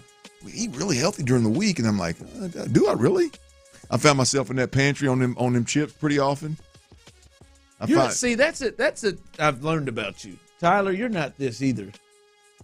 I'm not really. You're a snacker. Yes. You get when you are like not, my mother. If I'm breathing, I'd like to be. When you're not when you're not when you're not focused, you can be a snacker. Oh, I'm constantly looking. You wonder why Liv runs around the house right now every 5 minutes. You know, snack. Would you say? See, Tyler, we've all battled the weight. For me, it's just passion. It is portion control.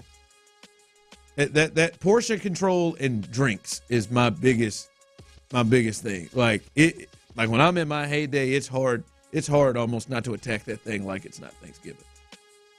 Yeah, multiple plates. I struggle Let me with go that ahead too. And then, like there was a point, I would go and get a slushie every day. Yeah, no, I can't do that. And polish it before getting to work. Yeah, and I'm doing suicides. I'm getting wild cherry with Coke. Yeah, you get them all. I'm banging it out, and I can't. I'm recording. She's. Is that? We just got that 2-liter. I didn't even know I did it. Got me a nice big cup. Got me a cup of ice. I go with the father-in-law. I ain't drank dark sodas in 20 years, 25, hell even more than that, 25 years. And I go over to my father-in-law's, and he got that Barg's root beer in it down there in the bottom. Every night he likes to drink it with his ice cream every now and then. Oh, I had me 2-3 glasses. I'm a sucker for Dr. For Pepper. nothing. I was going to say, what's your advice? Because you've blown up before. You've stayed here pretty good. Blown up before. Yeah, I really was. I mean, I weigh like 180 now. My biggest, I weighed like 225. When he had that Dallas Keuchel beard, yeah, I was big. I was a big boy. It was snacking for sure, and Dr. Pepper mainly. 180. Yeah. Yeah, I was good because I don't see you 180 snack or eat. Yeah, 180. What? You say that's too high or too low? Way too high. If your head is a good chunk of that. It is. You don't think he's 180? No. How much do you think he is? 170 max. Last time I weighed, and I don't do it often, but I think last time I was like 182. I can see it. That height, his height tricks you a little. Yeah, but it's all upper. Like it's the further But north still, you it's go gonna- on I mean, Tyler, the it's bigger still stuff. Pause real quick there on that, fella. The further north, I never thought about that until this conversation. Like with the further north you go, the thicker he gets. That's true. And it ends at his head. It's true. His head, his top, You know what I his mean? top He's head's got the broad thickest thing shoulders, he's got. right? Oh, I'll be that's damned. funny. No other way to transition out of that than here. Listen, I know I'm the messenger, fellas. 713-572-4610. Those are on YouTube and Twitch. And I will admit, I can understand why some people think that there's maybe a tinge of hate here. I can understand it. I don't believe there is.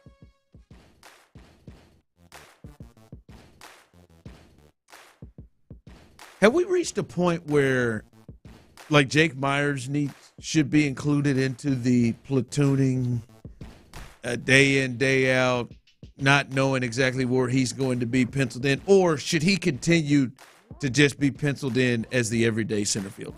I just say that because, he had a bases loaded moment yesterday, and there was a point, Clint, where I do like he was swinging the bat at a place where, yes, he deserved to be penciled in at center field, and they were reaping what they were hoping to get. Like May 30th, his slash line was 290, 363 on base, 496 slugging. Today, that has dropped to 236, 302 on base, 418 slugging. Well, this is not good. It's like it is starting to come down, and that's him playing every day, right? And in that box there where he got to the 290, 363, 496 slash line, that's really like the first time we've seen Jake really swing the bat at that level. And this kind of is closer to where it's been. And I'm just wondering, have we reached a point where, like, hey, maybe Joey Loperfido should get a turn in center more, or Dubon should get a turn in center more. I mean, Chaz, it's hard to talk about with Chaz. I mean, he had a stolen base. Good for him yesterday. But, I mean, should he be involved in that, or should he still be the penciled-in everyday center fielder? No, he should be the penciled-in everyday center fielder. So? Like, look, I got some explaining to do. I'm not going to let Joe Espada's way of thinking get me into what should or shouldn't happen. And what he's doing with Jake Myers is exactly what he should do with one of the other guys, whether it's Chaz or it's Cabbage or it's Dubon. Like, put those guys out there. And I understand the left field situation where Jordan's going to play out there some because Diaz needs to rest his legs and he wants to DH. I get all that. But put somebody out there, let them get in a rhythm, give them a chance to do what Jake Myers did. So yes, he should be in center field. I get your point. If you are going to be Joe Espada and you're going to rotate guys the way that you've rotated them, then it would only make sense if you threw Jake Myers into that mix and did it. I mean, it would make perfect sense. The way he's swinging the bat, how that's come down. He's had one good streak. He had one good streak, and he's swinging it well. I'm of the thought I'm okay. Jake Myers, dead center field. Leave him there. Let's ride with him. But it doesn't make sense that Joe Espada swings through everybody else, and everybody else is rotational. Everybody else is right-handed. If it's a lefty, the right-handers are up. If it's a righty, then some left. Some. If you've got a left-handed bat on the bench, his ass is playing. Yeah, because by the way he's doing that, he'll put Joey in there when there's a lefty. Right. Yeah. A righty. Excuse me. Right. So it's interesting that he's not, but I'm not going to let Joe Espada push me into his way of thinking. I like the way that they're dealing with Jake Myers in center field. I like the fact that he's the everyday guy. They committed to him, and look, he's been streaky. He still has produced in critical moments of late. No, he's not swinging it at 300, but like we talked about before, I don't think he's a 300 hitter. I mean, if he could settle in, like now he's going south of this, but if he could settle in around that 250 range and be a good bat in the bottom half of the lineup, I'd be cool with that. Yeah, it's starting to now we're getting him a full year playing every day. We'll see. Maybe he gets hot again, but it is starting to trickle down to where it almost like is he kind of being exposed a bit here. That is our baseball talk presented by T-Mobile. Switch to T-Mobile and you can get tons of benefits and still save on every plan versus AT&T and Verizon.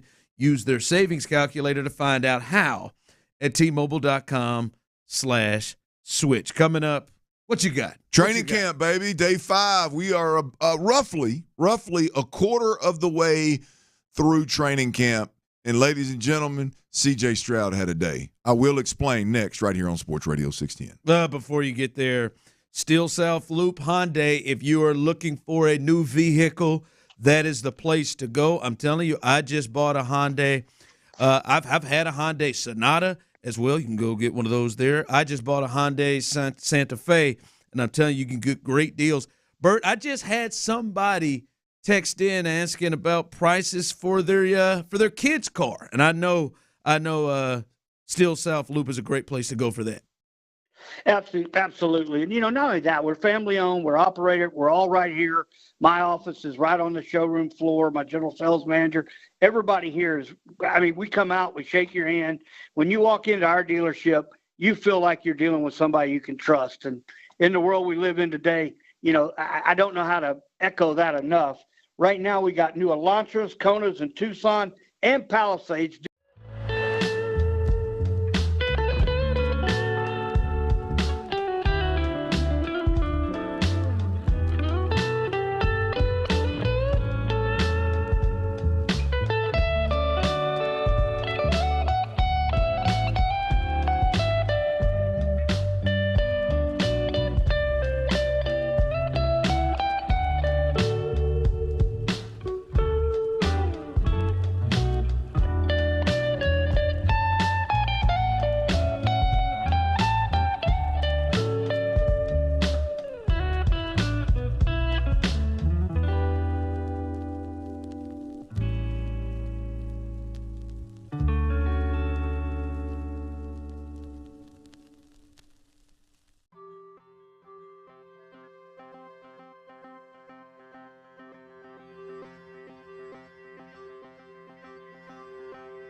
To Houston, insider access, exclusive content, Sports Radio 610. The Texans play here, an Odyssey sports station.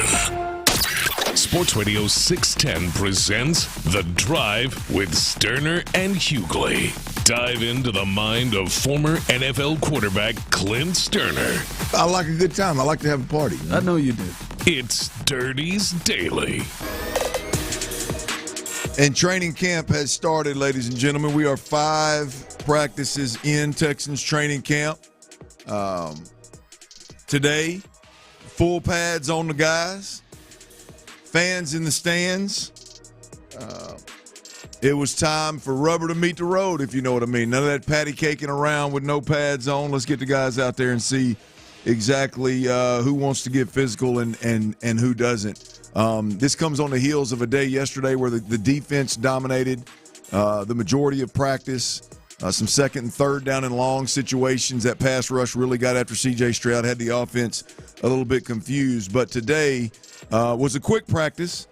But, boy, was it ever impressive. Was it ever entertaining? Was it ever explosive? Today was a day where Nico Collins was not out there. No worries, though, Texans fans. It was just a rest day that's built in. Funny how that works. A guy gets a big contract, start making a bunch of money. A lot of money on the line. They're going to rest days. They're going to make sure that his body stays right. And turn that thing on. There you Another go. Joe Mixon rest day too. Well, Joe Mixon 3 days out now. This is three of 5 practices Joe Mixon has missed. Now I'm a tad bit concerned about Joe Mixon at this time. But however, I'd like to note that Nico Collins, Ron, you and I and Tyler, we've had a lot of conversations about guys having these off days and guys not being at practice and guys not being at minicamp. Let me tip my cap to 12. Let me tip my cap to Nico Collins. Nico Collins, I looked over at Tyler. I said, T, this is what the hell an off day is supposed to look like. We're standing there at training camp practice this morning. Yeah, T made it. T came on out. He was hungover for a few days, but he made it out today. Come on. What? What? I mean, that was one of those. It was a brutal one. Welcome to mid-30s, bud. Monday. Welcome to mid-30s. Takes you a few days to get back to normal. But I'm still early 30s. But here, how old are you? 33. That's got him mid. We'll go mid-30s. But Todd, we're sitting at practice and we're watching, and I look up and Nico's out there. I'll be honest with you. I first noticed he had some clean shoes on. Them Nikes, them red Nikes they're wearing with them big white soles. Ooh, give me a pair of them. Nico has got them on fire. Those things are nice. But I looked up. I said, T, this is what an off day for a player is supposed to look like. This is why when guys don't do that, it frustrates the hell out of me. If they're injured, that's a different deal. You got to be efficient with your day, being inside on the training table, getting whatever therapy you need done, getting in the bubble and getting whatever running, stretching, whatever you can get done. Get that done while everybody else is practicing so you can attend meetings and so that you can go home at a normal hour. I understand that. But that's what the hell a veteran off day is supposed to look like. My man had a jersey on that had number 12 on it. I don't think it had Collins on it, but it did have number 12 on it, dark blue. Steel blue, I'm sorry. May have gotten it from Academy Sport. May have. They've got some gear now. Had 12 on it. Had the issued shorts. Had some tights on. Had the issued shoes. Again, I need to be a pair of those. If anybody from the Texans out there listening, them red ones with them white soles and joints are nice. And everywhere the offense went, Ron, 12, although he wasn't in a helmet, wasn't in pads, he was right there with the wide receivers. The only thing he didn't do today was have pads on and get reps. He was with his squad, with his guys, breaking bread, creating chemistry, being there, being a sounding board for anybody that wanted to know what that looked like from his point of view. That's what the hell an off day is supposed to look like. If you're going to if you're healthy and you're going to take days off, that's what it's supposed to look like. Tip my cap to Nico Collins. But let me get to this. There you go. Let me get to this because, Ron, today was pretty. Today was a day where if you were a casual fan and you were at practice, because as I mentioned, there were fans in the stands today. Luckily, they were covered because that rain didn't get them. That rain got explosive. That rain got on us a little bit. It's okay, though. I never even checked up, of course. But if you're a casual fan and you really don't know the X's and O's, you don't know the ins and outs, today you were entertained. Today You were excited to be a Texans fan. You were excited to be at NRG Stadium. If you are a man like me that watches through a little different lens, maybe with a little bit more depth, a little bit more detail, You were also a little bit more critical. Yes, titillated is a very, very, very good word. I was excited. I was entertained. It was beautiful. So here's the setting, y'all. Training camp. Sorry, my water bottle. Training camp. When they got to team, they had two sets of team, right? The first period of team was clearly team pass. It was all pass plays from the 12-yard line going in, so it's red zone plays. We're scoring touchdowns, ladies and gentlemen, not field goals. We're scoring touchdowns, right? They come to the line of scrimmage, and this is ones versus ones, by the way. Clearly, C.J. Stroud got exactly what he wanted. He took the snap, put his big toe in the ground, got the football up in the air, and threw an absolute beautiful red zone fade to Stefan Diggs. Hit him right in stride. He didn't even have to work for it. And guess who it was on? Derek Stingley Jr. Good on good. Phenomenal throw. The timing and the placement from C.J. Stroud. He could not have walked out there and placed that ball, suspended it in air any better than he did for Stefan Diggs. That's play number one. Play number two, he comes back, boom, he spits the ball out quick to his left to Brevin Jordan, gets about 5 or 6 yards, so we're looking at second and goal, or really because it was from the 12, so you're looking at a short yardage to go in second down for a first down. Beautiful play. The next play, he's getting pressured. They're lining up. DeMeco Ryans said, hell, that's enough of this. Let's pressure the young fella. They dial up a pressure. There's a linebacker coming off free, unblocked. Coming off of C.J. Stroud's right side, right in his face. And C.J. Stroud, again, puts that big toe in the ground, boom, gets the ball out, lays it over to the sideline. And at first, it's like, where in the hell is he throwing it? Because he threw it early, anticipated with a little bit of air, and kind of just with a little bit of touch there. Kind of feathered it out there, and boom, Brevin Jordan breaks out of his route, comes back down the stem. Great job, Brevin Jordan. Very, very quarterback-friendly route he ran. Back downhill, meets the football, touchdown Texans. We've thought C.J. Stroud is now 3 for 3 with 2 touchdowns. Then they break the huddle. You look out to the right, and Ron, it happened. It happened. The one thing we're worried about. Lassiter? Pause in the action. No, keep going down the list. One thing we're worried about, Jaylen Pitre, Baylor Bear. He's playing nickel now. We know he's got instincts. We know he can get physical. We know he can rush the passer. We know he can tackle the running back. Can he cover? Can he cover? That's the question. In that tight space in the red zone where it's going to be quick. In the red zone, it's going to be quick. It don't matter if you are playing a zone. There's man principles. You get stuck between a rock and a hard place. Your ass is in trouble. Guess what? He was between a rock and a hard place. He was asked to cover Diggs man-to-man, and Diggs went all the way across the field to the back pylon and was open, and C.J. Stroud missed him, Ron. I'm talking about missed him by a foot maybe. A throw that we're so used to C.J. making, but that was his only error of the entire day. Caught the snap, knew exactly where he was going, let Diggs separate, laid the ball in the corner, and he missed the throw. One he wishes he had back, but it was an absolute beautiful day for C.J. Stroud. When you look at the breakdown, we're throwing a red zone fade. That is a good, solid pre-snap decision. Trust it. Boom, get the ball up quick. Then you come back and you've got a Y option by your tight end. The ball's got to come out on time. It's got to be in rhythm. It's got to be quick. It can't be third in the read. It's first in the read. Boom, ball's out. Then all of a sudden you get a linebacker free, unblocked off the end, hot route. Then, just throw a beautiful, beautiful ball that Brevin Jordan comes back and catches, and then you hold it for a little while, and you throw a ball with a little bit of air, and you barely miss Stefan Diggs. It was a with the exception of that miss, it was an unbelievable. It was beautiful, a beautiful set of plays by C.J. Stroud. No, and when you think about no big targets in there, Nico not in the game. Dalton Schultz wasn't getting action down there. And, how often is he working with Brevin Jordan to have that type of timing, putting the ball out of his break and being right there It's big time, man. Like you said, man, this dude has impressed throughout his career in his one short year. And he had people during that drill, especially somebody like you was watching, had people there like, damn, this dude. Yeah. Week 2 already is here. Well, you get full pads on. It's ones versus ones.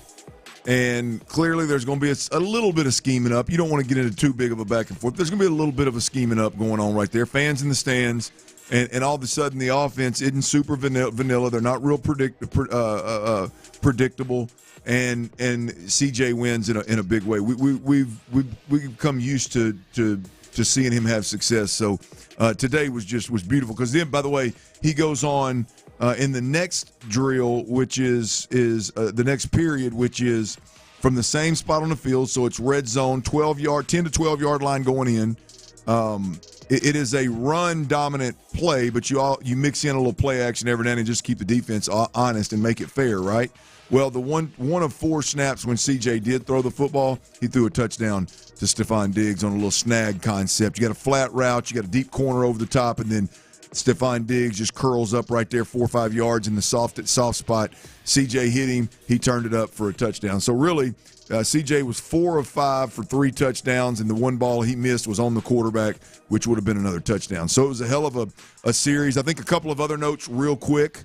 In the pass game, Davis Mills did hit Cade Stover, so the rookie draft pick, and a lot of folks were high on Cade Stover. Way to bounce back, Davis. It was the old okey doke right over the middle. Get vertical on linebacker, step like you're going to cross his face. When he stops his feet, boom, you slide over the top of him in the back of the end zone.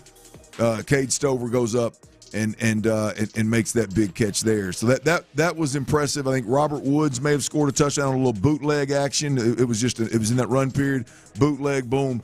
He Davis Mills, I believe, dumped it to him. I think he scored. So the offense won in a big way, Ryan. But on the we've talked a lot about CJ and throwing the football. I cannot talk about what we saw today without mentioning what the offensive line as a whole did, Ryan. I was impressed. I'm not surprised, because I think when you put full pads on, as it pertains to simulating a real, as close as game type or live action type pass rush, pass protection as you can get, like when we're in sweats, you see the videos on social media all the time at these different camps where these D linemen are just bull rushing or grabbing jerseys, or it's the O linemen have no chance. I mean, it's a silly ass drill to do with no pads on, if we're being completely honest. Pros just know how to do it without getting hurt. But putting the pads on, I think, changes the game for the offensive linemen in a big way. And they were able to protect for the most part, from my perspective, where I could see it. But Ron, in the run game, man, you would have been impressed. You would have been impressed. Not to talk about, we'll get into Kenyon Green later on in the show. But when I'm talking, I think they were going 3 sets. So in each red zone period, they would go 4 plays for CJ. The 2s would come in, 4 plays with Davis Mills. The 3s would come in, 4 plays with Case. And the next time it was 4 plays for Tim Boyle. But nonetheless, the offensive lines as a whole, I'm talking about all 3 groups.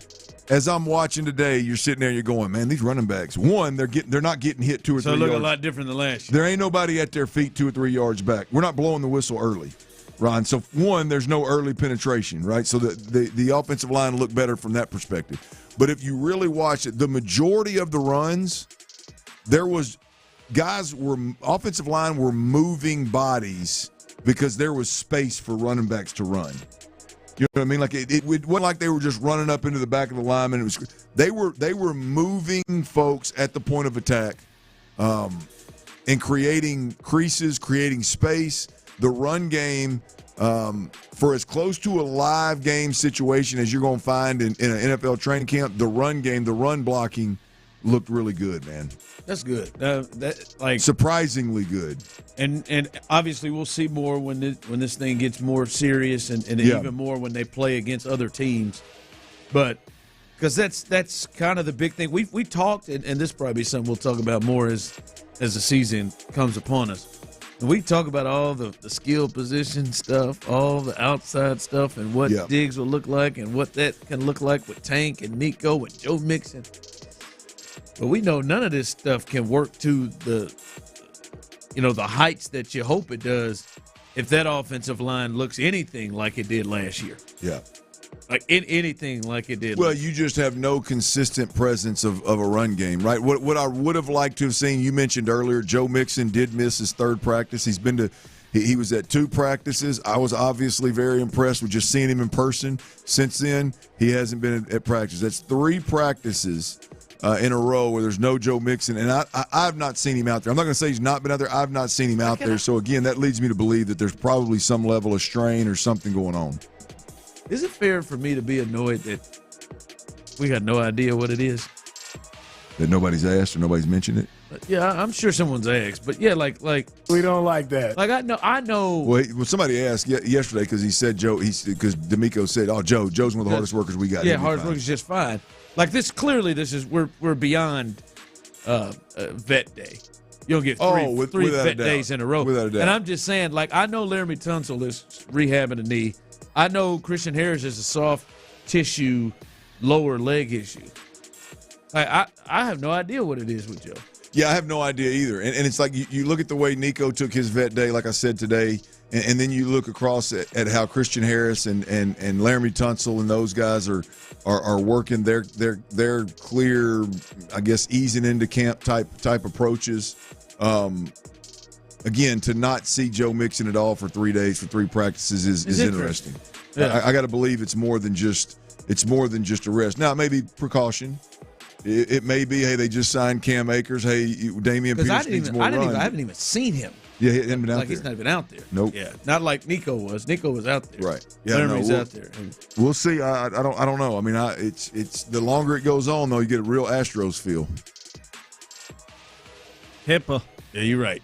They go tomorrow, off day Thursday, Friday. Like we start getting into the weekend. Like at some point they're gonna have to say like, hey, it's a wrist, it's a hamstring. It's like at some point, right? And they just gonna be able to just say, hey man, he's good, he's tough. See what it is. Where you at, Joe? Yeah, come on, Joe. Hopefully Joe straps it up. Pause, and he's on the field. I hate having to live life like this. This pause thing, I really can't even say strap it up. Strap it up. No, I ain't talking about no condom. All right, coming up, the Astros frustrating loss last night. We'll get into that, but there is one thing that happened last night that I'd like to get people's opinion on and how they felt about how it was handled. We'll discuss that coming up. Sleep better, live better, right? It ain't no doubt about it, man.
problem.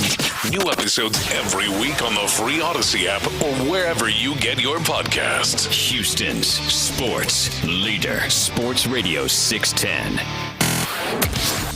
It's Texans Training Camp, live from the Twin Peaks studios. Sports Radio 610 presents The Drive with Stoerner and Hughley.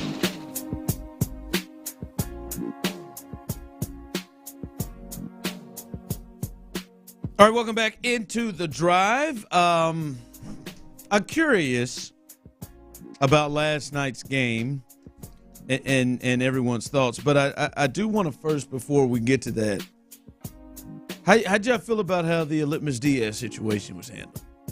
How'd you feel about him? He came right in, and he started what I think it was the last time he played was he's played 12 games this season in the majors. I think June 30th was the last time he played.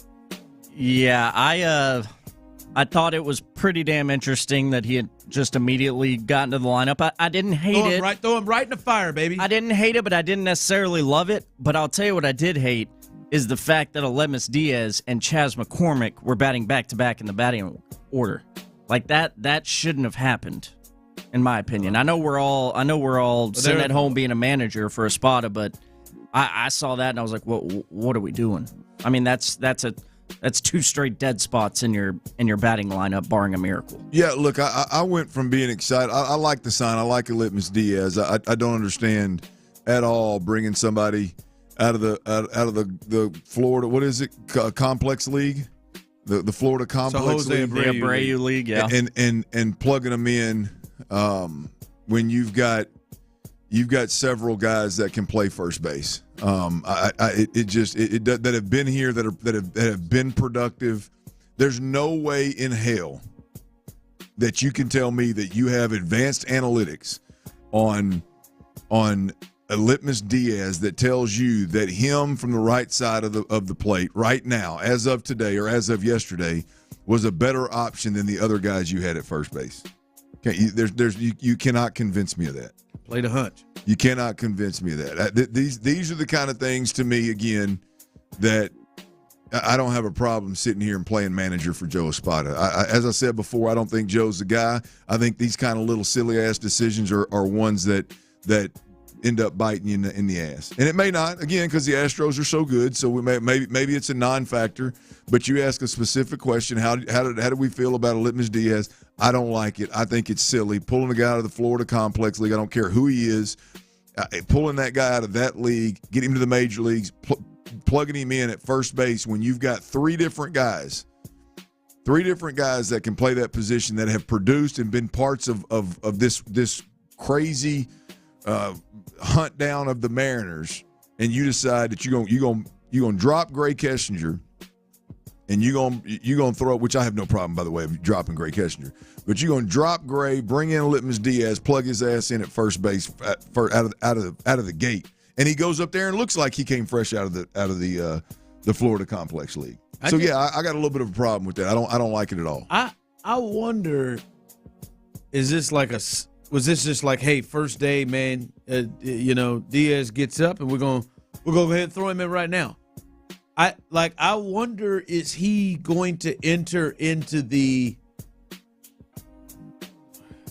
platoon rotation, so to speak, right? It appears they've got about 3 or 4 guys that are in this, hey, never know who's going to play tonight type of a deal. With the Loperfido is in it, and Dubon is in it, and Cabbage is in it, and now Diaz is in it. Like, because when I saw Diaz, what I thought was, this is going to be a guy that's going to be a pinch hitter, potentially down the right, like a right-handed pitch hitter, but not someone that gets, starts. I wonder, does he enter, is there a chance that we see him in the lineup tonight? Is there a chance we see him in the lineup tomorrow? I wonder, is he going to be the, hey, there's a lefty on the mound and Diaz is going to be in the game? I mean, I need y'all to answer. Do y'all really believe, and this is honest, it sounds like a smart ass, but I'm being honest. Do y'all really believe that very smart baseball people sit around and go, oh yeah, this guy they look at that move last night and they look at and they go, oh yeah, this guy just really likes to use his bench. Like, is that? Are we really going to sit around and have a conversation like that's normal? I think there are some managers that are like that. Like who? I'm not asking you because I know that's really like you'd have to really be a big fan. If it's not Kansas City's manager, they'd have a hard time. That may be. I was going to say Kansas City's manager. He does. Q is a guy who uses his bench. He's the guy that'll pull somebody out of the Florida Complex League and put not using your bench. Like I guess that's more of my question is like use the bench, and that's really more of my like really smart baseball people sit around and say this is the definition of using your bench. Where there's I would if I'm talking about Q in Kansas City, he likes to have a lot of guys kind of get action. And I think now I think he's probably I think he's probably doing it because like he doesn't really have someone solidified in certain spots, so they're doing it. But yeah, he likes to run several guys out there. I can't wrap my head around it. I guess it's the level of extreme that it seems to be. Now Diaz is extreme. That's why I'm wondering. Like I wonder is. All right, lefties are going because the older Litmus Diaz, I could understand if you were going to have my mind. some platoon situations. The old Litmus Diaz, who was here when he was at his best, right? I could see him sneaking in. If you're saying, all right, John's going to play first against the I could see him.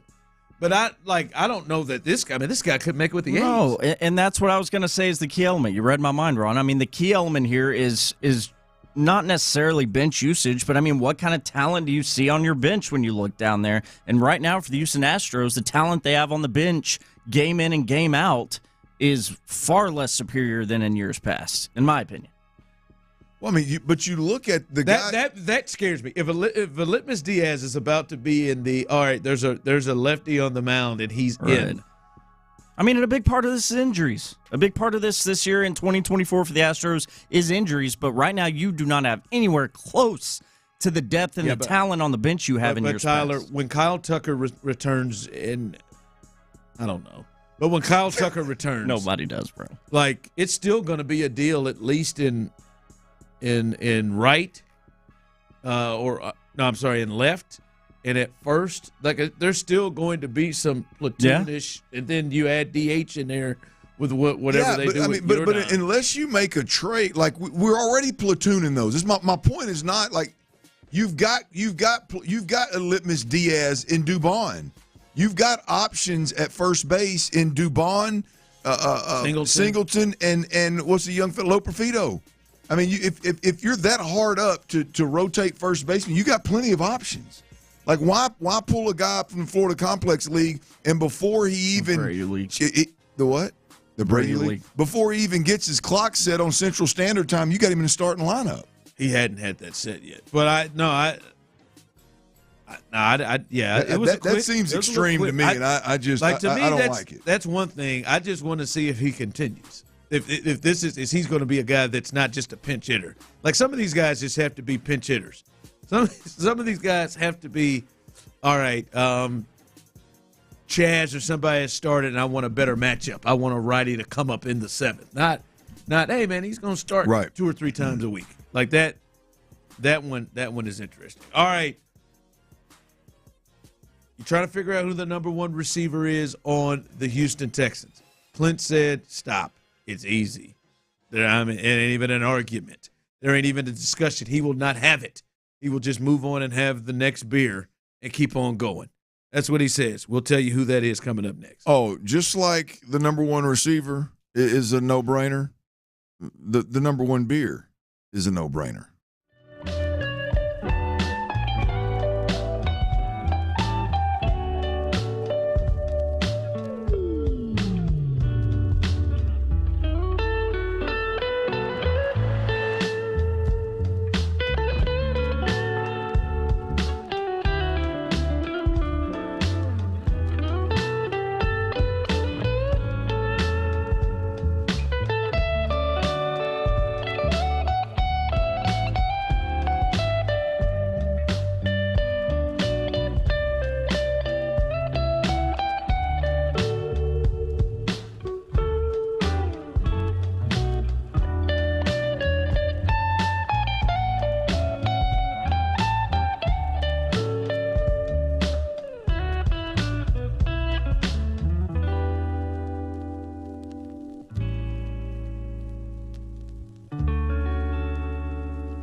or if you plan to or recently received a vaccine. Thanks to Skyrizi, there's nothing on my skin, and that means everything.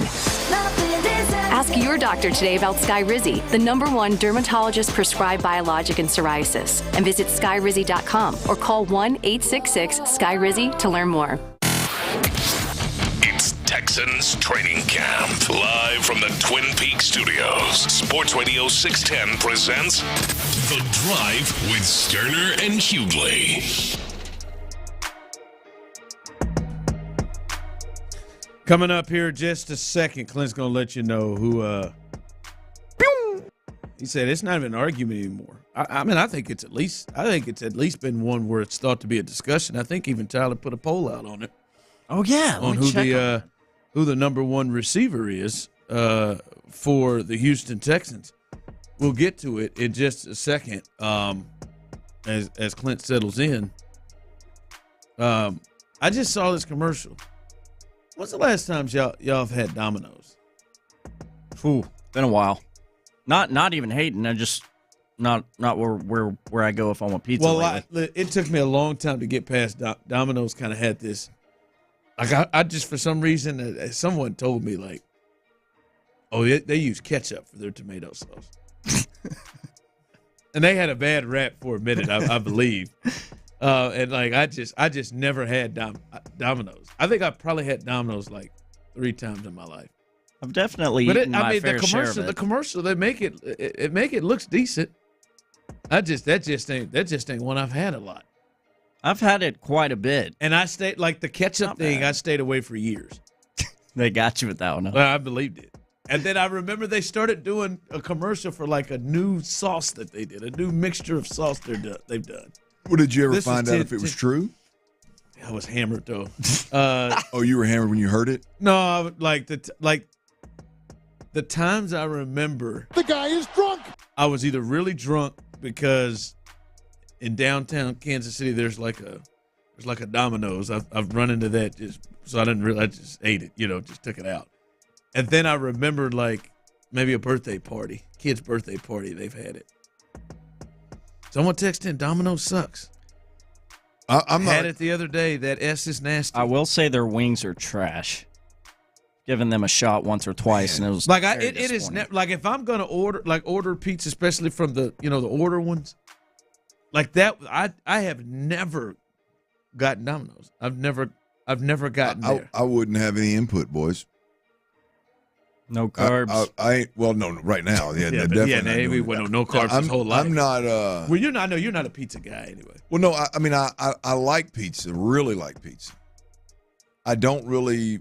Like I don't like the real thick crust. I like the normal crust in the thin. Doesn't pizza give you gas? Bingo. Yep. Pizza gives me like the painful kind of gas, not just you're talking about around the house farting a bit. I'm talking about yes, not those. That's my wife's right there. The kind that just makes your stomach kind of cramp and just it hurt. Yeah, that's not it. It gives me. I could eat 42 pieces of it if I'd like, though. That's another thing. Pizza is one of the only 42. things. Pizza is one of a handful of things that when I eat, like I feel like I am eating the most unhealthy item available. Pizza gives me uncomfortable gas. You feel disgusting after you do it. No, just as I'm doing it. Cheese piled on top of dough. Oh, I love it. I mean, it's good. Don't get me wrong. I love it. But it just as I'm eating it, I'm like, man, this cannot be a good idea. Just look at that Domino's. I'm like, well, they're still rolling. They got to be a business. Oh hell, I'm sure they are. I would do some Domino's right now. See, I like it would Canadian bacon pineapple. Canadian bacon pineapple jalapeno. Not a fan. It would be that's a really unique order. Very unique. It would be Papa John's, Pizza Hut would probably enter the party prior. Mod pizza would be mine. Mod is pretty strong for the kids. Pepperonis. Marco's I like. I've not had Marco's. What is y'all's go-to? You ever heard of the Hawaiian? What's our go-to? The main chains? Like if you could eat one piece of pizza right now, what would the flavor be? I'd probably go pepperoni and sausage. Or I've really got it like pepperoni and onion. I mean, that's pizza buffet. God. I mean, that's going to be on the buffet. Wait, fine. I don't want pineapples and what'd you say? Canadian bacon, pineapples, and jalapenos. Try it. It's phenomenal. Yeah, I don't like Hawaiian. I'm not a Hawaiian. You'll like it. You would like it. No, I'm telling you, I don't. I've had pepperoni. I don't want fruit. It may not be your favorite, but you'd like it. I'm easy. I like pepperoni, extra cheese. Y'all are tired. Yeah, give me a little pepperoni and sausage. Yeah. I mean, come on. I like you get that on the buffet, man. I like pizza with other toppings, but if you're saying one piece, I'm going to my spot. I'm getting pepperoni and extra cheese. Yeah, Tyler, don't back off. I'm not. Again, will not be bullied. This is another situation where Clint is clearly the weird one. Pepperoni. Well, if you could have any piece of pizza you want, pepperoni and extra cheese. Yeah, I want something that I'm into. Don't need. Hey, Like you're eating Oregon Duck jerseys, right? Like, it's you're so good, man. Give me Bama. I'll just give me Alabama. Give me just a straight. Like I want.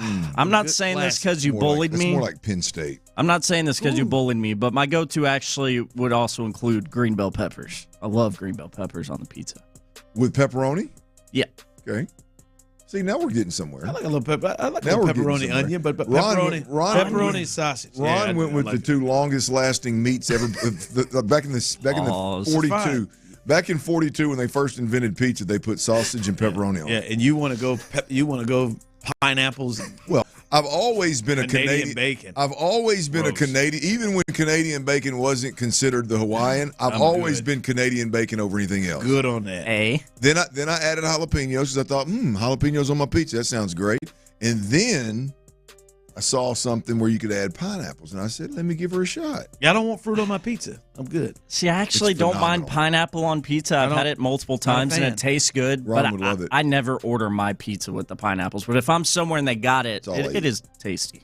Someone text in pepperoni and jalapeno. Fine. Done that many a time. Y'all could eat pizza with Linda tonight.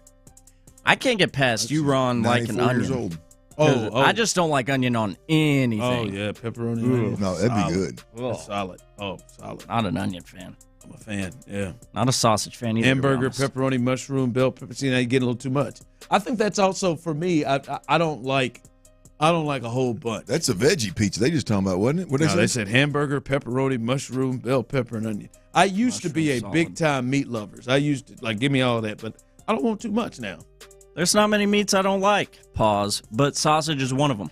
You can't pause yourself. That's a rule. No, you can't. No, it's not. Actually, that's what most people do. No, most you people can't pause yourself. Most people do. No, because you're like you're like the four-way stop people who don't really know what it means. Hopefully, you at least know what you're talking about. We're the ones that are left to interpret. The first time I ever heard pause was C.J. Stroud, and it was him doing it to himself. And I was like, why the hell did he just say pause? You can pause yourself. Yeah. Thank you, Ron. You can. I don't think we could. I think most people beat people to the punch on the pause. That we did a poll on the number one receiver. Clint, who won? It is tight, boys. But there is a lead. Clearly, they 44.8 to 44% right now, as we stand here. Oh, and then 11.2. That's Tankdale. Nico Collins is sitting at a 44.8 with Stefan Diggs at 44 even. Man, that's close. I hate to tell 44% of y'all. 44.8% of y'all are wrong. H-Town is split, man. I hate to do it. I hate to do it. It's you feel really good about this too. You're pretty aggressive. I'd be honest with you. I mean, anybody that's been at practice, I don't know how you see it any other way. I mean, it's been a very, very quiet camp, and the statistics show that on your little poll there. Tank Dale has been really, really quiet. He's been at every practice, but just not as loud at practice like he was last year, where he was the attraction. Nico has never been a real loud practice player. He's never been a guy that went out there and just wowed people with plays since I've been covering him. Although I would say that the most impressive thing I've seen in practice since Nico's been a Texan has happened this year. The two blow-bys. You talking about in any year? We ain't never seen Nico run by nobody like that, and definitely not Stingley. Multiple times. Yeah, I mean, and the bad thing was both of them were incomplete. I think he ran past Javier Thomas. That don't count. That don't count, Ryan. Just go out on a limb and say he got Javier Thomas. But look, there's no doubt that whether you look at it, it's by scheme, or if you just say he's flat out better than everybody else. Stefan Diggs is the number one wide receiver on this team. Someone texted in, Diggs is a big name for defenses to focus on, leaving the true number one open. Mm-hmm. He's been that same big name for the last 4 years. He's the most targeted receiver in the NFL. No, I got to say, from what we're seeing in practice, I would agree with you at this point. I mean, it's hard. It's hard to even see anybody else, isn't it? They're using him in a bunch of different spots. It seems like they're trying to create the matchup mismatches with him. They're putting him in the spots where I mean, at times they would kind of shift Nico and Tank when they were playing together at times. He seems to like I would think he gets the most targets and the most footballs thrown his way. Well, I mean, if you look at it, Ron, I mean, you're going to, if you line up a 4-receiver set, their only option, hell, if you line up a 3-receiver set and Dalton Schultz, their only option is to play zone. Because if you try to play man right now, you've got Jaylen Pitre on a receiver, Diggs, or Tank in the slot, one of the two. And you've got backside, you've got Nico Collins or Tank Dale, whoever you want to put over there, on Kamari Lassiter, on a damn rookie. Yeah. So I mean, right now, the offense is in a 7-on-7 perspective has a huge advantage. I think several guys have matchup advantages offensively, and I just think that, with the exception of the couple of go routes that Nico's ran, which again I think, I mean, that is absolutely beautiful. If Nico adds that to his game, look out now. Well, that'll be big, especially because he's probably going to see a lot of you would think man-to-man over there on the boundary with those other two. You would think so. But right now, it's just not. I mean, it looks like they're scheming around Diggs. It looks like Diggs is the number one receiver in terms of how they're getting him touches and putting him in places where he's the number one read. When you look at how he and C.J. Stroud are connecting, C.J. has no problem with seeing whatever coverage it is, and if it's advantage Diggs, he goes there immediately. So yeah, I'm convinced right now, unless there's new evidence, like you claim, if there's new evidence over the next couple of weeks, I can change. But right now there is nothing. It does. It looks like that. It looks like, and they could be working on stuff because he's worked with Nico and Tank more, but I don't think so. I mean, it does appear that they are going to make it a real priority, more than anybody else, to make sure he gets the ball and gets in good positions, at least first. All right, coming up a little 5 o'clock fire. We'll get you ready for this one tonight. Jake Bloss, all of a sudden, with game one as a loss to the A's. This is a big start for him. He gets the ball tonight for the third time for the Astros. We'll get you ready for that, as well as training camp. And one of the young players talks about his new role, and we'll discuss what we're seeing. And the NFL is getting close to yet another change, another major change that could change the way we see football. That coming up next. All right, all my guys and gals out there that when you look in the mirror, you don't like what's staring back at you because there's some kind of hair loss issue that just bugs the hell out of you, right? Whether it's a receding hairline, balding, or thinning up top, doesn't matter. Let me get your attention one time. Advanced Hair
Find at Total Wine & More. Spirits not sold in Virginia and North Carolina. Drink responsibly. B21. KILT FM HD2 Houston. Insider access, exclusive content. Sports Radio 610. The Texans play here. An Odyssey sports station.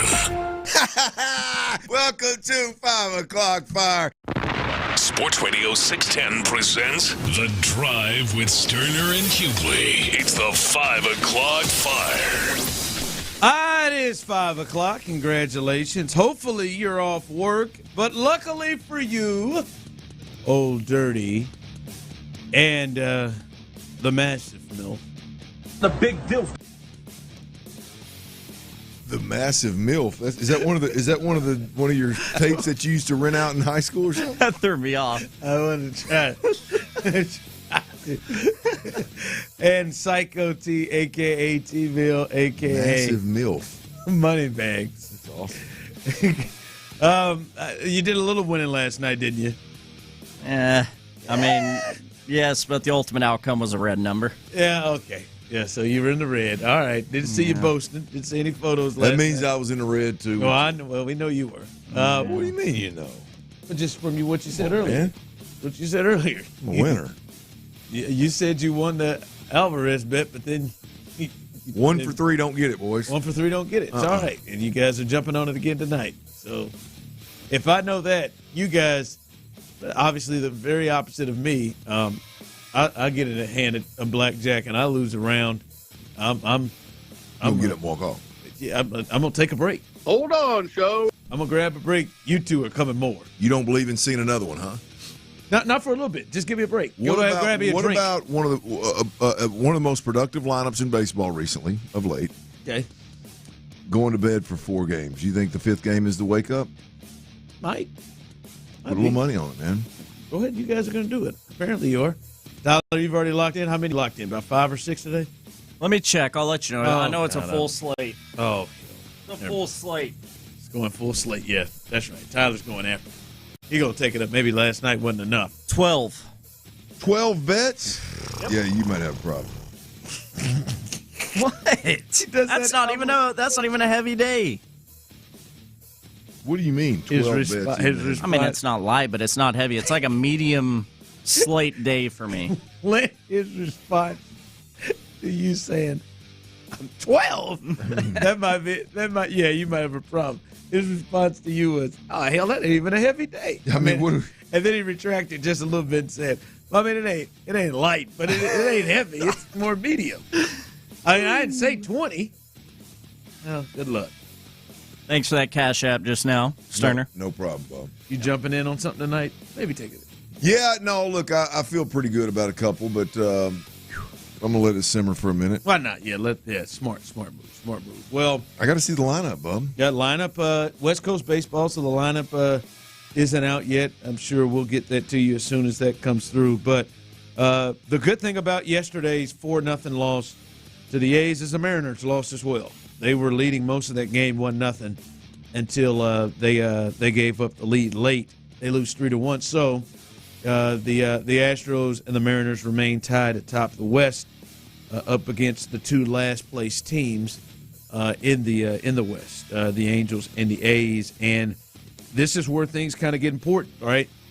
Like, I understand, the A's have been hot, but you still feel like you need to go in and win the series against a team that has the second worst record in the American League. Yeah, you would think you got to take advantage of these types of series. You got to win the series against if you're trying to get where the Astros are, you got to win the series against teams that are 22 games under 500. You would think so. And what yesterday's loss with Spencer Urrutia on the mound kind of puts you in is now you got Jake Bloss. Yeah. And Jake hasn't gone deep into games yet. One was an injury, and then one he just didn't. Went 4 innings, and you got him tonight. And you need a good start from him and your offense to kind of put together to avoid losing the series, right? Yeah. And that's the big thing. I mean, you got to score. You got the 3 guys that you can afford to play a low scoring game in. They all win against the Mariners. These 2 cats here, you need to be productive at the plate. You need to score some runs. because you're not real sure what you're going to get out of Spencer Arrighetti, and you're not real sure what you're going to get out of Jake Bloss. Fair. I mean, neither one of them are long enough in the tooth to be talking about expecting quality starts out of them. I mean, at the end of the day, these are games the lineup has to contribute in a big way. Yeah, has to. And you feel good about the Hunter Brown, Framber, and Ronell Blanco situation. It's the now you get to the back end of this, and that's where they got to hold on until they get Verlander back. It looks like, or maybe make a trade and doing something tonight. So who is it in the lineup? Who is it you're looking at needs to have a big night? Who you're looking at that needs to get it rolling tonight? Well, I would start with Altuve. That would be nice. That'd be nice, right? Kick things off, keep things rolling. But I think the one that changes things. I was thinking that's where I'm going. Bregman. Yeah. If Bregman's producing, then boy, it's right there in front of Jordan. It's hard to not think they're gonna score some runs. Yep. Bregman 1 for 4 last night. It's kind of, not as been as hot as he was before. So that's the one I'm looking at too, to kind of roll through a little bit more. So big one tonight for the Astros as the Mariners are playing the Angels, and we'll see if the Astros paired with the Mariners loss, they could be in with a win against the A's, could be in sole possession of first place again. So big one to watch tonight is the Astros. Jake Bloss, come on, 5 innings, baby. I didn't get much of Jake Bloss other than that haircut, that 80s haircut. I didn't get much of him last time he pitched. So this is going to be a four innings, 3 runs, something like that. Yeah, they're keeping him on a leash. So we'll see. We'll see maybe if he expands his role tonight a little bit more. Maybe get to 5. I tell you, I push it right now, 5 for 3. Push it right now. Oh yeah, twist it. 5 innings, 3 runs. Twist it. Got that in you, Jake? It feels huge. 5 o'clock fire.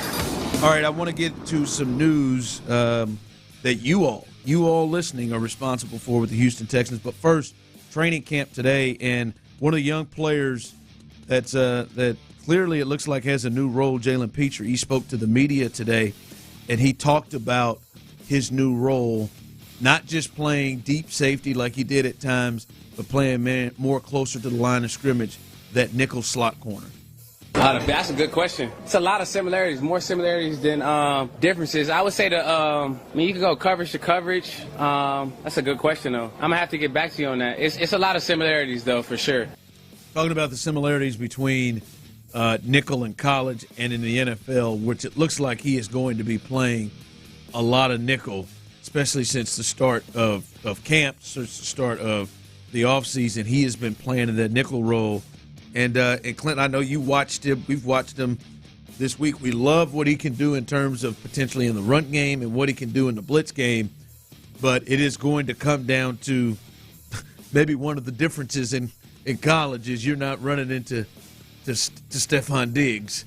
You're not running into some of the guys and offensive coordinators who are going to try to hunt you down, very much like the Jags did last year by finding ways to get Calvin Ridley in the slot against guys like Tavier Thomas to create matchups. And I love him in that space, and I think that is the best space for him. But his coverage is going to dictate what DeMeco and Matt Burke can do with him. Well, I think that's the question, right? On the defensive side of the football, you got the competition at cornerback 2, whoever's going to play opposite Stingley. I think that's a 3-horse race right now.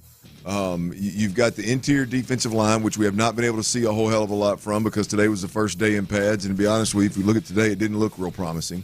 And then I think from a secondary perspective, from a cover defender perspective, Jaylen Pitre is now in that group. And can Jaylen Pitre cover well enough to stay on the field and not be a guy that has to be another guy in this defense that's going to have to be protected by DeMeco Ryans, the play caller?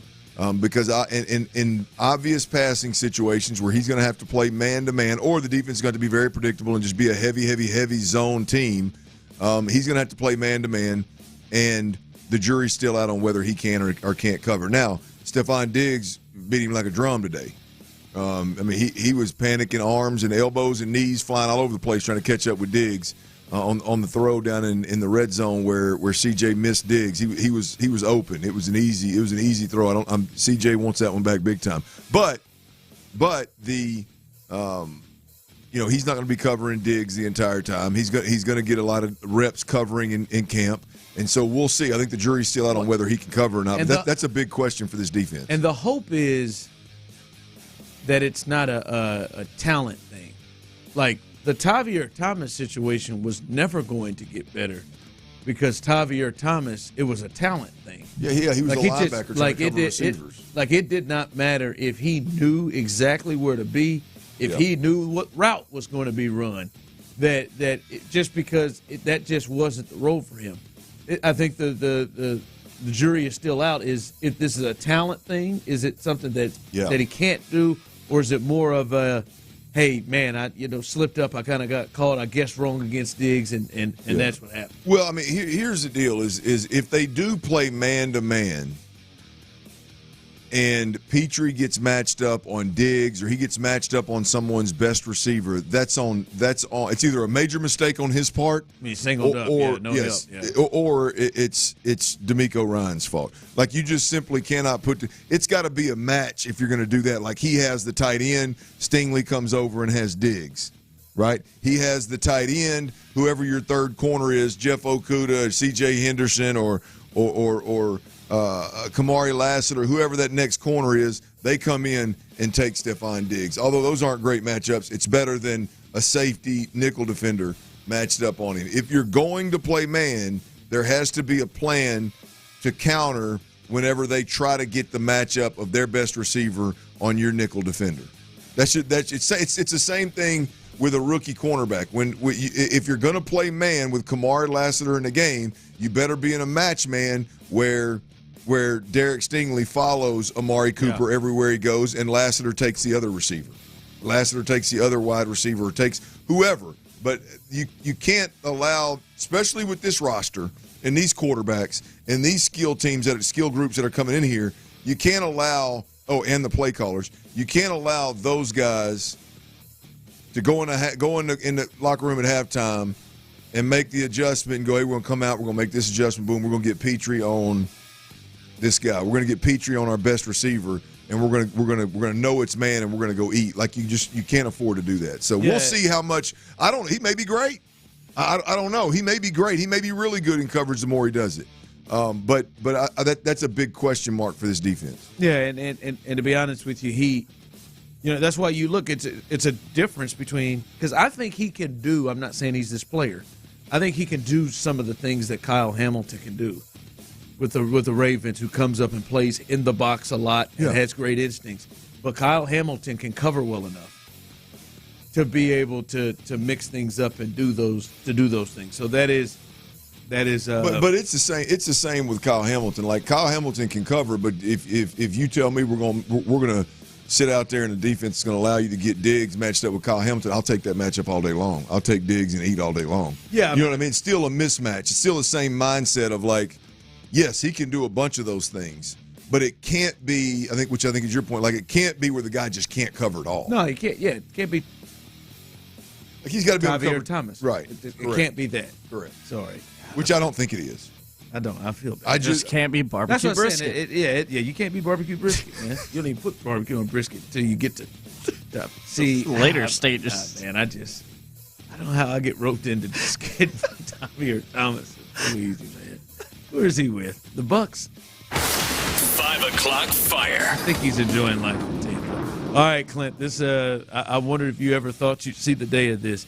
The NFL and the NFLPA are discussing an 18-game schedule. Shocker. Clint, and it is at a very, very, very high level is what reports are coming out saying. Look, man, I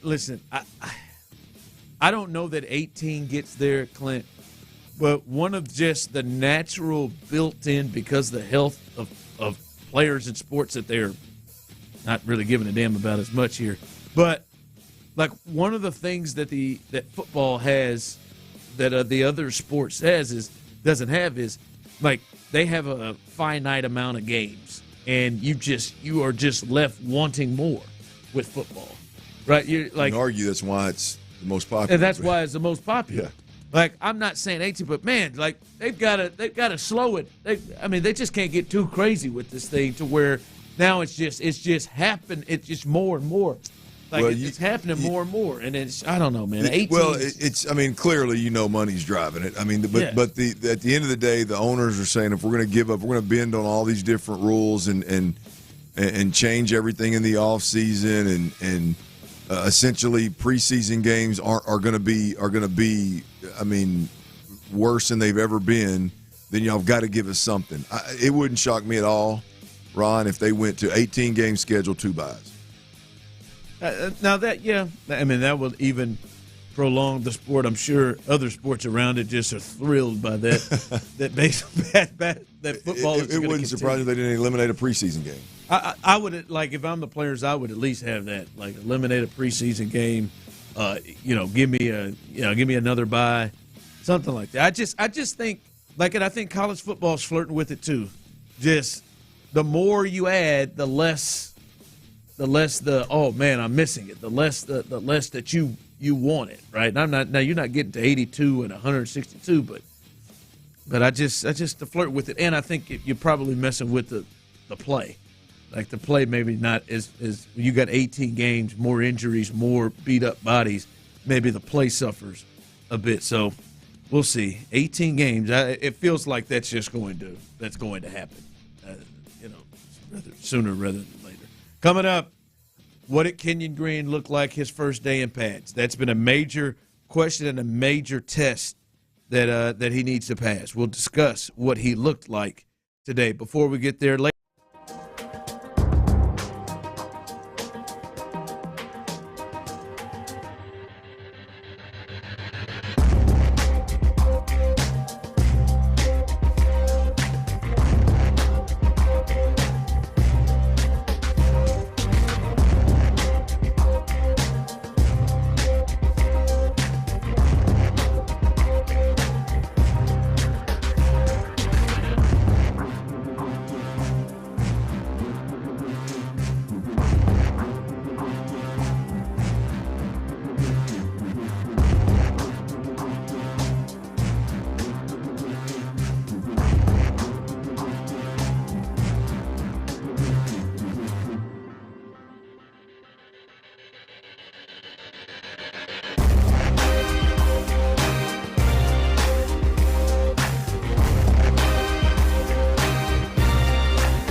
miss a minute of the conversation. Houston's sports leader. Sports Radio 610.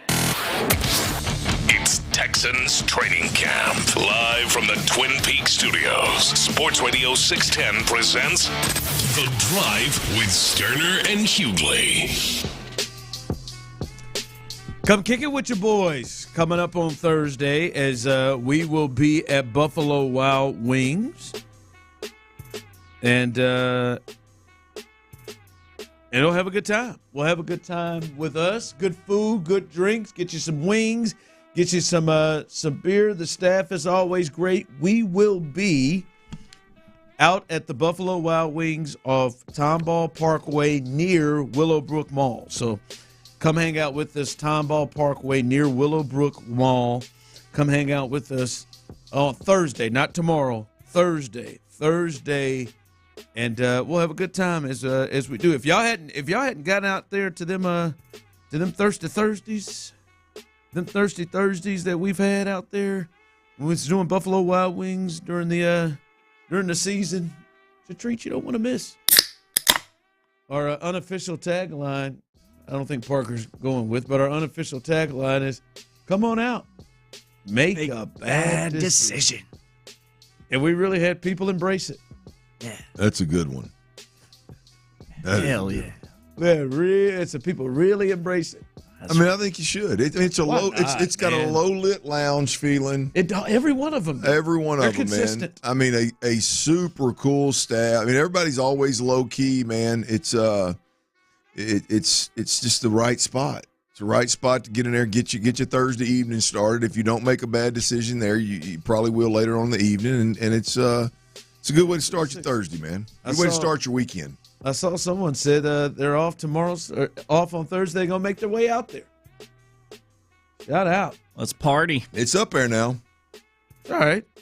We're on the northwest side now. Get aggressive and hang out with Sports Radio 610 in the drive. Come on and have it. Good gosh, there's a lot of Buffalo Wild Wings in There's a lot. There's a lot. I felt like we went to damn near all of them last year. I think we may do it again. So why not hang out with us tomorrow? Buffalo Wild Wings, Tomball Parkway near Willowbrook Mall. And I said tomorrow. Damn it, Thursday,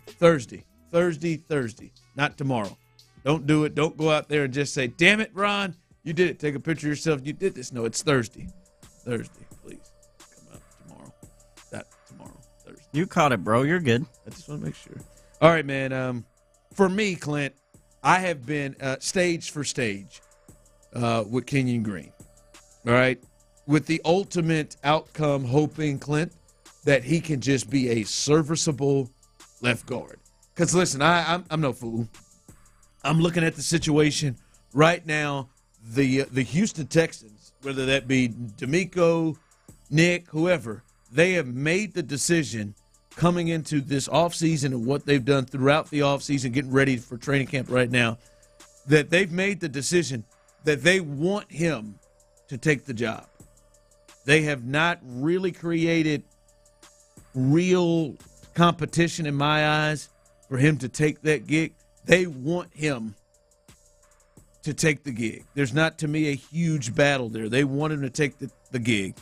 And with that being said, to me, the hope was stage by stage that he could get to being a serviceable left guard for this team.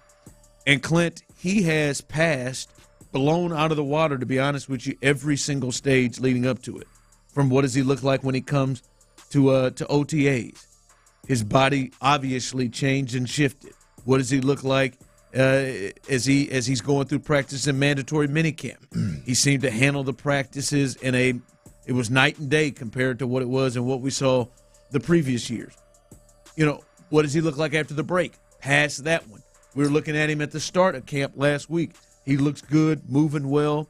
You had to kind of call off the dogs a little bit with yourself in excitement. To me, the next step was going to be what's he look like when he gets in pads and they're actually hitting and they're having to do things that he's going to have to be doing every single week on this team. And it looks like he passed that test too thus far.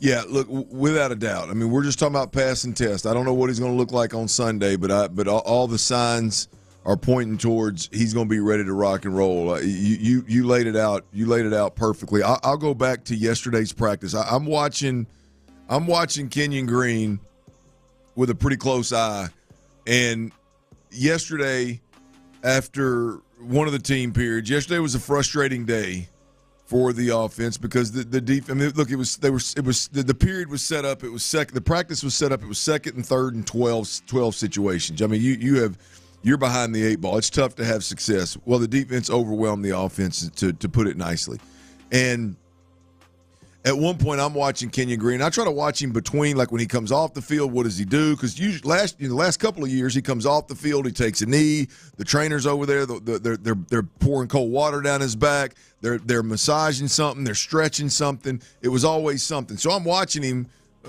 as much off the field as I am on, and he's been perfect. All of a sudden, yesterday, he's making his way back to the end zone, which the training room's over there. The cool room is over there. So I'm thinking, oh hell, what's going on, Kenyon? Don't do it now, Kenyon.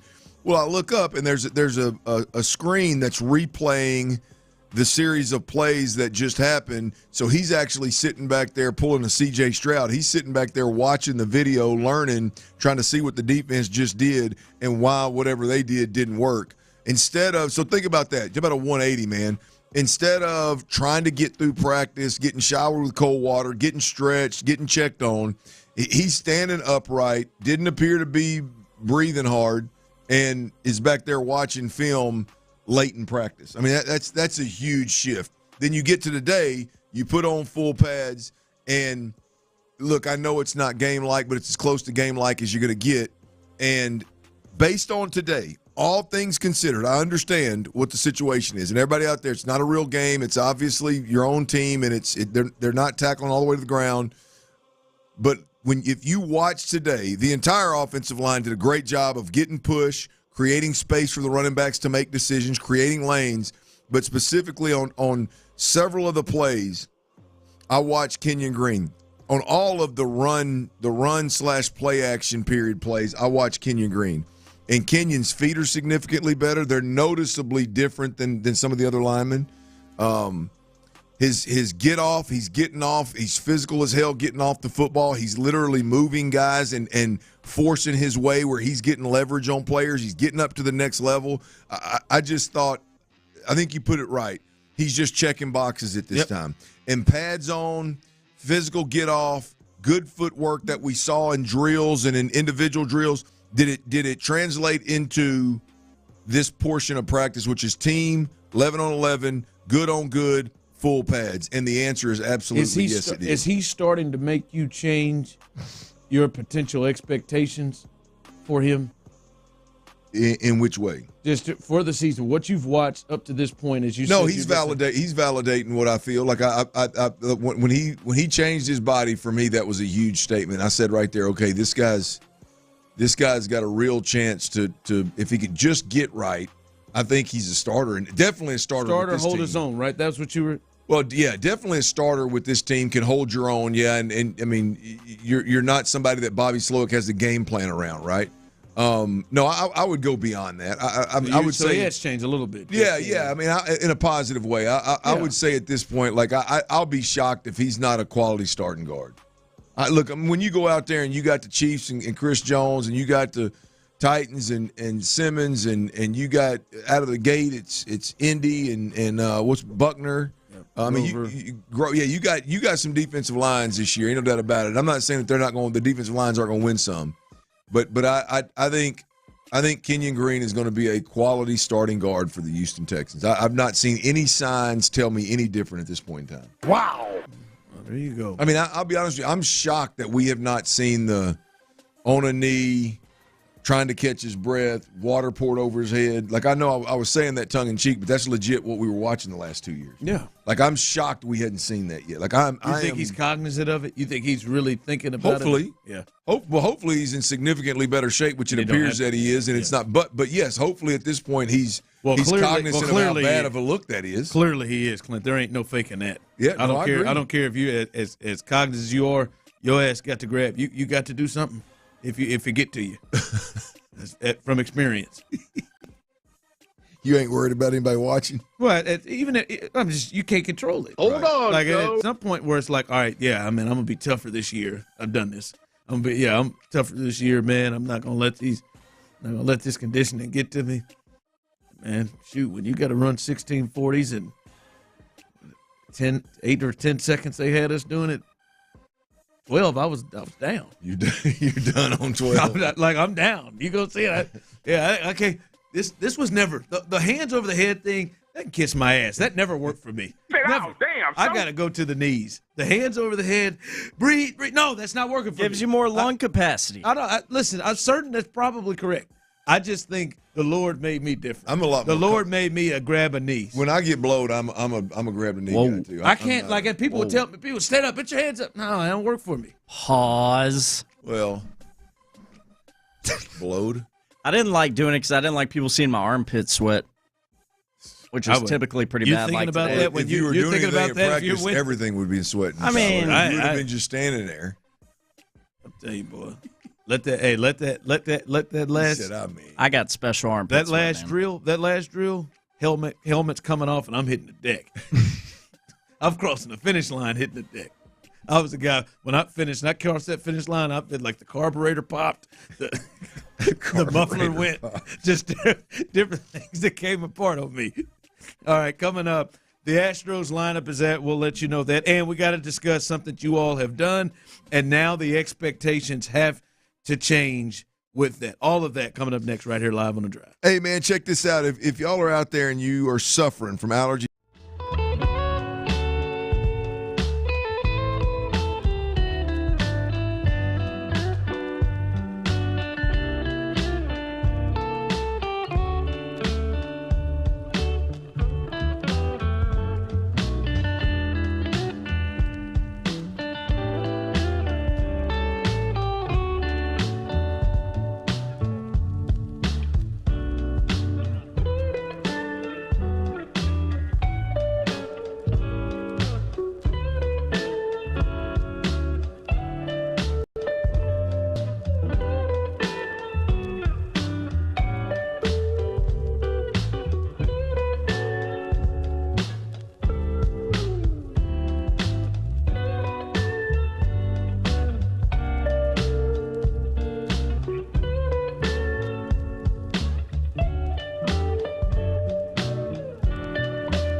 Texans training camp. Live from the Twin Peaks studios, Sports Radio 610 presents The Drive with Stoerner and Hughley.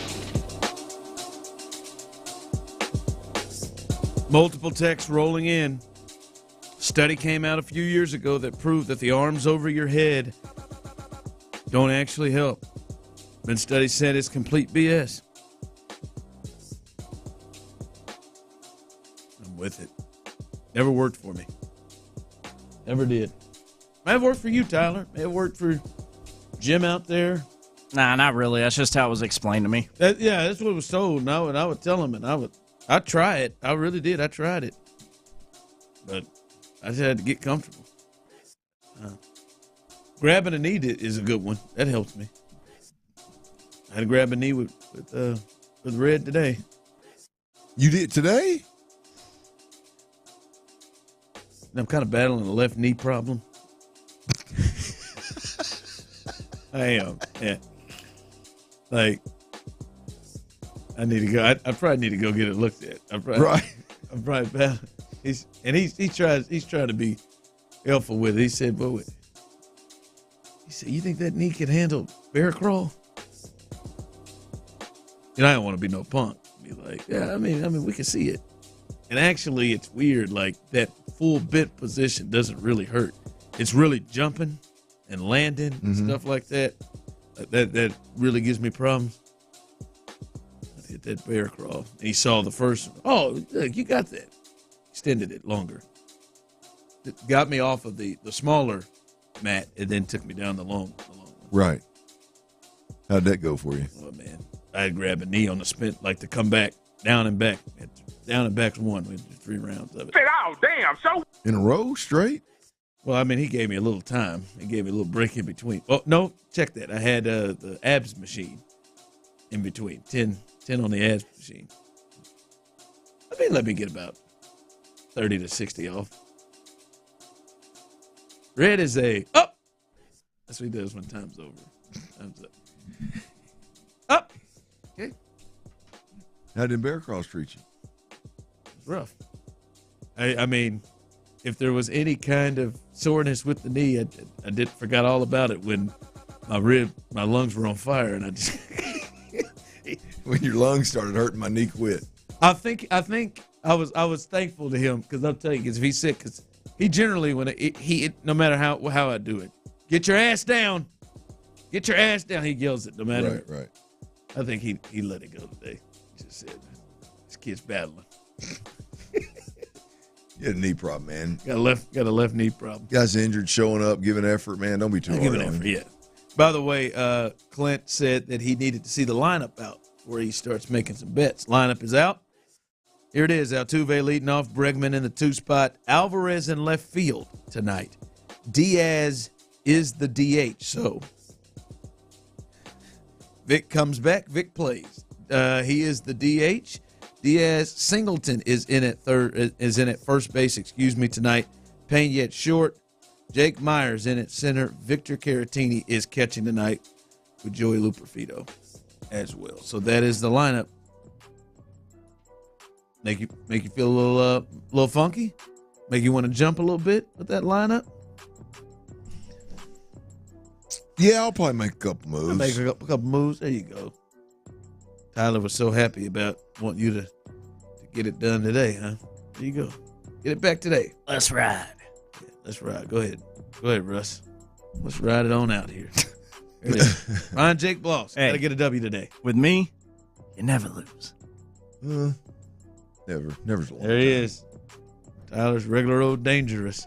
There it is. Let's ride. That's right. Coming up behind us, Texans All Access and Area 45. After that, Travis Johnson joins the show. Trap.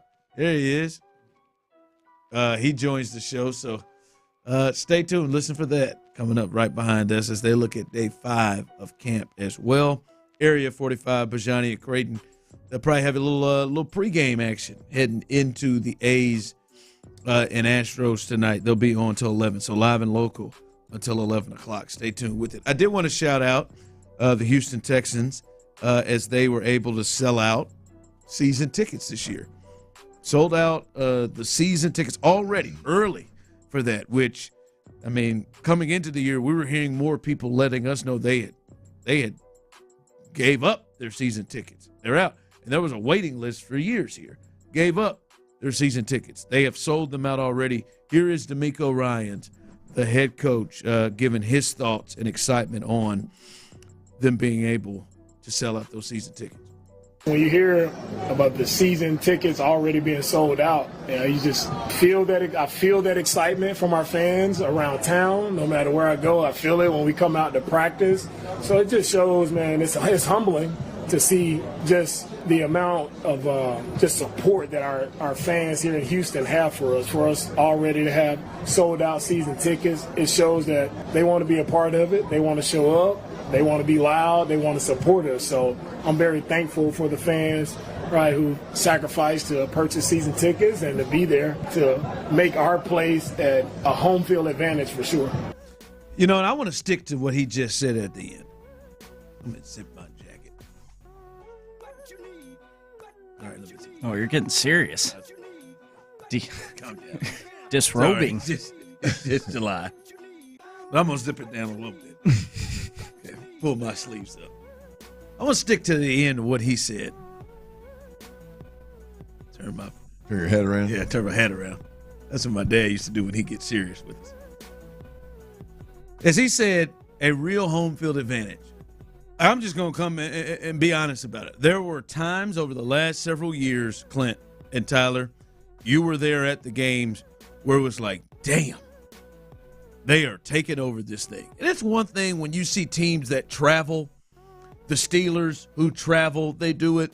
The Browns don't have a lot to do with their bad weather. They want to come down and get some better weather. They travel. The Saints right next door. There's a lot of Saints fans that live in Houston.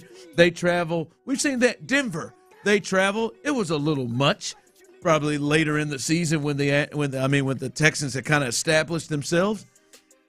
Chiefs, they travel. You get it. The Jags was a low point. When the Jags kind of drowned out Texans fans, that was a low point about 2 years ago. But, Clint, I hope that we don't see that anymore. I hope when teams like the Bears that travel and probably want to get away from maybe a little cold weather in Chicago, actually week 2 probably won't be that bad. But when the Bears fans, they travel, that they don't take over the stadium. When Lions fans travel, and they'll definitely want to get out of the cold and get down here, that they don't take over the stadium. Bills fans that travel, they travel everywhere. It's always cold there. That they don't take over the stadium. I hope that part's over. That people won't, and I ain't going to try to tell people do anything with their money, but sell tickets and things like that. I hope to see what everyone has told me what NRG has been and how it has been. And I've seen it on TV before where it is rocking and you don't see teams take over. I hope that those days are over. Yeah, look, I'd be shocked if it happened with this schedule, with this team, with this team where they're at right now. Look, last year, I mean, that was residual from the 2 years before. Damn it, you deserved it, all we saw last year, and in respect to what you're talking about, that would require a lot of these people buying season tickets, selling their tickets to incoming fans. Obviously, I just don't see that happening. I think this is. Right now, it's the hottest ticket in town, and barring some kind of subpar season, I would think that the entire 2024 season that place would be rocking. I hope so. That's what it looks like when you don't even make it to August, and teams like this, and and you're a team that didn't have all of your stuff sold. You make it to August and you're sold out. It should look like that, and they deserve it. I get you. When you put out garbage. I mean, yeah, who wants to pay good money to go see that? Right. But they have now not only drafted well and started to put together a pretty good team last year. They have now also doubled down on that and added even more to the team and put that out there. So I hope to see fans come on out there and this thing be this thing be a series. Like the fans should match what it looks like it's going to be on the field. Yeah, no, I agree. I agree with that. But no wonder today at practice, I talked to Cal and Hannah McNair. Cal had a big smile on his face. He's happy, which I imagine life is much more enjoyable right now than it was a couple of years ago for Cal. But no wonder Cal was in a good mood today. No wonder. The arrows pointed up. No wonder he was all smiles today, man. These season tickets have sold out. I saw and spoke to Greg Grissom, my Ginger brethren, Ginger Nation, going strong. He was in a good mood. He said, "Man, I love camp, but man, I'm ready to get the season started." No wonder you guys are all stoked up. It's because season tickets are sold out, huh? Hell yeah! I mean, on the business side of things, that's got to be the biggest sign of, hey, man, we're back. They could have announced it on our show.